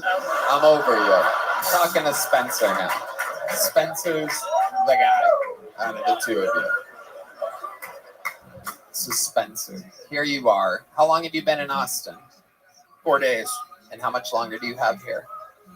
We're leaving tomorrow morning. Okay, leaving tomorrow morning. So this was it. This was your big Kill Tony trip. Here you guys both are on the stage. Yep. And you guys came together, just the two of you? Our girlfriends are here. Did your girlfriend sign up? No. Oh, okay. Oh, Evan corrected him to say wife and girlfriend, everybody. You don't want to get in trouble. What a pussy you are, dude. It is unbelievable. It is just incredible. What do you think his chest looks like underneath all that powder? What's going on in Montana, bro? Yeah, good question. Yeah, what's going on? It's cold and snowy. It's same thing as Austin, getting a lot of people just moving in and from California. Yeah, Washington, California. There's no comedy clubs in Montana. I tried to book myself up there. No, but there's a couple open mics, but I've never even thought about going to one. I don't think they would have. Montana? It's well, Montana has what's the biggest city there? Billings, yeah. Billings and Bozeman now is having a scene, but yeah. Not any not black much. people there? Not many, no. Oh, dude, not cool. Every time I've ever visited them, Here comes the senior hilarious correspondent stepping in. He's got something for the black people in Montana reference, and here we go. Every time I've been to Montana, I gotta tell you. Well, they ain't in the grocery stores I go to. Whoa! My goodness, I gotta tell you about the black people in Montana, am I right? There are none. Oh, here he goes. This is why I was shaking when I came up here, because I knew this was going to happen. All right. Okay, very good. Yeah. But no, the first time I visited him in Montana, we were walking down in front of this brewery, and there was a black gentleman walking across the street, and Spencer went, "Ooh, a unicorn." Whoa, dude. Wow. I didn't make that up. It was a lot funnier when Spencer did it, though. I guarantee you that. Yeah, we got to bring Cam out here. He's got to represent, bro. No. I don't want Cam near these guys. They'll fucking. Oh shit! There's one. There's one. Funny, amazing eclipse happening right now. You never see black people, and he never sees white people. So interesting. Take your microphone, Paulie. What are you fucking say something cool, bro? Sorry. Jesus. All right. Oh my God. All right. These are some white motherfuckers. They dude. really are. Very Evan, white. We like you. Evan, this is for you. And Spencer. Oh, you suck, dude. No, Paulie. He's not allowed. No, you don't do anything. You don't do anything. That's an easy way to remember. Is you just enjoy yourself. There they go, Spencer and Evan, everybody. The Bill and Ted for hillbillies. The J and should be silent Bob. There they go. No. Back to the bucket we go. This looks like a fun name. I'm excited to see this. Make some noise for K1 Moses. The Kill Tony debut of K1 Moses, everybody. Here he is. Make some noise for K1, everybody. White people, how y'all doing? Doing all right? Goddamn, I just got pulled over. It's bright as fuck up here. Okay. Let's get right to it. Who's in a relationship? Round of applause for everybody in a relationship. Yes, it's a great crowd, but you can still hear suicide in that clap. Anyway, I just want to give y'all some advice. I ain't got a lot of time, specifically for the fellas. So I want to say constantly work on improving yourself. Make sure you're focused on being better than who you were yesterday, specifically with your oral sex abilities. Make sure you're constantly improving your pussy-pleasing performance because these lesbians, they're coming for your job. They're coming for your job like a thief in the night. They have the work ethic of an illegal Mexican, okay? They'll do it twice as good for half the pay, is what I'm trying to tell you. Make sure you're putting your back into this shit. I don't care how good you think you're doing it. It is a stud who drives a Ford F-150 who's looking to take your position. You know what I'm saying? It was like, I'm not trying to rag on the lesbians. You know what I'm saying? It's like keep your friends close, enemies closer is what I'm trying to tell you. You know what I'm saying? These lesbians, they have distinct advantage. They can put their dicks on the charger. You know what I'm saying? We in Tesla. We in Austin. They can charge their dick like a Tesla. You know what I'm saying? They have distinct advantage. So make sure you're doing what you're supposed to do. You know what I'm saying? And I'm saying, my name is K1 Moses. Thank y'all so much. K1 Moses, ladies and gentlemen. Fucking great. Loved it. Thank you. The cat was a little quiet there, so you got to go long. That's fun. K1, welcome to the show. Your first time on, correct? Oh. Yes, sir. Popping my cherry. I'm sorry. Yes, sir. Absolutely. I always considered you like the white Bernie Mac, by the way. Okay, that's a big compliment. Ron White's a bad motherfucker. Ron White. What did you consider me? Tony, go ask the questions. We're good, dude. I'm gonna wait. I'm gonna wait for an answer. He's the white soldier boy. Oh shit! In the army now. In the army now. Okay. K1 Moses. So welcome to the show. You're very calm, cool. Loved your material. Loved everything. Fantastic. Can totally tell you're one of the good ones. Thank you. Shut up. He's wearing khakis. Shut up. Yeah, man. Yeah. I'm safe, whites. Have you ever been to Montana? There's a good question. That's a really good question. No, but I do advise people to go there because they say like the AIDS ratio are really low out there. You know what I mean? So Okay. go out there and just raw dog in Helena. There you go. Absolutely. It's the opposite of Atlanta. You know what I mean? Kiwan, where do you live? I live here. Okay. How long have you lived here? Since Memorial Day of this past year. Okay, Memorial Day. Shout out to the troops. Yep. What do you do for a living? I'm an underwriter, credit analyst during the day. I was gonna say Enterprise rental cars. Yeah. I really was. That's the whitest outfit I've ever seen anybody wear. Hey man, I gotta make them feel comfortable. You know what I'm That's saying? what I thought you were trying to do. And You I'm know like, what I'm saying? you don't have to try that fucking hard, dude. You know what I'm saying? Hell yeah. Kiwan Moses talking about pleasing women with oral sex. Do you have any tricks in your oral sex game? Yes, to kind of like loop your tongue. Oh shit. Wait a second. Can we get a spotlight and some sexual I'm music sorry, here? my Come on. Let's go. Mama, we made it.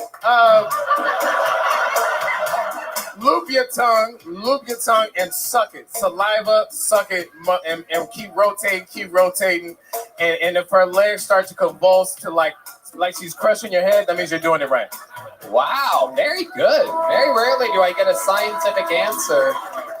That is that right? Good. I didn't know black guys ate pussy. Trying to make a change. I started high school when Obama first was elected, so I'm all about making a change amongst Negroes. You know what I'm saying? I got good credit. I know my father, and I eat pussy. I'm killing it. Wow. Holy Killing shit. I'm killing it. Oh my goodness. My father ain't shit, but I know the nigga. You know what I mean? I love it. I love it. Break down all the stereotypes. Killing it. You swim? Tony. I have a life jacket, Tony. That was a dirty.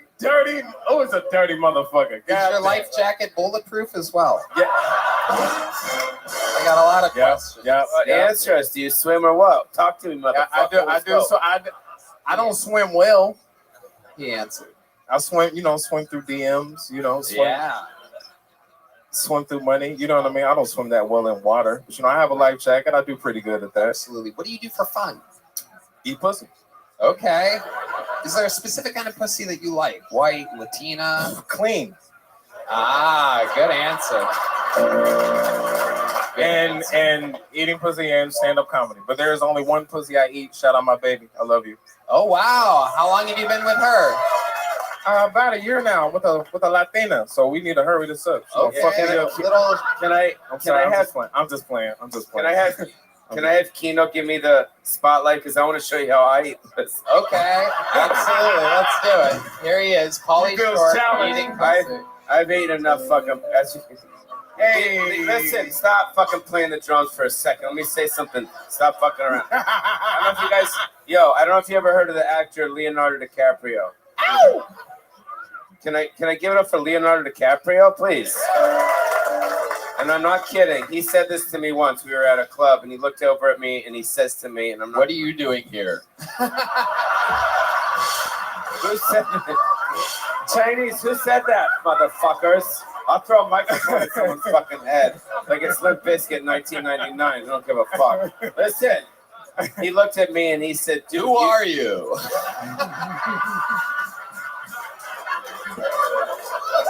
Is this a Make-A-Wish? What are you dying? Chinese, listen.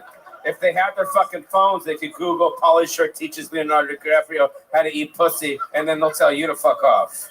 Because you'll see that on the internet. Let me finish my sentence. He says to me, Leonardo says to me, he goes, dude, you look like you eat pussy really good. I'm just saying that. There's no joke. I said, why do you say that? He goes, it just seems like you do. And I'll tell you how I do it. That's a way of saying that he thinks you have a small penis. That's what I do. So you go like this, so you go,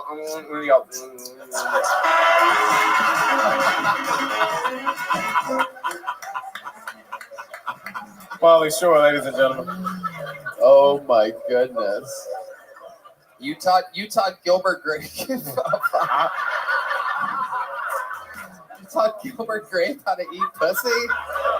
No, he just said I look like I know how to eat pussy. That's all he said. No, I know. I was doing a joke, Polly. It's a thing that we do on That's comedy. all he said the whole night? You look like you know how to eat pussy. When you go home, Google it and you'll see it, and then tweet at Tony and say he's right and show him a screenshot of it. And then I remember the next thing Leonardo DiCaprio said was security. I love it. So, Kiwan, where did you meet your lovely Latina at? Facebook dating.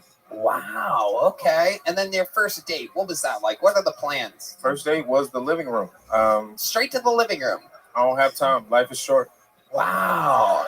Your living room or hers? My living room. Okay, so there's no kids around. That's good. No children. Right. So she goes to your living room, and what happens? I asked for a hug. Next thing I know, ass was being thrown. Wow. Okay. My beard connects. What can I say? Wow. Incredible. You know. Absolutely amazing. Yeah. Why are you sorry, not babe. fucking? It's real. I'm sorry, babe. It's real. It's real. She's Why are you watching not? this. Why are you It's not real. fucking right now, though? Like, what are you doing right now? What do you mean? She's on her period. Go make a mess. I'm sorry. Yeah, I got things to do. You know what I'm saying? My last name is Moses. I've been parting Red Seas all my life. Oh shit. But we're committed now. I ain't got to put up with that shit no more. Right. When I don't have to prove that I love her. Yeah, you don't want to deal with that Cholula coming You know out what of I'm her saying? ear. Yeah. It is what it is. It is what it Plus, is. you like ketchup with your carpet, right, bro? There you go. No. Much lighter reference than my Cholula one. More of an Americanized pussy. I just had to treat him like how I do our in-laws when they speak to me in Spanish. I'd be like, see, yeah, I got you. All right. Kiwan, a very fun set. Your Kill Tony debut. You're very cool. Come back, sign up again. Thank Kiwan you. Moses, everybody. Thank you so much. K Mojo. All right. Okay. This is a very, very exciting moment in the history of the show. Ladies and gentlemen, the young man that you're about to see, this is his first ever scheduled appearance on the show after winning a golden ticket 2 weeks ago. I do believe that this is one of the most promising figures that we've ever found out of the bucket in the history of this show. And you are here for his first scheduled appearance. An absolute fucking sensation. I'm excited to see his second ever. Heath Cornish, everybody!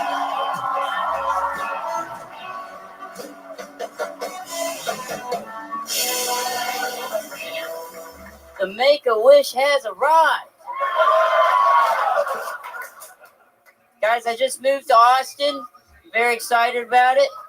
But there are a couple times I've gotten confused here. Like one time I was walking down 6th Street and there was this guy on his phone talking to an Instagram Live.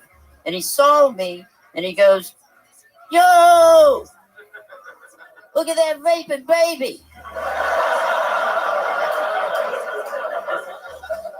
And he goes, "Hey, little baby, blow some clouds." So I blew some clouds. I entertained the man.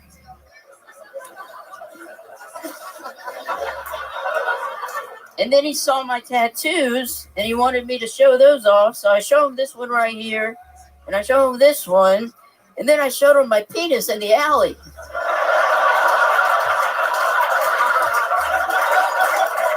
He tricked me. I ran into this other guy walking across 7th, broke his legs with my car. Thank you, guys. Fuck yes. Absolutely. Fucking amazing. Heath Cordes, Cortes. Yes, sir. An absolute fucking sensation. You've been on the show only once before your episode aired a week ago, and we've seen a crazy amount of growth. How has your life changed in the past week? It's been very exciting. I'm addicted to my phone now. But other than that, it's been I'm cool. I'm friends with a lot of cool people now. That's fun. Everyone from high school is very jealous. Yep. Yep. Finally. Yeah. Finally. Finally, they're all jealous of you. Yeah. Hell yeah. And finally, they're looking up to you. Exactly. That's what it was all about. Fuck those guys.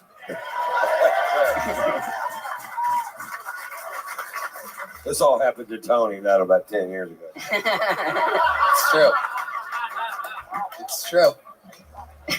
So now who's getting all the pussy? I saw you scamming on women at the bar the other night after the show, dude. Can you hook me up, Ron, please? Yeah. Please. I got you covered. So Heath, it is true. The last time you were on the show, I offered a very beautiful woman lifetime tickets to kill Tony if she fucked your brains out.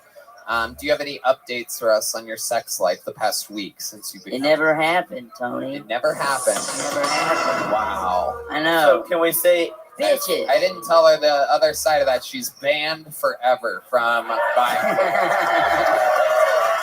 This is a high pressure situation. It's a real life show. Anything can happen. They're actually very nice ladies, but no sex. But they were nice. I think there's a girl tonight that'll probably suck your dick. Heck yeah. Yeah, she has short hair and is wearing a red and black flannel. Hell yeah. No, Polly, don't. No, come on, Polly. No, come on. You're over 18, right? Yeah, absolutely. Here he goes. Sucking his dick. Pauly Shore, ladies and gentlemen. Oh, he grabbed the back of his head. Oh my God. Must see TV here. Only on Kill Tony. Oh my God. This is going to be such a great fucking teaser clip for the episode. Like, what the fuck is going on? You gotta love Heath. Doesn't just take the blowjob, immediately grabs the back of the head. I mean, unbelievable. You know what's fucked up is he probably would let me suck his dick. Yeah. Well, I mean, I fucking guarantee weird, you bro. he would. Of course I would. That's the story. For the story alone, absolutely. My goodness. Wow. How tall are you, Heath? 4'11". 4'11", but I gotta tell you, you grabbed Polly's head like you were 4'12". Yeah. I gotta just say. I love it. Wow. So what else has been going on this week? I went to a rave last Sunday. Yeah. That's the type of shit you do when you get famous. Yeah. My roommates posted a countdown for the last episode drop, and on the countdown it said 6 days until Heath loses his virginity. Yeah. And one girl responded to it and said that she wanted me to go to a rave with her. So I think I'm about to get laid. Yeah. And then I get cockblocked by some fat guy named Otto who's crashing on the couch at the hotel. Oh no. It was the worst. I hate that guy. Yeah. Fuck that guy. Fuck Otto. God damn it. Otto. Damn. That's the name of a true cock blocker. Right. Yeah. Otto. OTTO. Never trust him. Bots roll out.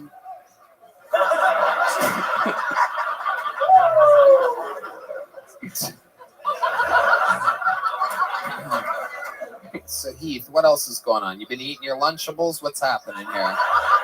I eat like fish sticks and mac and cheese almost every day. It's the best. Yeah. Breakfast of champions. It takes like 12 minutes to prepare. Do you have a sippy cup? Yeah. Occasionally I spill stuff. I have to. Well, we like you. Yeah. You can be part of our team. What team are you talking about? You said before I came on stage we were all part of a team here. Now we're not part of it. Yeah, that's over in like 45 minutes or so. That expired. You said he could be part of our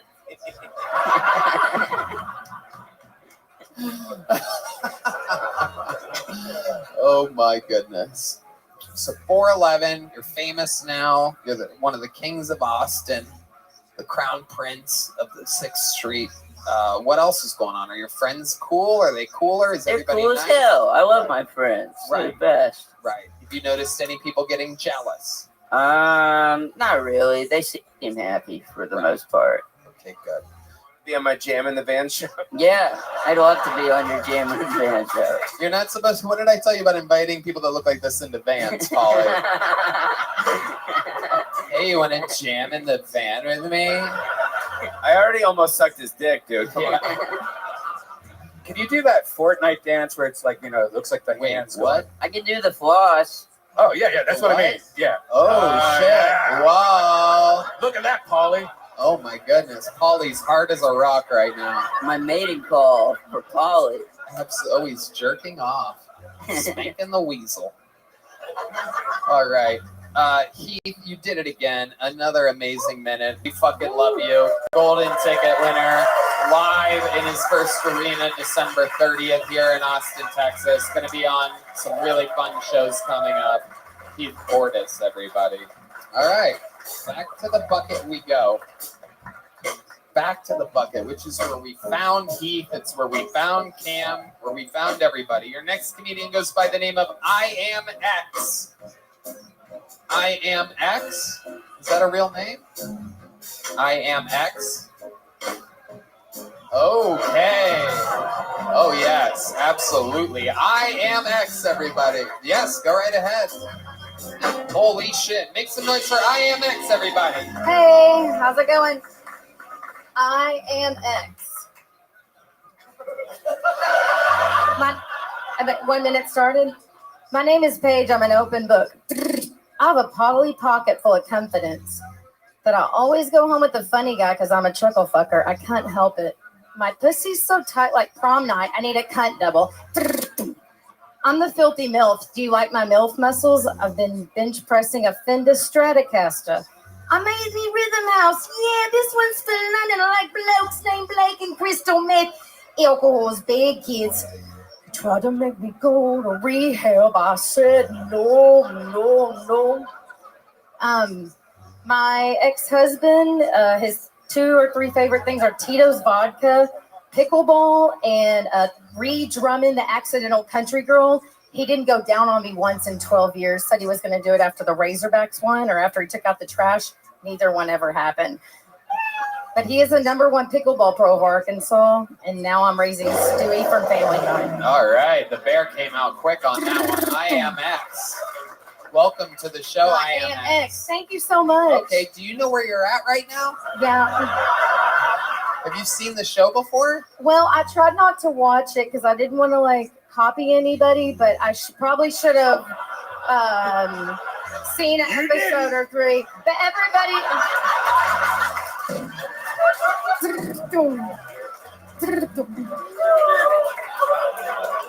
I got rid of my television a long time ago because I've been listening to Fish. Okay. The band or the animal?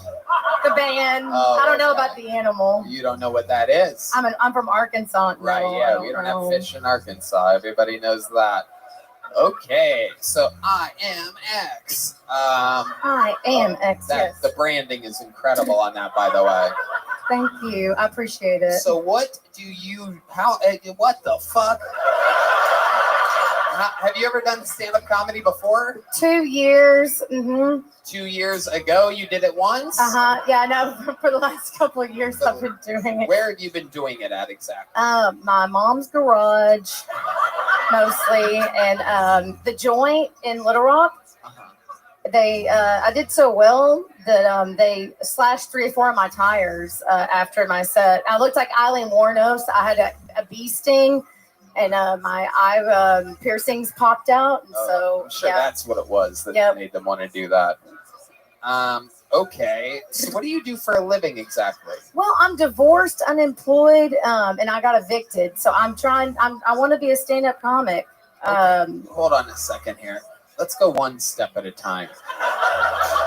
Divorced. How long were you married for? 7 years, but with Betty Crocker for 12. What's that mean? I was my gay ex-husband. That's what I call him, Betty Crocker. Is he really gay, or did you make him that way? I think stage purposes, he's always going to be gay. Real life, I think he's asexual. I bet he is around you. Oh, there's that wacky sound. So that's the fentanyl. And that was his idea? His idea to get married? The divorce. He kicked me out on my birthday. Right. But he's the #1 pickleball pro of Arkansas. We heard that. Yeah. Yeah. But I'm banned from Walmart, Lowe's, and Sam's for life because I divorced a mogul. But This he's just a gets creative. sadder and sadder and sadder. I love it. There it is again. I love it. Poor thing. I love you. Oh shit! Look at this. All of you. Polly, I love you. This is one of my favorite scenes from Devil's Rejects right now happening. Does she want me to Tony, I love you. No. So, I am X. Why are you banned from those places? Lowe's, Walmart.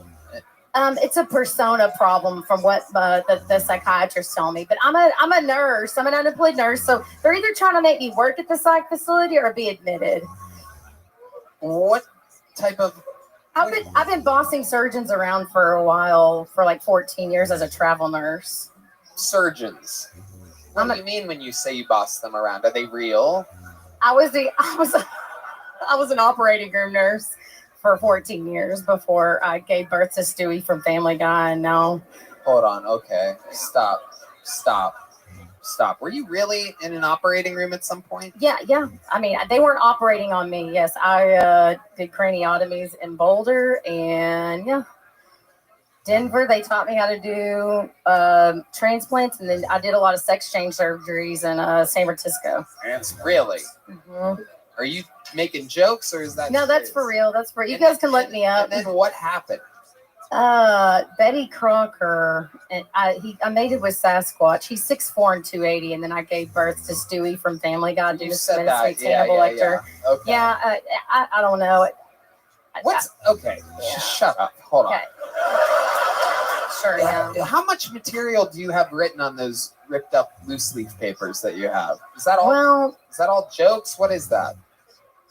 It's notes from my doctor that say, yeah, I should stay in a safe place in a biodome. No, but I had a flip phone that I did put in the bin. And so I did have a couple good human trafficking jokes and talking about 90s nostalgia. All right. You guys have good security here, right? Yeah. Only the best. The very best. Austin Security Guard Service, the best in the world. She's cool though. She's cool. She reminds me of some wild babe from the Midwest, dude. Yeah. The Midwest is a wild place. And are you from the Midwest? I'm from Little Rock, Arkansas. Yeah. Okay, hold on. Cool. Okay, whatever. So what are you on right now? Just tell the truth. Don't try to be funny or talk about fucking Stewie or whatever bullshit. What am I on? What exactly are you on? Like, what did you do today? Any pills? No, I just took the one prescription that the doctor gave me. What's that prescription? Lexapro. Yeah, there it is. Absolutely. Oh, okay. Get rid of that. Very good. Okay. All right. Honestly, I think you're very, very promising. I think you have a chance. Really? You know. Okay. Now, can you catch this? I'm gonna throw this just short of you there. What? To avoid all lawsuits. There you go. I love you. All right. Okay, there she goes. I am X, everybody. There you go. Absolutely. This place is fucking wild. Is she gonna stay in the episode, or do you cut that part out? No, she'll stay in. She'll stay in. She answered just enough questions. You can shorten it, right? No. We won't do that. No, we'll keep it as it is. Now, some of the things that you've said tonight, on the other hand, we're going to do some deep trimming. Just a little nip and tuck. No, I'm kidding. I'm joking. How about a hand for the great Pauly Shore and Alan White? Pull another name out of the bucket. Make some noise for Alex Reyes, everybody. Alex Reyes. This kind of sounds familiar. Yeah, I think he's been on before. One more time for Alex, everybody. When I started doing comedy, I was in a really bad place. El Paso, Texas.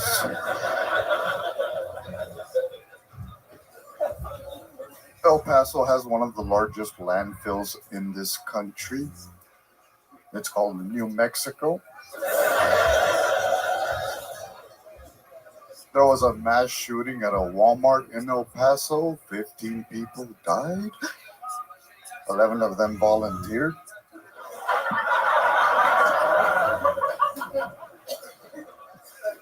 Thank you, guys. 38 seconds of Alex Reyes. Oh, wow. Do you have anything else you wanted to say? I did a show in El Paso, and when I called my dad, I said, Dad, I just got to El Paso. He goes, that's awesome, mijo. Keep going. Right. Okay. How about one more time for Alex Reyes, everybody? You've been on this show before, right? I remember you. I was here on my birthday. Okay. When's your birthday, Alex? It was in July. Wow. Okay. July 24th. How did that go for you? It went amazing, man. Yeah. I had an amazing set. I got a big book, big gun. Yep. Absolutely. It's a gel blaster, by the way. It's a gel shooting device. Absolutely. Have you used it? No, I'm going to mount it with the big book and a picture of me here. Okay. Maybe, I don't know. Right. Giving it some thought. It's Mental Health Awareness Day. Is there a gas What's going leak on right out now? back? All right. So, Alex, remind us, what do you do for a living? I go door to door. I set appointments for homeowners looking to go solar. Okay. What are you on today? I'm on love, guys. Come on. Oh, one of the most boring drugs available. Love. I gave him something about a half hour ago. Did? What was it? The bad jokes that he did?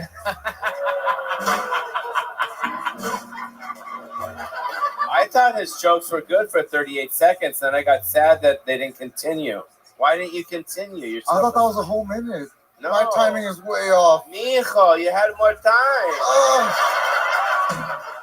Gracias, señor. Gracias. You are one of the funniest Mexican grandmothers we've ever had on this show, Alex. Okay, you go door to door, blah, blah, blah, blah. How long have you lived in Austin? I live in San Antonio. Okay, absolutely. From Laredo. I'm from a border town. Huh? All right. Brownsville. No, Laredo. Brownsville's got some good beans, dude. Whoa, I don't think you're allowed to call them that anymore.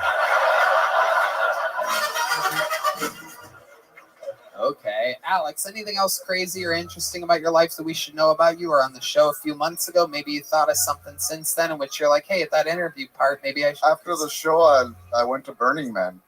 Okay. That's it. All No right. one cares. Yeah, you're right.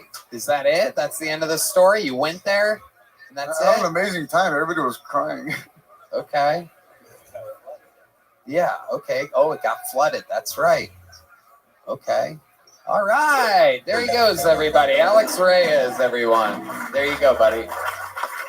Man, fucking legit. He doesn't get a book, right? He already got one, Paulie. I got that part. Yeah, no, we got you. There he goes, everybody. One of the rare lesbian fortune tellers in the industry of fortune telling. All right. Pull another name out of the bucket. Make some noise for John Nemeke, everybody. John Nemeke. John Nemeke. Here's the Kill Tony debut, I do believe, of John Nemeke. What's up, guys? I started kickboxing. Learning how to fight is supposed to build confidence. I'm just curious when that confidence is supposed to come.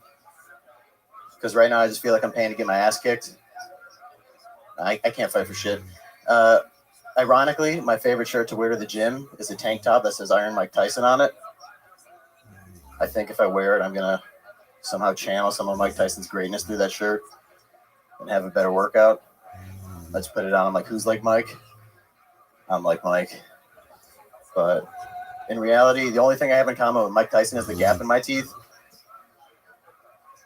When I was a kid, I asked for braces. My parents said, no, John, we want you to have at least one thing in common with Mike Tyson. That makes sense. Well, Mike Tyson went to prison for rape when he was 26. I'm only 25. I'd rather buy a tiger. I'd rather buy a tiger. All right, that's my set.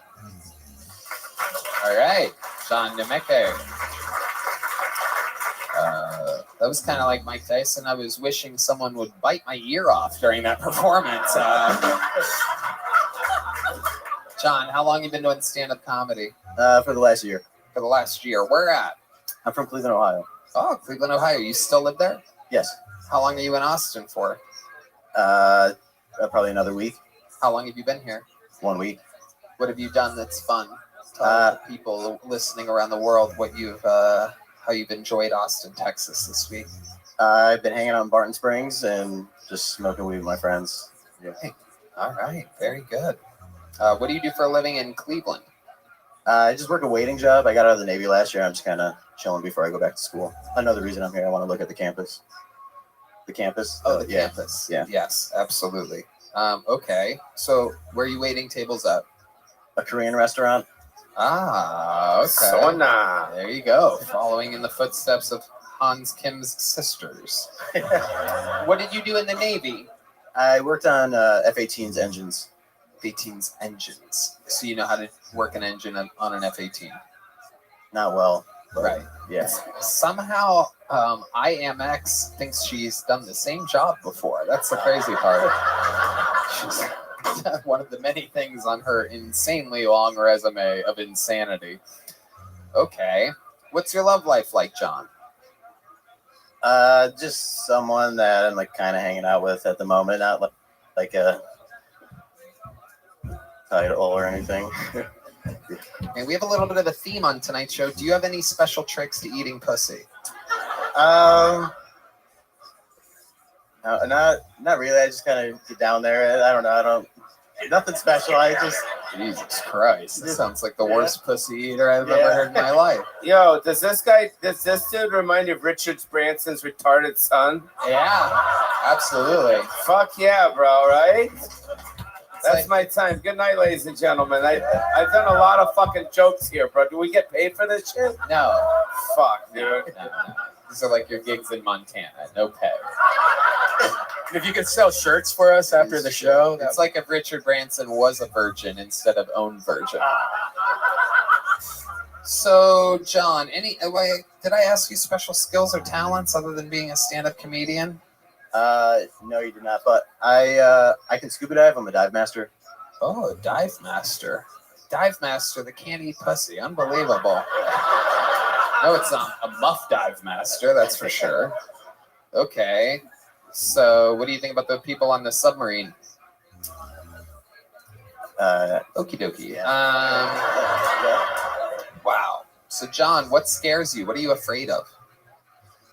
Been in the Navy, you've done stand-up comedy, you've done some scary things in your life. What are you afraid of? Being boring during this interview, but I bet you're scared of being intimate with a boy. And I think it's time that you face your fears. Uh-oh. Uh-oh. Look at this. Wow. Oh my. Wow. Look at that. He was going to do it. Oh my goodness gracious. Thank God D Madness has no idea what's going on right now. He would have left 5 minutes ago if he...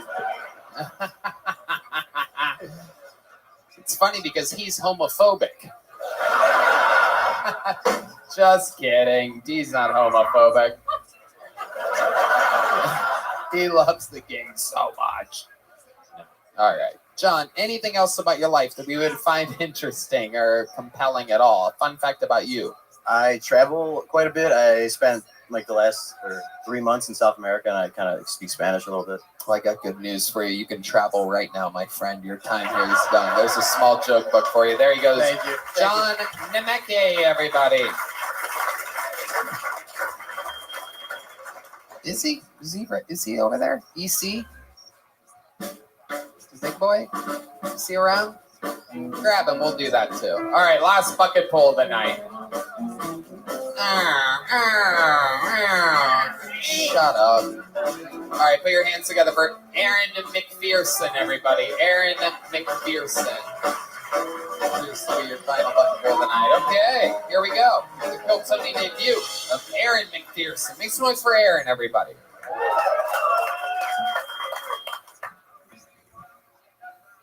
Howdy, niggas. I appreciate that. It's my favorite pastime. I like going into rooms crowded full of white folks and just shouting out nigga a bunch. Just be like nigga. If you didn't laugh, fuck you, man. You make me nervous. We all got them friends that just be like, God's got me in any situation. They'll be like, hey man, fuck that test. God's got me.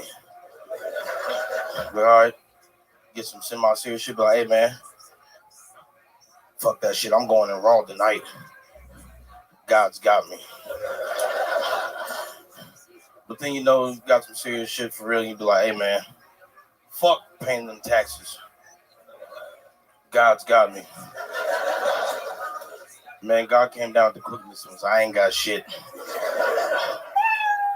Uncle Sam got your black ass, nigga. Thanks, man. Fuck yeah. Aaron McPherson. I like it. Welcome to the show, Aaron. How long you been doing stand-up? About 5 years now. 5 years. Where at? Out of Kansas. I came on here once before. Oh, okay. Well, yeah, you were on earlier tonight. I had a Oh, how the mighty have fallen. I don't know what happened, but when was that? When were you on the show? What? Whatever the I think March, the first month I was here. Okay. Yeah, I had a fro though then. Okay. You had to. Why'd you get rid of the fro? Man, because I came about some money, so I get a haircut now. Okay. How'd you come about some money? Where was this great looting at? So when you had an afro, yeah, did you have a pick in it and cruise around with the pick too? Because that's a good look, bro. Yeah, man, I had one, man. That's tight. Okay, thank you. Where'd you come across the money? Huh? The question that I asked a minute ago that you avoided. Man, I was out there selling some beer. You know, I'm not selling no beer no more though. But yeah, that's what I was doing. I came across somebody selling some beer. Beer? Beer. You were selling beer? Yeah, that's the What code does that word. mean exactly? Come on, tell the truth. It's more interesting if you tell the truth. No one's ever been arrested in the history of the show other than the guy that murdered his girlfriend afterwards. And I was selling myself, man. What? I was selling myself. What do you mean? Oh, you're being you know what I mean? Let me answer the question. Really? Yeah, man. They Yeah, call what? me, you know, I'm Deuce Bigelow, the American Negro Gigolo. Oh my goodness! So, what type of money are we talking about? What does a menu of Aaron McPherson look like? What is the menu? Dick. Right. Okay. So, what's the amount of money for dick? She know about a good cool 200 or something, man. I'm cheap. Right. Okay. Was that the only thing on the menu? Just dick? Of course, man. Shit. But I mean, again, what's like the Oh, range? Is there- food, man. You know, I got food too. I'll make some food for you. Okay, dick in a sandwich. What do you got? Yeah. Exactly. Yeah, man. exactly. So, come on. Like, what's the price range here exactly? What's the price range? All right, I'm setting it right now since I'm on this. It's about $750. $750? Yeah, for some dick and some chicken. Wow. For a second, I thought it was going to be actual $750, like you would give 2 quarters and change. What about if you put a piece of chicken on your dick? Like, biscuit type shit. That is true. I can make it do what it do. It's true. The old With chicken, some honey. the old chicken dick biscuit. Put your dick up on the motherfucking counter. Let's see this shit. Oh, we my might goodness. make you some money tonight, bro. We're gonna find out exactly what this dick should be worth. Okay, so you came across money being a gigolo. Yeah. All right. What else do you do? You seem like a busy man. What You else do seem I like do? you have a lot of side hustles. Like stuff is in the trunk of your car right now, for sale. You know. D, don't laugh like that. Come on. He can't even see you, but he knows what you look like. He knows. D is cracking up. He's not used to me saying that someone does stuff in the trunk of their car. Just be working, just be, hunting and shit. What? Just be Hummus? working, hunting. Oh. Yeah, man, just chilling. I don't know, smoking some weed. You seem like you have a lot of secrets. Maybe, man, I don't know. Okay. All right. No, I do got secrets though. Yeah. Can you tell us one? Can you tell us one of your secrets? Tell me one of your secrets. All right. Hey, there's some bitches in Winfield. I was fucking, and that man's like to get cooked. So I was fucking bitches in front of their niggas. Oh, okay. And they pay you for that. That's yeah. Okay. What was it, like an internship or something like that? Wow. So, what do the guys do when they're watching you bang their women? Shit, I don't know. I ain't looking at them niggas, man. That's a really good point. That was the correct answer. That was a trick, and you did not take the bait whatsoever. I ain't looking at them N-words was the correct answer. That was exactly what I had written down here. You didn't have to phone a friend or anything for that one. You absolutely nailed it. Okay. Were they fully clothed though, right? No gay shit's going on there. Yeah, none of that gay shit. Right. All right, then I'm leaving, bro. No, you gotta stay, Polly. No gay shit. No gay shit. No gay shit. D-Madness's rules. Aaron, tell us one more fun fact about your life or something that you've done. Any special skills or talents other than stand-up comedy? You seem like the kind of guy that has like a fucking magic trick or something like that. Let me think, man. What do I do special, man? Shit, I make bitches come. Okay, which brings me to my final point. There's been kind of a theme on tonight's show. Oh, damn. There's been kind of a theme where each person that comes on stage has shared one of their tricks of eating pussy. Can you share with us an eating pussy trick from Aaron McPherson? All right. I'm waiting for this moment. Hey, you sit there and you take that thing, you bust it open. Oh, all the way open. Holy shit, look at that. Wait, are those the legs or the pussy? It's a big woman. My goodness. Are you stuffing a turkey? What's going on here exactly? You bust that thing open, man, and then you stick your head through there and just be like... Whoa. Oh, you did that shit though, like that? Yeah, man. Hey, man, I even got a gang sign, man. You know, just involves 2 fingers and... Whoa. Oh, my goodness. Absolutely. I'll see you backstage, bro. Aaron, you got a joke book last time you were on? Yes, sir. A big one? Yes, sir. There you go. You did it again. Congratulations. You're going to leave here with a gel blaster. Thanks so much for Aaron McPherson, everybody. Yeah. All right. So one more little special treat. Golden ticket winner out of Houston, Texas that moved here. We're going to watch his new minute together. Fighting the good fight. Not easy out here on these streets for a lot of comedians. You know, new guns coming around every corner and this and that. This is one of the oldest golden ticket winners, believe it or not. 5 years ago in Houston, Texas. Make some noise for him with a new minute. This is Enrique Chacon, everybody.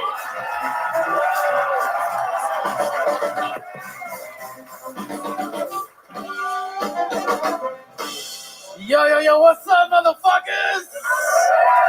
Fuck yeah, man, I got a problem sweating, dude. Like, I sweat so much, man, I identify as a Baptist preacher, dog.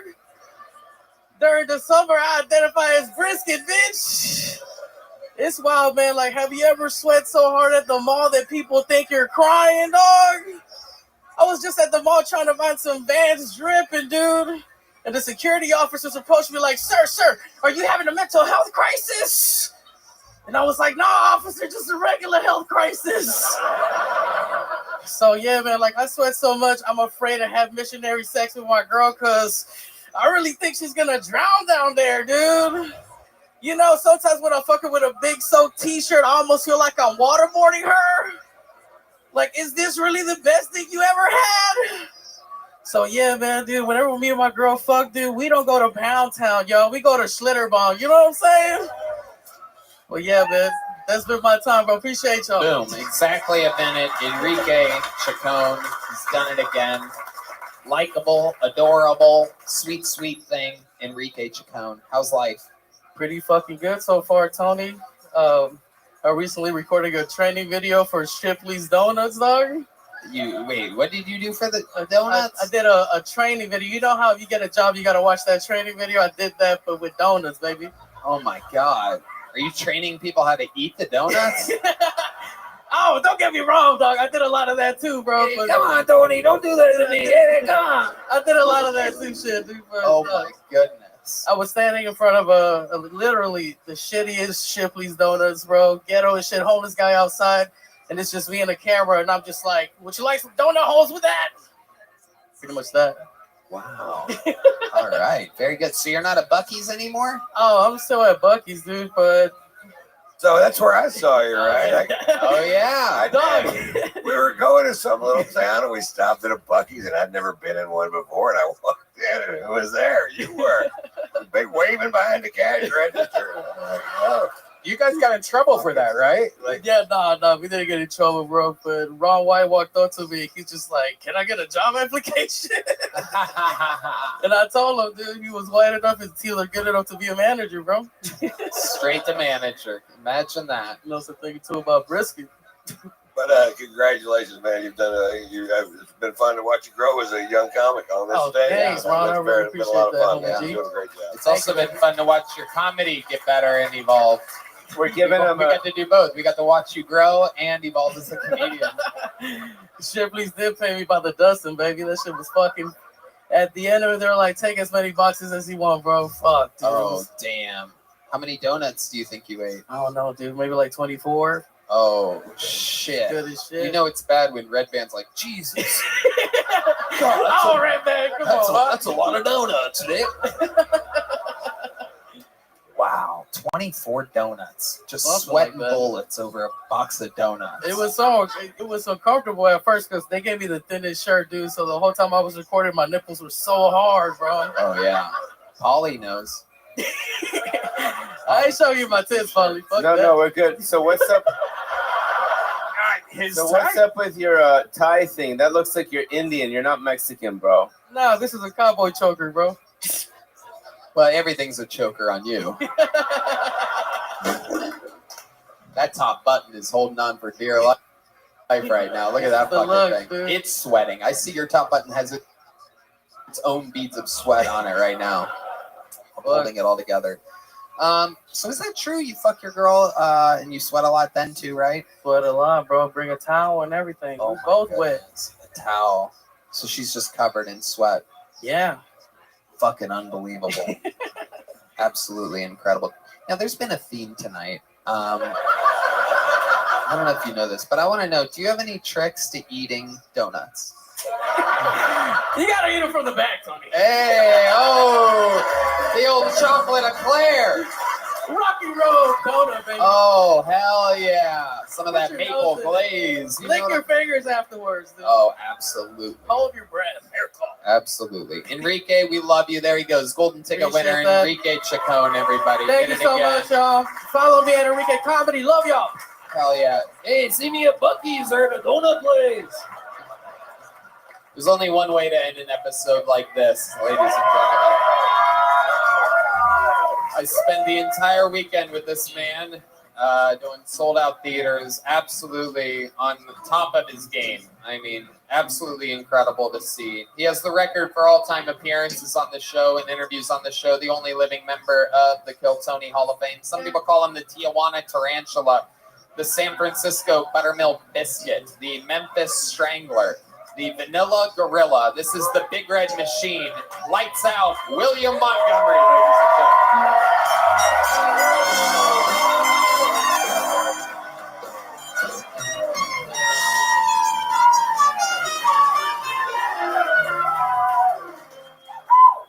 An Alaskan Airlines pilot high on mushrooms tried to shut off the plane's engines mid-flight a couple weeks ago before being subdued, proving that mushrooms are totally safe because even if you try to crash a plane, you can't crash a plane. Webster's Dictionary just added the word girl boss. Just know this, ladies, if I ever call you a girl boss, I respect you just as much as a normal boss. But seriously, if you're called girl boss, you're probably called raging bitch by everyone else in your life.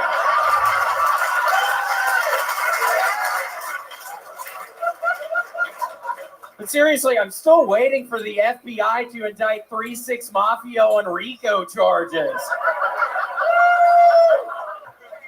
This is what they do for mafia people. Okay, let's hear. Funny how some of the same people posting about climate change also sharing horoscope memes. Climate change is real. It's science. Also, I'm Sagittarius, so you know I'd be judging real quick this month. Okay, that's my time. Thank you. Wow, he did it again. Ladies and gentlemen, like only he can, coming in at the end every week, showing everybody how it's done in his own defined style, the wild stylings of William Montgomery. So nice to be here tonight. I think everybody will be happy to know Tony and I went to a Russian bathhouse in San Francisco on Saturday morning, and we saw one another's penises for the first time. We did. Archimedes Banya. Shout out. I think that's the name. Yeah, Archimedes Banya. Fucking greatest place I've ever been to in my entire life. And that was just for the dicks. But it was also... Yeah, there were hottest penises saunas, everywhere. State-of-the-art shit. True old school Russian throwback. It's the only thing about San Francisco that it's amazing right now. Because that place is literally a fucking... I mean, it's like a hellscape right now. I mean, there were people doing meth, shooting up stuff, drinking stuff. I mean, so many people in wheelchairs, an obnoxious amount of homeless people in wheelchairs. It was like there was a wheelchair basketball game going on, but there was no basketball. Just people going in the streets and back and forward, and it was fucking crazy. I don't know what's going on there, but nobody's walking anymore. They've literally just gotten they all have wheelchairs now. And they are rolling around. It was crippled people fucking everywhere in San Francisco, and crippled people already give me the creeps sometimes. I mean, it was a nightmare. More human shit on a sidewalk than I've seen in 3 years in a weekend. Yeah, they don't even remember when they used to go to like alleyways and stuff. They used to have some fucking pride. Now they just stand up out of the wheelchair straight up, and then next to the wheelchair they take a shit, and then they get back in the wheelchair. And they fucking roll away from the scene of the crime. It's kind of like Red Band's mom's house. There's just shit. I mean, she's getting older. Y'all know that bitch be old these days. And I mean, she is shitting fucking everywhere in that motherfucker. Look at the wheels turning over here. So what was Tony's dick like? Like, what would you review it? Yeah, talk about my dick a little bit. We put our penises beside each other. We had to get to the bottom of whose penis is bigger. Tony's penis was bigger than mine by, I don't know, 4 or 5 inches. It was, I mean, he had this huge penis down there. I was blushing when I saw it. When we go inside and by the way, that was after I got out of the cold plunge. Yeah, I was shocked. I mean, oh man. So William, what's up? Oh, good question. Did I mention that Paulie has the Jam in the Van show on YouTube? No, William, so you peed in the bottle, correct? On the way to Sacramento? Yes, sir. Yes, sir. Fucking no. I like it when you guys talk at the same time. That's the best thing for the show. If you guys could do that more often, that'd be great. No, I couldn't pee in the bottle. Tony wouldn't let me pee in the bottle, but we did stop at an In-N-Out pretty soon after that. But I was horrified. I mean, I had to pee so fucking The reason why I knew you had to pee, because that was the same day. We were in San Fran. We went to this diabolical fucking sweat house from the heavens. I mean, levels and levels of different crazy fucking saunas. So we were drinking an obnoxious amount of water. And even though it's funny, twice in this episode this comes up, I never have to pee, but I had to pee so bad. So when I heard from the back of the van, like, hey, you done with that bottle? Can I see that bottle? Can you pour some of this in that bottle? I knew what the fuck was going on. So I turn around and go, William, are you about to piss in that bottle? And then somehow Hans looked more guilty than you. But I knew what was going on. So I did. I had the first ever pee stop in our touring history. Tony, do you want to tell the people who peed longer? Because that was a bit of a competition we had. We did not have a dick size competition in the bathhouse, but we actually did have a pee time length competition in the In-N-Out bathroom. And I was pretty sure that I was going to win, but my giant pee hole cost me a real problem on this one because I was just pissing like a horse. And in the stall next to me, I just hear this little... Yeah, I don't give a fuck. That's how I pee, bitch. And I peed for literally like 30 fucking minutes. It was crazy. Your pee hole, I mean, absolutely tiny. There's just no way to describe it other than it is God's sense of humor. Yeah, it's really small. Also, who has a small TT hole? Red Band's mom. Oh shit! Oh my God! I said TT hole, bitch. Wow. Hers isn't that small because of cancer, though. Whoa. Yeah, I have skin cancer. Why would you bring that up, dumbass? I have to go under the fucking knife in 2 weeks. Wow, you have to go under the knife. Red Band's going under the fork. Because he likes food. And his mom's under the table because her bitch ass is drunk all the time. There's shit everywhere. She's peeing all over the fucking place. She's drunk under tables. She's the one who gave me herpes, by the way. Tony asked me, we did look at each other's penises. I have herpes on my penis right now. And he's like, where'd you get that? I was like, you know, Red Band's mom, dude. This is all true, William. Oh my! Oh, it's all true. Stop talking about it. In the 1990s, when Mom's Jokes came out, my mom told me, like, don't worry about it, son. I know other people on the playground are talking about me being a whore with a small pee hole and all this shit, and it doesn't bother me anymore, William. So. You were at a playground at one point? I mean, was it the McDonald's playground? It was the McDonald's playground. I got stuck in one of the tubes. There you go. A little self-deprecation from Red Band. Look at that. Spun it around on himself. Wow. You were in a tube eating a little Big Mac. All right. William, anything else going on in life? What else is happening? Nothing. Just after the cancer diagnosis, I've been playing. You don't want to hear this, Tony, but I'm going to be honest with you tonight. Yeah. I've been back on the video games. Back on Diablo 4. I'm a motherfucking level 92 sorcerer right now. Oh my goodness. Okay, I was expecting more applause for that. I should have said that. Okay. But yeah, just doing that. An incredible weekend in the theaters, mixing in new material. Everybody was amazed. Very, very exciting stuff. It was wonderful. Felt great. It's been a real pleasure. Okay. Kind of sounded like a lie, but I know you mean it. It's been a real pleasure, Tony. Yeah, get ready, dumbass. Fuck. I love going out with your ass, Tony. It's been a ton of fun, man! You know it's been a ton of fun! And we did look at each other's penises at the fucking... And my balls, too. You didn't mention my balls at all. I actually didn't see his balls. They're very small. I mean, it's a big... I'm kidding! You son of a bitch. What did I tell you? I said when we could do the show on Monday, you tell him. What did Hans Kim do when you guys went to the bathhouse? He was there too. No, he was there. What did that dick look like? Oh, dude, you don't want to know. Just looked like a pussy, right? No, mostly pubes. A lot of pubes. What do you mean, like a pussy? Just look like a pussy. Yeah, I think it's called an inverted penis what he has. Basically, you could only see kind of the tip of it coming out of the hole. Like sort a of little underneath Vietnamese soldier sneaking through the bushes. Yes. Yeah. How's his pee hole, though? I don't know. Hans wasn't in the pee competition. No. I thought I was going to beat William, but yeah, I had a bigger flow. William, you're absolutely unbelievable. The way that you come in every single week and absolutely drop the hammer, it's insane. I just love you. Everybody loves you. Love you too. It's been fun. William Thank Montgomery. you. You got anything coming up you want to promote or anything? Just get me on that Cameo app, please. There you go. Get the cameos. There goes William Montgomery, everybody. How about one more time for the great Ron White, everyone? He's on tour, tatersalad.com.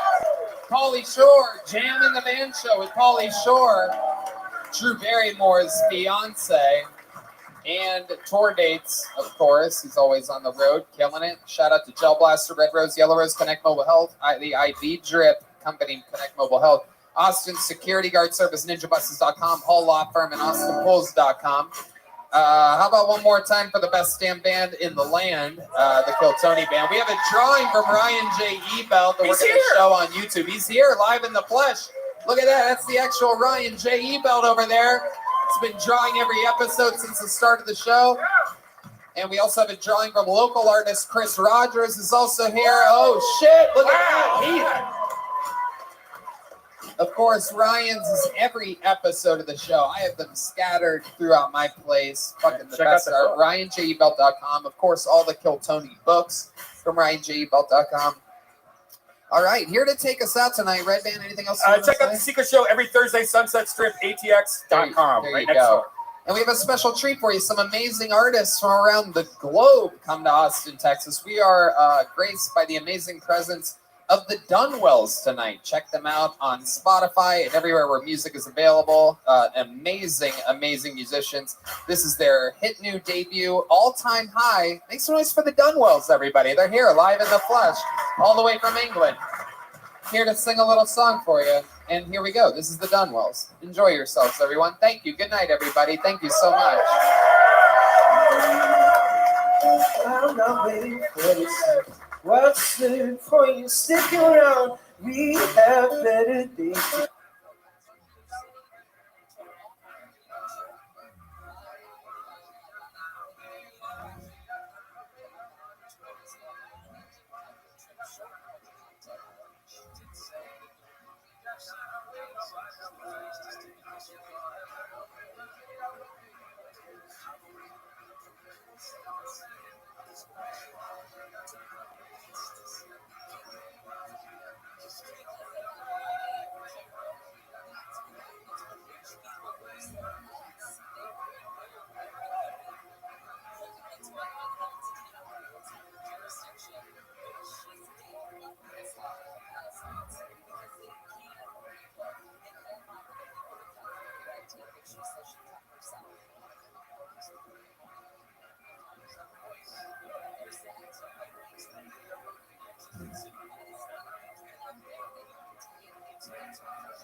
Hey y'all, the holidays are right around the corner. Save yourself some time and stress with HelloFresh and get everything you need to cook up tasty meals right to your door.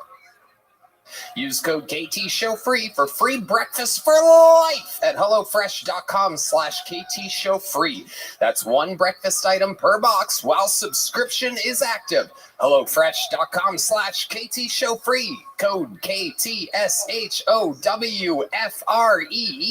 HelloFresh, America's #1 meal kit.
Hey, this is Rabbi coming to you live from the Comedy Mothership here in Austin, Texas, for a brand new episode of Kill Tony. Give it up for Tony Hinchcliffe!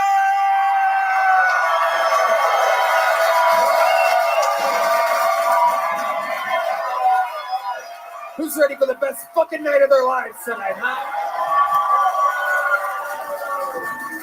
Fuck yes! Make some noise for Red Band, everybody! Oh yeah, you're in it now. It's the #1 live podcast in the world, Kill Tony, brought to you by Gel Blaster, Red Rose, Yellow Rose, Austin Security Guard Service, Connect Mobile Health, get an IV drip, NinjaBuses.com, Hall Law Firm, and a special shout out to the best golf clubs in the world, sub-70s. I mean, unfucking believable how great these golf clubs are. If anybody knows anything about golf, you know that this is a crazy promotion because they're literally the best golf clubs in the world, sub-70s. Did you just get those golf clubs? I did. I just got the golf clubs, and that's it. Now I got them, and it's unbelievable. Even I am a great golfer now, thanks to sub-70s. And I just started golfing a couple of years ago, so it's an incredible treat. How about a hand for the best damn band in the land, huh? Come on. You guys don't know, those of you that just listen or watch the podcast, what this room goes through for 30 minutes before this fucking show is absolutely mind-blowing. The best musicians on planet Earth. That's Michael Gonzalez on the drums. Paul Deemer on the horns. Matt Muelling on the electric guitar. The great John Dees on the keys. And this right here is D Madness on the bass guitar. You know, having a band on a live podcast is something that only we started almost a decade ago with the great, there's been such an evolution. Pat Reagan, Jeremiah Watkins, Joel Jimenez, so many greats. And another special treat, joining us tonight, the return of one of the greatest band members of all time. Make some noise for the great and powerful Jet Ski Jesse Johnson, everybody. Oh, shit. Rum, rum, rum, rum, rum, rum, rum, rum, rum, rum. Jet Ski's very funny. And when she says something funny, everybody goes, rum, rum, rum, rum, rum. I think you guys get it. It's pretty easy. Before we start tonight's show, here's a little bit more from the amazing sponsors that made tonight's episode available for you here, right now.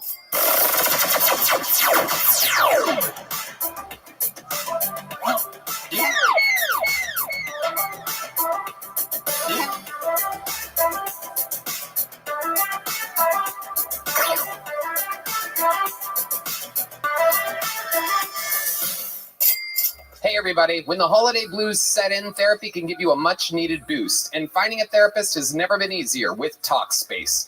I'll tell you, we know a lot of comedians, we've had a lot of comedian friends over the last 2 decades that have used therapy, have needed therapy, Talkspace is so convenient. You sign up online at Talkspace.com and get a personalized match with a provider. Typically within 48 hours, the approval rating for this thing is out of control. Red Band. And you can have virtual sessions with your licensed therapist from the comfort of your home. You can even send messages to your therapist so you don't have to wait for your next session. Talkspace is covered by many employers, and it's in-network with most major insurance plans, so you only have to pay a copay. Kill Tony listeners get $80 off your first month with Talkspace when you go to Talkspace.com/Tony. To match with a licensed therapist today, go to Talkspace.com/Tony to get $80 off your first month and support the show. That's Talkspace.com/Tony.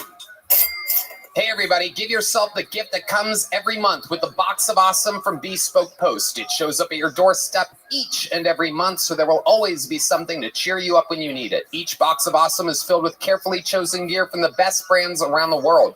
Whether you're into cooking, camping, or getting cozy, there's a box for you. I love Bespoke Post. I love my Box of Awesome. I've got knives, hot sauces, you name it, bags that I use to travel all around the world. Red Dan. I just got one of my favorite new hats. Getting started is so easy. Just take a quick quiz at boxofawesome.com, and your answers will reveal the box you'll love the most. That's right. Each box is valued at $70, but you only pay a fraction of that price. Plus, with each Box of Awesome, you're supporting small businesses. 90% of everything that comes in your Box of Awesome is from a small up-and-coming brand. Get 20% off your first monthly box when you sign up at boxofawesome.com and enter the code KILLTONY at checkout. That's boxofawesome.com, code KILLTONY for 20% off your first box. Boxofawesome.com, code KILLTONY. Hey y'all, before you buy those concert tickets off that stranger from Craigslist, you need to check out Game Time.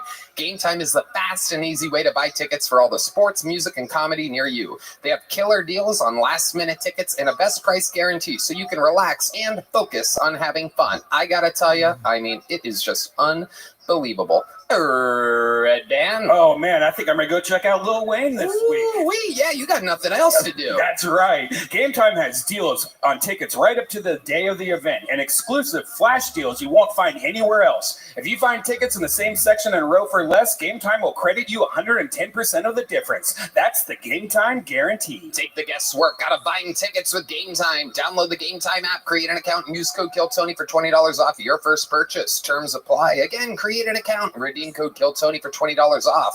Download Game Time today. Last minute tickets, lowest price guaranteed.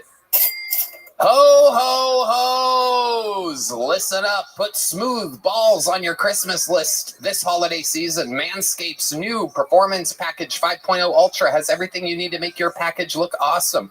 It comes with the Lawnmower 5.0 Ultra Body Trimmer, their Weed Whacker 2.0 Ear and Nose Hair Trimmer, their Crop Soother Aftershave Lotion, and Crop Preserver Ball Deodorant. I'm telling you, my whole tree is decorated from the top to the bottom. They're also throwing in 2 free gifts, super comfy boxers, and a travel bag to store your stuff, if you know what I'm talking about. Red Man. Oh, I used the ball deodorant as regular deodorant today, Tony. The Lawnmower 5.0 Ultra truly does it all, and it comes with 2 blade heads, a standard trimmer blade, and a foil blade for a super smooth finish. It's even waterproof, so you can literally shave anywhere. Whoa. This performance package has everything you need to shape up, look, and feel, and smell. I'm shaving my balls right now as we speak.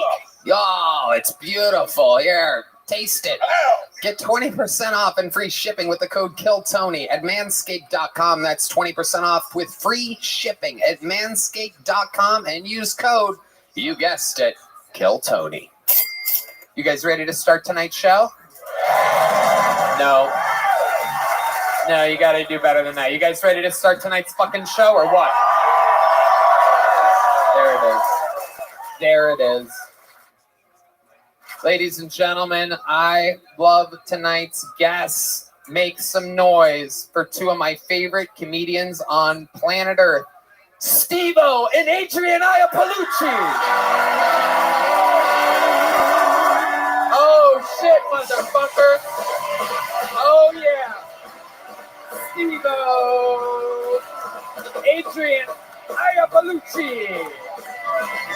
Oh yeah. Oh fuck yes.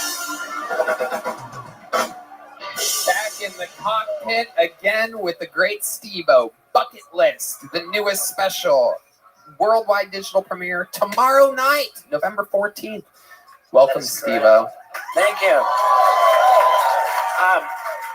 You were just kidding about Dr. Drew. It's a lookalike. Yeah, it is a Okay, lookalike, good. yeah. So I was like, if that fucking asshole's here, man. Like, You have a history with Dr. Drew? I love Dr. Drew. He's my bro. I got a joke about him in my new Bucket List special. Oh, you do? Yeah, I reached out to him. I said, hey, Dr. Drew, I found this guy who's willing to put a 4-inch needle into my spine and inject a drug into my spinal cavity to render me paralyzed while I'm in a full sprint. Yeah. And Drew said, wow, do I hate that idea. For those of you that don't know, Steve-O is fucking doing his own goddamn tricks and fucking, I don't even know what we call it, Steve-O shit to a whole new fucking level. I watched the intro to this special, and my mind... Comedy special. Multimedia comedy special, yes, absolutely. It's more special than a normal special. It's fucking so special. It's so special. I might give it a golden ticket to perform every time. We have a bunch of handicapped people that win golden tickets. Can I tell them about how it starts? Dude, go for it. So fucking I mean, how do I even describe it? Bill Burr is... Yeah, I wanted to make it an elaborate, big deal opening sequence. We always want to do that. So I thought, it's got to be how I get to the theater. Maybe I can start out on a rooftop where a huge helicopter like hovers above me, drops a rope ladder.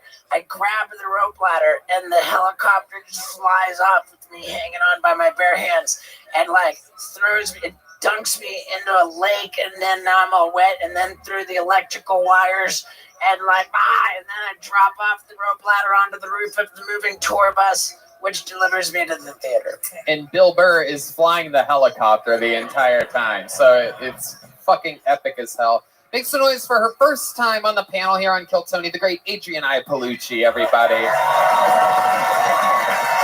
The Dark Queen of New York comedy, taping her special at the Comedy Cellar December 3rd and 4th. Epic times this weekend here, hanging out. Adrienne, how you doing? I'm good. I love it. So excited all these people know who I am. Yes, this is a true debut, an introduction to the Kill Tony universe. We're going to have fun tonight. Over 200 innocent souls signed up for the chance to hopefully get their name pulled out of this bucket. That is how things are going. They are stuffed into a bar next door, waiting, hoping that someone comes over and yells their name. They run through the back to the backstage area where they wait nervously. And then I call them up. They get 60 seconds of stand-up time uninterrupted. You know their time is up and you hear the sound of a kitten. That means they have to wrap it up then, or else they bring out the angry West Hollywood bear. And then I interview them. We find out more about them with our esteemed panel. You guys ready to start the fucking show? Well, you guys know how it works. I'm going to pre-pull a name out of this bucket, and we're going to grab them. While that is happening, I'm going to introduce your first comedian doing a minute tonight. He's a regular on the show, and he has been for now, 2.5 years. Went from living in his van to absolutely being a superstar. Sells out every single weekend, adding shows to his sold-out headlining weekends. The kid is a full, bona fide, successful comedian. Ladies and gentlemen, this is another brand new minute from the great Hans Kim, everybody.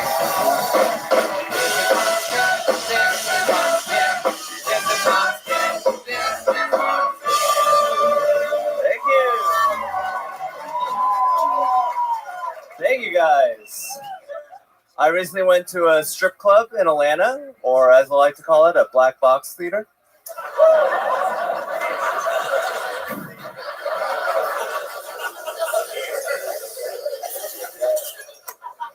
And my girlfriend got mad at me because I followed all of the strippers on Instagram. She doesn't like it when I follow Instagram models. She makes me unfollow them, which I think is the wrong move, because now I don't get to watch them grow old and ugly.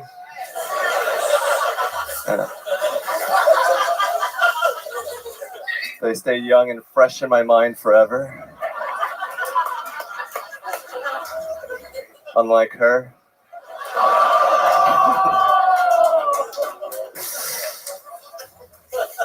Hey, if I'm supposed to call midgets little people, then what am I supposed to call Mexicans?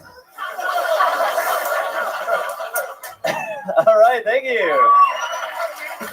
Wow, another new minute from Hans Kim, everybody. Absolutely doing it again. Red Band and I both very impressed at your unfollow Instagram joke. Thank you, Tony. I maybe should have saved that one for later, but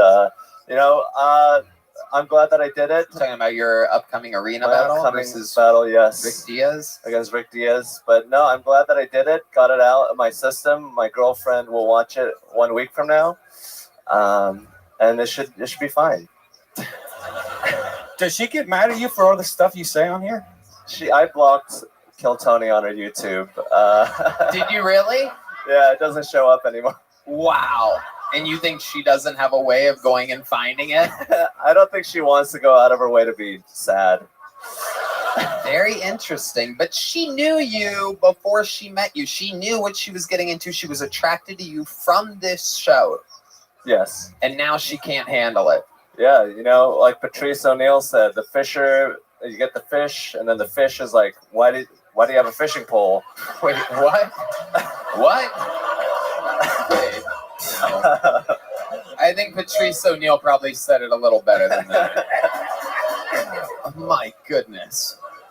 Way to misquote one of the greats. All right. Should have stayed alive.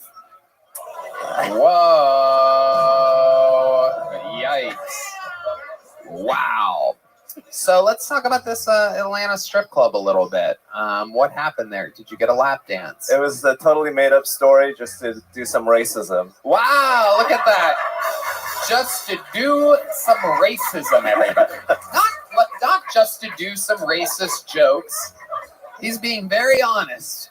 Just to do some racism. Not to do racial jokes, not to do jokes, to do racism.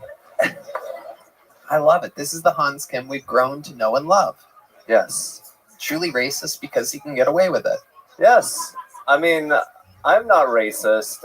I just enjoy it a little too much, but like if you're attracted to children but you don't fuck children, you're not a pedophile.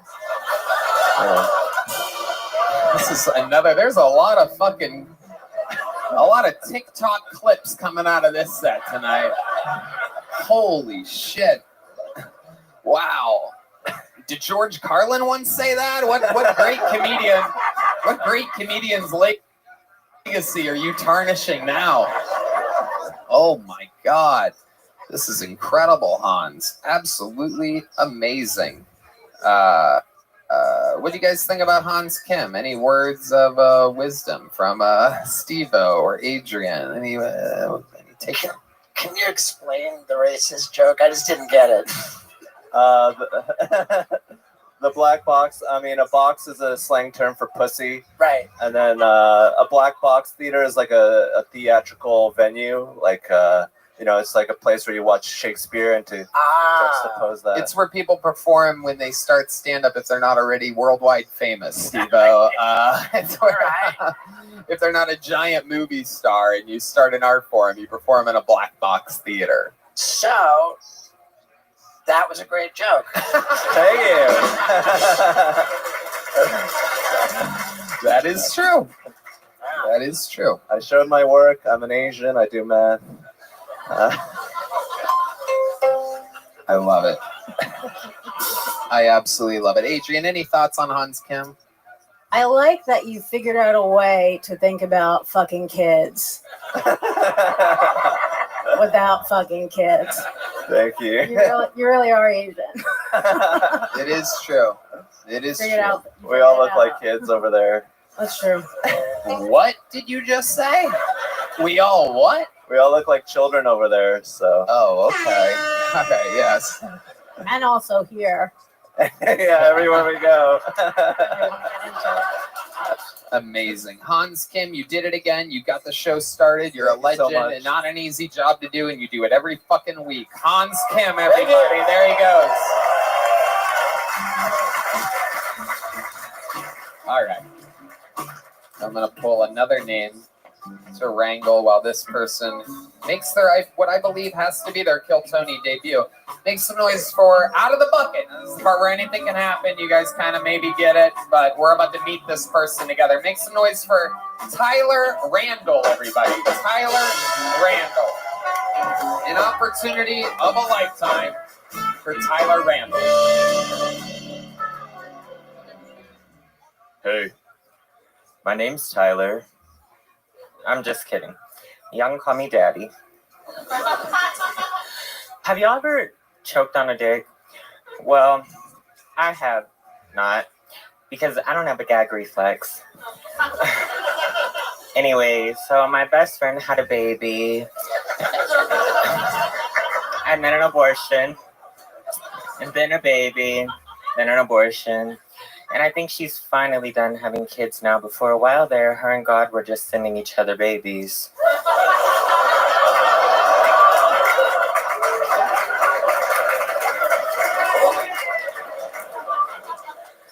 So I started college again recently, and I'm a millennial, but most of my classmates are Gen Z. And now listen, I'm not saying I condone school shootings, but I understand why they happen. And I know I look like a spoiled rich white kid, but just like all of my black friends, my dad wasn't around. So there's one thing me and my friend had in common. Well, and we both called each other the N-word, so really two things. I'm joking. Okay, you can finish it. What was the end of that? I don't actually have a black friend. Ah, there you go. Okay, very funny, Tyler Randall. Very funny. Unbelievable. No gag reflex, huh?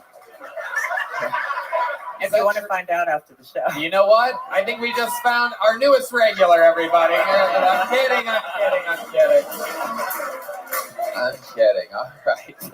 You had George Michael loaded up already? Look at that. Wow, amazing. This is my dear son I've never told anybody about. The apple doesn't fall far from the gay tree with you. Okay, that's enough. Jesus, we work into the sound effects. Hot Fingers Red Band over here. So Tyler, let's talk about it. How long have you been doing stand-up? I started in March. March, okay, fairly new. Few months of stand-up. Okay, what made you want to start? Stage fright. Okay. I wanted to get over it. I've kind of like always wanted a career in entertainment, so I was like, oh, what better way than like exposure therapy? Okay, very nice. Clearly, facing fears is a thing. You must also be afraid of getting AIDS. So it appears as though you jumped right into the getting Because AIDS. I said I would blow you. I don't think that's how you get AIDS, by the way. I'm sure you need an open wound inside of your butthole for that one. But who's paying attention? You know what I mean? Not so much. That's true. I study the art form very closely. So you started in March. When you say you wanted a life in entertainment, so you decided to face stage fright first, what type of entertainment are you talking about? Well, I started taking voice lessons like probably 5 years ago, and acting lessons, and then comedy, improv. So whatever happens. How do you afford all these lessons? What do you do for a living? I do hair. I've been doing hair for almost 12 years. Okay. All right. What type of, what's your specialty? Balayage. So if anybody needs balayage, come see me. Wow, that is the gayest thing you've said up here. I have no idea what that means, but that was gayer than admitting you don't have a gag reflex. I don't know what made me ask your specialty either, but like that was fucking balayage. Is that like Napoleon Dynamite style? What is that? A little input from Red Band there. It's just like a color that blends down from your natural into like blonde on the it's like her hair. Like her hair. Oh, you have a little balayage. Are you talking about roots? Okay, another one from Red Band. Roots. That's usually like. Okay, Red Band, very active early on in the episode. Here we go. Okay, so Tyler, let's talk about it. You make all this money doing hair, so you're kind of like a wildly successful hairstylist. I guess so. I'm ready for something else. I've been doing it for a while, so.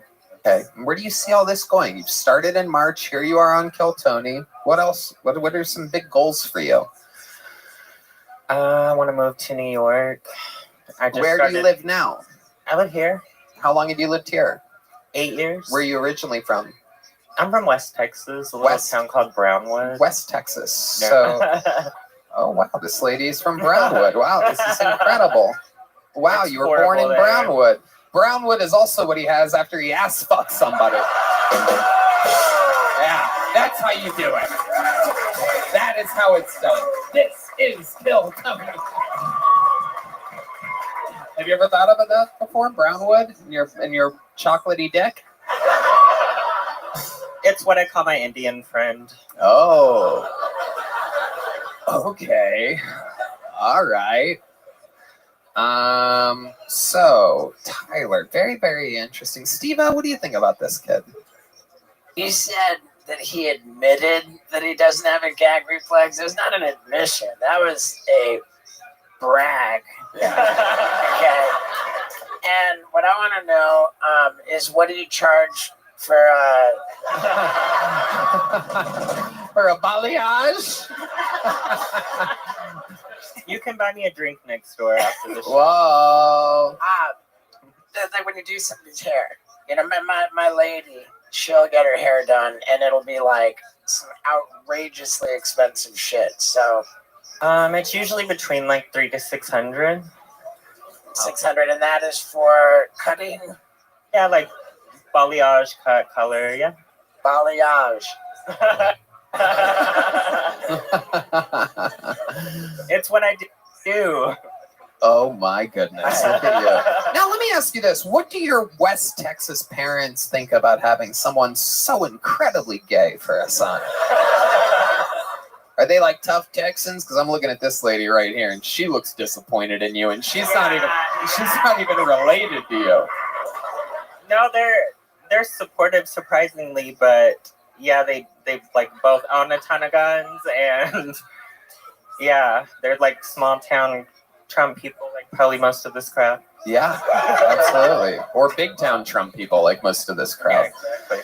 Absolutely, because a good economy and no wars was a good thing. Anyway, no, I'm kidding. Totally joking, guys. No, let's not get political. Shut up. Anyway, 2024. Anyway, Steve-O. Could you do an impersonation of a not gay guy? Ooh, good fucking question. I love it. I've been doing one for 30 years. Shut up, it's not that funny. It's hilarious. Let me see if I can do one. No, you cannot.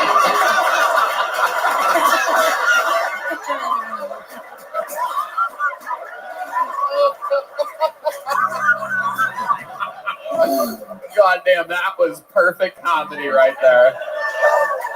Oh my God.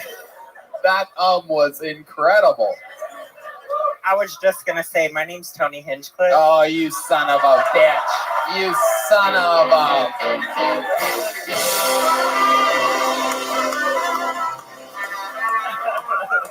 If anybody wants the balayage after the show. Have you ever done a double balayage before? Are you asking for you and Steve? Oh, yeah, everything you say. It's just you're trying to fuck me. You're trying to fuck me here, Tyler. Busted. You could buy me a drink after the show. No way. No way. No way. I haven't paid for a drink in Austin since I got here. It's not happening. It's not happening tonight. What is your drink? Semen? Oh, come on. Come on. It's too easy sometimes. Splash of blood. I'll have a cumtini, please. I don't remember what I ordered at Mitzi's last time I came to the show, but oh yeah, they had some. One in the Mitzi, two in the Shitsy. You know what I'm saying, dude? Absolutely, absolutely. You're a wild boy. So let me ask you this: no gag reflex. Can you show us with your hands the length and width of the largest penis that you've ever consumed? It's like this microphone. Was it shaped kind of cone-like like that? Just lady, shut the fuck up for the rest of the night. Control your whatever that fucking thing is. Just a big long brown shaft. Okay, was it a black guy? When you say brown, it could be multiple. Long brown shaft is also his Indian friend. Hi. I am long brown shaft. Hell yeah. Some of that chief beef, you know what I'm saying? Some of that fucking Comanche, you know what I mean? Some of that fucking Brown River. Okay, well, all right, that's enough. Anything else crazy we should know about you, Tyler, before letting you go? Adrian, what do you think about this guy? What do you think about your little brother here? I think he's great. I love you too. If you want to stay in comedy or show business, what you need to do to take it to the next level is transition.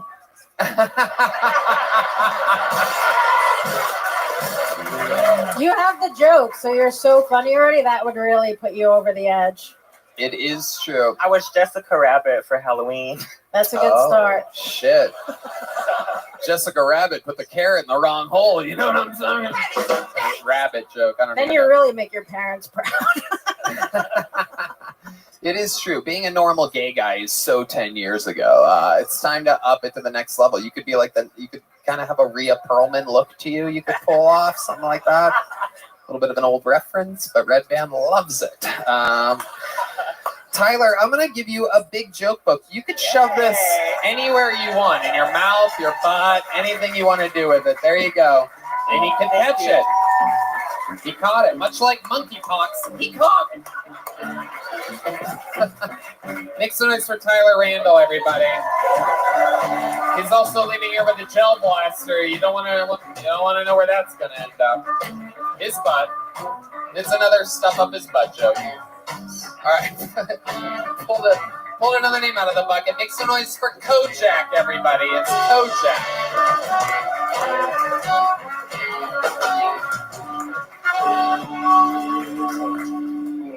I'm Tyler's black friend. Hey, I'm black and I'm gay. I know I look like David Goggins if his sole motivation was to suck a marathon of cock. Who's going to carry the cocks? And my log. Instead of killing them with kindness, show them how well you succeed. Say hard. Don't stop sucking dick when you're tired. Stop sucking dick when you're done. Stay hard. I woke up this morning and ran 15 miles. A gay demon chased me for the first 2. He got tired. I didn't. Stay hard. I'm black and I'm gay. I'll leave you guys with this. I'm black and I'm gay. Hey, I didn't get HIV. I stole HIV. My name is Kojak. You guys are great. Kojak, ladies and gentlemen, and this episode is extra gay to start here. This is absolutely incredible. It's amazing. 2 for 2 out of the bucket pulls. D Madness is in hell right now, everybody. For those of you that don't know, D Madness is our senior homophobic correspondent. He is blind, and he has only one type of person he doesn't like, and it appears to be gay men. Is that fair to say, D?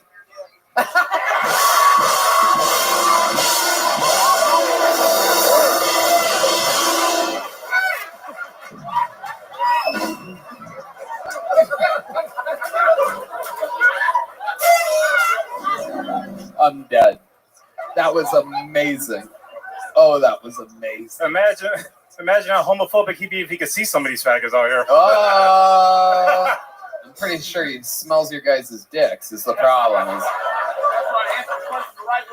That's right, D Madness. Absolutely. You can do no wrong, D. You're absolutely... How about a hand for D Madness, everybody? The man, the myth, the legend. So, Kojak, you've been on this show before, correct? That's right. How did it go last time? What happened? It went good. I Got a hand job at the lake from Nephew Laser. Nephew Laser. Yeah, it was a twink with a mullet. Oh, there was another kid with a mullet on the show.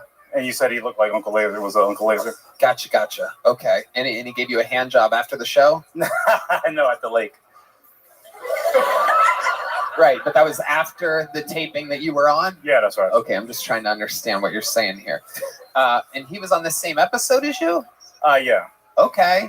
Did you tell him that you were going to talk about him giving a hand job to you? Well, no. Look at that. You guys just throw each other under the buses all the time. The back of the bus. There you go. Right. Absolutely. All right. I'm still black. Okay. Kojak, we got you. You're black and you're gay. We pretty much get it at this point. How has your life changed since you were on the show? You've only been on once before. How long ago was that? That was about 4 months ago. Okay. So what's gone on since then? That was great. I've been getting shows. People know me. They call me. They say, hey, you're black and you're gay. And I'm like, yeah, that's me. Thank you. That's really your branding. That's your thing. There's only one, baby. Wow. Yeah, there's a lot more than one. But it is incredible.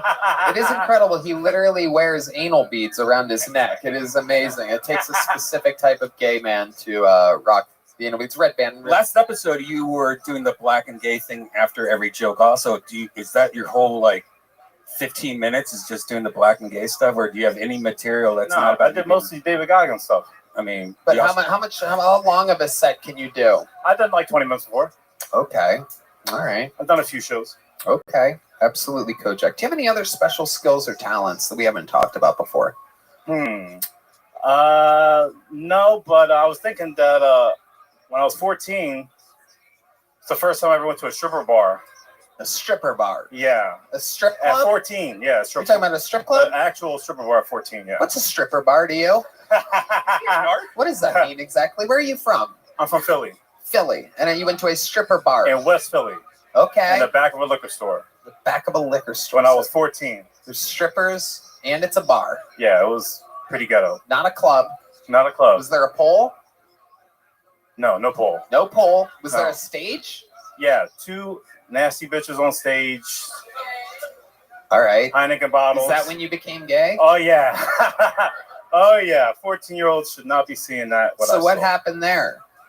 It was like a club full of imagine like a club full of David Jollies and 2 14-year-old boys. And go ahead, boy, go in there, get up here. And he pushed us to the stage, to the front. And the ladies were doing stuff. I don't know. They were putting Heineken bottles in each other's vagina. And I don't know. It kind of scarred me. And so I don't know. Nature versus nurture. I don't know if I was born gay or if that just scarred me towards Did you feel gay before that? Yeah. Yeah, okay. That makes sense. That kind of really stamped it on there.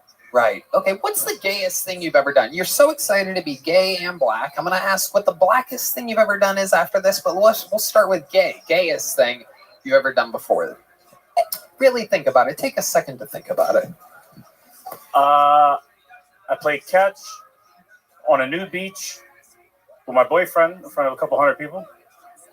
Okay, what type of catch? What type of catch were you playing? Balls. That's pretty gay. Handball, football. We throw the football around. Okay. Butt naked football throwing. Trying to reclaim our youth, baby. Okay. So football's the most gay thing you've ever done? I get a feeling throwing a football is also the blackest thing you've ever done. So I don't even think I need to ask the second question. But let's go with it anyway. What do you think the blackest thing you've ever done is?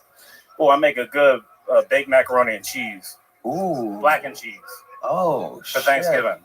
Wow. Look. You want to come over? Nope. Nope. All the I'm going to stick to my craft. It's a mac and cheese joke right there. Fucking out of nowhere. You got to, sometimes you, all right. Thank you. Thank you very much. Okay, Kojak. Man, so much gay on this stage so far. You guys have anything for Kojak? Any thoughts or anything? If you didn't tell us that you were gay, I never would have guessed. Yeah, bro, I'm straight as fuck, bro. I'm straight as fuck, bro. Yeah, so... Is that it? Is that... The other guy couldn't get straight either. Straight as fuck, bro. Like, you don't have any kind of an affect or anything like... It's maybe not right, but could you do an impersonation of a gay guy? That's a good question. That's a good question. Oh, shit. Do What- not what put kind that of in your gay mouth. I saw the gay wheels turn in there. Gay wheels. What is that song? Transformers? Like, oh my god, like, hey, like, I don't know if I was born gay or like, I don't know, I imagine if I was born gay, I'd be like in the womb and it would cut me up. I'm like, ew, get me out of here, it stinks in here. All right, that's terrible. I know. Adrian, you have anything for Kojak? I actually like the gay thing you just did better than your joke. I guess I'll play up to the stereotypes. I really liked "Don't Stop Sucking Dick When You're Tired. Stop When You're Done." That's that right, was baby. Stay hard. fantastic. Yeah, That's a good that was, slogan. keep that. Stay hard. There he goes, Kojak, everybody. Last time you were on, you got a little joke book? There you go. Use it. All right, I'm going to bring somebody up here to take all the gay out of the stage real quick. We're just going to sage it with an extremely straight man. Ladies and gentlemen, yes, the good old straight saging of a man that loves vagina very much. He is an absolute star, famous with children and adults all around the world. Make some noise for the viral sensation, Kill Tony regular. This is Cam Patterson, everybody.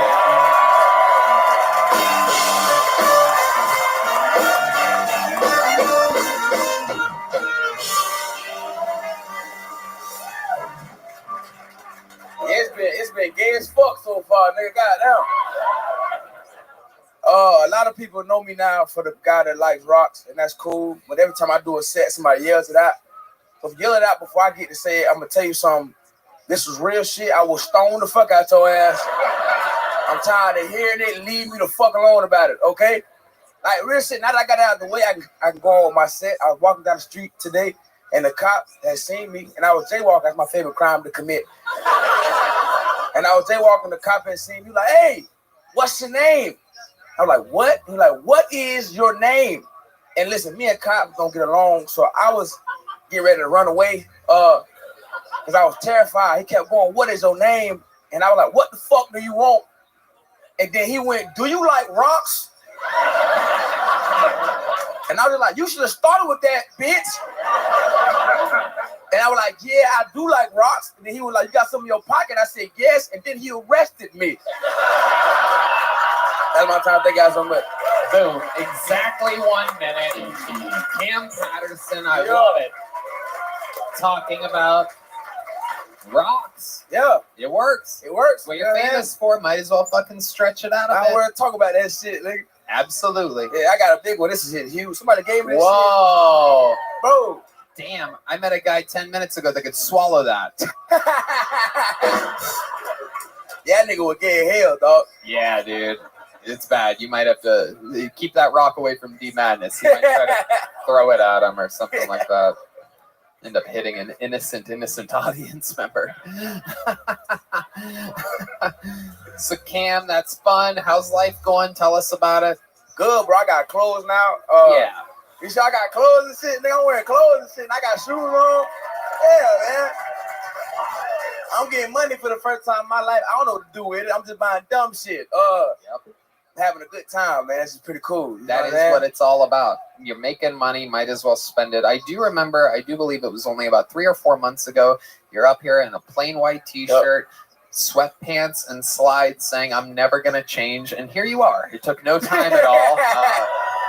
Decked out, polo, full-bodied suit, complete with tennis shoes, like a fully grown adult. I got that first theater check. I'm like, nah, I'm done. This is over. Yep. We do live that life. We are getting on a jet this week to go to Phoenix and San Diego. Crazy, living jet life with our wild Texas friends. Hell yeah. I can't wait. Yep. I'm gonna send dumb video to my homeboy like, nigga, we in a jet. Fuck, nigga, we doing it. Yeah. We living life right now, bitch. Fuck you. That's not. They're having a good time. And it is going to be your first jet ride. What are your expectations in this type of situation? Nigga, I just hope we land. That's all it is. all I hope is that we land. That is the most important part. There is no doubt about it. And you bring me 2 white bitches on the jet. That's what I want. That's all I ask. 2 white bitches. Yep. Well, there will be two white bitch types with you. I don't know. Does William and Hans count? Hans ain't even white, nigga. That nigga Chinese, Vietnamese, and some other shit. Ain't no. He's neither one of those things. Korean. He's no me's. That's right. There you go. I'm a genius. Fuck you. That's right. I know what my nigga Hans is. A killer. You know what I'm saying? Fuck Rick Diaz. Yeah. Fuck Rick Diaz, nigga. The crowd. Be a real bitch. Fuck Rick Diaz. The crowd goes wild. The war between Hans and Rick Diaz is reigning supreme. People are taking sides. Nobody is on Rick Diaz's side. He's in Brussels right now, having to just absorb all of this. Yeah, he a bitch. Yeah. You guys have seen Cam Patterson before? This sensation, Steve-O, Adrian. Any thoughts on Cam Patterson? Just do some racism. Yes, I did. Yeah, I did a little bit of it. Yeah, I thought so. I think you're a really good-looking guy. Great energy. You know. Thank you. I like your teeth. Thanks, man. Hell yeah. Oh, fuck. That bitch doing this shit. Hell yeah.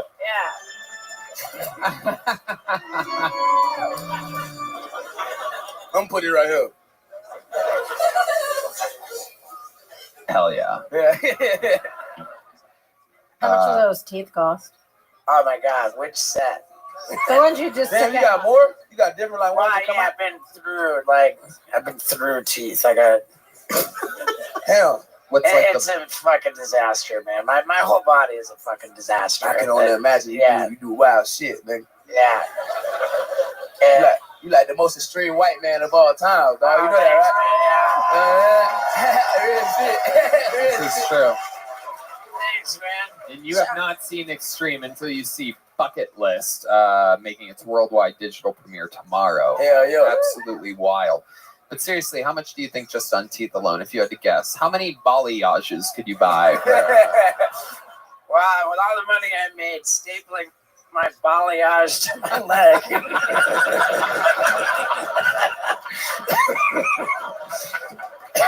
talking about your balls? Yeah. He did that. Yeah, drop in the bucket, baby. Yeah. That's crazy, nigga. Yeah. So what are you going to Phoenix for? It's against the With him. Yeah, he take him everywhere. You're going on the Fully Grown tour? Yeah, he takes him everywhere with him. That's where he goes to go do racism? Yeah. We We all going to go do racism. Yeah. I lock up phones and we do some racism in different cities. People pay money for it and it's working out just fine. We have added shows to the 2024 stretch in Portland and Boston. Very, very liberal cities, it seems. So very excited of having very, very different jokes in their cities. It's going to be fun. Absolutely. 100%. Congrats, man. I like that. Thank you so I much. like that. It's been a trip, bro. I really enjoyed it. Thank y'all so much and all that shit. Tony, I get to see Seasons for the first time because of Tony. That shit was crazy, nigga. That's true. Real shit. I see the leaves change. I ain't never seen that shit before, dog. It was pretty wild. Philly, Youngstown, Cincinnati. Yeah. That shit was cool as fuck, bro. Yeah. Yeah, life is dope. You're gonna see New York City December 1st. That's gonna be fucking a snowy little winter wonderland. Have you been around show snow? added there? I ain't never seen snow. Oh yet. shit! You've never seen snow before? Wow. You're gonna love it. Is it? Yeah. Am I? Black people love snow. For some reason, I think you lied to me. Yeah. You can't drown in the snow. Yeah. You could stand on it and throw it. Yeah. This nigga D-Man said I never seen snow. This nigga, That's true. That is true. you feel it though. Cam, you're an absolute star. You're fucking unbelievable. Your trajectory is wild. Perhaps one of the strongest regulars in the history of the show. We fucking love you. Love you, man. Cam Patterson, ladies and gentlemen. He's done it again.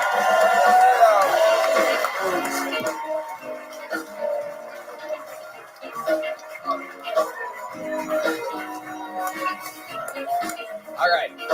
Pulled another name out of the bucket. Make some noise. We're going to meet them all together. Brent Reed, everybody. Brent Reed is next on Kill Tony. Brent Reed.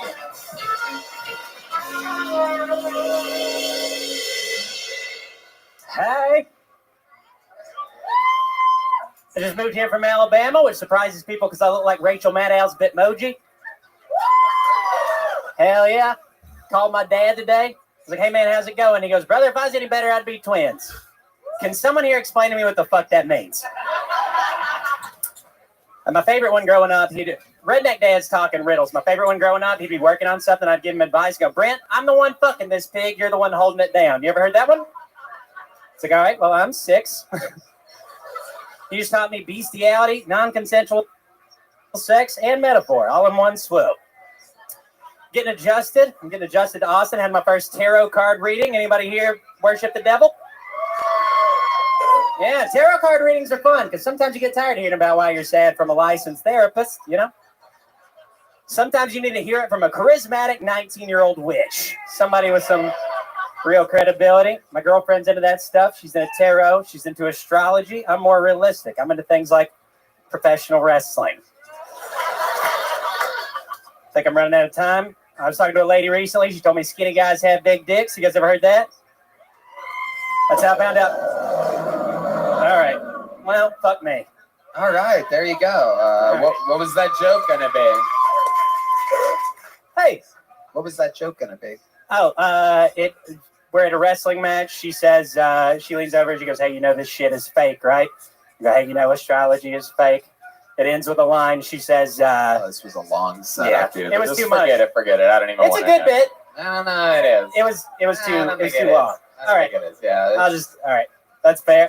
Right. How's it going? So welcome, Brent. First Thank time you. on the show? Second. Okay. When was the other one? Like 6 months ago. Here. Yeah. Right. How did that go? About the same. Okay. Yeah. And you moved here since then, or have you been here? Yeah, I've been here for 8 months. 8 months. And what made you move here exactly? Comedy. Yeah. I did comedy for 4 years in Huntsville, and then in Alabama, and then moved here to further pursue it. It's been going better than it is right now. Right.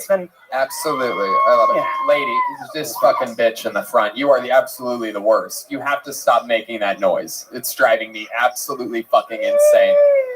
Are you cool? Can you not make that It's horrible. You got it? I don't care if you don't enjoy yourself for the rest of the night. You need to shut the fuck up. You're horrible. If you do it again, we're switching you out. And you should know better. You come here all the time and you brought this fucking freak with you. It's so annoying. This is a live show. It's annoying. You guys are in the front. It's fucking horrible. You're so annoying. You're terrible. It's so rare that I hate someone in the audience so much, but you have figured out a way to fucking penetrate everything that I hate about an audience. It's unbelievable. I know her, actually. Really? Yeah, she's friends with my friend Heath. Oh, Heath Cordis. Yeah. Whoa. Oh, my goodness. Heath lives on my couch. Heath lives on your couch. Yes. This is incredible. And you've seen her on the couch with Heath? Yeah. Wow. Yeah, actually. Okay. Boy, oh boy. Truth comes out. Has this all been in the past 3 weeks? When you got famous? Oh, yeah. Yeah. Right. She was never there before. No. And now here she is in the front row making a bunch of racket. Boy, you were quick to fucking figure out, huh? What a slut. Hell yeah. Oh, yeah. Look at those fucking itty-bitty titties right there. Unbelievable. Unbelievable. Perfect size for Heath. That is true. That's a mouthful for Heath. Okay. Just moving along smoothly here. Yeah, let's do it. I think we have her quieted down for the rest of the fucking night. It's going to be perfect. So that's awesome. Brent Reed, what do you do for a living? I work at the airport making pizzas. At the Austin airport? Yeah, Austin airport, baby. Salvation Pizza. I shouldn't have said that. There you go. So via 313 you work at. It's at gate 11. Okay. Yeah. Gate Pretty 11. good. We're committing now. Fuck That's a left turn from TSA, though, right? Not a lot of people make it down there. Yeah, not a lot. Yeah. Left at a TSA. Oh, yeah, I just had it. Oh, yeah. Red Band buys an airplane ticket just to go there and then leaves. Takes it to go. I get a wheelchair. That's right. A real chair.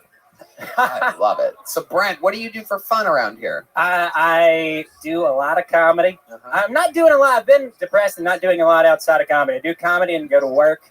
When you say you're depressed, what exactly does that mean? What are your symptoms? You ever just being sad and playing video games all the time? How can you be sad when you have sweet little Heath Cordis on your couch? No, he's the best. He's the sweetest boy. Yeah. Man. Yeah.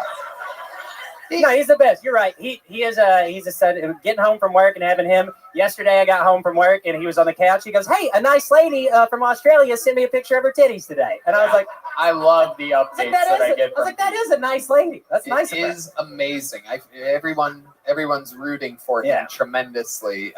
Heath is a monster. So where did you met Heath in Alabama? Or Yeah. I met him in Alabama. We weren't close until like a couple months ago. He stayed on my couch to visit, and then he came and moved on our couch. We weren't close before that. He's only been 21 for like 2 seconds, so he wasn't allowed to get into a lot of the shows and stuff. Right. Amazing. But he would crush every time at like a coffee shop or whatever when I saw him. Yep. He was great. Yep. I love it. You guys write together? You guys hang out? Yeah, a little bit. Yeah, we write together. We hang out. We smoke weed. Touch butts. I love it. It's good. I love it. Have you taken advantage of having, do people think like your father and son when you guys are all the time? Yeah. I think that our neighbors think I'm fucking him. They're from Alabama. Yeah. Yeah. Well, that father and son. Well, we're not actually related. I'm not attracted to him. But yeah, take advantage. What's your type? What are you attracted to? I like my cousin. Good one, sister. I like a lot of chatty, heckling women in the audience tonight. What's happening out there? I like a pale. Oh shit! Go ahead. You do your thing. No, it's okay. I think they'll get it. I think it's because you gave 2 a mic up here, so now everybody thinks they can do it. Cool glasses. If the women in the room behave themselves for the rest of the show, I'll do an ad next week for equal pay. How about that? How does everyone feel about that? Is that good? Is that a deal? Fucking Steve-O. I was really waiting for your answer to the question of what you're into, because if you said you were gay, I would totally believe it. Yeah, not surprisingly not gay. I think I would do well if I was a gay man. I'm not a gay man. I like if I'm with a white woman, I like a pale lady with tattoos. Ooh. But I was with my first Hispanic lady recently. That was fun. How did that go? Cool butt. Just the best butt.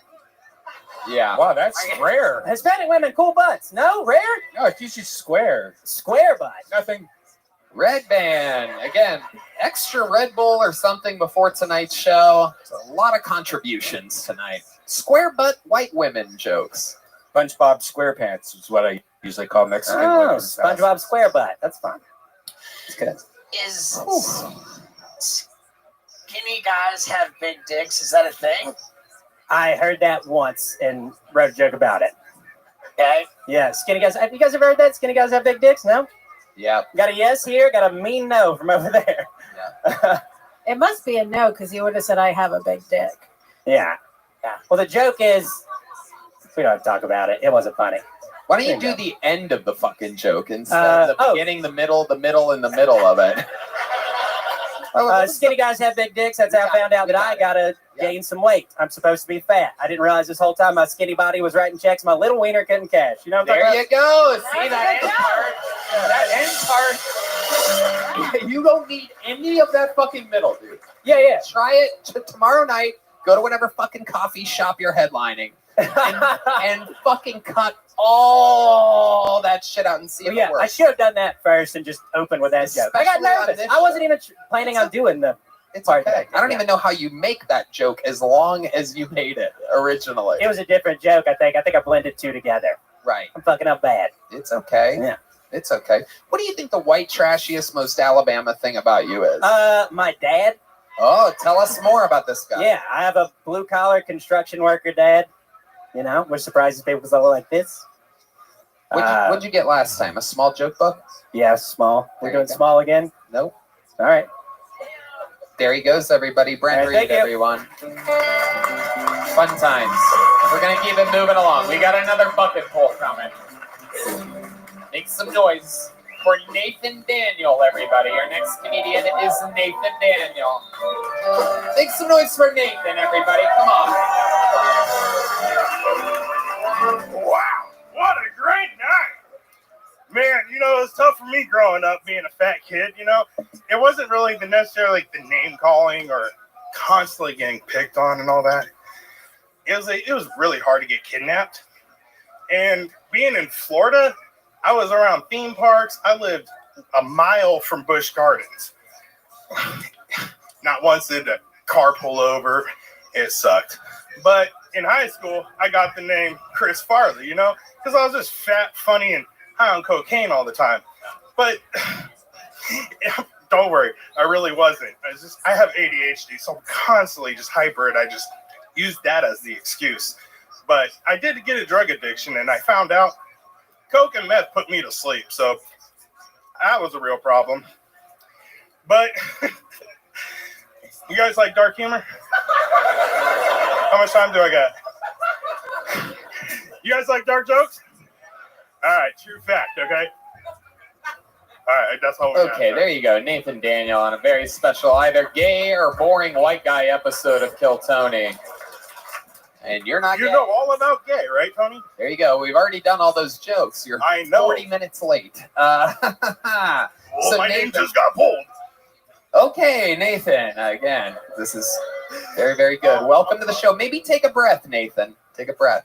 You've been on this show before, correct? Yeah. How did that go for you? Horrible. Horrible. How do you think this one went compared to that one? Horrible. Right, it's pretty bad. Now, how do your other sets go?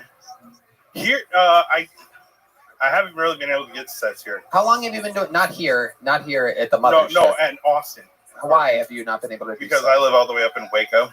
Okay. And all right, yeah, that makes sense. And I've been Waco trying- makes sense because your sets are indeed a house fire. Yeah. All right. So, what's the best joke you've ever written in your entire life? How long have you been trying stand-up? I literally just started last year, and I had 15 sets in Seattle, and that was doing really well. And so I was like, I had a traumatic life scare. I was about to die. Tell us about that. Now I'm interested. Yeah. So 4 months ago, I was actually 320 pounds. I lost 120 pounds. How did you lose the weight? Just literally just stopped eating, smoked shitload of weed, and played video games. Okay. What was your ailment? What? What was the ailment?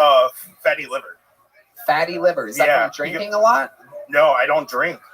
That's the funny thing. It's just because I ate so unhealthy and I didn't drink water or anything.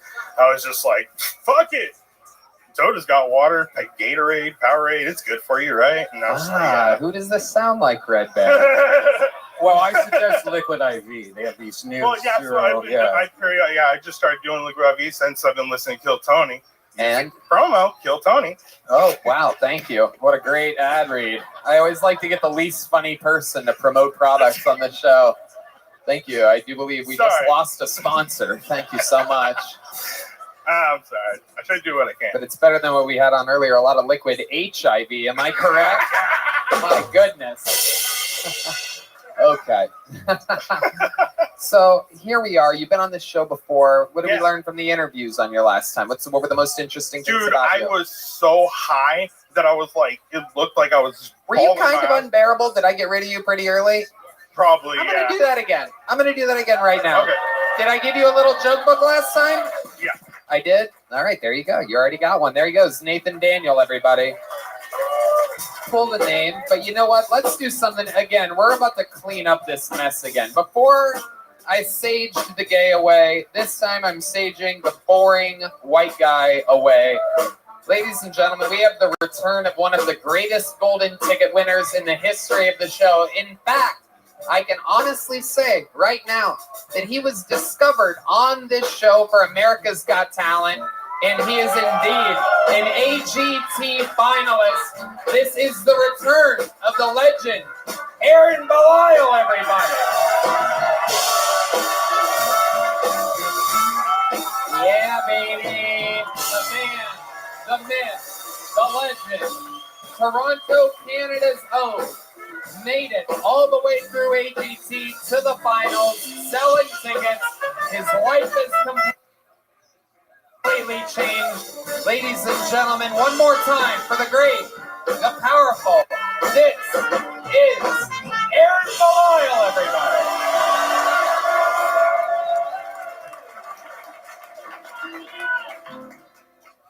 I might be retarded, but I don't like rocks.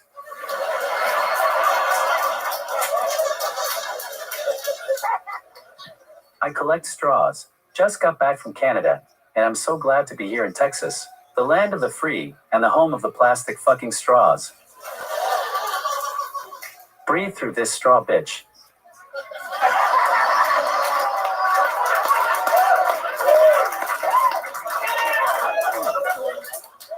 Because of my disability, I need a plastic straw to survive, but now the Canadian government is banning them, so I've been dehydrated since 2020.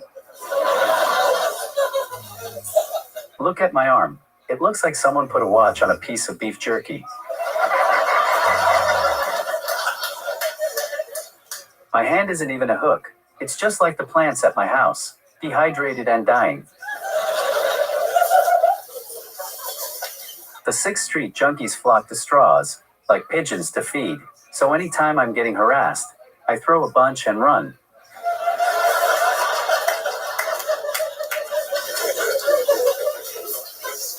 So all of this was just to say fuck turtles. I'm gonna be giving out free plastic straws at the end of the show. Please grab one and protect the disabled community by killing a goddamn turtle. Fuck yeah. Another new minute. Plus by Aaron Belial. Now, I actually know for a fact this is true about you. You do drink every drink out of a straw, even if it's in a can, even if it's in a bottle. We've hung out. Actually, Aaron is one of my favorite people to hang out with. A little fun fact, in Austin, because I understand everything that he's saying because he just sits next to me and shows me shit, and then I laugh, and I'm like, fuck yeah, dude. It's like a friend that has subtitles. It's amazing. Yeah. I don't have to say what. I know everything he's saying. He writes it. He kills. He's fun to hang out with. And you do drink everything out of a straw. How's life, Aaron? Tell us about whatever you want. Oh, here we go. I had to make cuts in my life. There was too much. So I sold my house in Canada, and now I'm a real Austin comic. Homeless. Now, I guess I forgot to mention, that is indeed true. I signed some papers. I do believe Roseanne, Ron White, everybody signed papers. And indeed, how about this? Aaron Belial is an American citizen, everybody. Took a while. It took a while. Those feisty Canadians have a real problem letting go of their few talented people, but we fucking got another one here. Tony and Red Band have helped me more than anyone, probably ever will. From Kill Tony, I went to America's Got Talent to be a finalist and get my comedy visa, and I won exactly what I wanted. I came to Kill Tony and asked for $30K and a green card, and guess what? I'm getting that, and I paid for it with money I earned through my content after Kill Tony, and in return, Tony only asked me for one thing. Tony was all like, pick up my ball with your fucking hook hand. What the fuck? That was retarded AI. I can't believe you recorded me asking for the one thing that I wanted. Oh, there's more? And I'm like, well, all right, but Red Band needs to hold me upside down, like a keg stand. That is true, and it was worth it. I'm into weird shit. Hell yeah. Aaron, what else is going on? What else is happening? The great, the powerful Aaron Belial speaks through a phone, gets more laughs than most of the people do that have a fucking voice. America's Got Talent was great for the most part. It got me the visa I needed. I'm starting a tour. And best of all, I got a free psychiatrist when my audio got cut in the finals, and they thought I might kill myself. AGT hooked that up? Oh my god. That is how evil fucking. I guess the finale, there was audio problems. Like, he got fucked. He pretty much lost the whole thing because of audio problems with the sound people there at AGT. Unbelievable. That is absolutely. I have a gag order, so I can't tell you whether I saw Howie's head or Simon's cock. Wow. I love it. There was a guy earlier that has a no gag order. He didn't have a gag reflex. Aaron Belial cooking up something over there. Let's see what happens next. So America's Got Talent was a fun experience. For some reason, they tried to dress me in a green fucking pantsuit for the finals. I look like Ellen DeGeneres' retarded niece. They do that, man. I'm telling you, TV is weird. They do weird things. It's all very bizarre. They like try to make you look bad if you don't do everything yourself. It's a weird fucking thing. I watched this ever since the first thing that I worked on, the first roast, the first show on Comedy Central. They do weird shit. They try to make people kind of look bad. Yeah. Fuck yeah. Absolutely. You been getting any fucking pussy from all this action? Yeah. What's going on over here? You fucking reverse finger blasting somebody or something? Every night. Yeah, absolutely. Okay, that's good. And you're living your dreams. Literally your first episode here, there was some jerk-off attorney in the front row, Harvard law degree. That guy ended up doing nothing, right? Made a bunch of promises, strung you along for a while. Which stringing you along is an interesting thing to do since you're built like a puppet. Here we go. He was a fucking idiot. Worse than this girl. Yeah. It's crazy. He was sitting right there, right in fucking seat 1 center. There's just nothing worse than when there's just a complete asshole in the main seat there. Yeah. Did you and Steve-O plan to dress up together as lesbian lovers? Oh, come on. Come on. We actually got dressed by the AGT people for this show. I love it. Aaron. Oh, look at this. He's laughing. He's cracking himself up over here. This is going to hurt my feelings. Here we go. I have to wait for it. This is the worst part. I have to set him up. Okay, Aaron. Anything else about I tried to buy it just to show you, but they said no. Oh, they said you weren't allowed to buy it because they knew you were going to make fun of it. Oh, those assholes. Oh my God. It's amazing. It's amazing. Howie is like the voice of reason on that show. I mean, it is wild. Everything else seems kind of like there's no real, like comedy lovers. It's all like they just want to be mesmerized by goofy shit. And Howie is like the senior representative of comedy there. Did you guys... Howie was so supportive backstage, man.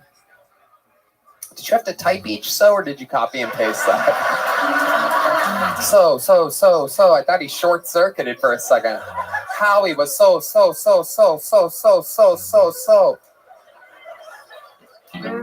Fuck yeah, dude. Steve-O, what do you think about the great Aaron Belial here? You emanate joy, dude. Like, just this smile, it's great. And the way your mouth is so wide open all the time. Like, are you sure you're not gay?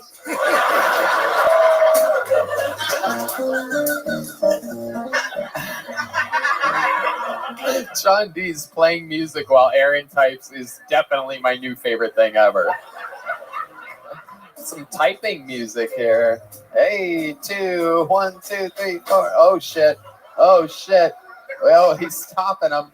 He's got pockets full of straws. Cancel. This motherfucker. Cancel. I have no gag reflex. Can I be in one of the Insane Clown Posse videos? Wait, what? Sure. You're bringing your rap career back, right? That's right. I fucking started rapping again. I wrote this great song called I Love My Woman, but like, except 1 week a month, my girl is a cunt. Yeah. Well, this got awkward. Yeah.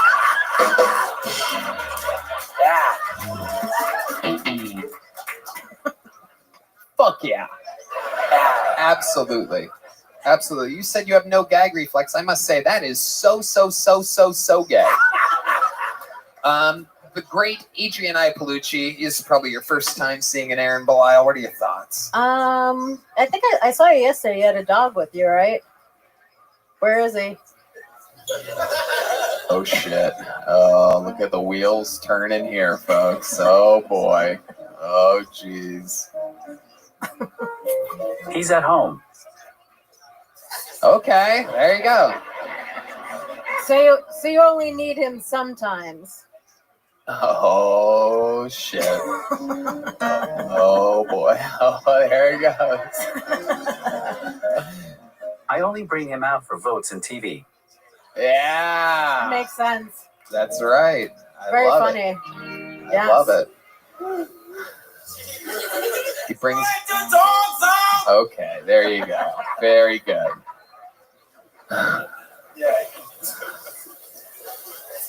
I might look retarded, but I'm smart. I don't know exactly what's wrong with you. Cerebral Am I allowed to palsy. ask? Cerebral palsy that has affected his voice box. Oh, okay. Got it. So what's the dog for? Just the votes? Are you asking him or the guy that brought an actual dog out to the show tonight? You fucking idiot. What is this guy, bussing tables? Dude, get out of here. Come on, bro. We could do that later. This is a fucking taping, dude. Save it for the stand-up shows, bro. Peanut How about a butter hand for the tricks amazing and staff stuff. here at the Gets me Mothership? beer and bitches. We're constantly evolving the show as we go, doing as little work as possible. Yeah, we're going to contain her to the back, so this guy's going to grab her purse. See how quickly that happens? Yeah, it's fucking magical. That's how that works. Very sly. Almost nobody noticed whatsoever. Yeah, dude. Yeah. You should try and I fight have the that dog girl. for peanut butter tricks and stuff, and he gets me beer and bitches. That is true. Absolutely. Aaron, we absolutely love you. How long are you in town for?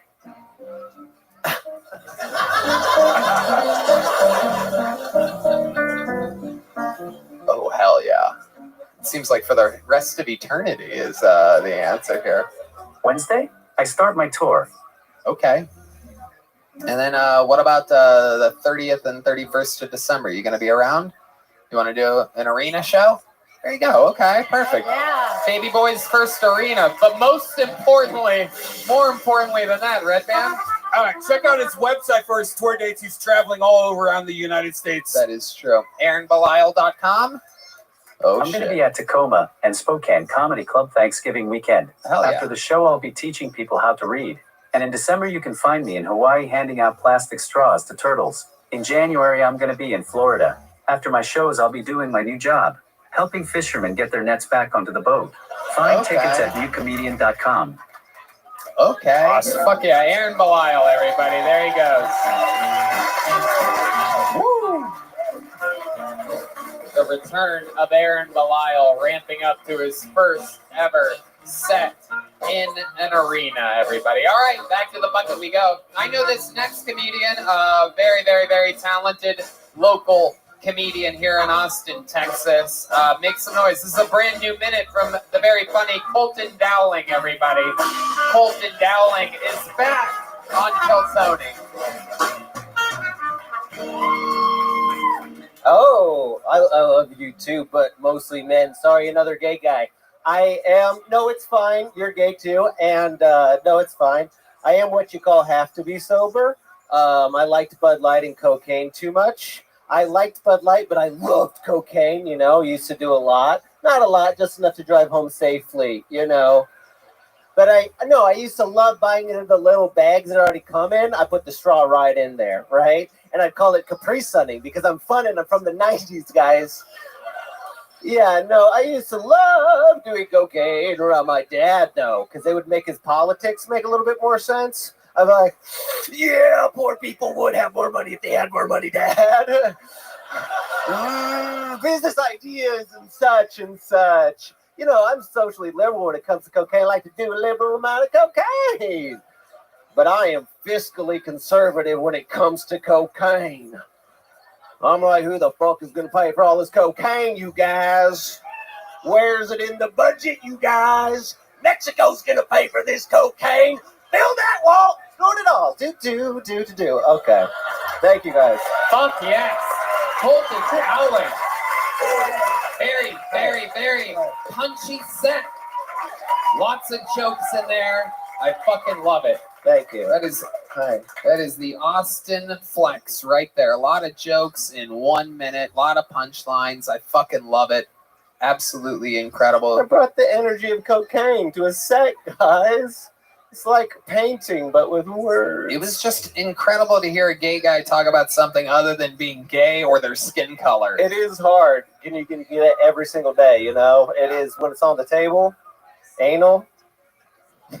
I love it. So let's talk about this, Colton. So when did you stop doing cocaine? About 2 years ago, yeah. Okay. I had to go to rehab. They locked me up. It was pretty fun. How long were you in rehab for? 40 days. So 40 days, and they put you in there with a bunch of other people that are like trying to stay off stuff. What's that like? It's fine, but the meth heads are a whole different level of like, they need to be there. Yeah. You know, because they're on Suboxone and they'll be like picking up rocks and like trying to paint them. I think Cam's one of those people. Sorry, it's a dumb. Okay, no, we like it though. Yeah. Yeah, there was one girl that was just in there for being sad. Oh shit! I was like, bitch, do drugs. You know? Yeah, that's incredible. Do something. You know. Yeah. At least do the drugs. Get sad afterwards. It's like, what did you try? Did you try anything, or are you just sad? She was in rehab for sadness. Did she get better?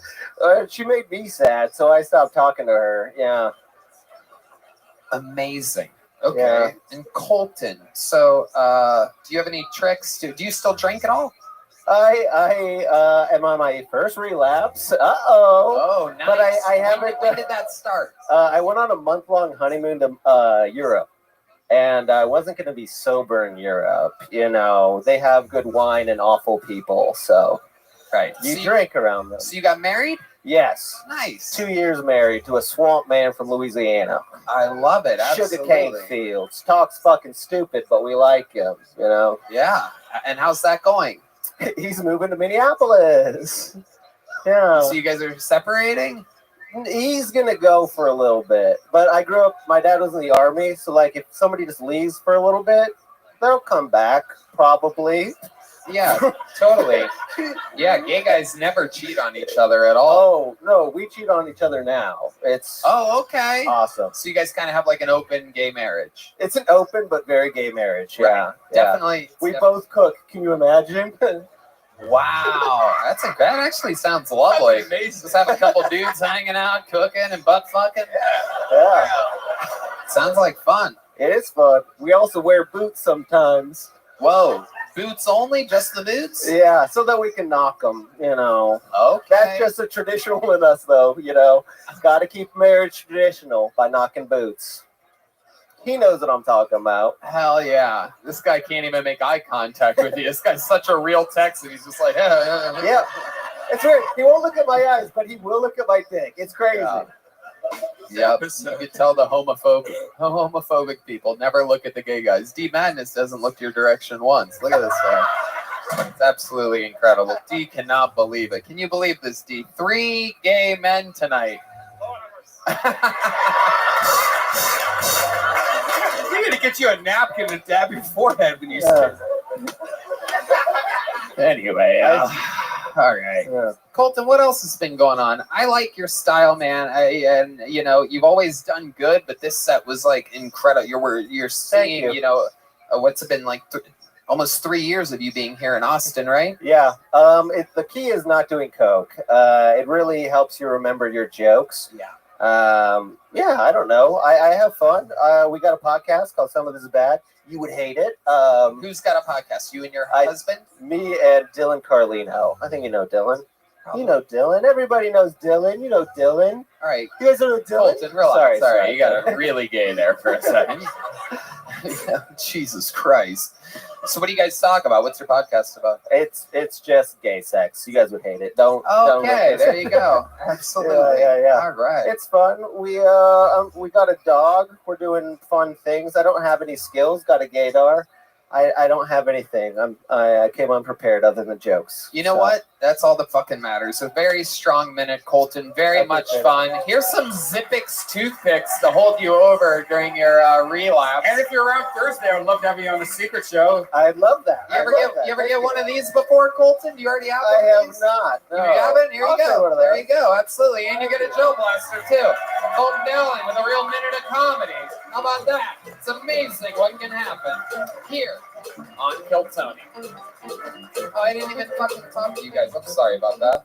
I jumped right over our esteemed panel. All right, your next bucket pull, a minute uninterrupted from Jason Fern, everybody. Jason Fern, I do believe this is a Kill Tony debut right here. I don't know if you can tell by looking at me, but I grew up poor. Like so poor I had an off-brand monopoly. Do you know how broke you have to be for your fake money to be fake?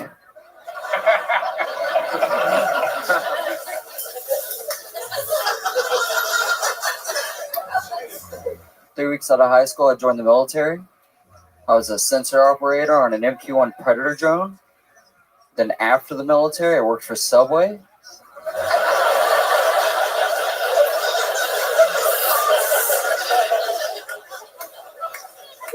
Both mascots are predators.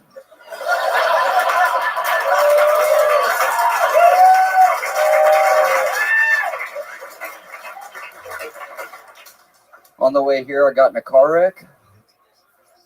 Thanks.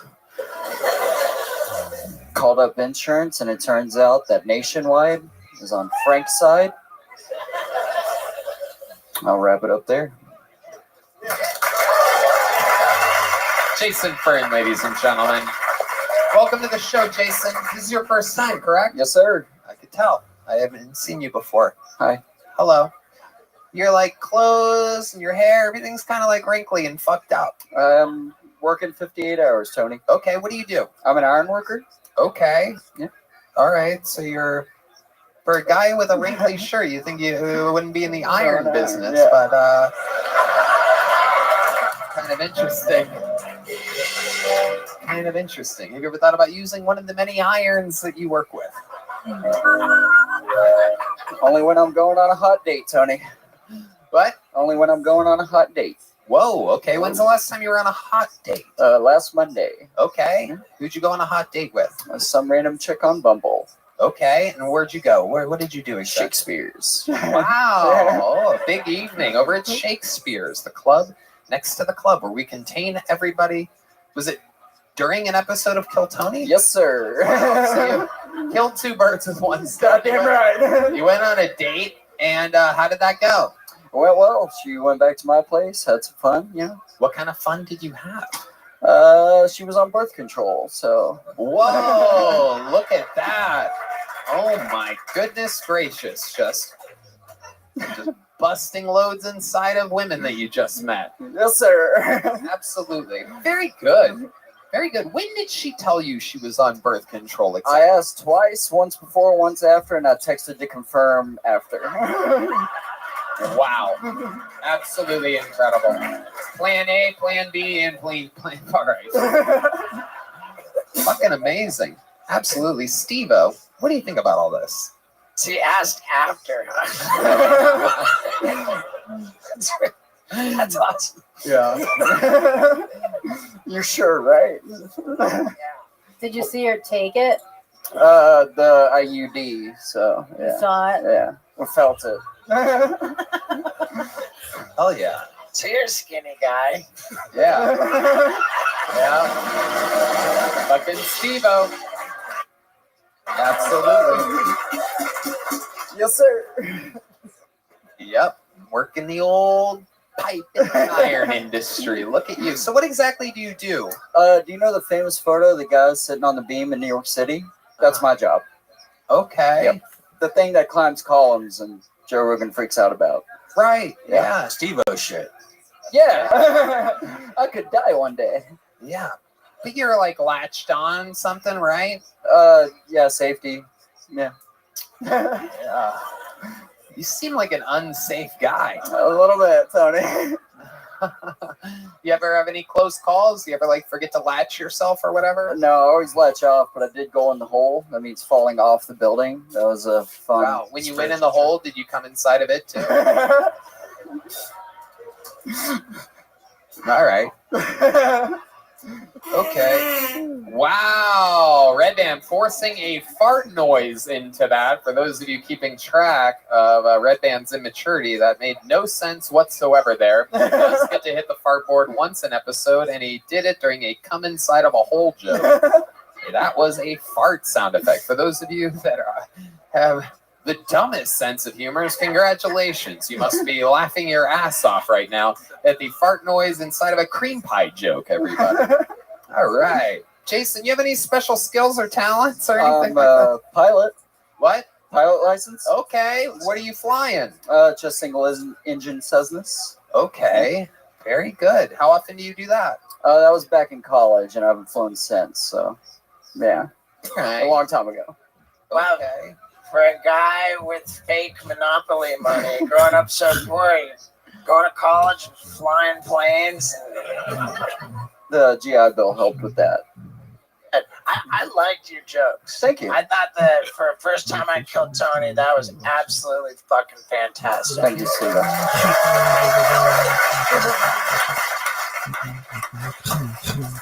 Adrian, any thoughts on this guy? What do you think about him? I can tell you're in the military. Yeah. You seem like you're ready to kill yourself.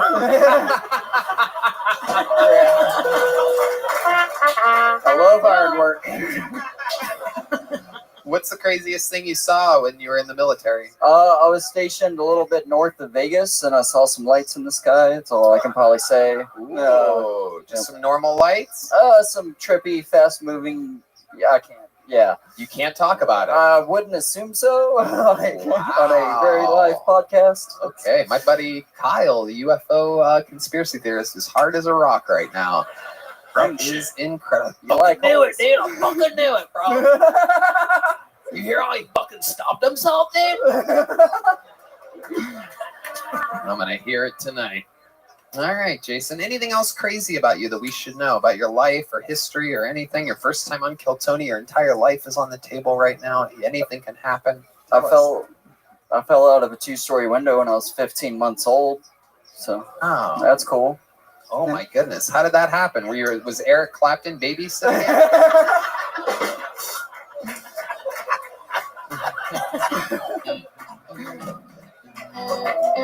2-story window at 15 months, and you survived that shit. That is fucking incredible. How does that happen? Who's watching you? My older brothers. So. Wow. Yeah, I got up on the couch. The screen was open. It was Texas, Nacogdoches. Shit gets hot out here. Screen was cracked, and apparently I looked through, landed. Concrete. Steve-O's coming up with ideas for his next special.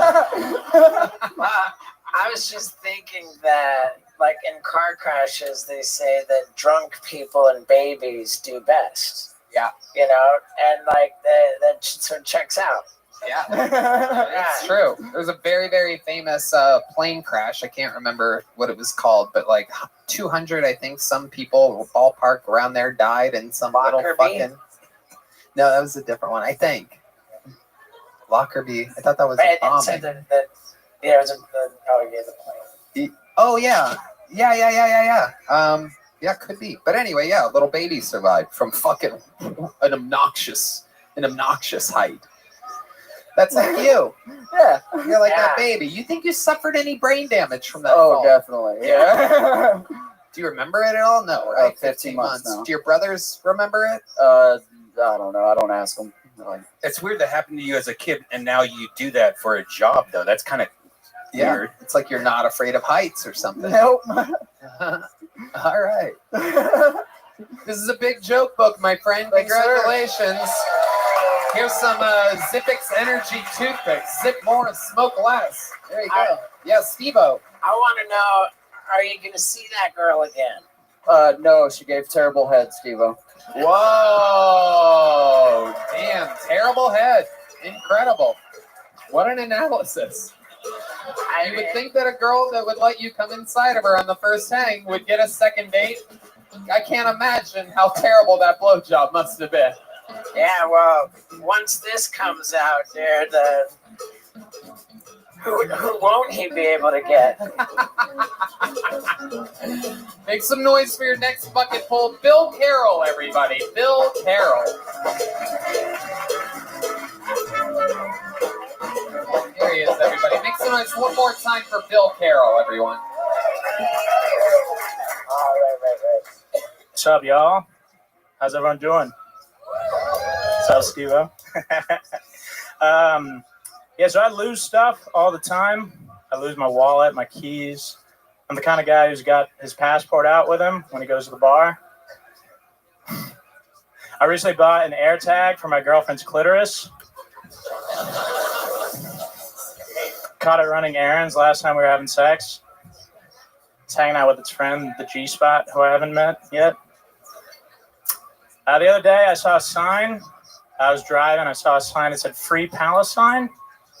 Read the sign, Free Palestine. I didn't even know it was for sale. Not bad. Hey, I'm a cisgender male. I'm getting tired of being a cisgender male. So I'm changing my gender to Gmail. And my pronouns are send and receive. If you don't accept me for who I am, I will archive you. Yeah, last up. Is that the sound? Okay, cool. Is Thank that you. the Thank y'all. sound? Yes, it is indeed the sound. Bill Carroll, I do believe this is your first time on the show, correct? Yeah, first time doing stand-up. Wow, congratulations. There it is, the goat of the first time. Bill Carroll, one of the surviving members of the Murdoch family. Congratulations. Unbelievable. Look at you, you doofy normal white guy. Look at you, just plain as it gets. Just a fucking normal old white guy. Bland, yeah. Absolutely. Parents are still together? No, sir. Really? Yeah, no, when did they break up? My senior year of college. So. Okay, yeah, that's pretty late. That kind of explains it. Okay. The younger you are when your parents break up normally makes you funnier. Yeah, sorry about that. Yeah, no, it's okay. But it is your first time. I liked your set. You put an AirTag on the clitoris, but you seem like you would never be able to find that. My guess is that the AirTag is on the belly button of the girl that you were talking about. Yeah, I think it's out of battery. Uh-huh. Yeah, okay. Bill, how old are you? 31. 31 years old. That is incredible. You are very young looking. You drink a lot of water, don't you? Yes, sir. You drink tons. Tell us how much water. Tell the audience how much water you drink. Like a liter or two a day? Yeah. Definitely one of the most interesting things about you is your water intake. I can tell already. It is absolutely incredible. What else is a normal day for a guy like you look like? You eat oatmeal for breakfast? You eat the same breakfast every day? Nah, I work at a factory. Oh, yeah. What kind of factory is it? We manufacture like space parts for like rockets and things like that. Fuck. Yeah. All right. For the Challenger or what exactly? The what? Nothing. Sorry. No reason you should know what a Challenger reference is. School is in session. So how long have you been doing that? 2 years. But yeah. What was that sound, by the way? School. What did you do? But that wasn't what happened. That was No, like a magical thing. Oh, well, what's that? Because one of the teachers was in the challenge. It was a Challenger joke. Oh boy. But I kind of heard like a bring, poof, like that. No? Maybe D's hit a key or something like that. Okay, over here, buddy. Stop looking at D-Mad. He's trying to fucking read D-Madness's lips over here. So Bill Carroll, what's interesting about you? Tell us something, because you seem like a real fucking normie. I think I present normie. I think behind closed doors, maybe. I like this. Let's hear about closed doors, Bill Carroll. How many of you want to hear about closed doors, Bill Carroll? Let's hear about the wild side of a mild man. Yeah. Well, I mean, I think some of my coworkers are maybe watching this. So, oh boy! I mean, I hope nobody sees this. Hey, whoa! Look out! I'm not getting in a hot tub for a while. Whoa. I gotta tell you, I have a pretty wild life behind closed doors, Tony. Once those doors close, I chug extra water. Tell us about your wild side, Bill Carroll. Well, I think the stand-up part's kind of odd. I think I'm thinking about. I have like 10 years working. I'm thinking about just quitting probably. But it's very ill-advised. What's your plan to do if you quit? It's just like a. There isn't a plan. I think that's the thing. I think I'm at my wit's end and thinking. I'll tell you what, Tony. I am on my wit's end. This factory job has me by the balls. I'm telling you. We're taking a walk on the wild side with Bill Carroll here. No, I do jiu-jitsu and comedy basically. So yeah, Do it because YouTube will copyright strike us. Just play what he's playing. Okay. Again, this is the wild side of Bill Carroll. This is a segment we've never done before. Completely improvised in the moment. Tell us more about the wild side of Bill Carroll. Come on, really, just share with us the honest truth. Behind closed doors, what goes on? Yeah, sometimes I sleep for 12 hours a night. Whoa, 12 hours of sleep a night. Whoa.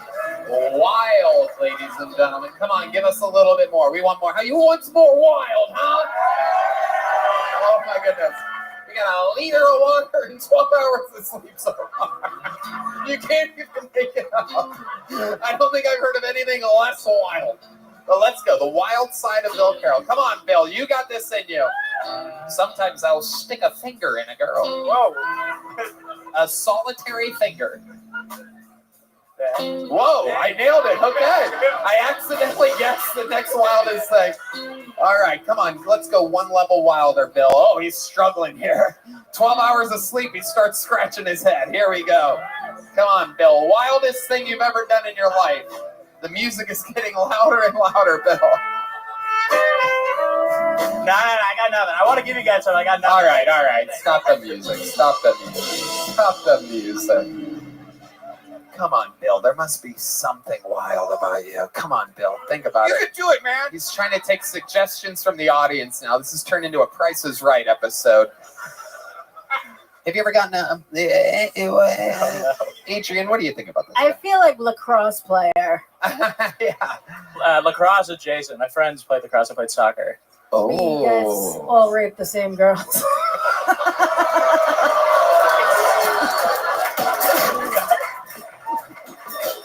Yes. Are you in a relationship? Yes, sir. Okay. Tell us about it. Her name is Selena. Whoa, that sounds wild for you. That would have been the wildest thing about you. Yeah, I should have mentioned that. We accidentally found that out. Yeah.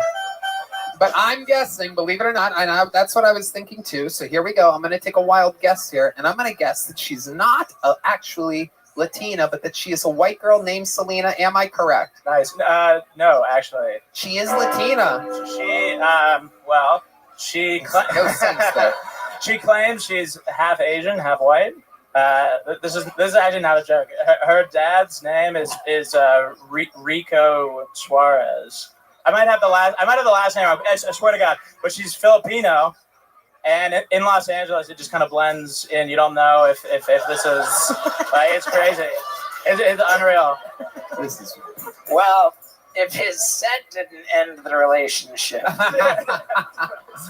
Absolutely incredible. Have you ever done anything other than missionary position with her? Ever? I rarely do the missionary. It's too much for me. I can't. What do you mean? Everybody stop. Do not hit a fucking button for a second. Just get your stupid hand off of the fucking board. Wait, what is too much? The eye contact? The eye contact is intense. I think it's the thrusting part that I don't like. Is anyone with me? I feel like. Wait. Yeah. The thrust. I get it, dude. It's a lot of fucking work, man. Yeah. That is so funny, dude. This is like your brand. You're like in it, dude. This is like you. Like you would never would have talked about that on stage, right? Well, yeah, I don't think enough people are talking about this. That's hilarious. You have a little something in you there. Thank you. There's a little fucking glimpse. So no missionary. What's your go-to? Right. I try missionary. I do a couple of the things for a good Good measure. Hold on a second. I'm about to die from the inside out. Like I'm not even of laughter. Like I'm just gonna like faint or something. Like someone that's on one of those like rides at a festival. I'm just gonna like fucking die right now. Internal combustion is on the table right now because this is. What are the things that you try if missionary is too extreme? My guess is like through a glory hole or something like that. Yeah, there's a sheet involved. Yeah, it's like the Orthodox Jewish Oh approach. my goodness, absolutely incredible. So what are the things that you actually try? Let's just keep covering the truth here, because truth is funnier than fiction with you, my friend. That's what we're finding out. There's no joke. I'm slowly falling in love with this guy. You're amazing. It's getting good. You're getting more comfortable up here and sharing the truth. So what are the things that you try that are not missionary? Because missionary is too extreme. Eye contact, overload. What's the longest you've ever lasted? 7, 8, 9 seconds? The missionary, I really don't. I think you count thrusts. I won't do more than 7, and I'm like kind of like right. You know, right. I'm like pinching myself. You know, trying to distract myself. But then. This is true. The average. I'm sorry, Selena, she's watching. But Wait, is she here? No. She comes tonight at 5 a.m. and she had no idea I was. Wow, I she's was gonna doing come this. for the first time ever. That's incredible. Wow. She comes at 5 a.m. You come at 5:01. That's incredible. She's taking a red eye. Indeed. From Los Angeles. Yes, sir. You gonna pick her up? Yeah, I got an alarm set. Wow, you're goddamn right. Maybe I'm gonna drink a liter of water and get as many hours of sleep as I can.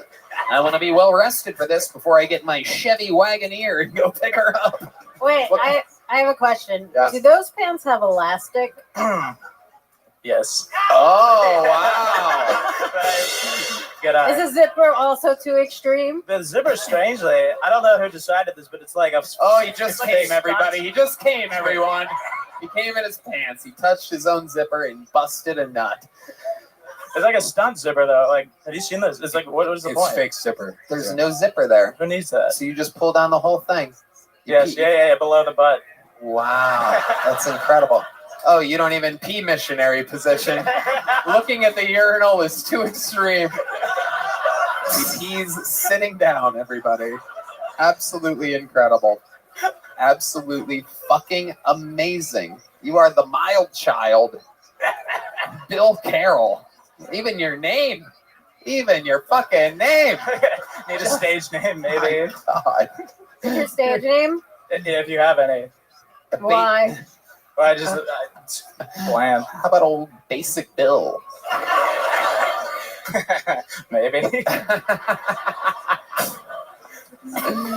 I like him too. Red Band just said, I like him. Why don't you fucking... No, all right. It is true. He is very green. You are very green. Is this something that you've always wanted to do, stand-up comedy? How did you end up here? Yeah, actually. I think it's like something in denial about a little bit, like because the parents would not like this at all. So I did I ran for president of my high school and used the whole spiel as a. I used the whole spiel as like a stand-up bit. So it was like 800 students and just did like this whole joke of a speech. What did you do there? What was the funniest part of your speech? For real? Sure. It's not funny. It's not gonna work tonight, but. If you guys want to hear it. Okay. Right, nothing that you thought was going to be funny tonight worked. It's true. And the stuff that I brought out of you worked. Yeah, so maybe this will work. Just give us a little tidbit. So the idea was, I was like, hey, listen, I'm not going to be like these other candidates. No, not me. I'm going to really shake things up around here. That's why I'm in...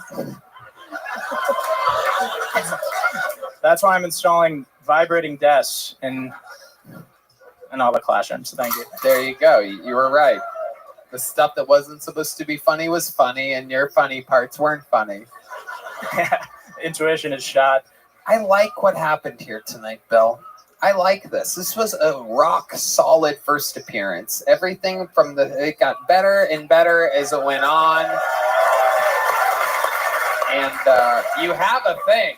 You have a thing that sets you apart. There were a lot of boring white guys up on this stage tonight, and for a first timer, you actually have a thing. You're not like anybody else. I think you keep writing. This is something you want to do? Yes, sir. Right. Okay. Keep signing up, dude. Thank you. Wow, thank you. Hell yeah. You like going to arenas? Because there's tickets for sale for the first show. Very few tickets left for December 30th. They're definitely going to sell out. I don't even need to promote it, but they are for sale. So I think they start at like $55, $65 a ticket. Bring Selena along with you. Great. Yes. All right, there. You know what? And by the way, since it was your first time and I liked your interview, I'm going to give you a big joke book. Why don't you start writing? Thank you. Get your shit together. There's the mild child, Bill Carroll, everybody.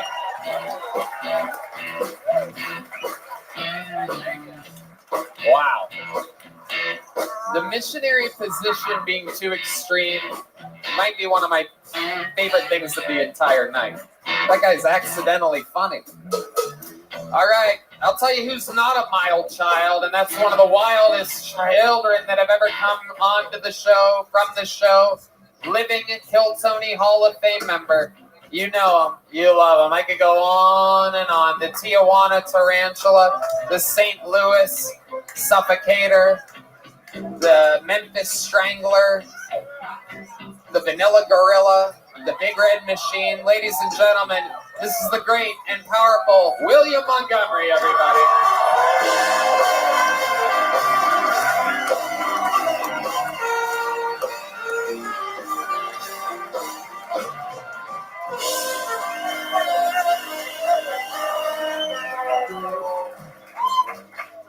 What's the difference between a skinhead neo-Nazi and a free Palestine activist? I was going to say shampoo preference, but I'm pretty sure neither party uses it.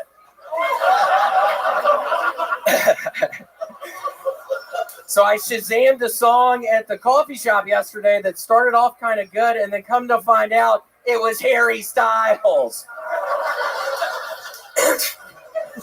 Redband looks like the kind of guy who bets parlays on esports. Hey, Redband, what's the over-under on the number of Elder Scrolls I can stuff up my asshole?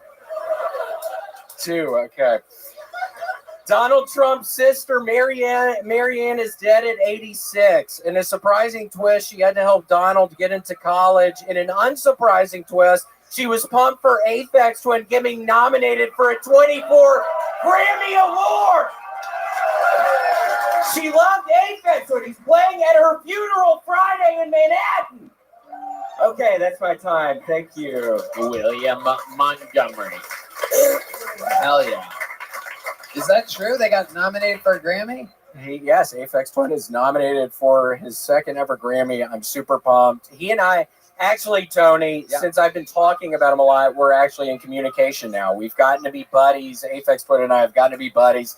So, yeah, he's taking me to the Grammys. I'm super pumped. I'm going to be at the 2024 Grammys with Aphex Twin. Wow, this is huge. It's insane. You're going to walk the red carpet with Aphex Twin. I am. He loves the jokes I tell about him. We've gotten to be really good friends over the past 6 months, I would say. Not a lot of people know that, but yeah, Aphex Twin and I are very dear friends now. So pretty pumped about all that. Absolutely incredible. Fresh off of a multi-million-dollar deal with Dude Wipes. How's that going? It's very exciting. My life has changed. I installed a escalator at my house, so things are looking up. I was getting tired of taking the stairs. They asked if are you sure not an elevator? And I said, no, I want an escalator. They're telling me it's $250,000. I'm saying I don't give a fuck. I'm not taking the stairs. I'm scared of elevators. Install an escalator. So I have an escalator installed at my house, Tony. So I want to thank you for that. Absolutely incredible. That is amazing. I happen to know for a fact that you live in a one-bedroom apartment, so that is one story. And so the fact that you bought a $250,000 escalator is fucking just a frivolous spending of money. It's to get up to my apartment. So that is true. It is on the second floor. You got me. Yep. Touche. Yeah, it's for as my they apartment. say. Okay. So, yeah, very exciting. I go under the knife tomorrow. I have surgery tomorrow. They have Explain to us more about what you're doing under. What? Who's even laughing at that? It's very true. I'm very scared. Yeah, they're cutting off more skin cancer off of my face. So I have to go under the knife tomorrow. They're saying it's a 50-50 shot of surviving the treatment tomorrow. So if this is it, Tony, I've had a wonderful time. I'm excited. Steve-O, Miss Palucci, Lala Palucci, it's so nice. You've been here as well. It's probably my last.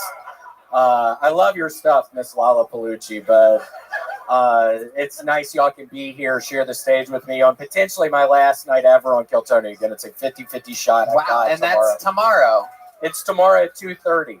2:30, and there's a 50-50 chance of survival? Correct, that I might not even make it. I have a weird blood type, so it's because of my blood type. If something happens and I lose blood, they don't have any of that blood type here in Austin. So it is going to be the end of the line for me, Tony. What is the blood type that you are? It's like a AC. HIV.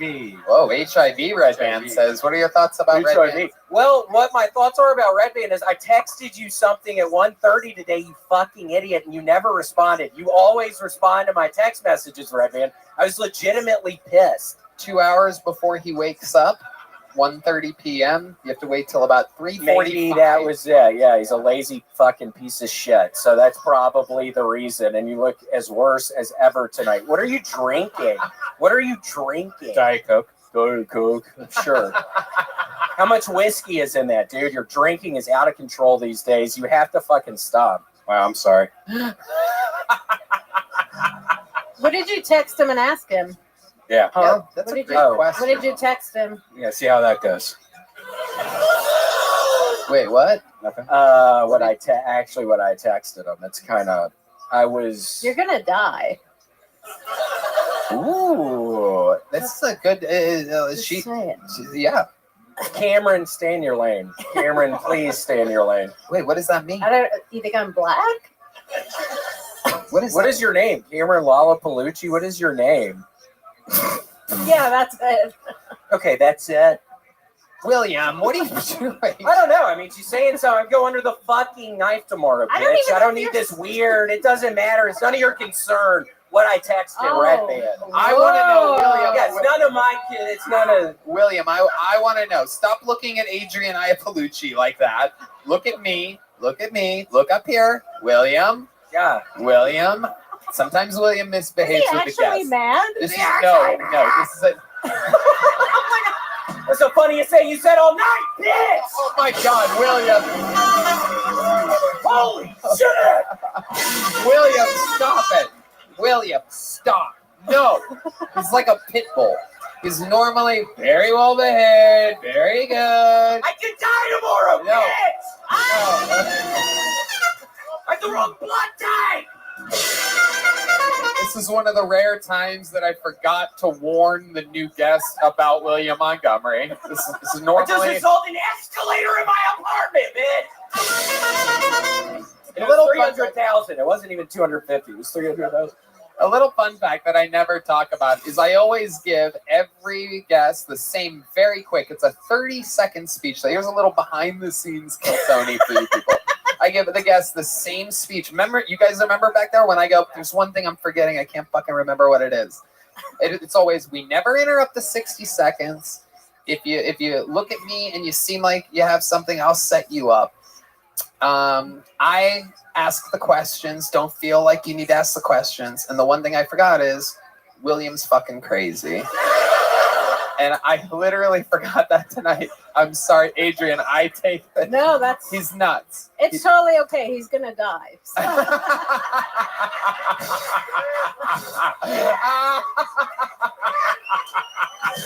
I'm gonna remember this scene tomorrow as I'm dying. Just everybody laughing at the fucking.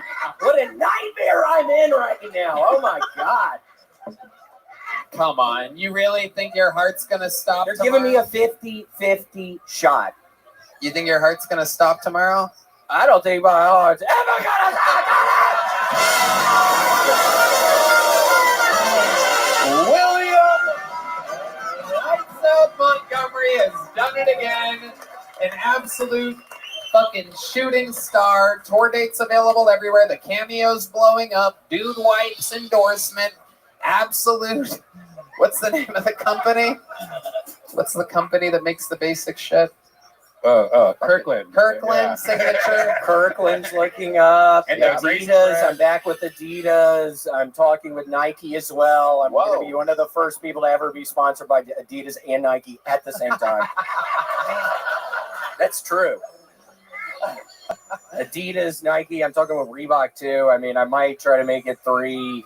Wow, brands, that would so. be crazy if they all agreed to sign you tomorrow while you're dying. That would be amazing, wouldn't it? Oh, we hear it. That's the Grim Reaper has arrived. Grim Reaper, right? But yeah, I'll be in Rosemont, Illinois, middle of December. So Maybe. Maybe, she says. What did you say? I said maybe you might die. There's nothing funnier to end a chaotic fucking interview than. By the way, I'm gonna be at the Zanies by the Chicago airport. The Rosemont Zanies. Nothing, close to nothing. Close to nothing. Oh, well, I'll be there. Yeah, laugh it up. That's where I'm gonna be. Trust me, I didn't want to go, but they're making it. What are the dates that you're at the Rosemont Zanies? I think 16th and 15th, 16th.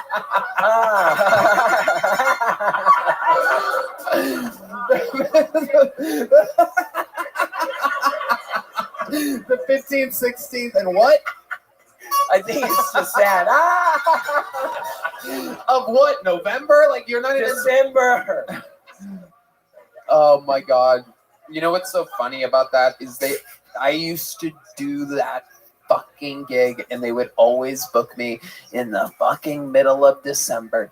I mean, it is you have never had a more cold, bitter gig than Rosemont Zanies in the middle of December. It is amazing. It's one of those things. And you know what? It's fucking great because it goes to show that you're on some fucking trajectory.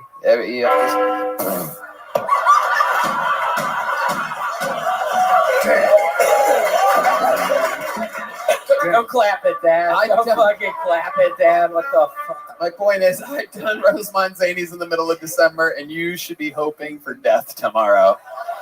How loud can this place get for the legend, William? Thank you. Hey, everybody. The drawing is in from Ryan J. Ebel. While everybody else sat there, he drew tonight's episode. That's Steve-O and Adrian Palucci. Check out Steve-O's new special, Bucket List, the worldwide digital premiere tomorrow, the 14th of November. If you're listening to this on the podcast, it's already out, so check it out right now. Let him see the fucking Kill Tony bump in real action on this beautiful Monday night. And how about one more time for Steve-O, everybody? And how about one more time for the Kill Tony panel debut of Adrian Palucci, everybody? The Comedy Cellar, December 3rd and 4th, taping a huge special. The Dark Queen of New York, catch her on the road with Ari Shaffir and Louis C.K. and a lot of your favorite comedians. Thank you to Gel Blaster, Red Rose, Yellow Rose, Austin Security Guard Service, Connect, Boba Health, NinjaBuses.com, and Hall Law Firm, Sub-70s, Golf Clubs. How about one more hand for the amazing staff here at the mothership? Mercedes is back. The team is in full effect. How about a hand for local artist Chris Rogers with his drawing of Uh-Oh. Wow, that's about to be worth a lot more money tomorrow night. How about one more time for the best damn band in the land? That's Michael Gonzalez on the drums, Paul Deaver on the horns, D Madness on bass guitar, Matt Bueling on the electric, John Dees on the keys, and the great return, as always, of royalty, Jetski Jesse Johnson, ladies and gentlemen. Guys, check out my comedy club, Sunset Strip, here in Austin, Texas. SunsetStripATX.com. We love you guys so much. Thank you. Good night, everybody.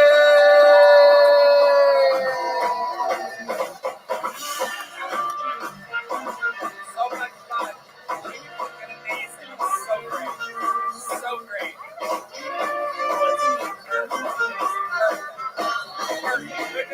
better now, okay?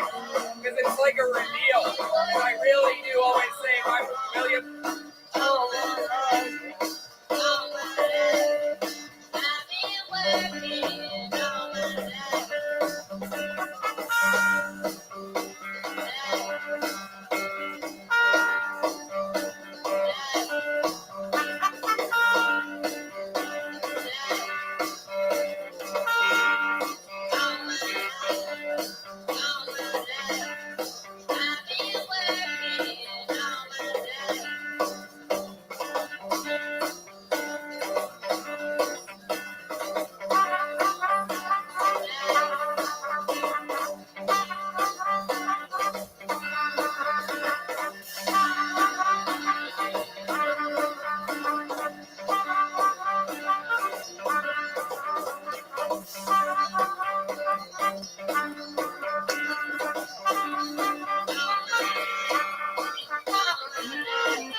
Hey, this is Rabbi coming to you live from the Comedy Mothership here in Austin, Texas, for a brand new episode of Kill Tony. Give it up for Pounding Hinchcliffe!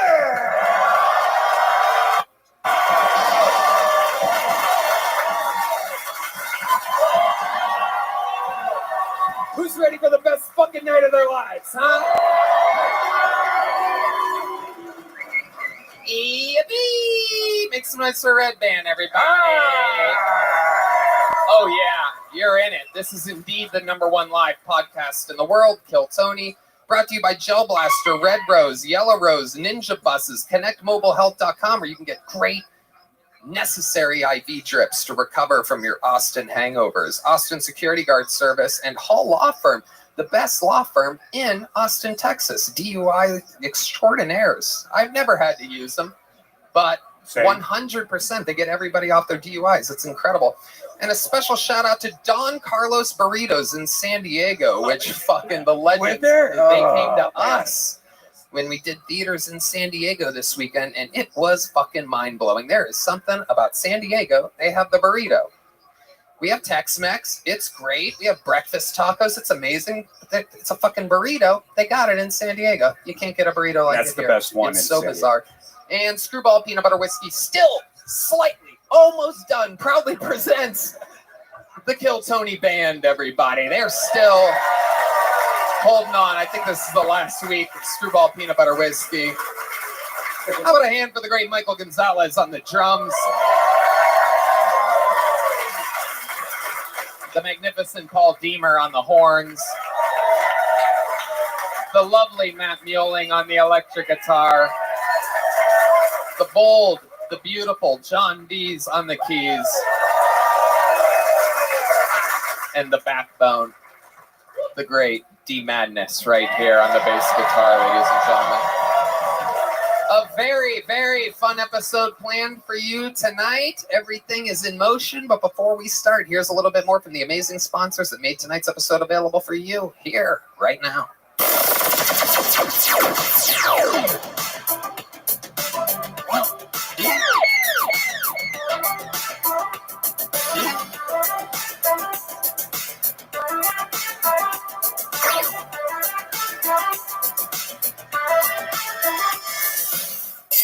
You know, after a long night of being one of the funniest stand-up comedians in the world, I just want to sit back, relax, and unwind.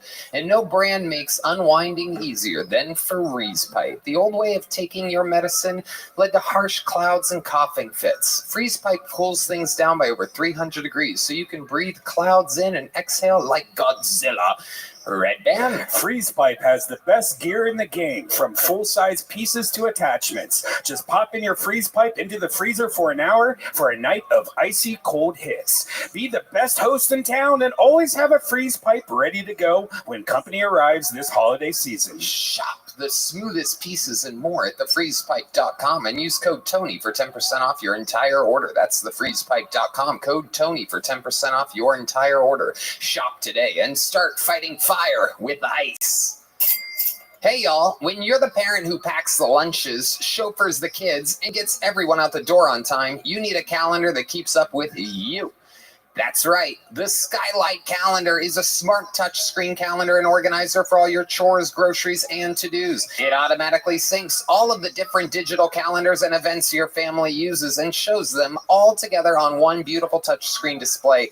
Skylight Calendar is the best way to give your family peace of mind to enjoy the things that matter the most. The Skylight Calendar syncs events from your already existing Google Outlook and Apple calendars. Add events directly using the touchscreen or with the Skylight mobile app. Color-coded events visually map out your plans for the week while you can coordinate everyone and everything easily. It even turns into a digital photo frame when not in use. If you don't love the Skylight Calendar, you'll receive a full refund with a 120-day money-back guarantee and free returns. Skylight Calendar is a no-brainer. Look, I got one of these. It wires directly to my phone. I have pictures flowing. It's a big, giant, cool picture frame. It is awesome. It's huge and amazing. And as a special limited time offer for Kill Tony listeners, get $15 off your purchase of a Skylight Calendar when you go to skylightcal.com/Tony to get $15 off your purchase of a Skylight Calendar. Just go to skylightcal.com/Tony. That's skylightcal.com/Tony. Hey y'all, the lines at the grocery store are already ridiculous, and it isn't even the holiday season yet. It's only going to get worse. Save time and skip those crazy lines with HelloFresh, America's #1 meal kit. They deliver pre-portioned ingredients and recipes straight to your door so you can get right to cooking.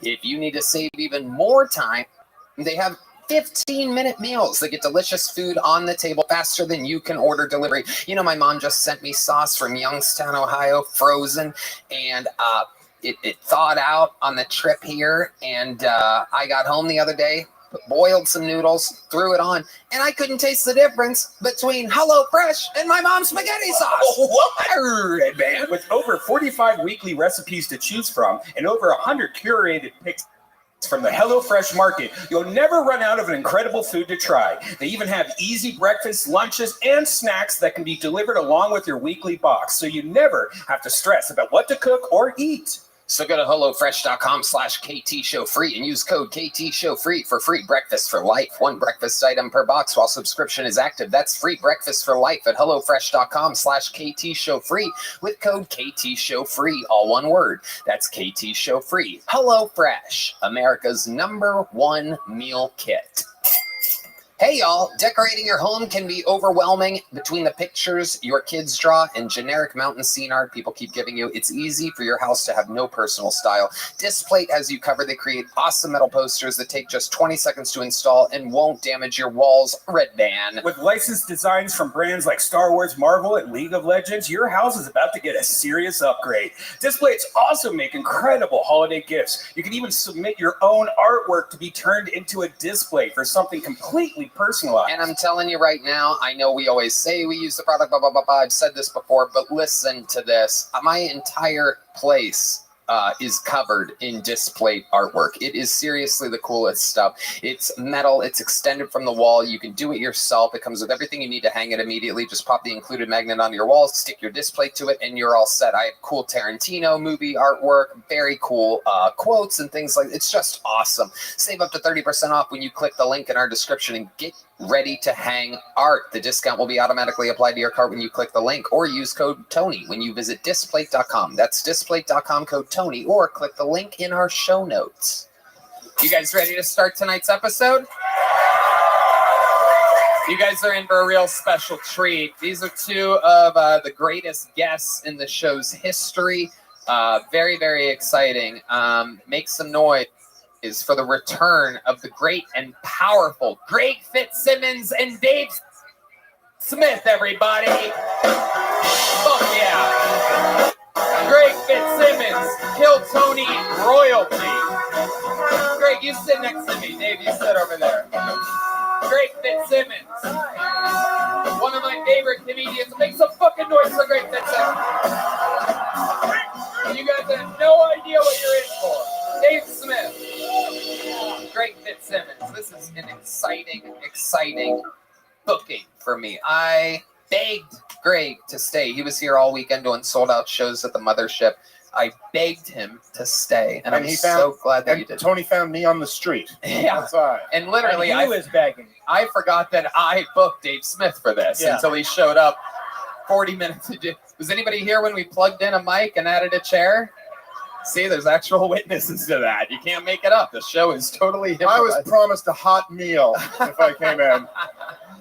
But Greg, seriously, probably one of the record holders for all-time appearances on the show, because we always have so much fun. And the last time you were on, it was the biggest panel we've ever had, like 5 people plus appearances by Gary Falcon, who looks a lot like Nick Swartzen. And Steve-O did a minute. It was like a crazy Dave episode. Attell was here. Yeah, Dave Attell, the GOAT. And the time before that, I just reminded you, is when Hans Kim got fucked in a janitor's closet. That's right. And nobody had heard of him back then, so it was really just the Asian charm working. Yeah, he was brand new. I'm sorry. Quick follow-up question to that. Like, he fucked a chick? Yeah. All right, if you're not aware of the story and you say he got fucked in a janitor's closet, it just sounds like something way more interesting happened Well, than that. if you know Hans, it's really, he's not the fucking type. He's expecting the pushback. He's not really, he's a sweet boy. We're going to find out more about him in just a second. Yeah. But you guys know how this show works. You've both been on multiple times. I've been told 197 people exactly signed up for tonight's show. There's a ton more names than even this in the bucket. I mean, it goes on and on. I mean, you can't even really, okay, there's one. But anyway, I pull a name out of the bucket. They get 60 seconds. You know their time is up and you hear the sound of a kitten. That means they have to wrap it up then, or else they bring out the Angry West Hollywood Bear, which just interrupts their set if they've gone over their time. And that's how it works. Then it's followed up by an interview. We find out more about them. The entire thing is improvised. Anything can happen. Sometimes we find the absolute future of comedy on the show. Sometimes it's absolutely insane people that can't answer questions, and the whole thing goes off the tracks. And sometimes both. That is true. Yeah. And many of your regulars. Thank you so much, Dave Smith. Just adding jokes to on it. you. I already got my hot meal, so I'm cool. All right. So I'm pre-pulling a name here. There's our first bucket pull. And while we go wrangle that person from the bar next door. What do you think? Should we start the show with something special tonight, huh? I mean, there's only one way to start a show like this, really, and it is with the man who was made a regular 2.5 years ago. Boy, oh boy, how time fucking flies. And now he's headlining all over the world. How many of you are big fans of the show? So maybe you guys know the words of the song. You guys want to sing?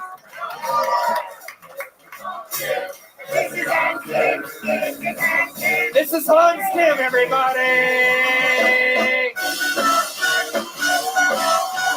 This is Hans Kim. This is Hans Kim. Hey! What's up, guys? Good to be here. Love how cold it is right now, because now we all have Asian dicks.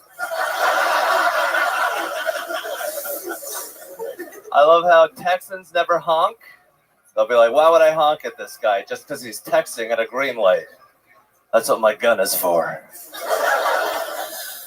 It kind of scares me when I tell Texans that I bought a gun for the first time. They're like, good. Let the games begin. I went back to Seattle recently. Very tough to be from Seattle, my hometown, because all of my friends have transitioned and now I have to remember 2 sets of names.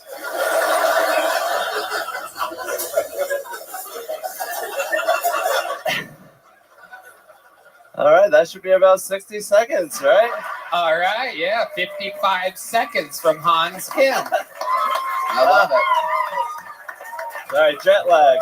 Red Band waits until the initial applause die out. He waits until you start talking. So whatever you're trying to milk over there, I don't know what's going on, but we got through it. How about one more time for Hans Kim, everybody? Cold Asian dicks checks out. Absolutely. The honking thing is a weird thing here in Texas. That is a thing. I remember when I first got here, I was like, I was doing something. I was at a hotel or something, and somebody wouldn't move. I was like dropping somebody off, and a car wouldn't move, and I go beep beep. And exactly. That's the horn on my car. Thank you, Red Band. This show is so stupid. There you go. Thank you. Yes, that's my Corvette engine and my horn. So I start the car, and it goes, and then I go, all right. And some lady was like, "We don't honk here in Texas," and I'm like, what? And I didn't know I didn't know how to respond to that, but I've realized since then people really don't honk. Do you guys know about this? This fucking guy said, yeah, quick. Was that you? You born and raised in Texas? Why do you think that is, that it's a Texas thing not to honk? Courtesy. What a bunch of homos. Jesus. Courtesy. How about you, Curtis? Courteously get the fuck out of my way. Courteously. What the fuck? Oh shit, marijuana. You ever heard of something so crazy? No honking? No, it sounds gay. Yeah, that's what I'm saying. It sounds like the only time you really hear the horn is coming off the guy's forehead when he's going down on you. That is true. You know what that sounds like? Okay, that is not all right. So Hans, how's it going? What else is going on with you? I'm doing good. I fucked a stripper in a broom closet.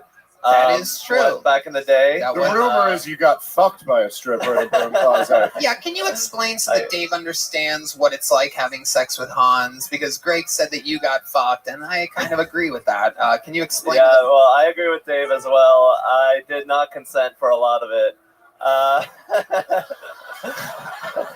She was very forceful. She's like, this is gonna happen, and there's a guy that can watch us while we're doing it too. And I was like, I'm good on the guy.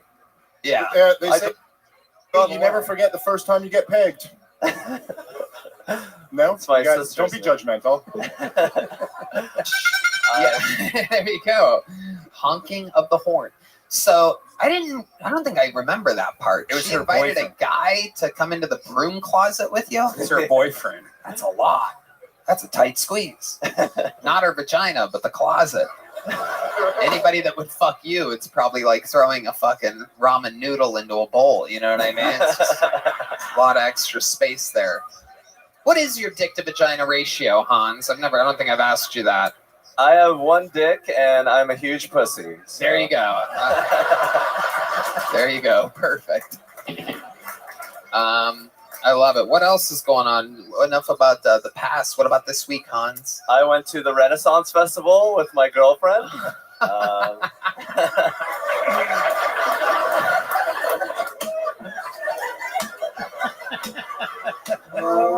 Those of you that don't know, there's an awesome human being that comes to every show, and it's fun to hear what he laughs at.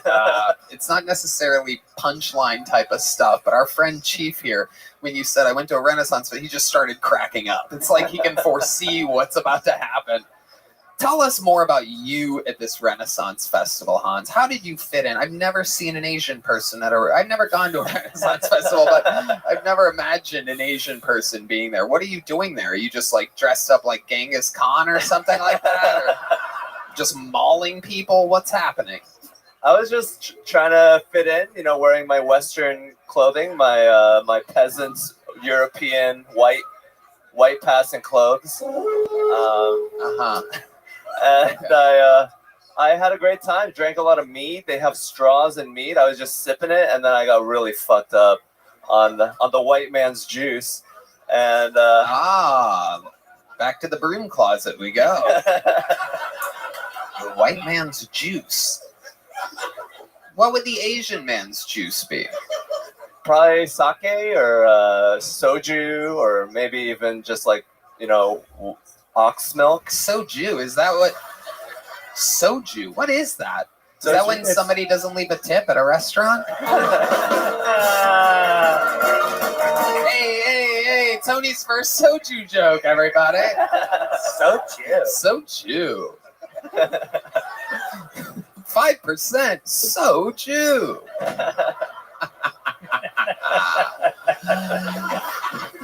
That's really sake. What was the third one? Ox juice? What did you say? Milk. Ox milk. Ox milk. What the fuck is ox milk? The milk of an ox. Or I think that's bull sperm, isn't it? I've been milking the males on accident. How do you milk an ox? Can you show us how you milk an ox? You're Asian. Oh, Jesus Christ. Holy shit, Hansy boy. My dear Hans Kim is a wild animal. How's your relationship going? My girlfriend is great. She is, starting fewer fights with me now. What was it like? I know we never plan any of these interviews, so I don't want to get you in trouble. But can you give us an example of what a fight was this week?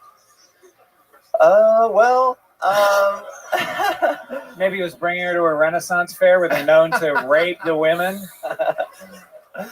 I was actually on this show. I actually said that I wanted to have a threesome with her friend, and she really didn't think that was a cool thing to say. Right. That'll do it. Yeah. Yeah. So, did it last long? Do your fights last long? Do you solve them quickly? We solve them pretty quickly. I usually try to end it with a little sex. I feel like that helps. That's true. Okay. You guys have a lot of sex. Am I correct? Yeah, we had a lot of sex. But I took her to Tacoma this weekend, and we didn't really have that much sex. We only had 1.5 sex. Oh, 1.5 sex. Explain to us and the people listening around the world what counts for half a sex. That's when I cuddle her, and then with this hand I jerk off onto her. Oh, wow. Ooh, the old cuddle and puddle. The old fucking ox milk over here. The old fucking, all right, guys. Hans, so much fun. Way to get tonight's show started. Is there anything I'm missing? Anything you want to say? I had a great time at the Renaissance Festival. What, did they let you in for free? They're just give us a shout out, dude. You're good. Come on in. Come on in, bro. We need some promos at the Renaissance Festival. A shout out to every Renaissance Festival.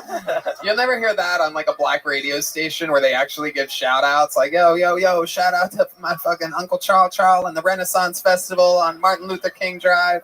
Did you do stand up at the festival? No, I was just a peasant. Oh, just walking around. You weren't the court jester. No, I wish that was some white guy. Yeah. Amazing. Was there a court jester? Yeah, there was a whole show. They were swallowing swords and doing all that stuff. Enough about your girlfriend. It's nice. All right. We love you, Hans. Way to get it started. There he goes. Thank you, Tony. A new minute from the legendary regular Hans Kim. Okay, here we go. Let's keep it moving here. It's another name. And so we go to the bucket. I mean, this is where shit gets crazy. This is where anything can happen. Maybe I think you guys get it. You're all fans of the show, right? All right, we'll try to whisper in the person's ear next to you. Catch them up. This is where things are a little bit off the rails. Make some noise for the Kill Tony debut. A minute, one minute uninterrupted, going to Zach Vandergrift, everybody. Zach Vandergrift. And here we go. What's happening, Comedy Mothership? Whoop, whoop. Not energetic at all. Alrighty. This lady. Nice to be here. Just got back from hunting. Very nice. All right, no hunters here. Okay. I'm just trying to meet a lady, a lady that'll rub my back and I'll wipe off hers. I like a good joke. I am trying to hit it off with the ladies. Last time I hit it off with the lady was at our friend's funeral. And not to brag, but his casket was the only thing that closed. R.I.P., man. I remember in middle school, they try to guess my race. They deserve that. They deserve these jokes. Try to guess my race. They go, are you mainly Mexican? Or mainly Middle Eastern? Mainly Caucasian. Okay. Hispanic and Native American. They go, Native American? What tribe? These surviving ones? What do you want me to say? Windstar? 20% Hard Rock Casino? Thank you. My name's Zach Vandergrift. Okie dokie. Zach Vandergrift. All right. An Yes, sir. interesting minute. How long you been on stand-up? 2 years of February. Okay. Throughout the week. 2 years in February. Throughout the week. What does that mean to you? Just more than once a week. Have you ever done stand-up outside of the week? I've done it. No, not that I know of. No. Well, yeah, everybody does it throughout the week. I'm interested to know why you threw that in there. 2 years throughout the week.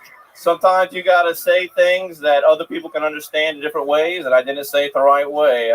Too highbrow for me. I noticed that you keep doing that. You keep saying too highbrow, this and that. Oh, you guys have low energy. Yeah. I've been hunting. Well, no hunting fans. You're surprised that people aren't reacting to things that they shouldn't react to. That's very true. That's very true. Do you do that a lot? I try to get a reaction out of my dad all the time, and he does not.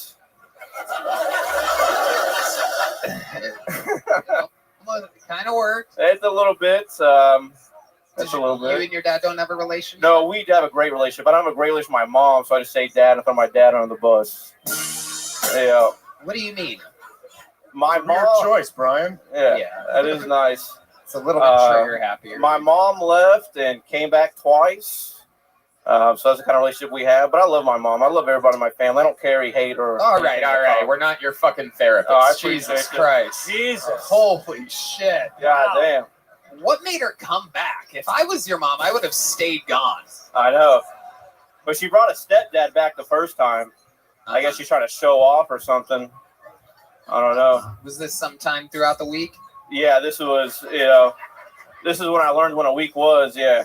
Right. I started to learn after she left. Go ahead. How old are you? 24 now. And where are you from? Fort Worth. Fort Worth. Mm-hmm. Born and raised? Born and raised. You still live there? Still live there. What do you do for work? During the week. Okay. Oh, well, during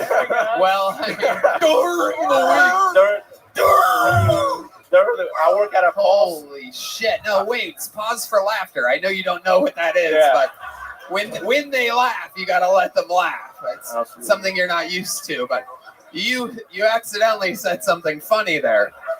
Yeah. During the week. I mean, it's unbelievable.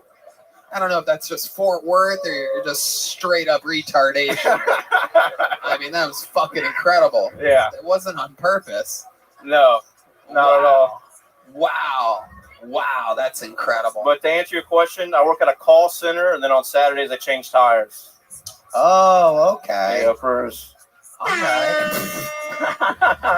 Why do you only work one day a week changing tires? Because I got a better job at a call center, and I still love the job, telling jokes at the in the back with the boys versus an office. Right, absolutely. Yeah. And on Saturdays, you're tire changer. Right. So you're tiring. Yeah, tiring. That's what I thought when I first heard your jokes. I'm like, this guy is tiring. And now to find out that you're tiring as well, it's incredible. Double tiring. I'm tired of you. Damn. Oh, damn. Hell yeah. Okay, tell us something interesting about your life, Zach Vandergrift. Your name does not match your look at all. Not at all. So I don't know. Like Vandergrift is a known name at Vandergrift Honda and the dealership and all this stuff, and they always ask me if I'm related. And I got to break the news to them. I'm a little too brown for the Vandergrifts over there, and so there's not something interesting about my life here. But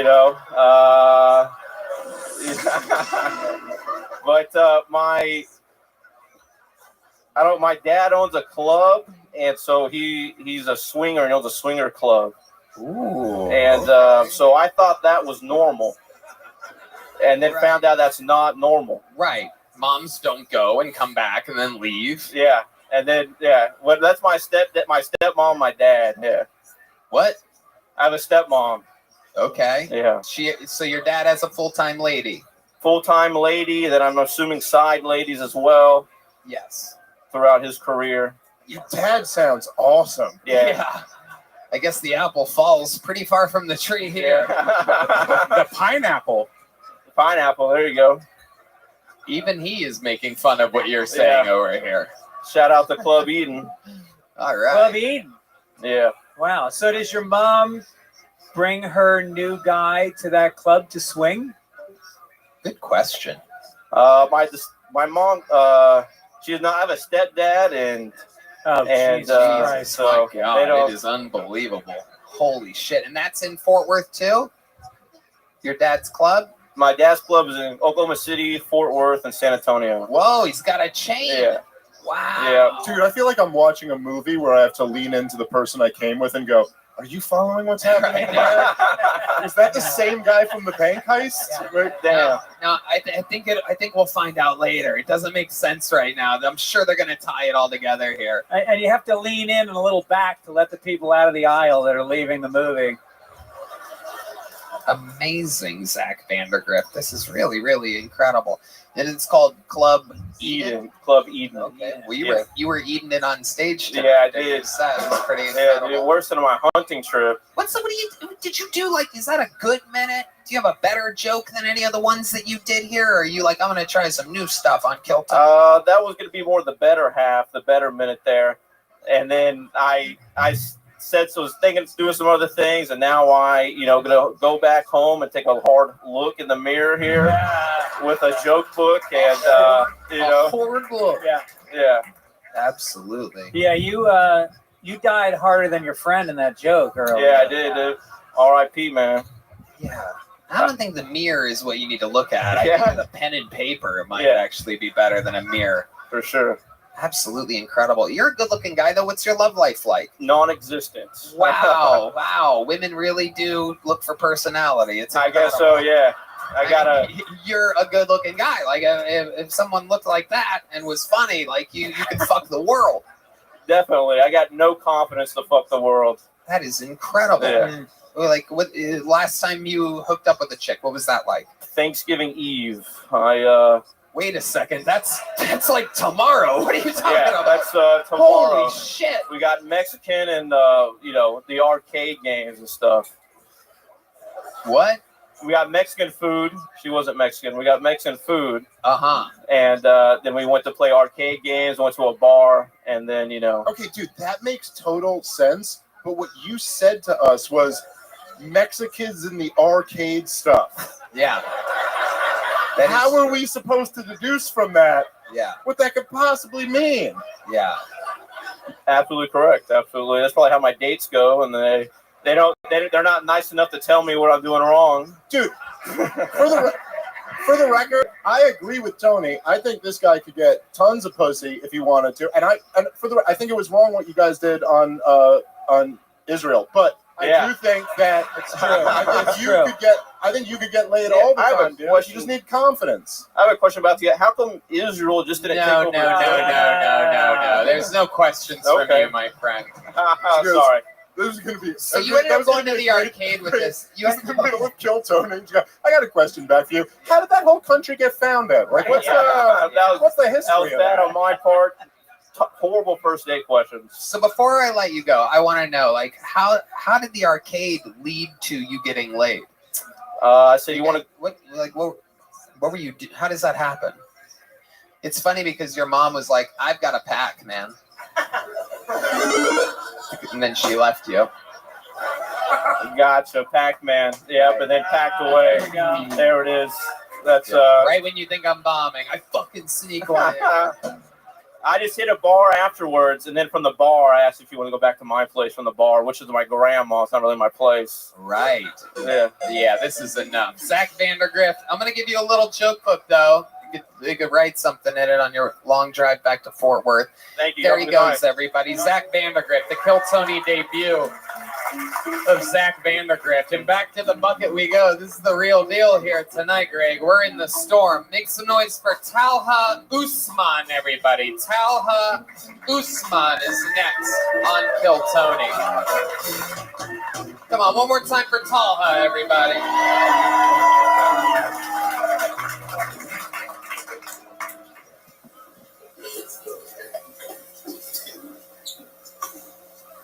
There's a guy at work. He's trying to convert me to Christianity.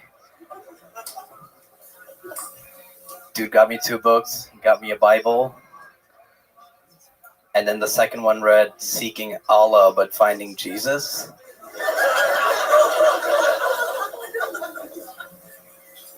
It was really awkward. I had to explain to the guy that I'm a Hindu.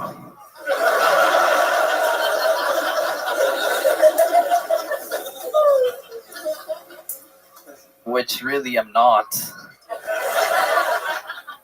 But I wanted to see if he would go back and get another book.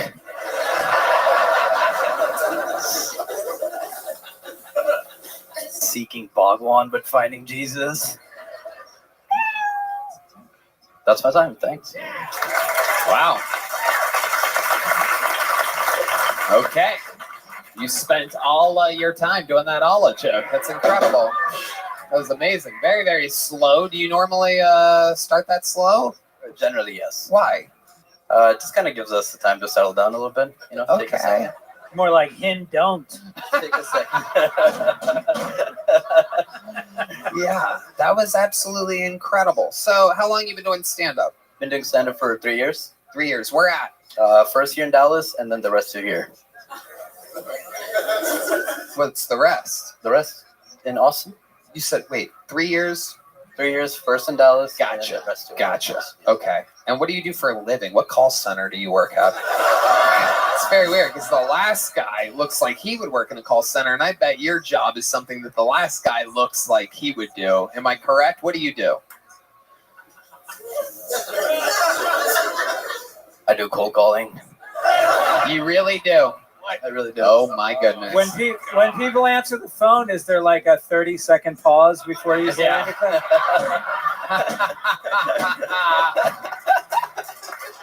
A lot of hang-ups on this guy. Steal money from old people. You really do cold calling. What kind of calls are you colding? Yeah, so I'm trying to sell computers and servers. Wow, that is so you. Yeah, that is you. That is like everything that your people do. That's all. Do you sometimes give people physicals and doctor checkups or anything like that? I refer them to the right people. Right. Yeah. Okay. So what ethnicity are you exactly? I'm Pakistani. What is it? I'm Pakistani. Pakistani. Pakistani is what white people call it, but you call it Pak. Like Tupac. Like Tupac. Tupakistani. Yeah. Okay. Yeah, it sounds cooler. Have you ever thought about calling it Tupakistani? Well, there's the two of us.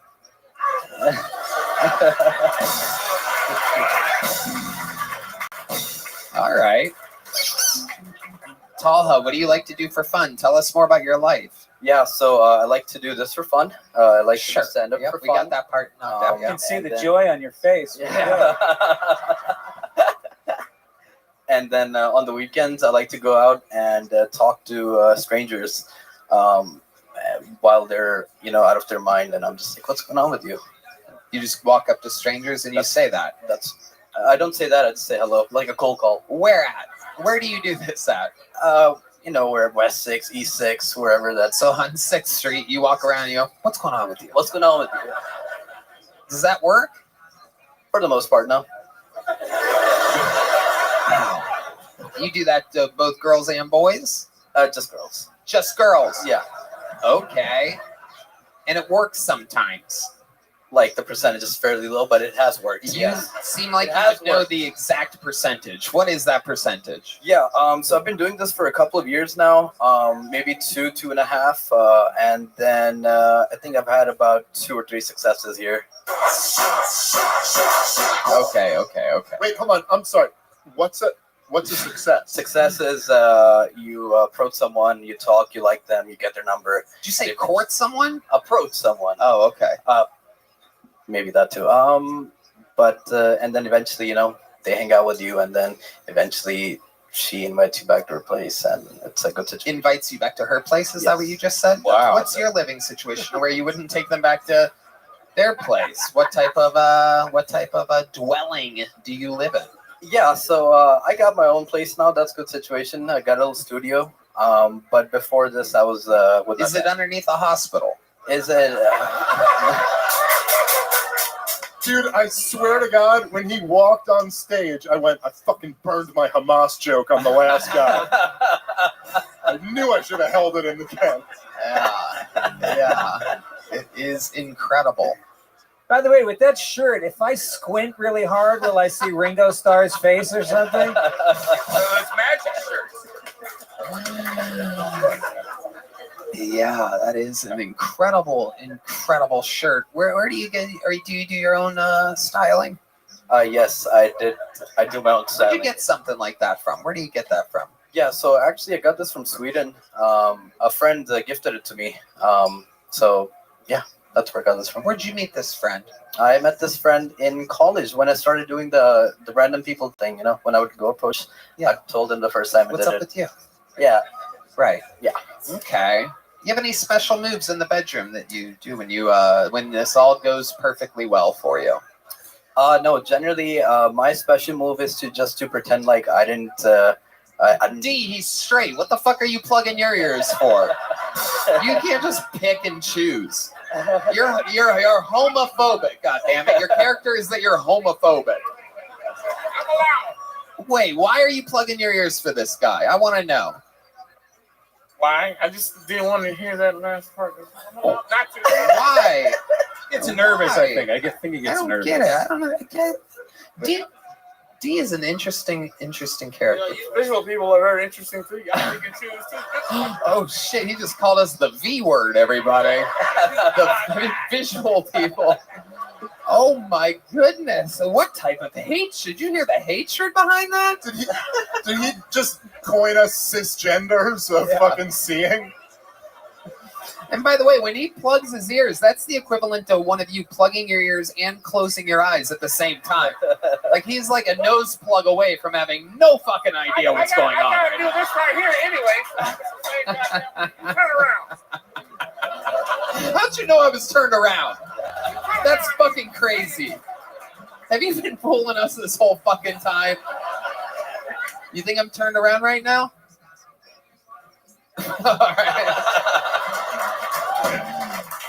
All right. Talha. Wait, I had one quick. There's a game I like to play with the guests sometimes where I ask your last name and then Tony gives you what your nickname was in 8th grade. What was your last name? Usman. What? Usman.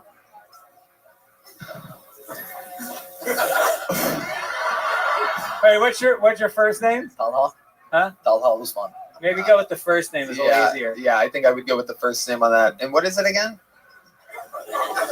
It's Talha Usman. Jesus Christ! What the fuck was that? You don't hear it. Towelhead? You don't hear Towelhead, Chris? It's Talha. Come on. You got it. I like that. I think we should reverse the roles. I'll ask the name and you do what their nickname was. Has anyone ever called you Talhead Usman? No. That's amazing. That's actually amazing because sitting it's right there. It's I waiting. can't believe I didn't fucking think of Yeah, it. especially I'm not even 8th grade anymore, and I saw it. Yeah. My nickname was Taliban. Ah, that makes sense. That was hot at the time. Yeah, yeah, it was. There's Al Qaeda names we could call you, but all right, you're leaving with a little joke book. There you go, my friend. Talha Usman, ladies and gentlemen. Yeah, we're gonna do something special here before we go to our regular. We're gonna do something real special here. This is a very, very exciting moment because we have a golden ticket winner that's here tonight, ladies and gentlemen, and this might be, in my very humble opinion, one of the greatest golden ticket winners in the history of the show. This will mark his 3rd ever appearance on the show and his 2nd ever as a scheduled golden ticket winner. I do believe you are watching the future when I introduce to you 21-year-old Heath Cordis, ladies and gentlemen. I just got off tour this weekend with Tony. Yeah, it was fun. Could have been better. Told me we were going to Disney World, but it's fine.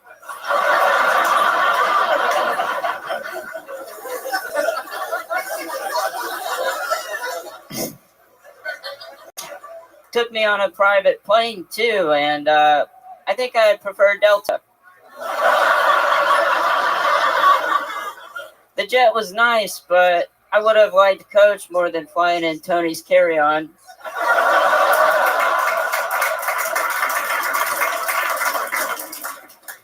When we got to our hotel, it didn't take more than 30 minutes until some creep was hitting on me with a belt, while he squeezed my nutsack until I said uncle. It was my idea, actually. Thank you, guys. Wow, exactly 1 minute. Bing, bing, boom. Heath Cordis. Talking about this weekend here on a Monday. Best weekend of my life, Tony. You're the man. Fuck yeah.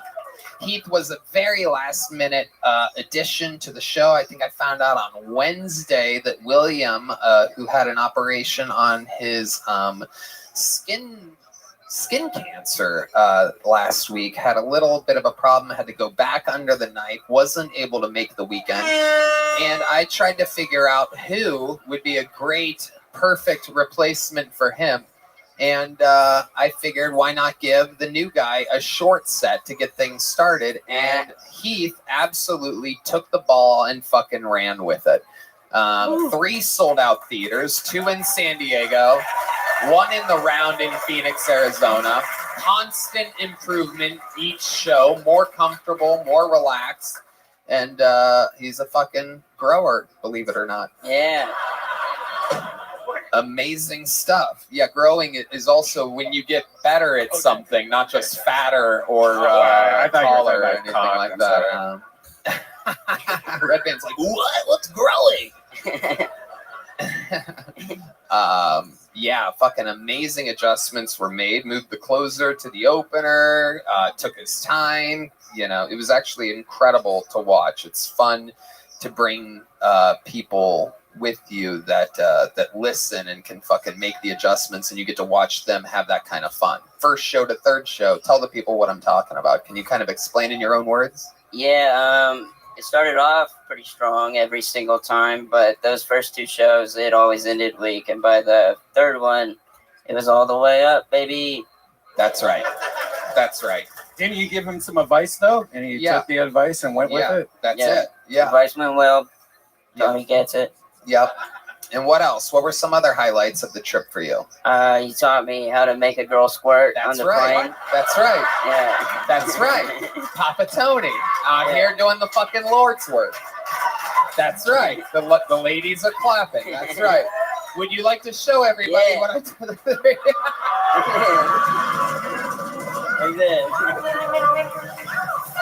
And then you speed it up. Yeah. You're gonna have to go faster than that, son. Still working on it. General technique was right, but oh, we got some squirt music going here. Hey, there you go. There you go. That's right. The old Tickle Me Elmo. Sesame squirt, everybody. How adorable. This is the cutest episode of Blue's Clues I've ever seen. How do we make someone squirt? Wow, that is hilarious. That could be your new gang sign or something like that. The fucking what's up? Yeah. Heath Portis represent. That's right. Raise the roof. The old top of the morning to you. Yeah. The old fucking. All right. What else? What else stood out to you this weekend, Heath? Big ass grown up fucking gigs. Yeah, I got to sleep in a king size bed. That was cool. I didn't need any of it.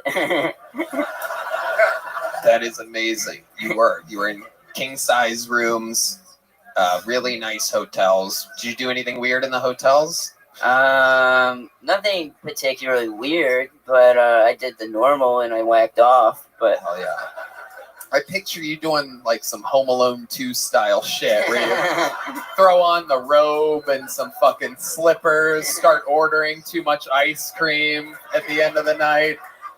I don't know why I pictured you fucking misbehaving out there, but I'm a good Rob boy, Snyder Tony. was You there. know that. Trump made a cameo for some reason. Yeah. Tell me you used the big bath towel just as a fuck you to the staff. No, I never did. I You didn't even used the think little about it. I did. I dipped into like the candies and stuff. I got all the candy.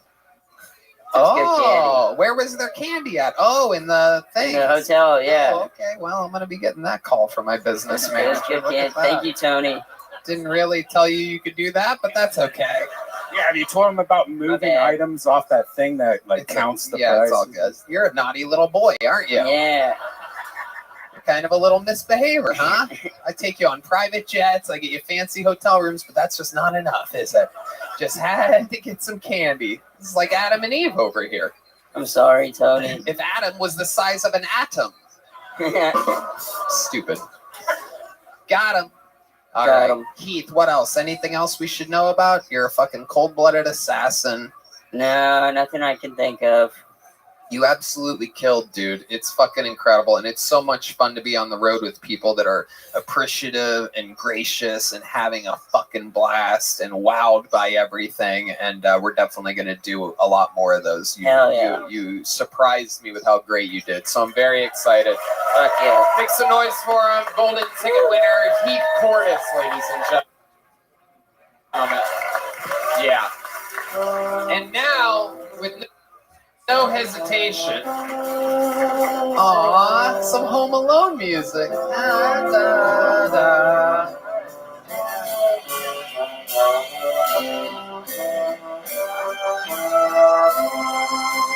Hey, Christmas is right around the corner, everybody. Wow. What's the guy say? What's the bird? What's the bird? It's a fucking, it's a, hey, Tony, before you what's call the this... thing from the toy store? It's a turtle dove. Keep playing. Play the fucking music. That's a turtle dove. And if you have the other half of a turtle dove, that means you have a best friend for life.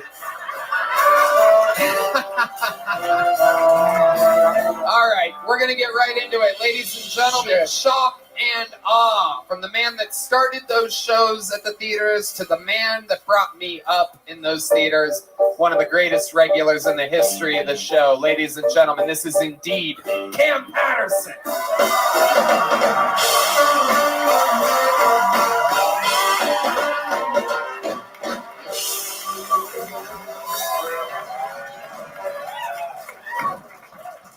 So I'm getting used to white culture now since I'm around so many of y'all. And I used the bidet for the first time. I didn't like it. Y'all gotta put water in your ass. Gotta put water. Fuck you with that goddamn water, nigga. I was taking the shit, right? I had a fresh shit. I was trying to use the bidet, and I couldn't figure out the buttons on it. So I was just doing this for a minute, and then water just started shooting in my ass. And then stopped for 2 minutes. And I couldn't just get up and let the water go everywhere. It was gonna fuck up the bathroom. So the toilet molested me. And there's one of those smart AI toilets. It was like, nigga, take the water, nigga. Take the water. I told that joke to my cousin. He was like, you been around too many white people. That joke is gay. And at my time. Unbelievable. Hilarious. Was this the bidet in the green room up there? No, you told me I can't shit in there ever again. Was it this one up there? Oh! Wait. Yeah, it was. It was? Was it today? No, it wasn't today. I saw fucking water. There was an It was today. It was?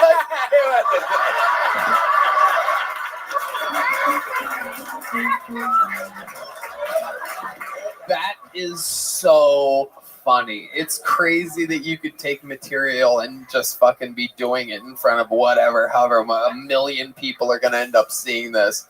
But right before we came down to start the show, I went pee. And for the first time ever, and there's it's a Joe Rogan strength bidet, by the way, to let you know, like this is his club and that is his bidet.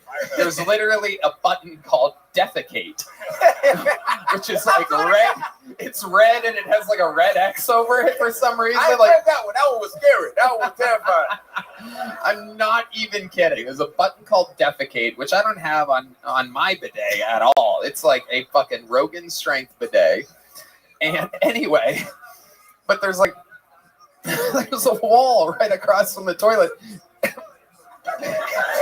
It's so real. Like this is all fucking. I never. It's like this is Joe needs a spinning back kick to the asshole. And it is all over. He is in big trouble. It just says things as it's cleaning your ass. When you clean Rogan's ass, 3 people have to watch it and go, oh! And here we go, the start of the 5th round. Holy shit. But anyway, there's literally a fucking puddle. And I thought to myself, because I'm like, I look at this place as my home too. I thought to myself, I'm like, man, I need to mention to somebody that needs to be cleaned up, because I don't want the fucking Kill Tony crew being blamed for anything. And to find out that it's you and you're just out here confessing it to the world. Not only did you take it, but you turned it straight into material. Yeah, that shit. I saw your fucking butt puddle up there. Yeah, the toilet tried to touch me, man. That shit was crazy. That is hilarious. That shit was fucked up, man. A forced molestation by Rogan's toilet. That is absolutely incredible. in comedy mothership court, you can go, okay, listen, in my client's defense, the bit was hilarious. Yeah. So, I was gonna say, it worked. Yeah. So you were trying to get up, and that's how that water got there. And you're like, fuck. Yeah, I realized I can't get up or it's going to go everywhere else. So I had to just sit there and just take the water in my ass for a minute.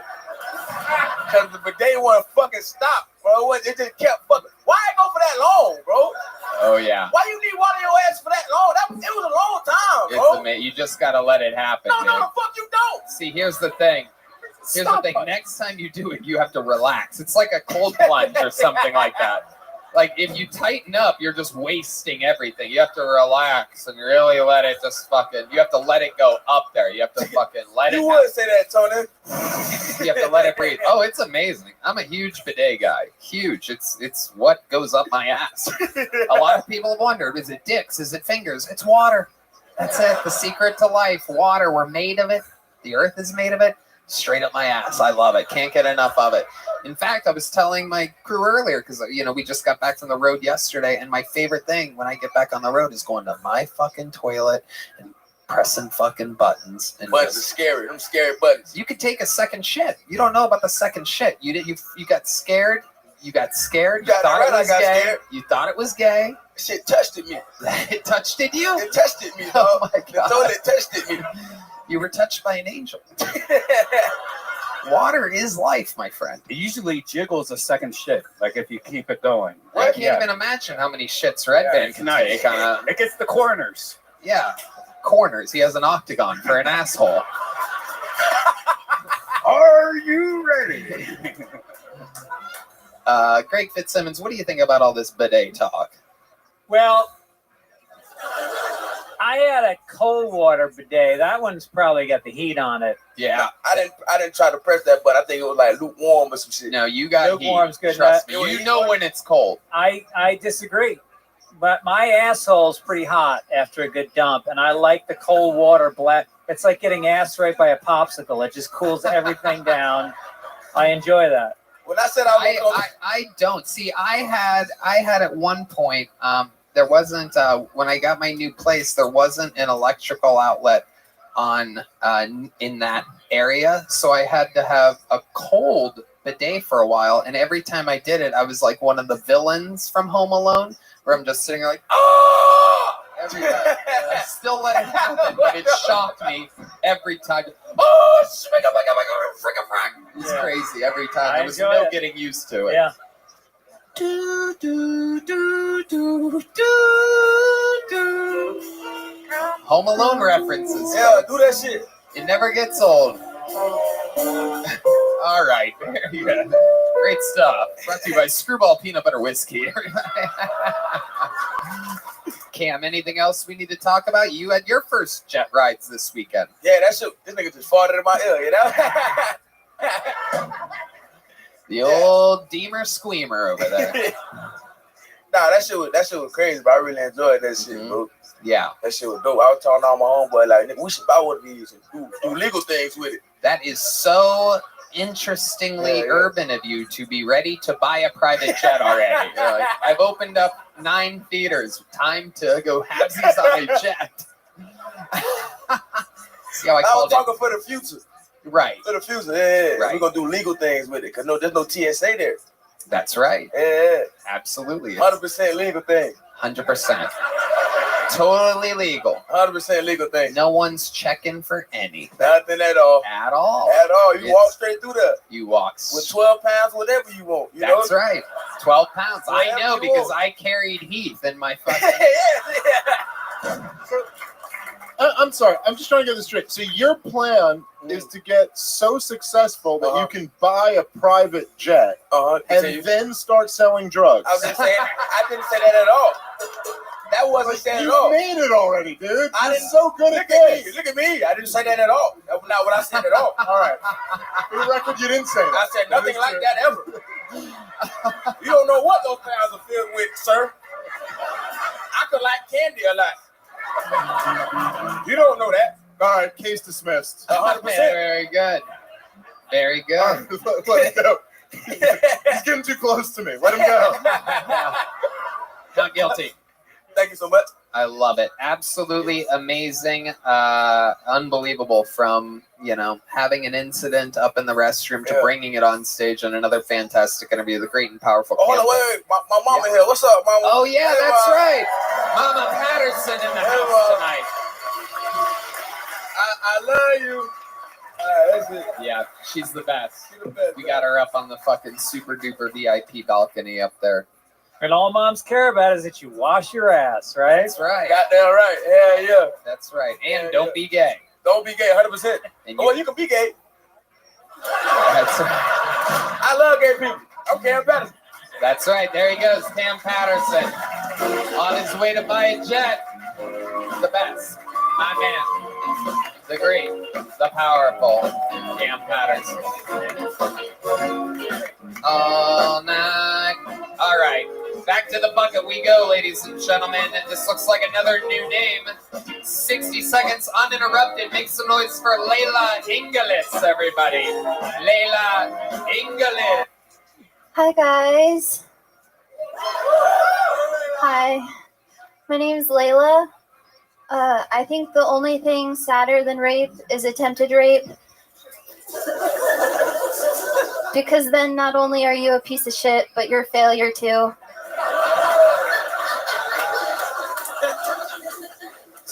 I know I sound like a girl that might do eeny, meeny, miny, mo to decide what kind of gas to put in my car.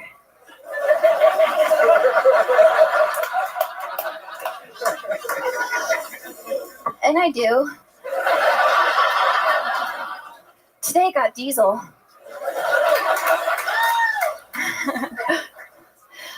When I first started my period, I treated pads like diapers. I know. I thought we could just let anything go in them.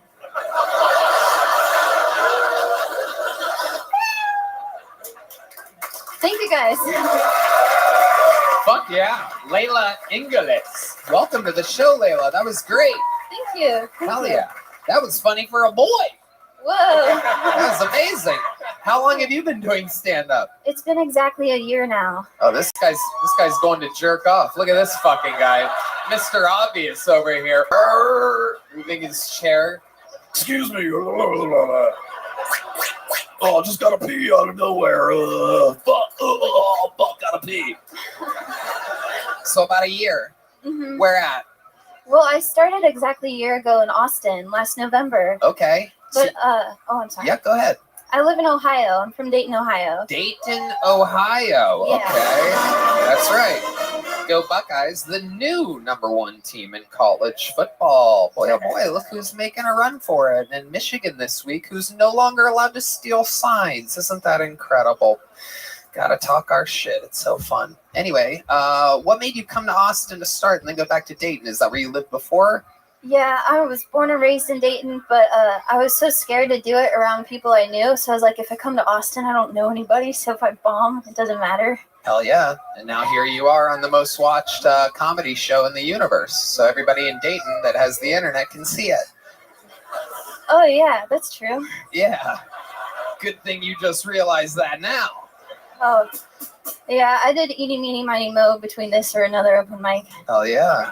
Wow. Solid callback. Absolutely. You know, Tony, I could tell it's 64.9 degrees in this room right now. It literally is 64.9 degrees in the room. I was on at Vulcan when you guys were at Vulcan, and I wore the same tank top but blue, and he made a comment about my tits. So. Oh, that's hilarious. I didn't even know what you were referencing, by the way. I'm so used to you just fucking bombing that I didn't even know you were mentioning her nipples. You are a blatant sexual harasser, Red Bear. Can I tell you, I thought it was a shrinkage joke for him. And people always ask, like, why, if you're in Texas, why do you wear jackets and coats and whatnot? It's because we keep the studio cool because fucking laughter and humidity builds up in here, so you have to. And we have an actual thermometer that we keep here all the time, and it literally is 64.9 degrees. You can confirm in the front row. I so didn't get Brian's comment that I thought she was being narcissistic when she made it all about her tits. Right. Like, I was like, Absolutely. that's not what he was talking about. Right. She's a smart chick. She knows what's up. Yeah. That's right. I sound really smart, too. Yeah, absolutely. So, Layla, what do you do for a living in Dayton? What keeps you in Dayton, Ohio? I work at the Dayton Funny Bone. Wow, what do you do there? I serve. Okay. I'm a server. But why? Thank you for your service. Thank you. Why do you stay in Dayton? Well, that's because I don't have a lot of money, and it costs a lot to live here. And I'm not like one of the people that are okay with being in their car. Right. Have you ever thought about saving a few $1,000s and starting here, and then you could serve here in a better economy and less taxes, and then My brother got a house here, so I could. What? My brother got a house here, so I could live with him. But I don't know. A lot has been happening in Ohio. I know Austin is so much cooler than Ohio, but like I'm getting a lot of opportunity out there. Well, don't you think you would get a lot of opportunity where there's more opportunities? Yeah. Hey, Antarctica's great. I've been having a lot of opportunities here. You're right. Maybe I should do eeny, meeny, miny, mo about it. That's probably a better idea than nothing at all. Eeny, miny, mo. Austin or slowly dying? Dayton is actually one of the worst places in Ohio. It is. It's horrible. Yes, it really is. A lot of Yeah. people don't know this. People think Ohio is like a farm city because it sounds like Iowa and shit. Like it's like people get it confused. Ohio has a lot of major cities, and one of the worst ones, maybe the 7th or 8th best one, is Dayton. Yeah, I'm the only other girl that does comedy there. Right, There's 2 of us. right, absolutely. And Dude, I mean, look, I thought you were great tonight, but if you're telling me in an entire city there's 2 female comedians, the odds that one of them would be funny is so low. And the fact that you are funny is pretty incredible. Yeah. No? No, I yeah. was saying. I'm sure you guys don't know about the odds of female comedians. No, that's exactly what I was saying. These opportunities that you're getting, do they tend to be mostly from male comedians that want to hang out with you? Well, I like to think it's not, but I guess it probably is.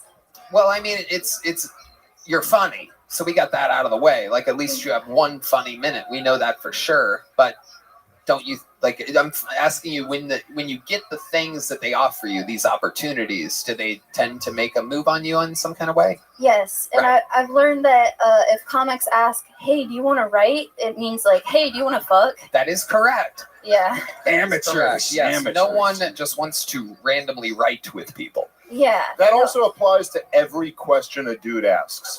Right. Yes. It's not just writing. And in any industry, exactly. If you work at a gas station and someone's like, "Hey, do you want to drink coffee and to talk about stuff tomorrow?" They don't really want to talk to you.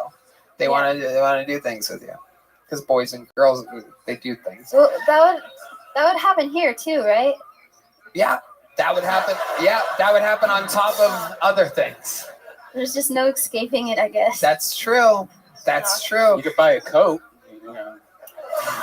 Yeah, that is true. That is indeed. That's how Red Band covers up his tits. So it's very easy. I did it to see if you would make a comment about it. You And did. you did. You did. That's incredible. Lawsuit incoming. Okay. There you go. Layla, I want to know more about you. Tell us some interesting fun facts about your life or anything like that. I have weird talents. Like I can talk with my mouth closed. It's not like ventriloquism. My cheeks get puffy. It's something. Let's see it. Absolutely. How many of you want to see that, huh? Okay, I've never done it into a microphone, so hopefully it's okay. Uh-huh. Hey guys, what's up? What's going on? Whoa, that's amazing. Oh my goodness. Do you have a bit about that? You have to have a bit about that. That's I've been trying to make a bit about it. I'm not sure exactly how to work it out though. Can you try? Can I just hear you say "Don't come in my mouth" while you do it? Okay, we can meet at a coffee shop and write about it. Okay. All right. Yeah, it'll be Red Band's first time writing in 8 years, so it's going to be pretty exciting. Can you actually write with Red Band, please? It'll be good for him.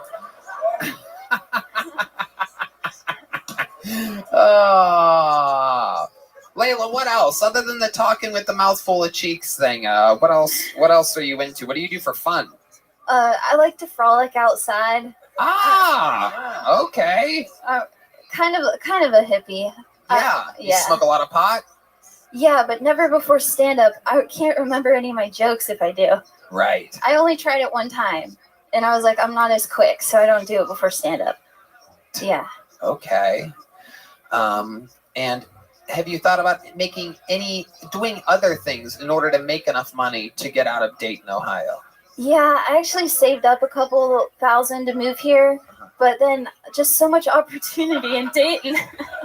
What type of opportunities are you fucking talking about? Just so many guys want to write with her, Tony. Yeah, what are these opportunities? Well, I actually just got hired to be on a little sketch comedy show. Okay. So, Is it called Saturday Night Live? No. Right. So what the fuck are you talking about? What little sketch comedy show is being filmed in Dayton, Ohio? It's called slapstick comedy. It's actually out of Columbus, Ohio. Yeah, no one knows about We're it. getting closer to No, Cleveland. not a. There you go. Very good. Thank you, Red Band, for the pointless sound effect. Thank you. Look up the fucking thing. Jesus Christ. Slapstick comedy in Columbus, Ohio. I don't think they have anything out yet. So what are you? Do you realize this is like the writing thing, right? Okay, I guess you got They're gonna me. slap their stick against you. Is what's happening. Yeah, it's come do some sketch with us. It's a slapstick. It's a Red Band. Pull up the fucking thing. God. Oh, there's nothing. There's absolutely nothing. Is the verdict. So there really is nothing on the internet. So you're Yeah, starting a sketch group in Dayton, Ohio. All right, I'm afraid to move. You got me. Okay. All right. What are you scared of? Well, I'm afraid because it's going really well in Ohio. I'm afraid it will. Oh my God. All right. So here's the first step. Listen, it's not going that good in Ohio. All right. It's really not. Okay, I'll stop saying that. I'm afraid if I come here, maybe it won't go well. But I can't let fear get in my way, I guess. That Hey, Tony. Yes, Red Band. I have breaking news. I found Slapstick Comedy. They have 58 subscribers. is. That's not the thing. That's not the right thing. Is that it? Yeah. Can you see that? Yeah. No, go back to the fucking main page, Red Band. Is that the thing? Yeah, Misha. Yeah. Oh, that's Misha. 91 views 1 year ago. It is the promo video for Slapstick Comedy. 91 views Wow. in God. 1 year. All right, you know what, Tony? You're wrong. You're gonna have to ride this thing out. Yeah, it's a no-brainer. You gotta see where this is going. Absolutely. Absolutely. Right. Mo money, eeny, miny, mo problems. You know what I mean? It's an absolute no-brainer. This could be the gateway to doing improv in Toledo.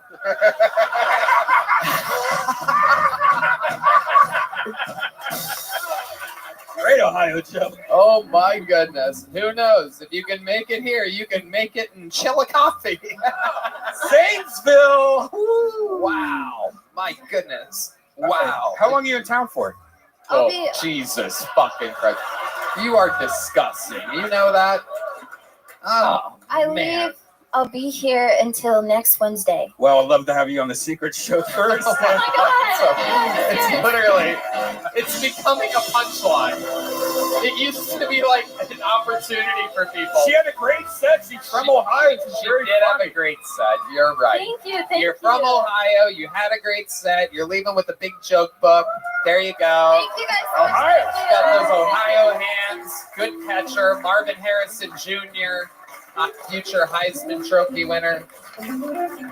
Oh, shit. I forgot to pull a name. No, he's got the day off. Shit. We're a bucket full behind. I didn't pull one?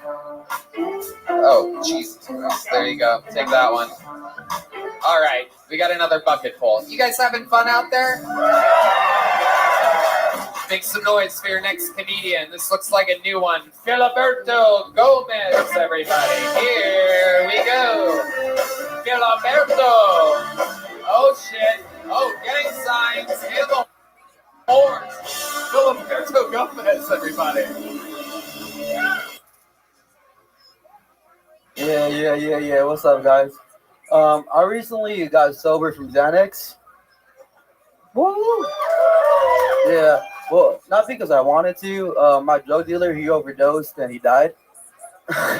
And like, it was intentional and everything. So like, if he knew he was going out like that, he couldn't have it going out of business though. Selfish, if you ask me. Like, he knew that social anxiety. He's just gonna leave me hanging like that. How am I gonna find another drug dealer?